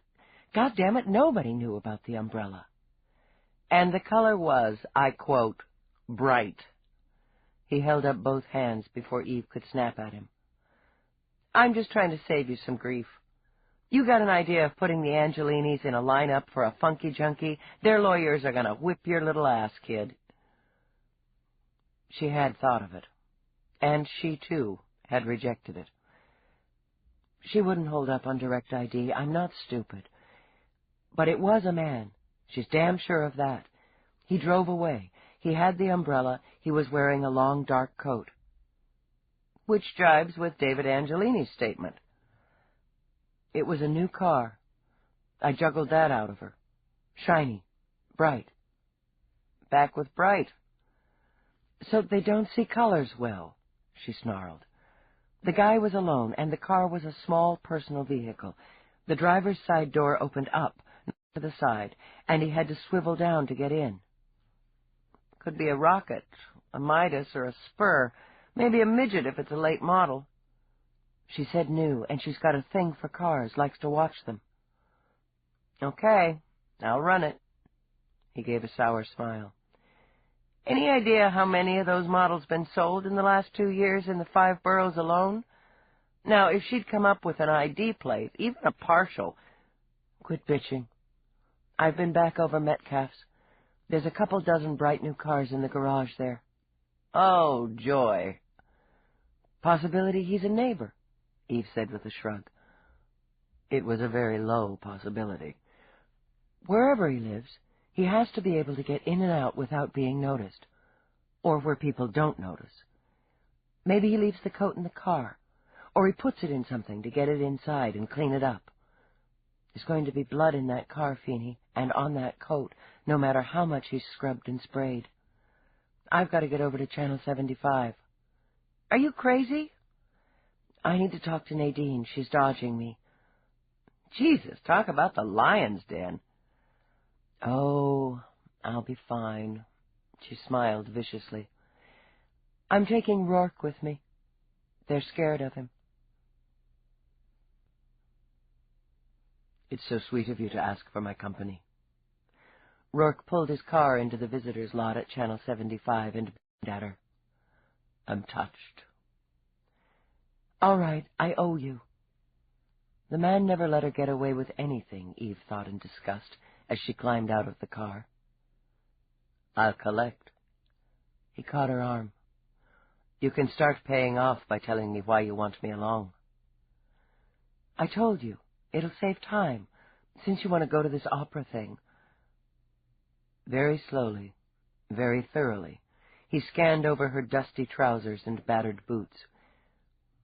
Darling Eve, though you always look perfect to me, you're not going to the opera dressed like that. So we're going to have to go home to change anyway. Come clean. Maybe I don't want to go to the opera. So you've already said. Several times, I believe. But we had a deal. She lowered her brows, toyed with one of the buttons of his shirt. It's just singing. I've agreed to sit through 2 sets at the Blue Squirrel with the idea of helping Mavis into a recording contract, and no one with ears, would consider that singing of any kind. She huffed out a breath. A deal was, after all, a deal. Okay, fine, I said I'm going. Now that you've managed to avoid the question, I'll repeat it. Why am I here? She looked up from his button, into his face. It was always hell for her to admit she could use help. Feeney's got to dig into the E-work. He can't be spared right now. I want another pair of eyes, ears, another impression. His lips curved. So, I'm your second choice. You're my first civilian choice. You read people well. I'm flattered. And perhaps while I'm here, I could break Morse's face for you. Her grin came quickly. I like you, Roarke. I really like you. I like you, too. Is that a yes? I'd enjoy it very much. She laughed, but there was a part of her that warmed foolishly over the idea of having an avenger. It's a happy thought, Roarke, but I'd really rather break his face myself, at the right time and in the right place. Can I watch? Sure. But for the moment, can you just be the rich and powerful Roarke, my personal trophy? Ah, how sexist. I'm excited. Good. Hold that thought. Maybe we'll skip the opera after all. They walked together through the main entrance, and Roarke had the pleasure of watching her shrug on the cop. She flashed her badge at security, gave him a pithy suggestion that he keep out of her face, then strode toward the ascent. I love to watch you work, he murmured in her ear. You're so forceful, he decided, as his hand slid down her back toward her butt. Cut it out. See what I mean? He rubbed his gut where her elbow had jabbed. Hit me again. I could learn to love it. She managed, barely, to turn a chuckle into a snort. Civilians, was all she said. The newsroom was busy, noisy. At least half of the on-desk reporters were plugged into links, headsets, or computers. Screens flashed current broadcasts. A number of conversations stopped when Eve and Roarke stepped from the ascent. Then, like a horde of dogs with the same scent in their nostrils, reporters scrambled forward. Back off, Eve ordered, with enough force to have one eager beaver stumbling backward and stomping on the foot of a cohort. Nobody gets a comment. Nobody gets squat until I'm ready. If I do buy this place, Roarke said to Eve in a voice just loud enough to carry, I'll have to make several staff cuts. That created a swath wide enough to stride through. Eve zeroed in on a face she recognized. Wrigley, where's first? Hey, Lieutenant. He was all teeth and hair and ambition. If you'd like to step into my office, he invited, gesturing toward his console. First, she repeated in a voice like a bullet. Where? I haven't seen her all day. I covered her morning report myself. She called in. Beaming smiles, Morse sauntered over. Taking some time off, he explained, and his mobile face shifted to sober lines. She's pretty ripped up about Louise. We all are. Is she at home? Said she needed some time, is all I know. Management cut her a break. She's got a couple of weeks coming. I'm taking over her beat. His smile flashed again. So, if you'd like a little airtime, Dallas, I'm your man. I've had plenty of your airtime, Morse. Well, then. He dismissed her and shifted toward Roarke. His smile bumped up in wattage. It's a pleasure to meet you. You're a difficult man to contact. Deliberately insulting, Roarke ignored Morse's offered hand. I only give time to people I consider interesting. Morse lowered his hand, but kept his smile in place. I'm sure if you spared me a few minutes, I'd find several areas of interest for you. Rourke's smile flashed, quick and lethal. You really are an idiot, aren't you? Down, boy, Eve murmured, patting Rourke's arm. Who leaked confidential data? Morse was obviously struggling to recover his dignity. He veered his gaze to hers and nearly managed an arrogant sneer. Now, now, sources are protected. Let's not forget the Constitution. Patriotically, he laid his palm over his heart. Now, if you wish to comment on, contradict, or add to any of my information, I'd be more than happy to listen. Why don't we try this? She said, shifting gears. You found Louise Kursky's body while it was still warm. That's right. He folded his mouth into grim lines. I've given my statement. You were pretty upset. Jittery. Shot your dinner in the bushes. Feeling better now? It's something I'll never forget, but yes, I'm feeling better, thanks for asking. She stepped forward, backing up. You felt good enough to go on air within minutes, to make sure there was a camera out there getting a nice close-up of your dead associate. Immediacy is part of the business. I did what I was trained to do. It doesn't mean I didn't feel. His voice trembled and was manfully controlled. That doesn't mean I don't see her face, her eyes, every time I try to sleep at night. Did you ever wonder what would have happened if you'd gotten there 5 minutes sooner? That jarred him, and though she knew it was nasty and personal, it pleased her.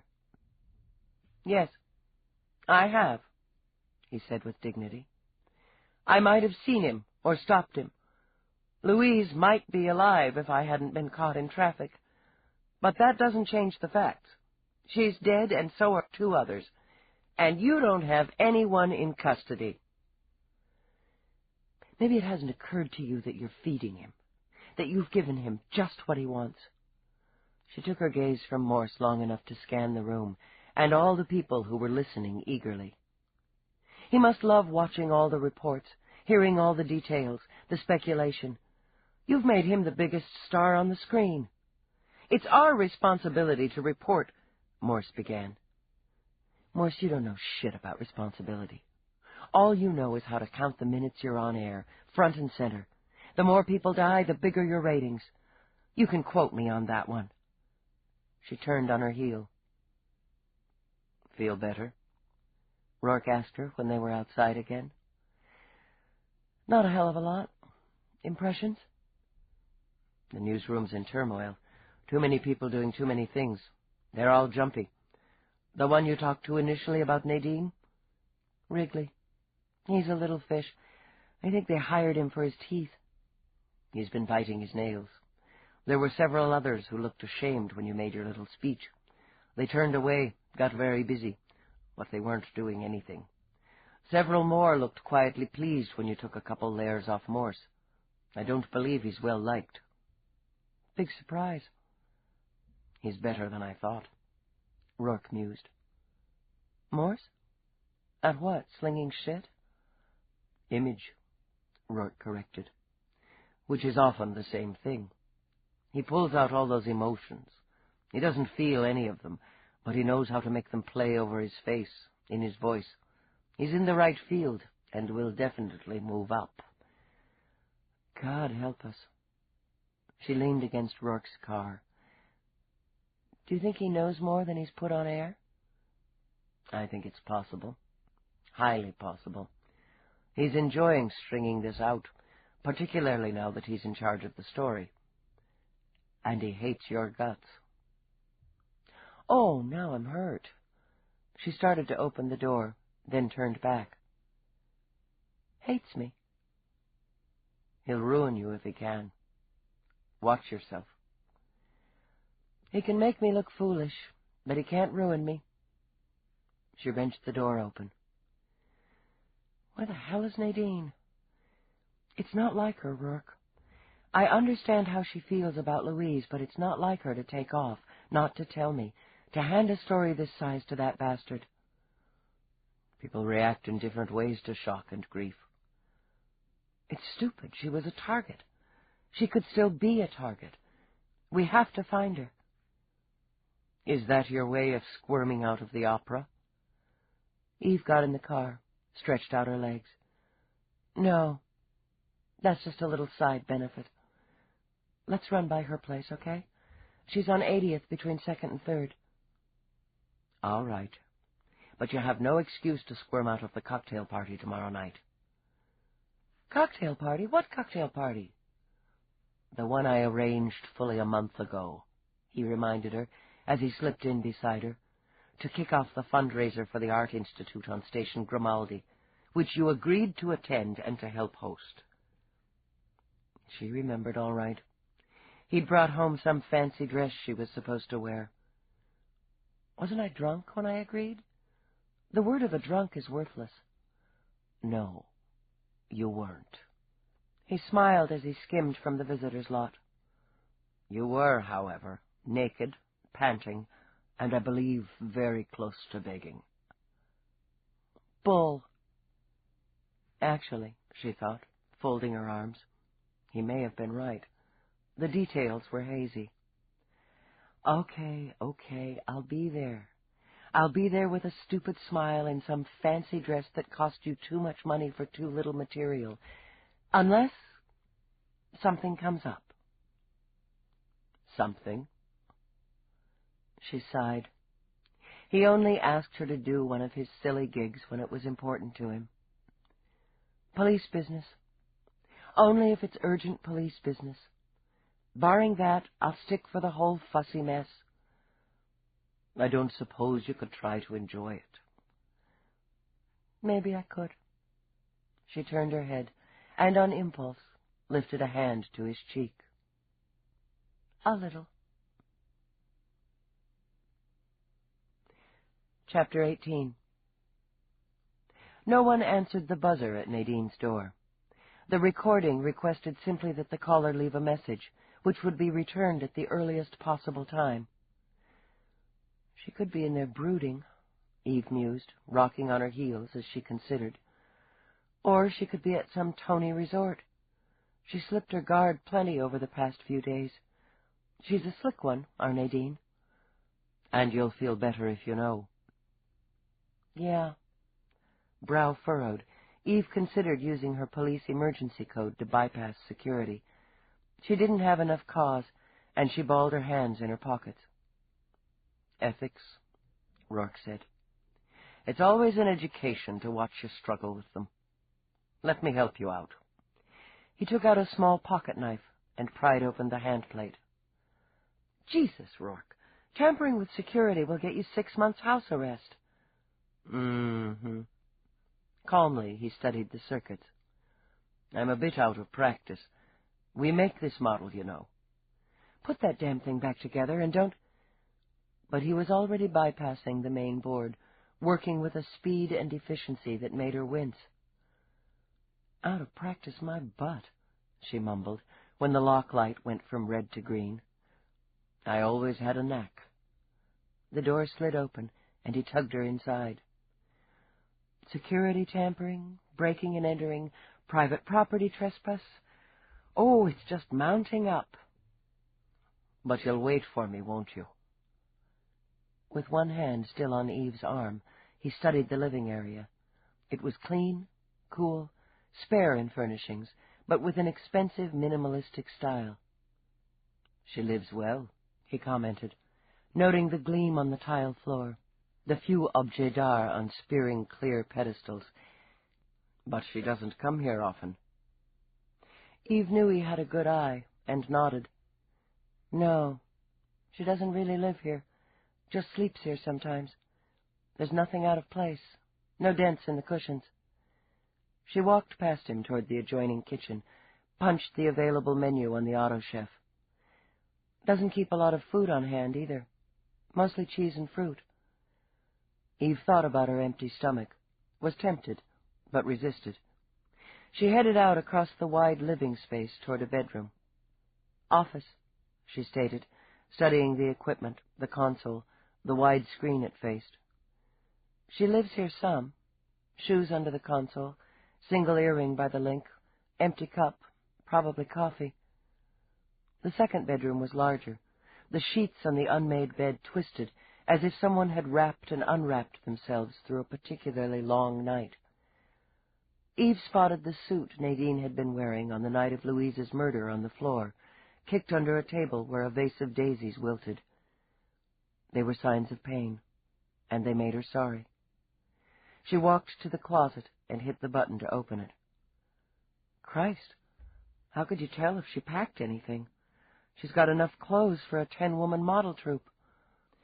Still, she looked through them, while Roarke moved to the bedside link and ran the record disc back to the beginning. Eve glanced over her shoulder, saw what he was up to. She only moved her shoulders. Might as well completely invade her privacy. Eve continued to search for some sign that Nadine had gone off on a trip, while the calls and messages played back. She listened with some amusement to some frank sexual byplay between Nadine and some man named Ralph.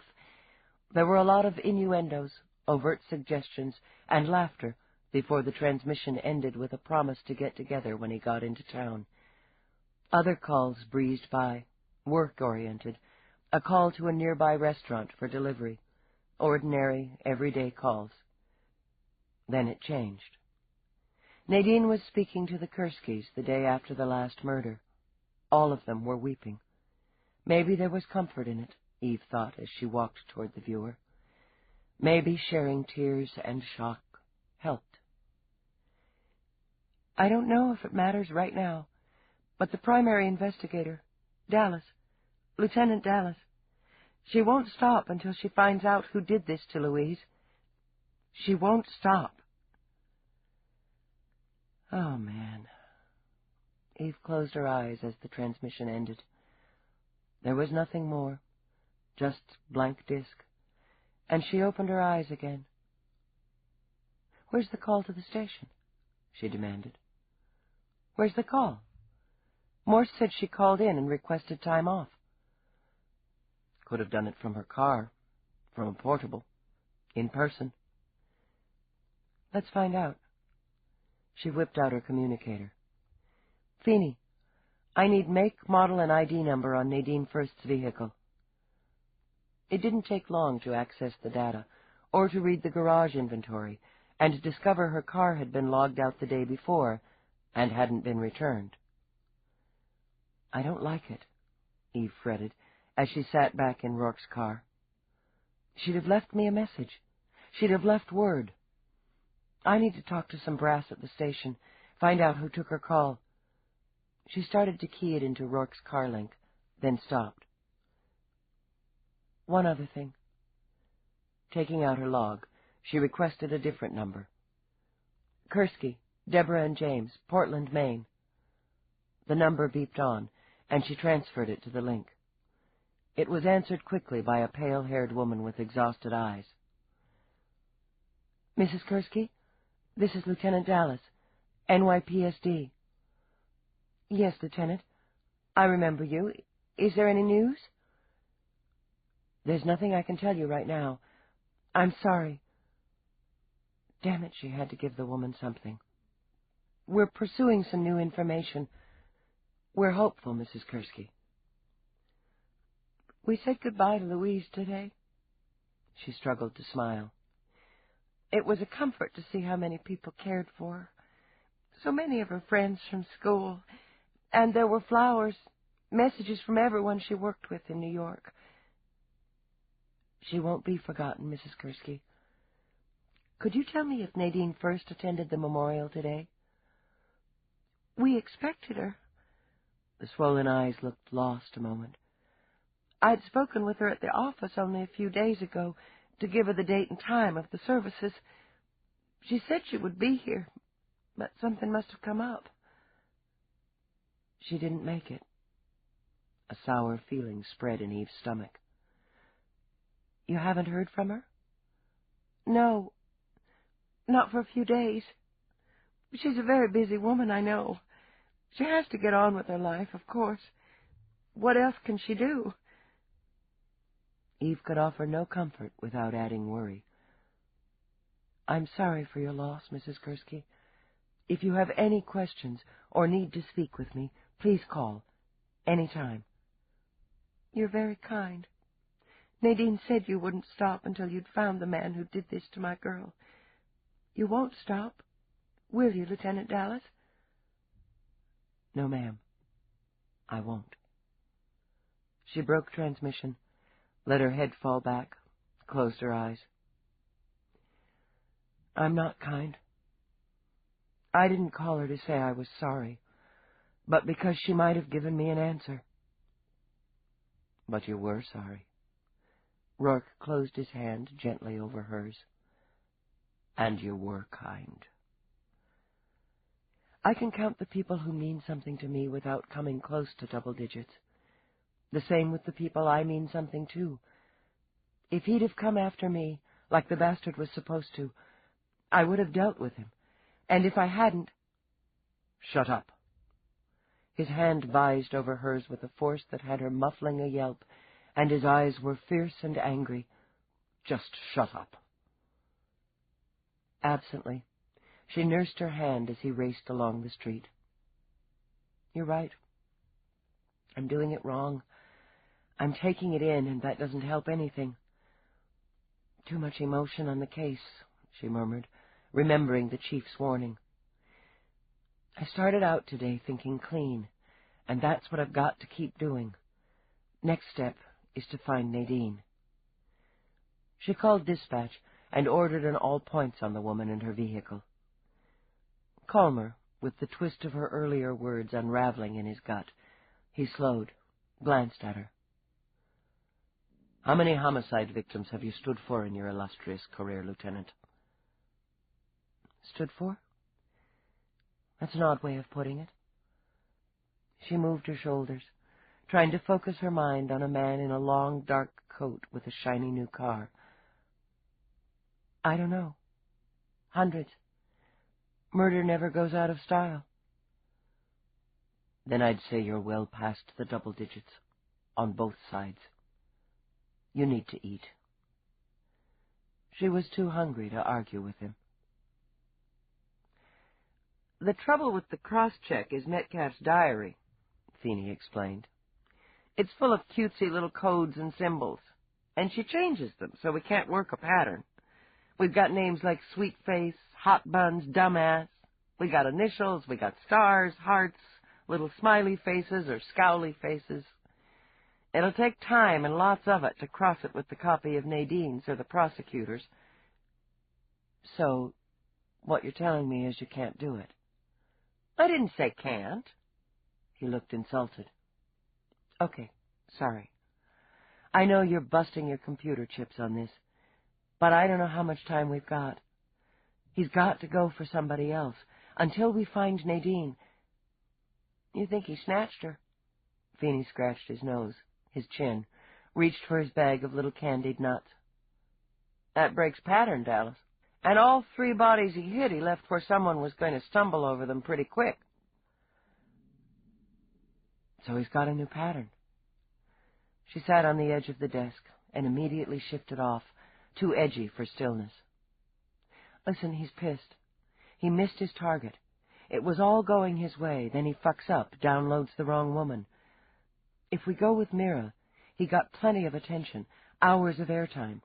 But he failed. It's a power thing. She wandered to her stingy window, stared out, watched as an Airbus rumbled past at eye level, like an awkward, overweight bird. Below, people were scattered like ants, rushing on the sidewalks, the ramps, the handy-glides, to wherever their pressing business took them. There were so many of them, Eve thought. So many targets.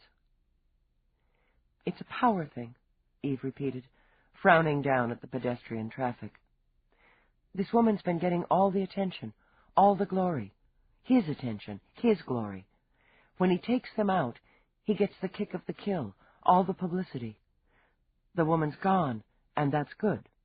She was trying to run everything her way. Now the public is focused on him. Who is he? What is he? Where is he? You're sounding like Mira, Feeney commented. without the 1,000-credit words. Maybe she's nailed him. The what is he, anyway? She thinks male, she thinks unattached, because women are a problem for him. Can't let them get the upper hand like his mother did, or the prominent female figure in his life. He's had some success, but not enough. He can't quite get to the top. Maybe because a woman's in the way. Or women. She narrowed her eyes, closed them. Women who speak, she murmured. Women who use words to wield power. That's a new one. That's mine, she said, turning back. He cuts their throats. He doesn't rough them up, doesn't sexually assault or mutilate. It's not about sexual power, though it's about sex, if you term it as gender. There's all sorts of ways to kill, Feeney. Tell me about it. Somebody's always finding some new inventive way to ditch somebody else. He uses a knife, and that's an extension of the body, a personal weapon. He could stab them in the heart, rip them in the gut, disembowel. Okay, okay. He swallowed a nut manfully and waved a hand. You don't have to draw a picture. Towers made her mark in court, her voice a powerful tool. Metcalf, the actress, dialogue. First, talking to viewers. Maybe that's why he didn't go after me, she murmured. Talking isn't my source of power. You're doing all right now, kid. Doesn't really matter, she said with a shake of the head. What we've got is an unattached male in a career where he's unable to make a deep mark, one who had a strong, successful female influence. Fits David Angelini. Yeah. And his father, if we add in the fact that his business is in trouble. Slade, too. Marina Angelini isn't the fragile flower I thought she was. There's Hammett. He was in love with Towers, but she wasn't taking him quite as seriously. That's a squeeze on the balls. Feeney grunted, shifted. Or there's a couple thousand men out there, frustrated, angry, with violent tendencies. Eve hissed a breath through her teeth. Where the hell is Nadine? Look, they haven't located her vehicle. She hasn't been gone that long. Any record of her using credits in the last 24 hours? No, Feeney sighed. Still, if she decided to go off-planet, it takes longer to access. She didn't go off-planet. She'd want to stay close. Damn it, I should have known she'd do something stupid. I could see how ripped she was. I could see it in her eyes. Frustrated, Eve dragged her hands through her hair. Then her fingers curled in, went tense. I could see it in her eyes, she repeated slowly. Oh, my Jesus. The eyes. What? What? The eyes. He saw her eyes. She leaped toward her link. Get me Peabody, she ordered. Field officer at the... Shit, what is it? The 402. What have you got, Dallas? Let's wait. She rubbed her fingers over her mouth. Let's just wait. Peabody. The officer's face flipped on screen, irritation showing round the mouth. There was a riot of noise on audio, voices, music. Christ, Peabody, where are you? Crowd control. Irritation edged toward a sneer. Parade on Lex. It's some Irish thing. Freedom of the Six Counties Day, Feeney said with a hint of pride. Don't knock it. Can you get away from the noise? Eve shouted. Sure, if I leave my post and walk 3 blocks across town. She remembered herself. Sir? Hell, Eve muttered, and made do. The Kursky homicide, Peabody. I'm going to transmit a picture of the body. You take a look. Eve called up the file, flipped through, sent the shot of Kursky sprawled in the rain. Is that how you found her? Exactly how you found her? Eve demanded over audio. Yes, sir. Exactly. Eve pulled the image back, left it in the bottom corner of her screen. The hood over her face. Nobody messed with the hood? No, sir. As I stated in my report, the TV crew was taking pictures. I moved them back, sealed the door. Her face was covered to just above the mouth. She had not been officially identified when I arrived on scene. The statement from the witness who found the body was fairly useless. He was hysterical. You have the record. Yeah, I've got the record. Thanks, Peabody. So, Feeney began when she ended the transmission. What does that tell you? Let's look at the record again. Morse's initial statement. Eve eased back so that Feeney could bring it up. Together they studied Morse. His face was wet with what looked like a combination of rain and sweat, possibly tears. He was white around the lips, and his eyes jittered. Guy shook, Feeney commented. Dead bodies do that to some people. Peabody's good, he added, listening. Slow. Thorough. Yeah, she'll move up, Eve said absently. Then I saw it was a person. A body. God. All the blood. There was so much blood, everywhere. And her throat. I got sick. You could smell. I got sick. Couldn't help it. Then I ran inside for help. That's the gist of it. Eve steepled her hands, tapped them against her jaw. Okay, run through to where I talked to him after we shut down the broadcast that night. He still looked pale, she noted, but he had that little superior smirk around his mouth. She'd run him through the details much the same as Peabody had, and received basically the same responses. Calmer now. That was expected. That was usual. Did you touch the body? No, I don't think. No. She was just lying there, and her throat was wide open. Her eyes. No, I didn't touch her. I got sick. You probably don't understand that, Dallas. Some people have basic human reactions. All that blood. Her eyes, God. He said almost the same thing to me yesterday, Eve murmured. He'd never forget her face. Her eyes. Dead eyes are spooky. They can stay with you. Yeah. Hers have stayed with me. She shifted her gaze to Feeney's. But nobody saw her face until I got there that night, Feeney. The hood had fallen over it. Nobody saw her face before I did. Except the murderer. Jesus, Dallas. You don't seriously think some little media creep like Morse is slicing throats in his off time? He probably added it for impact, to make himself more important. Now her lips curved, just a little, in a smile more feral than amused. Yeah. He likes being important, doesn't he? He likes being the focus. What do you do when you're an ambitious, unethical second-string reporter, Feeney, and you can't find a hot story? He let out a low whistle. You make one. Let's run his background. See where our pal comes from. It didn't take Feeney long to pull up a basic sheet. C.J. Morse had been born in Stamford, Connecticut, 33 years before. That was the first surprise. Eve would have pegged him as several years younger. His mother, deceased, had been head of computer science at Carnegie Mellon, where her son had graduated with double majors in broadcasting and compuscience.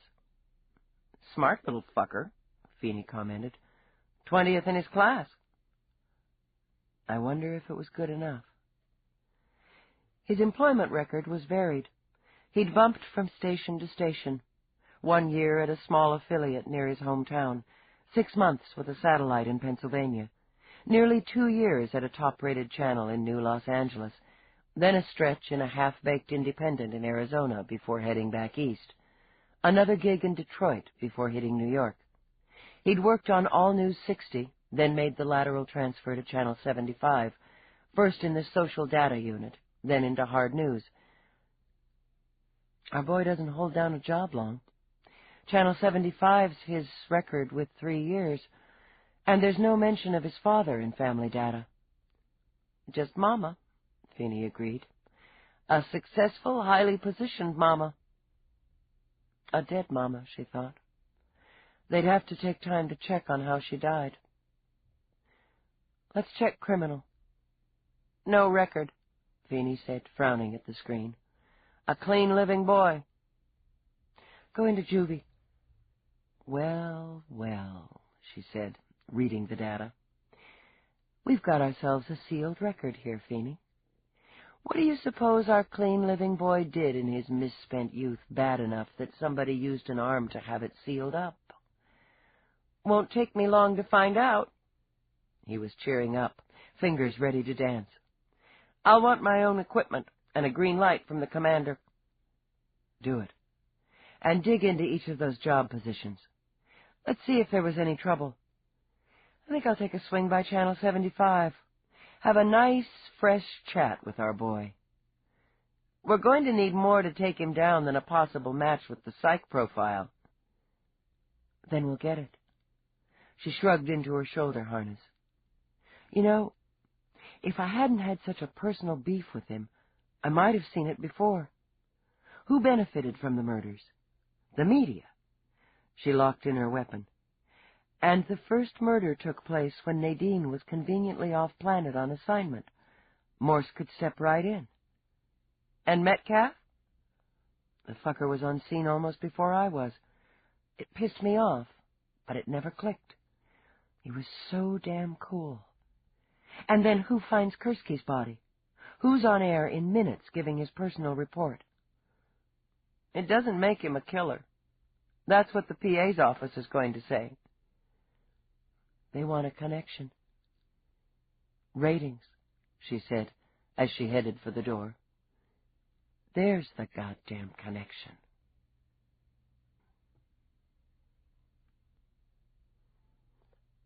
Chapter 19. Eve did a quick pass through the newsroom, studied the viewing screens. There was no sign of Morse, but that didn't worry her. It was a big complex, and he had no reason to hide, no reason to worry. She wasn't going to give him one.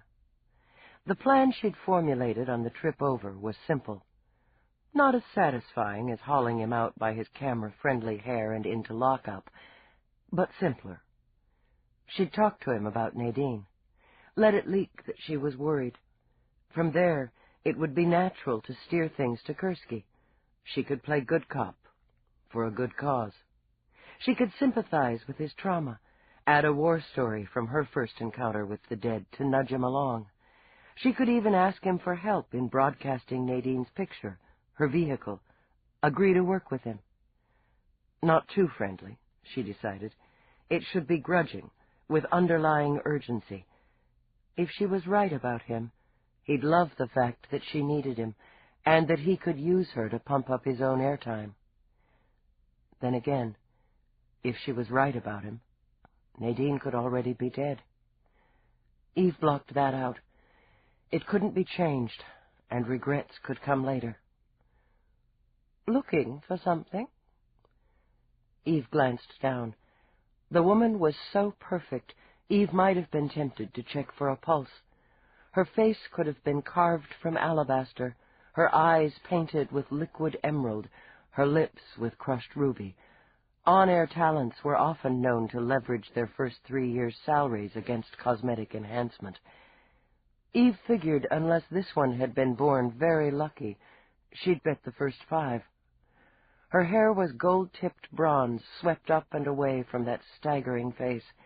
Her voice was trained to a throaty purr that transmitted competent sex. Gossip line, right? Social information. Lorinda Mars. She offered a perfect, long-fingered hand with tapered scarlet tips. And you're Lieutenant Dallas. Mars. That's familiar. It should be. If Lorinda was irked that Eve didn't place her instantly, she hid it well behind a dazzling white-toothed smile and a voice that held the faintest whiff of upper-class Brit. "I've been trying for weeks to nail down an interview with you and your fascinating companion. You haven't returned my messages." "Bad habit of mine. Just like thinking my personal life is personal. When you're involved with a man like Roarke, personal life becomes public domain." Her gaze skittered down, latched like a hook on a point between Eve's breasts. My, that's quite a little bauble. A gift from Roarke?" Eve bit off an oath, closed her hand over the diamond. She'd taken to playing with it while she was thinking, and she had forgotten to shove it back under her shirt. "I'm looking for Morse." Lorinda had already calculated the size and value of the stone. It would make a nice side piece to her broadcast. "Cop wears billionaire's ice." "I might be able to help you with that, and you'll return the favor. There's a little soiree at Roarke's tonight." She fluttered her incredible two-layer, two-toned lashes. "My invitation must have been lost." "That's Roarke's deal. Talk to him." "Oh." An expert on button-pushing, Lorinda leaned back. "So, he runs the show, does he? I suppose when a man's so used to making decisions, he wouldn't consult the little woman." "I'm nobody's little woman," Eve shot back, before she could stop herself. She took a breath for control, reevaluated the eerily beautiful face. "Nice one, Lorinda." "Yes, it was. So, how about a pass for tonight? I can save you a lot of time looking for Morse," she added, when Eve sent a new, narrow-eyed stare around the room. "Prove it, and we'll see." "He left 5 minutes before you walked in." Without looking, Lorinda punched the call coming in on her link to hold. Practically, she used a slim pointer rather than her expensive manicure. "In a hurry, I'd say, as he nearly knocked me off the ascent. He looked quite ill. Poor baby." The venom there had Eve feeling more in tune with Lorinda. "You don't like him?" "He's a pussball," Lorinda said in her melodious voice. "This is a competitive business, darling, and I'm not against stepping on someone's back now and then to get ahead. Morse is the kind who'd step on you, then sneak in a nice kick to the crotch and never break a sweat. He tried it with me when we were on the social beat together." "And how did you handle that?" She rolled a gorgeous shoulder. "Darling, I eat little weenies like him for breakfast. Still, he wasn't altogether bad. A whiz with research and a good camera presence. Just thought he was too manly to scoop up gossip." "Social information," Eve corrected with a thin smile. "Right. Anyway, I wasn't sorry to see him shift over to hard news.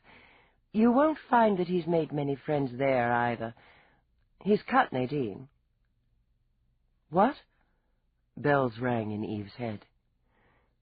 "He wants to anchor, and he wants it solo. Every time he's on the news desk with her, he pulls little shit, steps on her lines, adds a few seconds to his own time. Cuts her copy. Once or twice the teleprompter's been screwed up on her copy, too. Nobody could prove it, but Morse is the boy genius with electronics." "Is he?" "We all hate him," she said cheerfully. "Except upstairs. The brass thinks he's good ratings and appreciate his killer instinct." "I wonder if they do," Eve murmured. "Where did he go?" "We didn't stop to chat, but the way he looked, I'd say home and bed. He really looked sagged." She moved her curvy shoulders, sent some classy fragrance wafting up. "Maybe he's still shaking about finding Louise, and I should have more sympathy. It's tough when it's Morse. Now, About that invitation. Where's his station? Lorinda sighed, flipped her call onto message mode, and rose. Over here. She glided through the aisles, proving that her body was every bit as impressive as her face. Whatever you're looking for, you won't find it. She sent a wicked smile over her shoulder. Did he do something? Did they finally pass a law making pussball tendencies a crime? I just need to talk to him. Why won't I find anything? Lorinda paused at a corner cubicle, the console facing out so that anyone sitting behind it had his back to the wall and his eyes on the room. Nice little sign of paranoia, Eve thought. He never leaves anything out. Not the tiniest memo, the bitsiest note. He locks down his computer if he stands up to scratch his butt. Claims somebody stole some of his research on one of his other gigs. He even uses an audio enhance so he can whisper on calls and nobody can hear, as if we all strained to catch those golden words from his throat. So, how do you know he uses audio enhance? Lorinda smiled. Good one, Lieutenant. His console's locked, too, she added. Disks secured. She flicked up a glance from under gold-tipped lashes. Being a detective, you can probably figure out how I know that. Now, the invite. The cubicle was perfect, Eve thought. Awfully perfect for someone who had been hard at work, then had dashed out, ill. Does he have a source at Cop Central? I guess he may, though I can't imagine an actual human playing ball with Morse. Does he talk about it? Brag about it? Hey, in the Gospel according to Morse, he's got top-level sources in the four corners of the universe.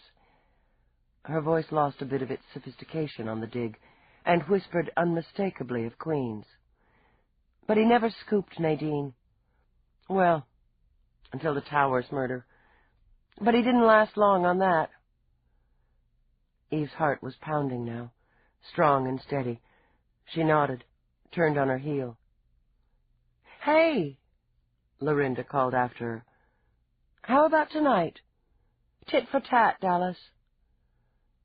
No cameras, or you're out before you're in, Eve warned, and kept walking. This ends Disc 8. Glory in Death, Disc 9. Because she remembered her days in uniform, and her ambition, Eve requested Peabody as her backup. He's going to remember your face. Eve waited impatiently as the elevator climbed to the 33rd floor of Morse's building. He's good with faces. I don't want you to say anything unless I give you an opening. Then keep it brief, official. And look stern. I was born looking stern. Maybe toy with the hilt of your stunner now and then. You could look a little anxious. The corner of Peabody's mouth twitched. Like I'd like to use it, but can't in the presence of a superior officer? You got it. She stepped off the elevator, turned left. Feeney's still working on the data, so I don't have as much as I'd like to pressure him with. The fact is, I could be wrong. But you don't think so? No, I don't think so. But I was wrong about David Angelini. You built a good circumstantial case, and he looked guilty as hell in interview. At Eve's casual glance, Peabody flushed. Officers involved in a case are entitled to review all data pertaining to said case. I know the drill, Peabody. Very cool, very official, Eve announced herself through the entrance intercom. You looking for a detective badge, officer? Peabody squared her shoulders. Yes, sir. Eve merely nodded, announced herself again, and waited. Walk down the hall, Peabody. See if the emergency exit is secure. Sir? Walk down the hall, Eve repeated. holding Peabody's baffled gaze. "That's an order." "Yes, sir." The minute Peabody's back was turned, Eve took out her master code and disengaged the locks. She slid the door open a fraction and had the code back in her bag before Peabody came back. "Secured, sir." "Good. Doesn't look like he's home unless—" "Well, look here, Peabody. The door isn't fully secured." Peabody looked at the door, then back at Eve, and pursed her lips. "I would consider that unusual. We could have a break-in here, Lieutenant. Mr. Morse may be in trouble." "You've got a point, Peabody. Let's put this on record." While Peabody engaged her recorder, Eve slid the door open, drew her weapon. "Morse, this is Lieutenant Dallas, NYPSD. The entrance is unsecured. We suspect a break-in and are entering the premises." She stepped in, signaled for Peabody to stand tight. She slipped into the bedroom, checked closets, and skimmed a glance over the communications center that took up more room than the bed. "No sign of an intruder," she said to Peabody, then ducked into the kitchen. Where has our little bird flown? She wondered. Pulling out her communicator, she contacted Feeney. "Give me everything you've got so far. I'm in his apartment, and he's not." "I'm only about halfway there, but I think you're going to like it. First, the sealed juvie record, and I had to sweat for this one, kid. Little CJ had a problem with his social science instructor when he was 10. She didn't give him an A on an assignment. Well, bitch. That's what he figured, apparently. He broke into her house, wrecked the place, and killed her little doggie." "Jesus, killed her dog?" "Sliced its throat, Dallas. Ear to floppy ear. Ended up with mandatory therapy, probation, and community service." "That's good." Eve felt the pieces shifting into place. "Keep going." "Okay. I'm here to serve. Our pal drives a brand-new 2-passenger rocket." "God bless you, Feeney." "More," he said, preening a bit. "His first adult job was on dispatch at a little station in his own hometown. He quit when another reporter jogged ahead of him to an on-air assignment. A woman." "Don't stop now. I think I love you." "All the Gold Shields do. It's my pretty face. Got on air on the next gig, weekends only, subbing for the first and second string. Left in a huff, claiming discrimination. Assignment editor, female." "Better and better." "But here's the big one. Station he worked at in California. He was making it pretty good there. Scrambled up from third string, got a regular spot on the midday, co-anchoring." "With a woman?" "Yeah, but that's not the big guns, Dallas. Wait for it. Pretty little weather girl that was pulling in all the mail. Brass liked her so much they let her do some of the soft features on the midday. Ratings went up when she was on, and she started to get press of her own. Morse quit, citing he refused to work with a non-professional. That was just before the little weather girl got her big break, a recurring bit part in a comedy. Want to guess her name?" Eve closed her eyes. "Tell me it's Yvonne Metcalf." "Give the lieutenant a cigar. Metcalf had a notation about meeting the dumbass from the Partly Sunny days. I'd say it's a good bet our boy looked her up in our fair city. Funny, he never mentioned they were old pals in his reports. Would have given them such a nice shine." "I do love you desperately. I'm going to kiss your ugly face." "Hey, it's lived in. That's what my wife tells me." "Yeah, right. I need a search warrant, Feeney, and I need you here at Morse's to break down his computer." "I've already requested the warrant. I'll have it transmitted to you as soon as it comes in. Then I'm on my way." Sometimes the wheels moved smoothly. Eve had the warrant and Feeney within 30 minutes. She did kiss him, enthusiastically enough to have him going red as a hybrid beet. "Secure the door, Peabody, then take the living area. Don't bother to be neat." Eve swung into the bedroom, 2 steps ahead of Feeney. He was already rubbing his hands together. "That's a beautiful system," he said. "Whatever his faults, the asshole knows his computers. It's going to be a pleasure to play with her." He sat down as Eve started to hunt through drawers. "Obsessively trendy," she commented. "Nothing that shows too much sign of wear. Nothing too expensive." "He's putting all his money in his toys." Feeney hunched over, brows knit. "This guy respects his equipment, and he's careful. There are code blocks everywhere. Jesus, he's got a fail-safe." "What?" Eve straightened up. "On a home unit?" "He's got one, all right." Gingerly, Feeney eased back. "If I don't use the right code, the data's zapped. Odds are it's voice-printed, too. It's not going to let me in easy, Dallas. I'm going to have to bring in some equipment, and it's going to take time." "He's on the run. I know he's on the run. He knew we were coming after him." Rocking back on her heels, she considered the possibilities. Leaks, human or electronic leaks. "Call in your best man to come over here. You take the computer at the station. That's where he was when he ran." "It's going to be a long night." "Lieutenant?" Peabody came to the door. Her face was impassive but for the eyes, and the eyes were on fire. "I think you'd better see this." In the living room, Peabody gestured to the blocky platform sofa. "I was giving it the once-over. Probably would have missed it, except my dad likes to build stuff.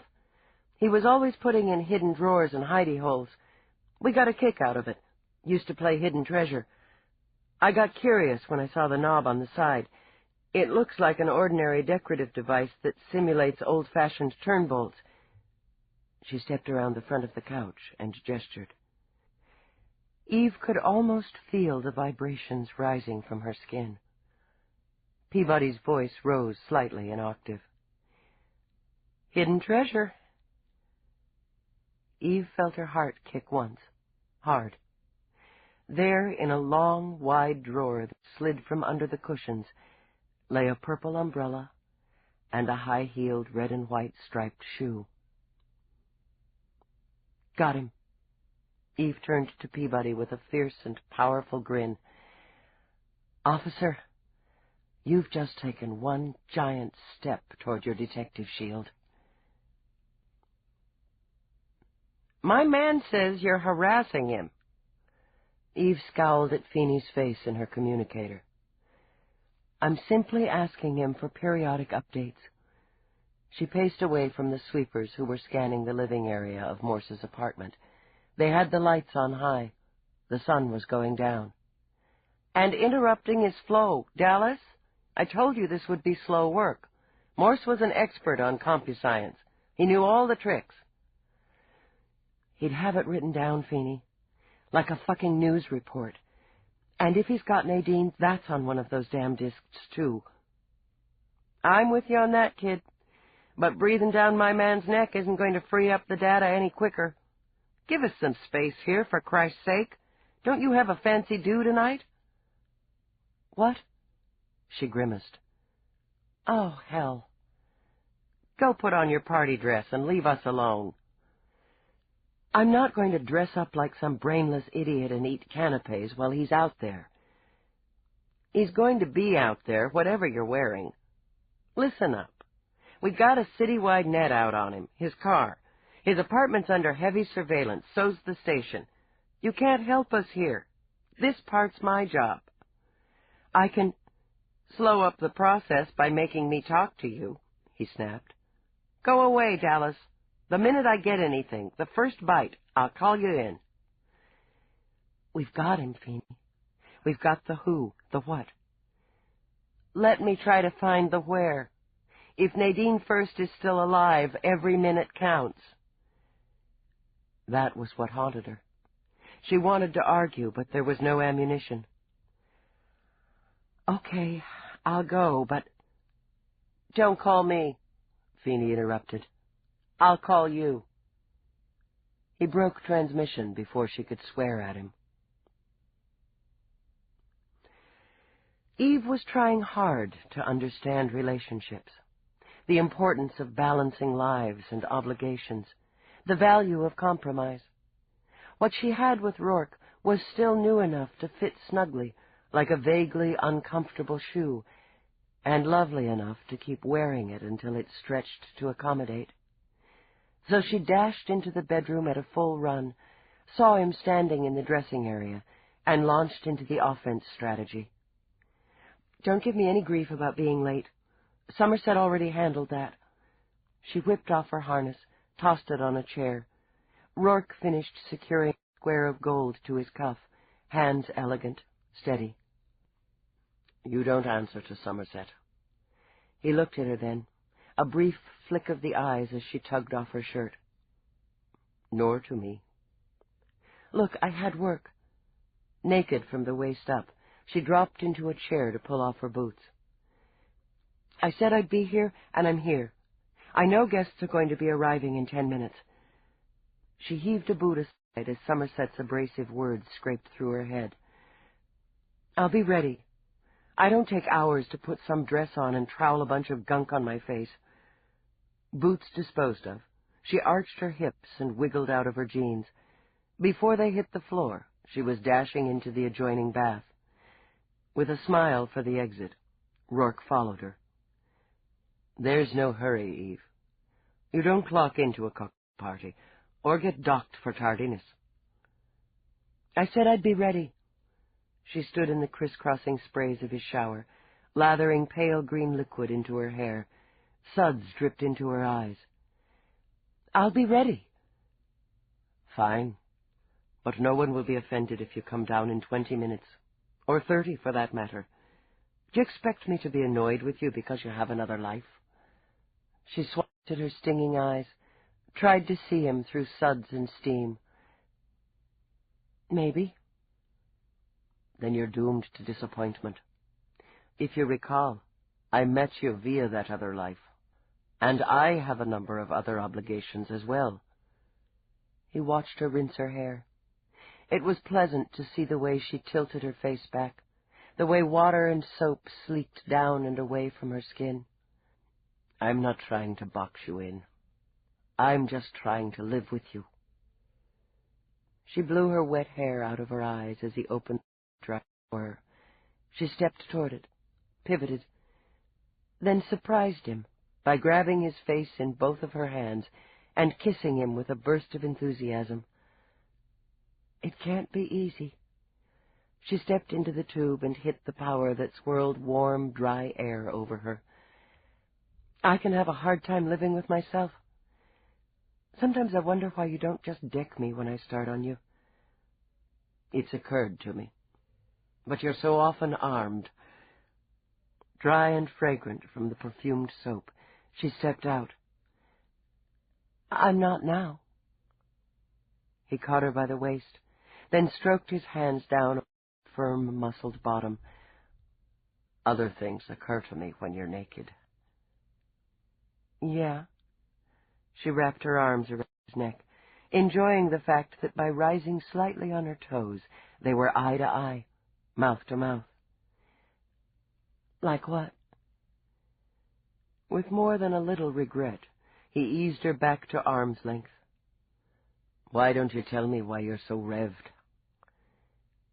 Maybe it's because I like seeing you in a fancy shirt. She moved away, tugged a short dressing robe off a hanger.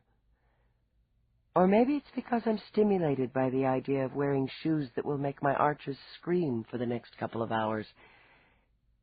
She peered into the mirror, and supposed she was obliged to put on a little of the paint Mavis was always pushing off on her. Leaning closer, she steadied the lash darkener and lengthener, closed it firmly over the lashes of her left eye, and hit the plunger. Just maybe, she continued, glancing around. It's because Officer Peabody found the hidden treasure. Good for Officer Peabody. What hidden treasure? Eve dealt with her right eyelashes, then blinked them experimentally. 1 umbrella and 1 shoe. You've got him. Taking her shoulders, Roarke kissed her on the nape of the neck. Congratulations. We've nearly got him, she corrected. She tried to remember what was next, and chose lipstick. Mavis touted the virtues of lip dye, but Eve was wary of a color commitment that could last for 3 weeks. We've got the evidence. The sweep confirmed his prints on the souvenirs. His and the victim's only on the umbrella. Got a few others on the shoe, but we expect salespeople or other customers. Brand new shoes, hardly a scuff on the bottoms, and she picked up several pairs at Saks right before she died. She went back to the bedroom, remembered the scented cream Roarke had brought back from Paris, and shrugged out of the robe to smear it on. The problem is, we don't have him. He got tipped somehow that I was coming and skipped. Feeney's working on his equipment now to see if we can shake loose some data that'll lead us to him. There's a net out, but he may have ditched the city. I wouldn't have made it tonight, but Feeney gave me the boot. Said I was harassing his man. She opened the closet, pushed for Revolve, and spotted the minuscule copper-colored dress. She took it out, held it in front of her. The sleeves were long and snug from a deep scooped neck. The skirt ended somewhere just south of the law. Am I supposed to wear anything under this? He reached in her top drawer, pulled out a matching colored triangle that might have laughingly been called panties. These should do it. She caught them from his underhand toss, wiggled in.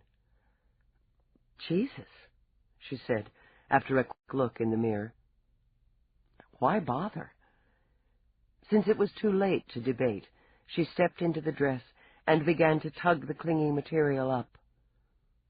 It's always entertaining to watch you dress, but I'm distracted at the moment. I know. Go on down. I'll be right there. No, Eve. Who? Who? She snapped the low shoulders into place. Didn't I say? No, Roarke said with admirable patience. You didn't. Morse. She ducked into the closet for shoes. You're joking.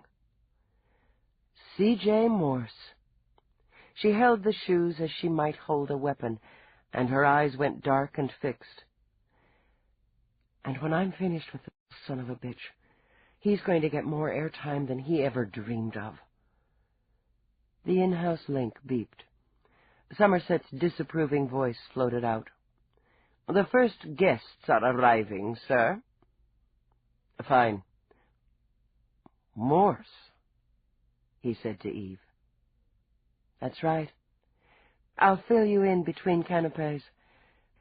She scooped a hand through her hair. Told you I'd be ready. Oh, and Roarke? She linked fingers with him as they started from the room. I need you to pass a last-minute guest through for me. Lorinda Mars.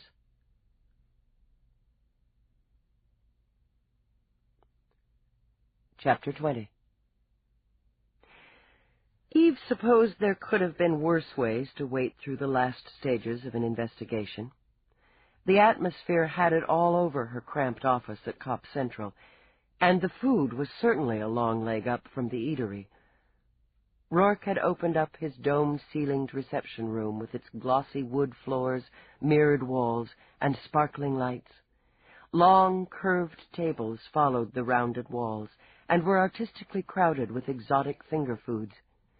Colorful, bite-sized eggs harvested from the dwarf pigeons of the Moon's farm colony, delicate pink shrimp from the Sea of Japan, elegant cheese swirls that melted on the tongue, pastries pumped with pâtés, or creams in a menagerie of shapes, the gleam of caviar heaped on shaved ice, the richness of fresh fruit with frosty sugar coating. There was more. The hot table across the room steamed with heat and spices. One entire area was a treasure trove for those of a vegetarian persuasion, with another, at a discreet distance, decked out for carnivores.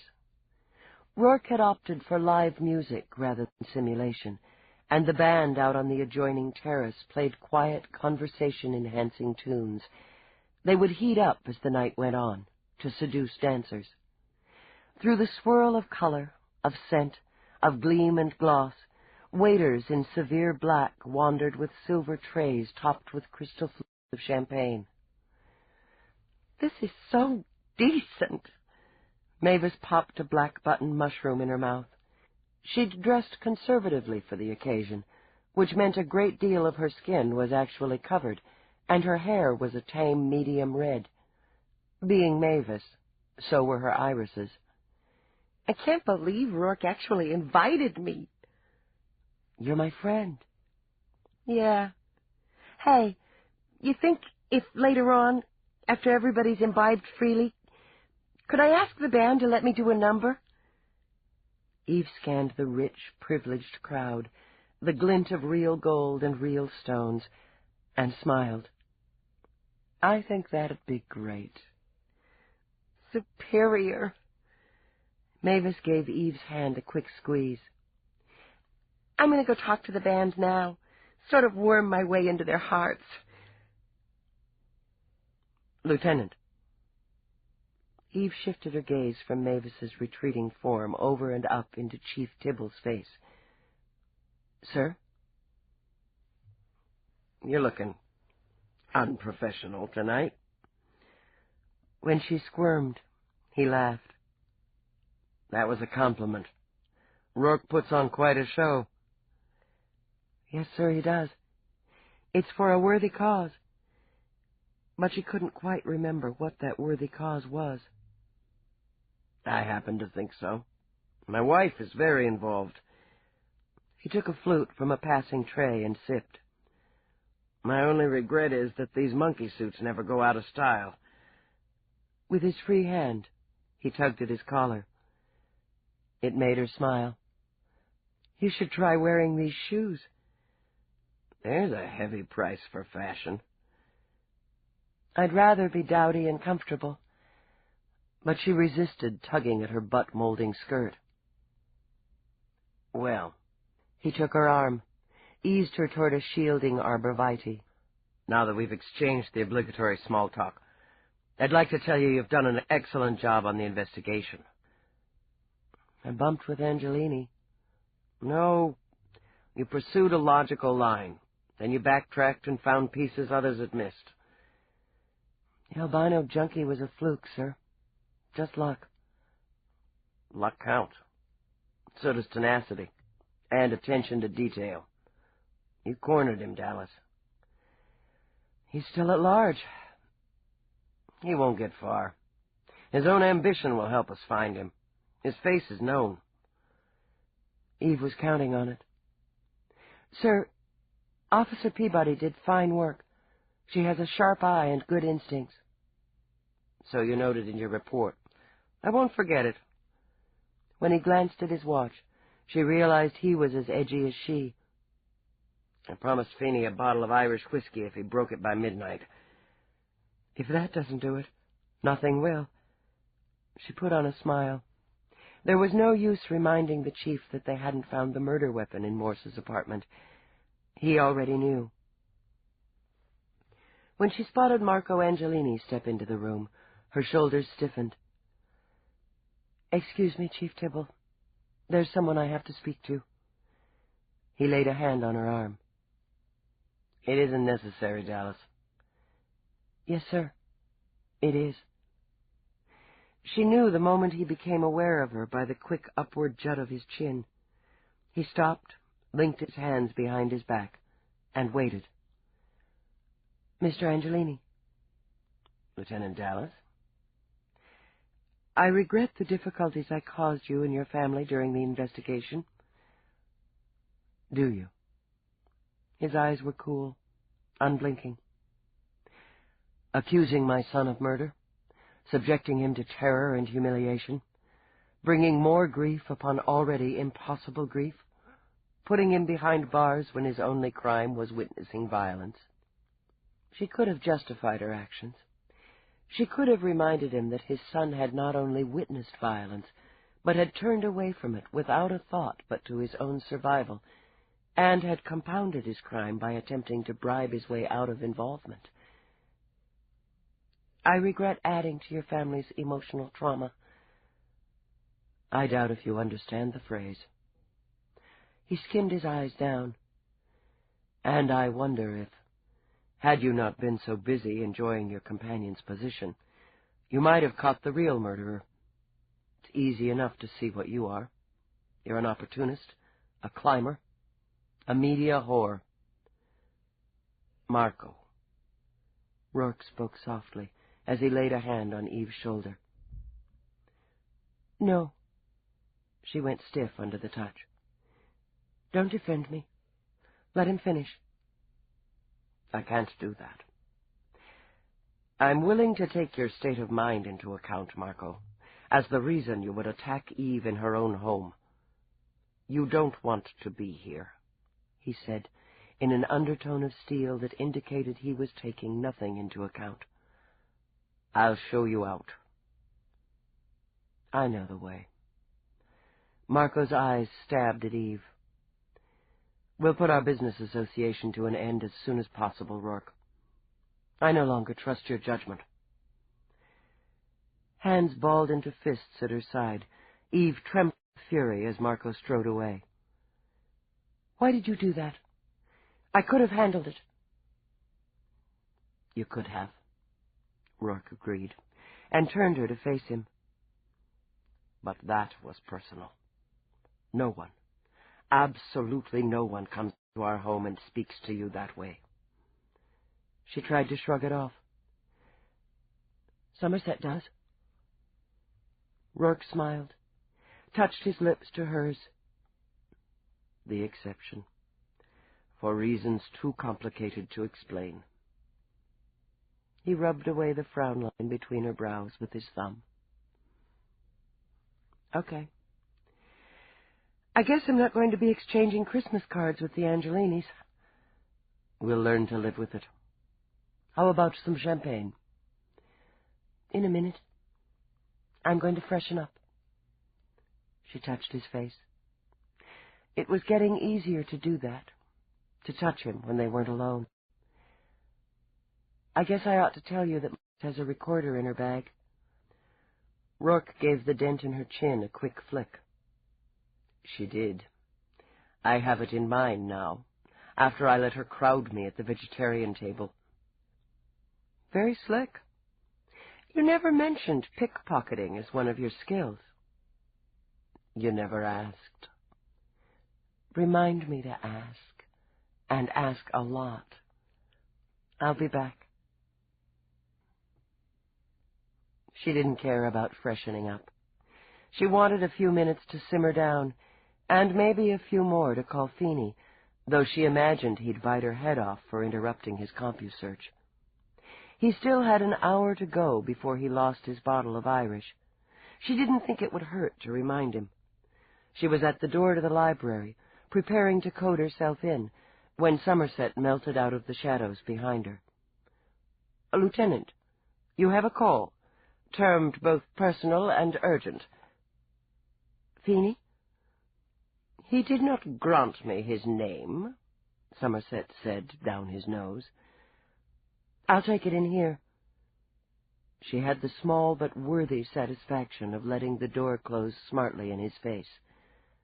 Lights, she ordered, and the room brightened.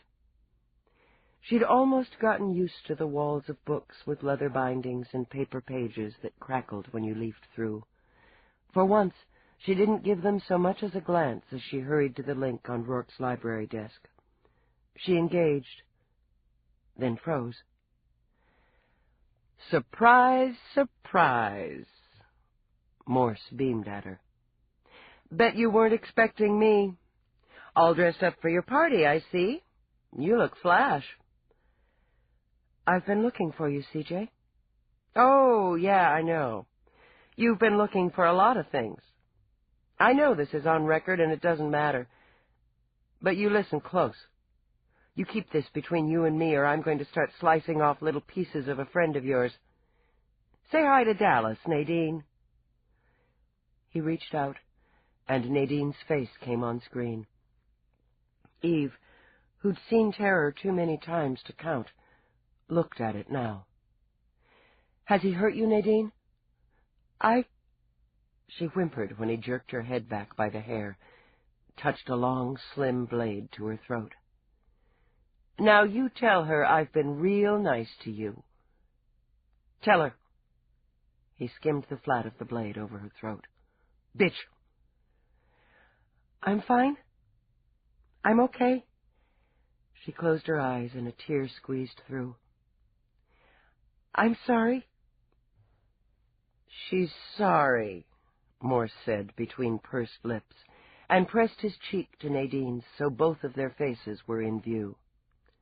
"She's sorry she was so hungry to be top bitch that she slipped the guard you put on her and fell right into my waiting arms. Isn't that right, Nadine?" "Yes. And I'm going to kill you, but not quick like the others. I'm going to kill you slowly and with a lot of pain, unless your pal, the lieutenant, does everything I say. Isn't that right? You tell her, Nadine." "He's going to kill me." She pressed her lips together hard, but nothing would stop the trembling. "He's going to kill me, Dallas." "That's right. You don't want her to die, do you, Dallas? It's your fault Louise died. Yours and Nadine's fault. She didn't deserve it. She knew her place. She wasn't trying to be top cunt. It's your fault she's dead. You don't want that to happen again." He still had the knife at Nadine's throat, and Eve could see his hand shake. "What do you want, Morse?" Calling up Mira's profile, she carefully hit the right buttons. "You're in control. You call the shots." "That's right." His smile exploded. "Damn right. You've got my position coming up on screen by now. You see, I'm at a nice, quiet spot in Greenpeace Park, where nobody's going to bother us. All those nice green lovers planted these pretty trees. It's a wonderful spot. Of course, nobody comes in here after dark, unless they're smart enough to know how to bypass the electronic field that discourages loiterers and chemiheads. You got exactly 6 minutes to get here so we can conduct our negotiations." 6 minutes? I can barely make that at full speed if I run into traffic. "Then don't," he snapped. 6 minutes from end of transmission, Dallas.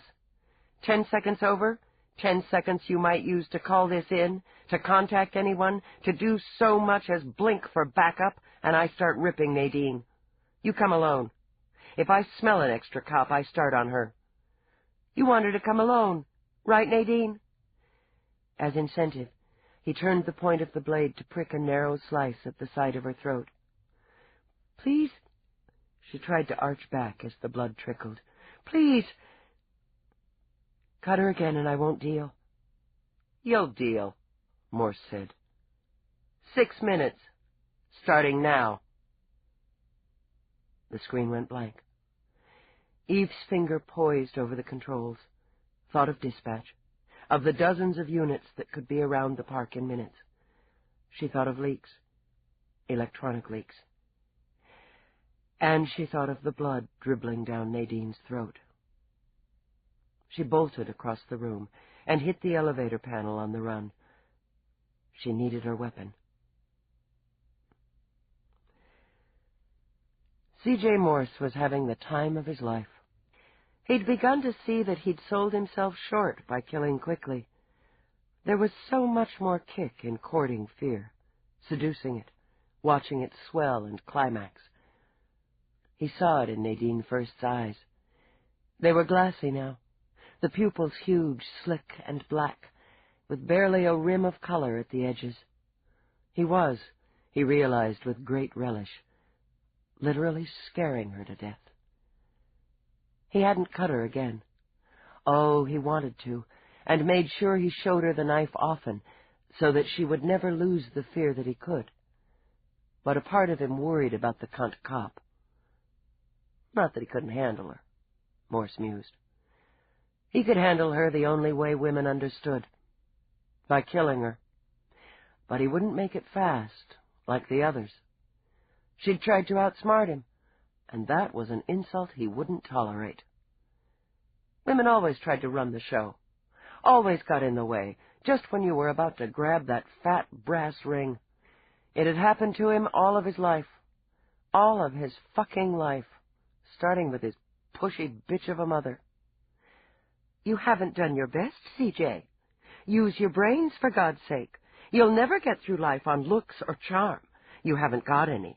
I expected more from you. If you can't be the best, you'll be nothing. He'd taken it, hadn't he? Smiling to himself, he began to stroke Nadine's hair while she shuddered. He'd taken it for years, playing the good, devoted son, while at night he'd dreamed of ways to kill her. Wonderful dreams, sweaty and sweet, where he'd finally silenced that grating, demanding voice. So I did, he said conversationally, touching the tip of the knife to the pulse jerking in Nadine's throat. And it was so easy. She was all alone in that big, important house, busy with her big, important business. And I walked right in.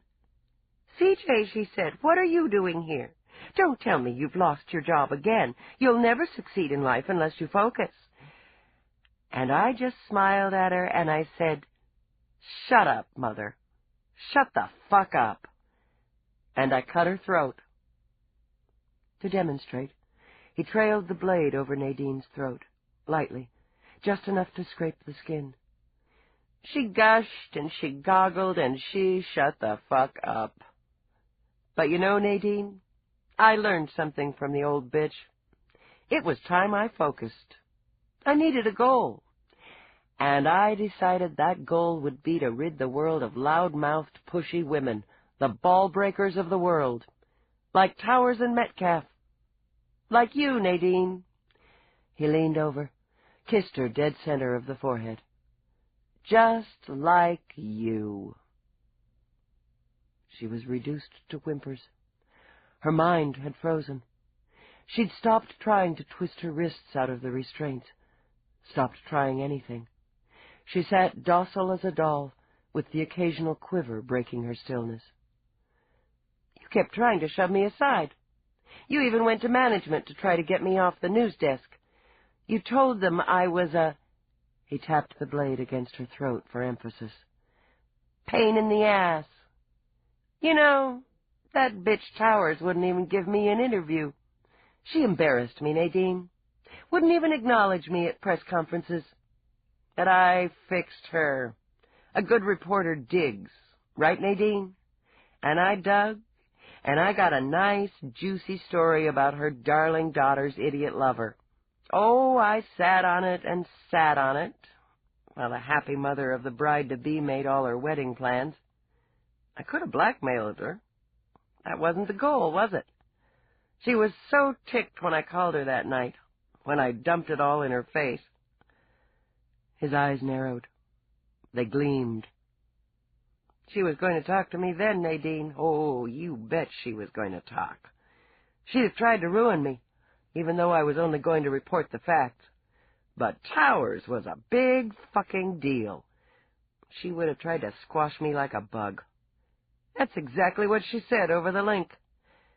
But she did exactly what she was told. And when I walked toward her on that nasty little street, she sneered at me. The bitch sneered at me. And she said, "You're late.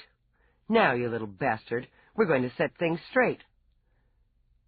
He laughed so hard he had to press a hand to his stomach. Oh, I set her straight.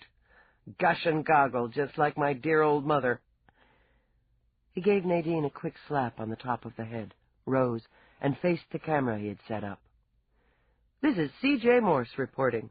As the clock ticks away the seconds, it appears that the heroic Lieutenant Cunt will not arrive in time to save her fellow bitch from execution. Though it has long been considered a sexist cliché, this experiment has proven that women are always late. He laughed uproariously and gave Nadine a careless, backhanded slap that knocked her back on the bench where he'd put her. After one last high-pitched giggle, he controlled himself and frowned soberly into the lens. The public broadcasting of executions was banned in this country in 2012, 5 years before the Supreme Court once again ruled that capital punishment was unconstitutional. Of course, the court was forced into that decision by 5 idiot, big-mouthed women, so this reporter deems that ruling null and void. He took a small pocket beam out of his jacket before turning to Nadine. "I'm going to key into the station now, Nadine. On air in 20. Thoughtfully, he tilted his head. "You know, you could use a little makeup. It's a pity there isn't time. I'm sure you'd want to look your best for your final broadcast." He walked to her, laid the length of the knife at her throat, and faced the camera. "In 10, 9, 8... He glanced over at the sound of rushing feet on the crushed stone path. "Well, well, here she is now, and with seconds to spare." Eve skidded to a halt on the path and stared. She'd seen a great deal in her decade on the force, plenty that she often wished could be erased from her memory, but she'd never seen anything to compare with this. She'd followed the light, the single light that beamed a circle around the tableau. The park bench where Nadine sat passively, blood drying on her skin, a knife at her throat. C.J. Morse behind her, dressed nattily in a round-collared shirt and color-coordinated jacket, facing a camera on a slim tripod.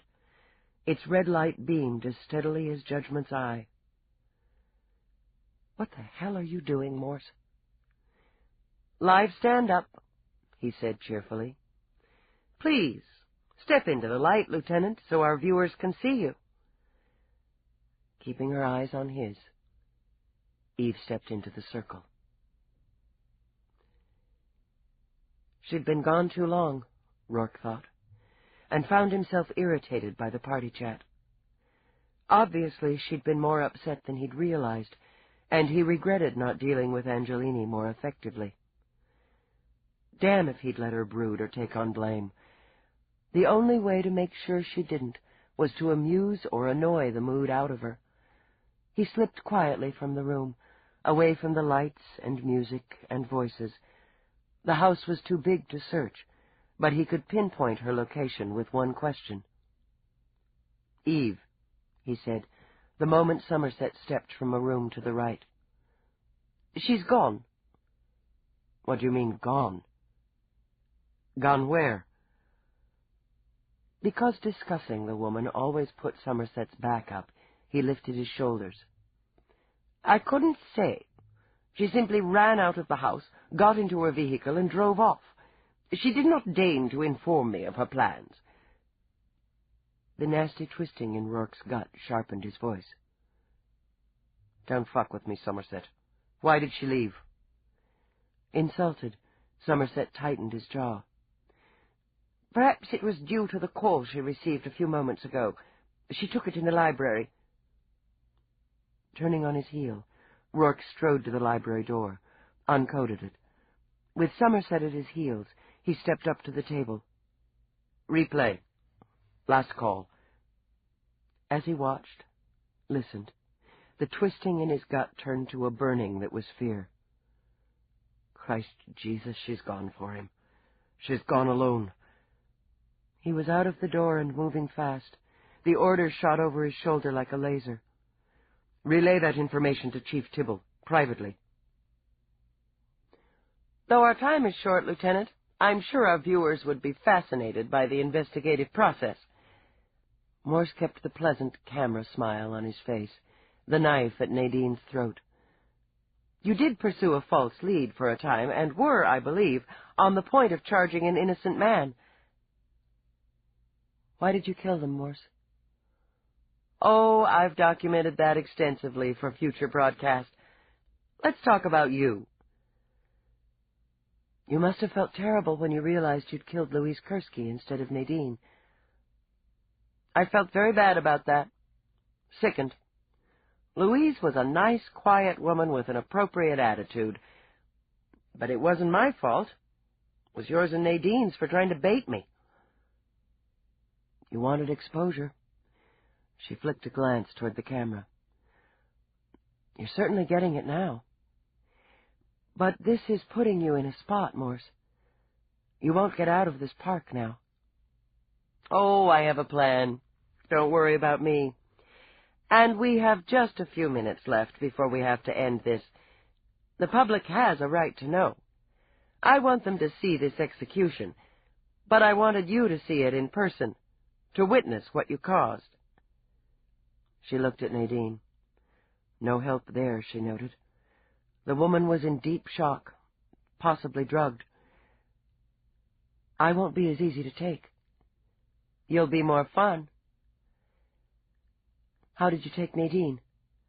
Eve stepped closer, keeping her eyes on his and her hands in sight. You had to be clever. I'm very clever. People, women in particular, don't give me enough credit.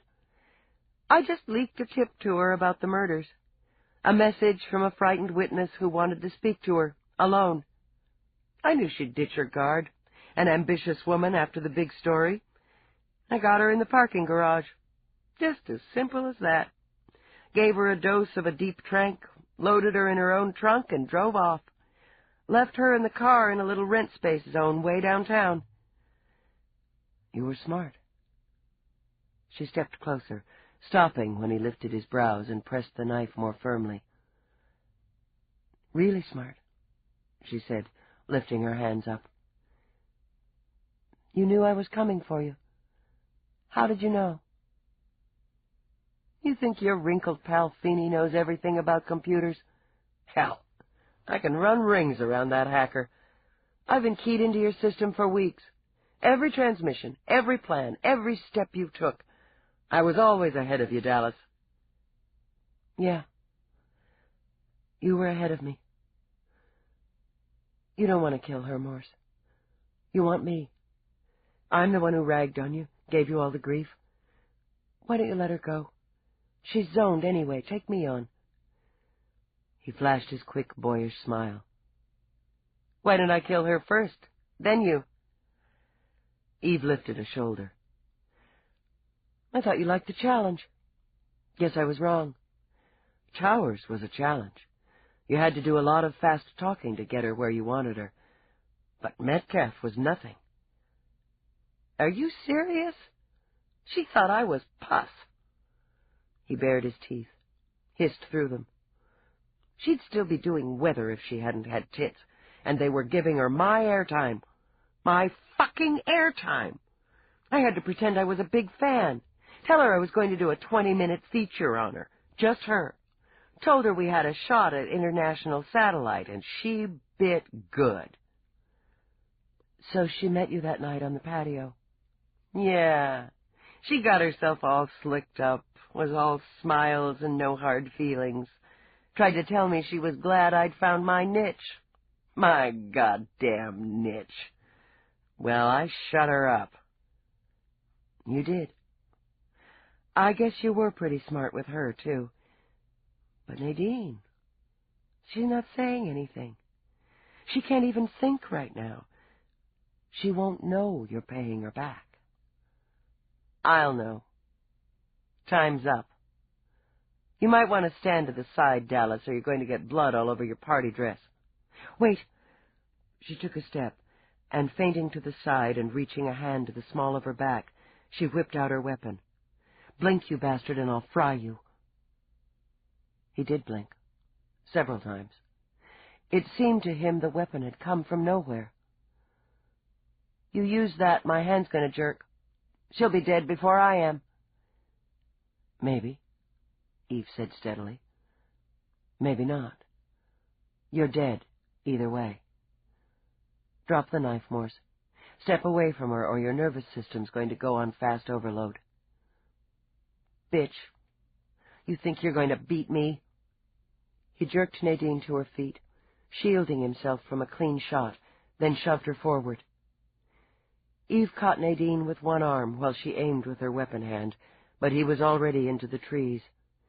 Seeing no choice, Eve slapped Nadine hard, front-handed, then back. "Snap out of it. God damn it!" "He's killing me." Nadine's eyes rolled back, then forward when Eve hit her again. "Get moving. Do you hear me? You get moving. Call this in. Now." "Call it in." "That way." Eve gave Nadine a shove toward the path, hoped she'd stay on her feet, and dashed toward the trees. He'd said he had a plan, and she didn't doubt it. Even if he managed to get out of the park, they'd bring him in, eventually. But he was primed to kill now. Some woman walking her dog on the sidewalk, or someone coming home from a late date. He'd use the knife on anyone now, because he'd failed again. She stopped in the shadows, ears straining for sound, breath rigidly controlled. Dimly, she could hear the sounds of street and air traffic, could see the lights of the city beyond the thick border of trees. A dozen paths spread out before her that would wind through the glade and the gardens so lovingly planted, so carefully designed. She heard something. Perhaps a footstep. Perhaps a bush rustled by some small animal. With her weapon blinking ready, she stepped deeper into the shadows. There was a fountain, its waters silent in the dark. A small children's playground with glide swings, twisty slides, the foamy jungle gym that prevented little climbers from bruising shins and elbows. She scanned the area, cursing herself for not grabbing a search beam out of her car. There was too much dark pouring dangerously out of the trees, too much silence hanging on the air like a shroud. Then she heard the scream. He'd circled back, she thought. The bastard has circled back and gone for Nadine after all. Eve spun around, and her instinct to protect saved her life. The knife caught her on the collarbone, a long, shallow cut that stung ridiculously. She blocked with her elbow, connected with his jaw, spoiled his aim, but the blade flew out, slicing her just above the wrist. Her weapon spun uselessly out of her wounded hand. "You thought I was going to run." His eyes glowed sickly in the dark as he circled her. "Women always underestimate me, Dallas. I'm going to cut you to pieces. I'm going to rip your throat." He jabbed, sending her back a step. "I'm going to rip your guts." He swung again, and she felt the wind from the blade. "I'm in charge now, aren't I?" "Like hell." Her kick was well aimed, a woman's ultimate defense. He went down, air bursting through his lips like a popped balloon. The knife clattered on stone, and she was on him. He fought like what he was, a madman. His fingers tore at her, his teeth snapped as they sought flesh to sink into. Her wounded arm was slick with blood and slipped off him as she struggled to find the point under his jaw that would immobilize him. They rolled over the crushed stone and trimmed sod, viciously silent but for grunts and labored breathing. His hand dug along the path for the hilt of the knife, hers clawing after it. Then stars exploded in her head as he pumped his fist into her face. She was dazed for only an instant, but she knew she was dead. She saw the knife and her fate, and sucked in her breath to meet it. Later, she would think it had sounded like a wolf, that howl of rage, a blood cry. Morse's weight was off of her, his body spinning away. She rolled to her hands and knees, shaking her head. The knife, she thought frantically. The goddamn knife! But she couldn't find it, and crawled toward the dull gleam of her weapon. It was in her hand, poised, when her mind cleared enough to understand. 2 men were fighting, grappling like dogs in the pretty playground, and one of them was Roarke. Get away from him! She scrambled to her feet, teetered, braced. Get away from him so I can get a shot." They rolled again, end over end. Rourke's hand gripped Morse's, but Morse's held the knife. Through the rage, the duty, the instinct, came a titanic, jittering fear. Weak, still losing blood, she leaned back on the padded bars of the gym, steadied her weapon hand with the other. In the dappled moonlight, she could see Rourke's fist plunge, hear the crack of bone on bone. The knife strained, the blade angling. Then she watched it plunge, watched it quiver as it found its home in Morse's throat. Someone was praying. When Roarke got to his feet, she realized it was herself. She stared at him, let her weapon lower. His face was fierce, his eyes hot enough to burn. There was blood soaking his elegant dinner jacket. "You're a goddamn mess," she managed. "You should look at yourself." His breathing was labored, and he knew from experience that he would feel every miserable bruise and scrape later. "Don't you know it's rude to leave a party without making your excuses?" Legs trembling with reaction, she took a step toward him, then stopped, swallowing the sob that was bubbled in her throat. "Sorry. I'm sorry. God, are you hurt?" She launched herself at him, all but burrowing when he caught her close. "Did he cut you? Are you cut?" She yanked back, began to fumble at his clothes. "Eve." He jerked her chin up, steadied it. "You're bleeding badly." "He caught me a couple of times." She swiped a hand under her nose. "It's not bad." But Roarke was already using a square of Irish linen from his pocket to staunch and wrap the arm wound. "And it's my job." She took a deep breath, felt the black edges around her vision creeping back until she could see clearly. "Where are you cut?" "It's his blood," Roarke said calmly. "Not mine." "His blood." She nearly wobbled again, forced her knees to lock. "You're not hurt?" "Nothing major." Concerned, he angled her head back to examine the shallow slice along her collarbone, the rapidly swelling eye. "You need a medic, Lieutenant." "In a minute. Let me ask you something." "Ask away." Having nothing else, he tore part of his ripped sleeve to dab at the blood on her shoulder. "Do I come charging into one of your boardrooms when you're having trouble with a business deal?" His eyes flicked to hers. Some of the fierceness died out of them into what was almost a smile. "No, Eve, you don't. I don't know what got into me." "It's okay." Since there was nowhere else to put it, she jabbed her weapon onto her lower back where she'd fixed it with adhesive. "This once," she murmured, and caught his face in her hands. "It's okay. It's okay. I was scared when I couldn't get past you for a shot. I thought he would kill you before I could stop him." "Then you should understand the feeling." Giving her a supporting arm around the waist, they began to limp off. After a moment, Eve realized she was limping primarily because she'd lost a shoe. Hardly breaking stride, she stepped out of the other. Then she spotted lights up ahead. "Cops?" "I imagine. I ran into Nadine as she was stumbling along the path toward the main gate. He'd given her a pretty rough time, but she'd pulled it together enough to tell me which direction you'd gone off in." "I could probably have dealt with the bastard on my own," Eve murmured, recovered enough to worry about it. "But you sure handled yourself, Roarke. You've got a real knack for hand-to-hand." Neither of them mentioned how the knife had come to be planted in Morse's throat. She saw Feeney in the circle of light, near the camera, with a dozen other cops. He merely shook his head and signaled for the med team. Nadine was already on a stretcher, pale as wax.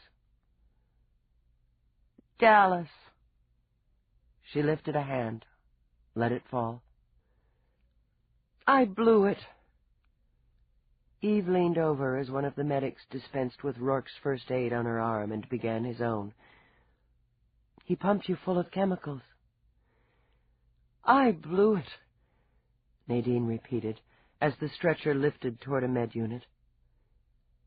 "Thanks for the rest of my life." "Yeah."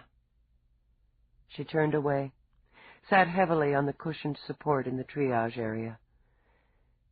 "You got something for my eye?" she asked. "It's throbbing bad." "Gonna be black," she was told cheerfully, as an ice gel was laid over it. "There's good news." "No hospitals," she said, firm. The medic just clucked his tongue and began work on cleaning and closing her wounds. "Sorry about the dress." She smiled up at Roarke and fingered a tattered sleeve. "It didn't hold up very well." Getting to her feet, she brushed the fussing medic aside. "I'm going to need to go back and change, then go in to file my report." She looked steadily into his eyes. "It's too bad Morse rolled on his knife. The PA's office would have loved to bring him into trial." She held out a hand, then examined the raw knuckles of Rourke's and shook her head. "Did you howl?" "I beg your pardon?" She chuckled, leaned on him as they headed out of the park. "All in all, it was a hell of a party." We'll have others. But there's one thing." She flexed her fingers, relieved that they seemed to be back in full working order. The MTs knew their stuff.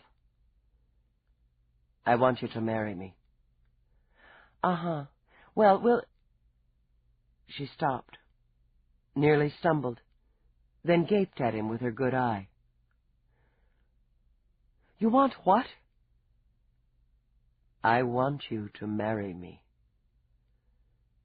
He had a bruise on his jaw, blood on his coat, and a gleam in his eye. She wondered if he'd lost his mind.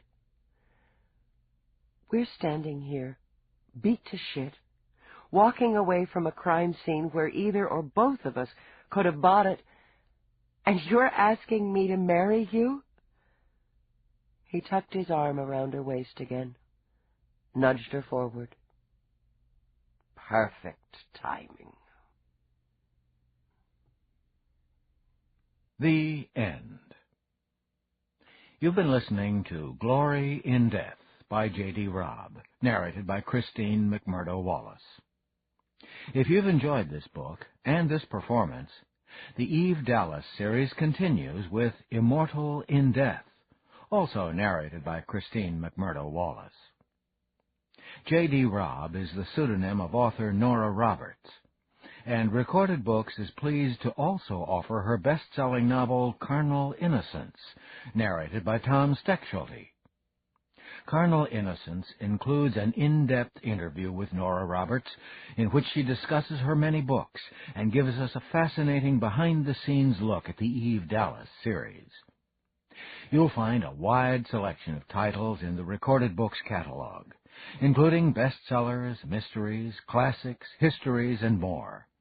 So, to order another recorded book, or for a copy of our latest listing, please call us using the telephone number on the back of the book. You can order by phone with any major credit card, or by writing to us, or by faxing us. Don't forget to ask about easy 30-day rentals by mail. On our website, you can browse the catalog, hear about the latest releases, place orders, or tune into narrator profiles and author interviews. So visit us there at www.recordedbooks.com. And thank you for being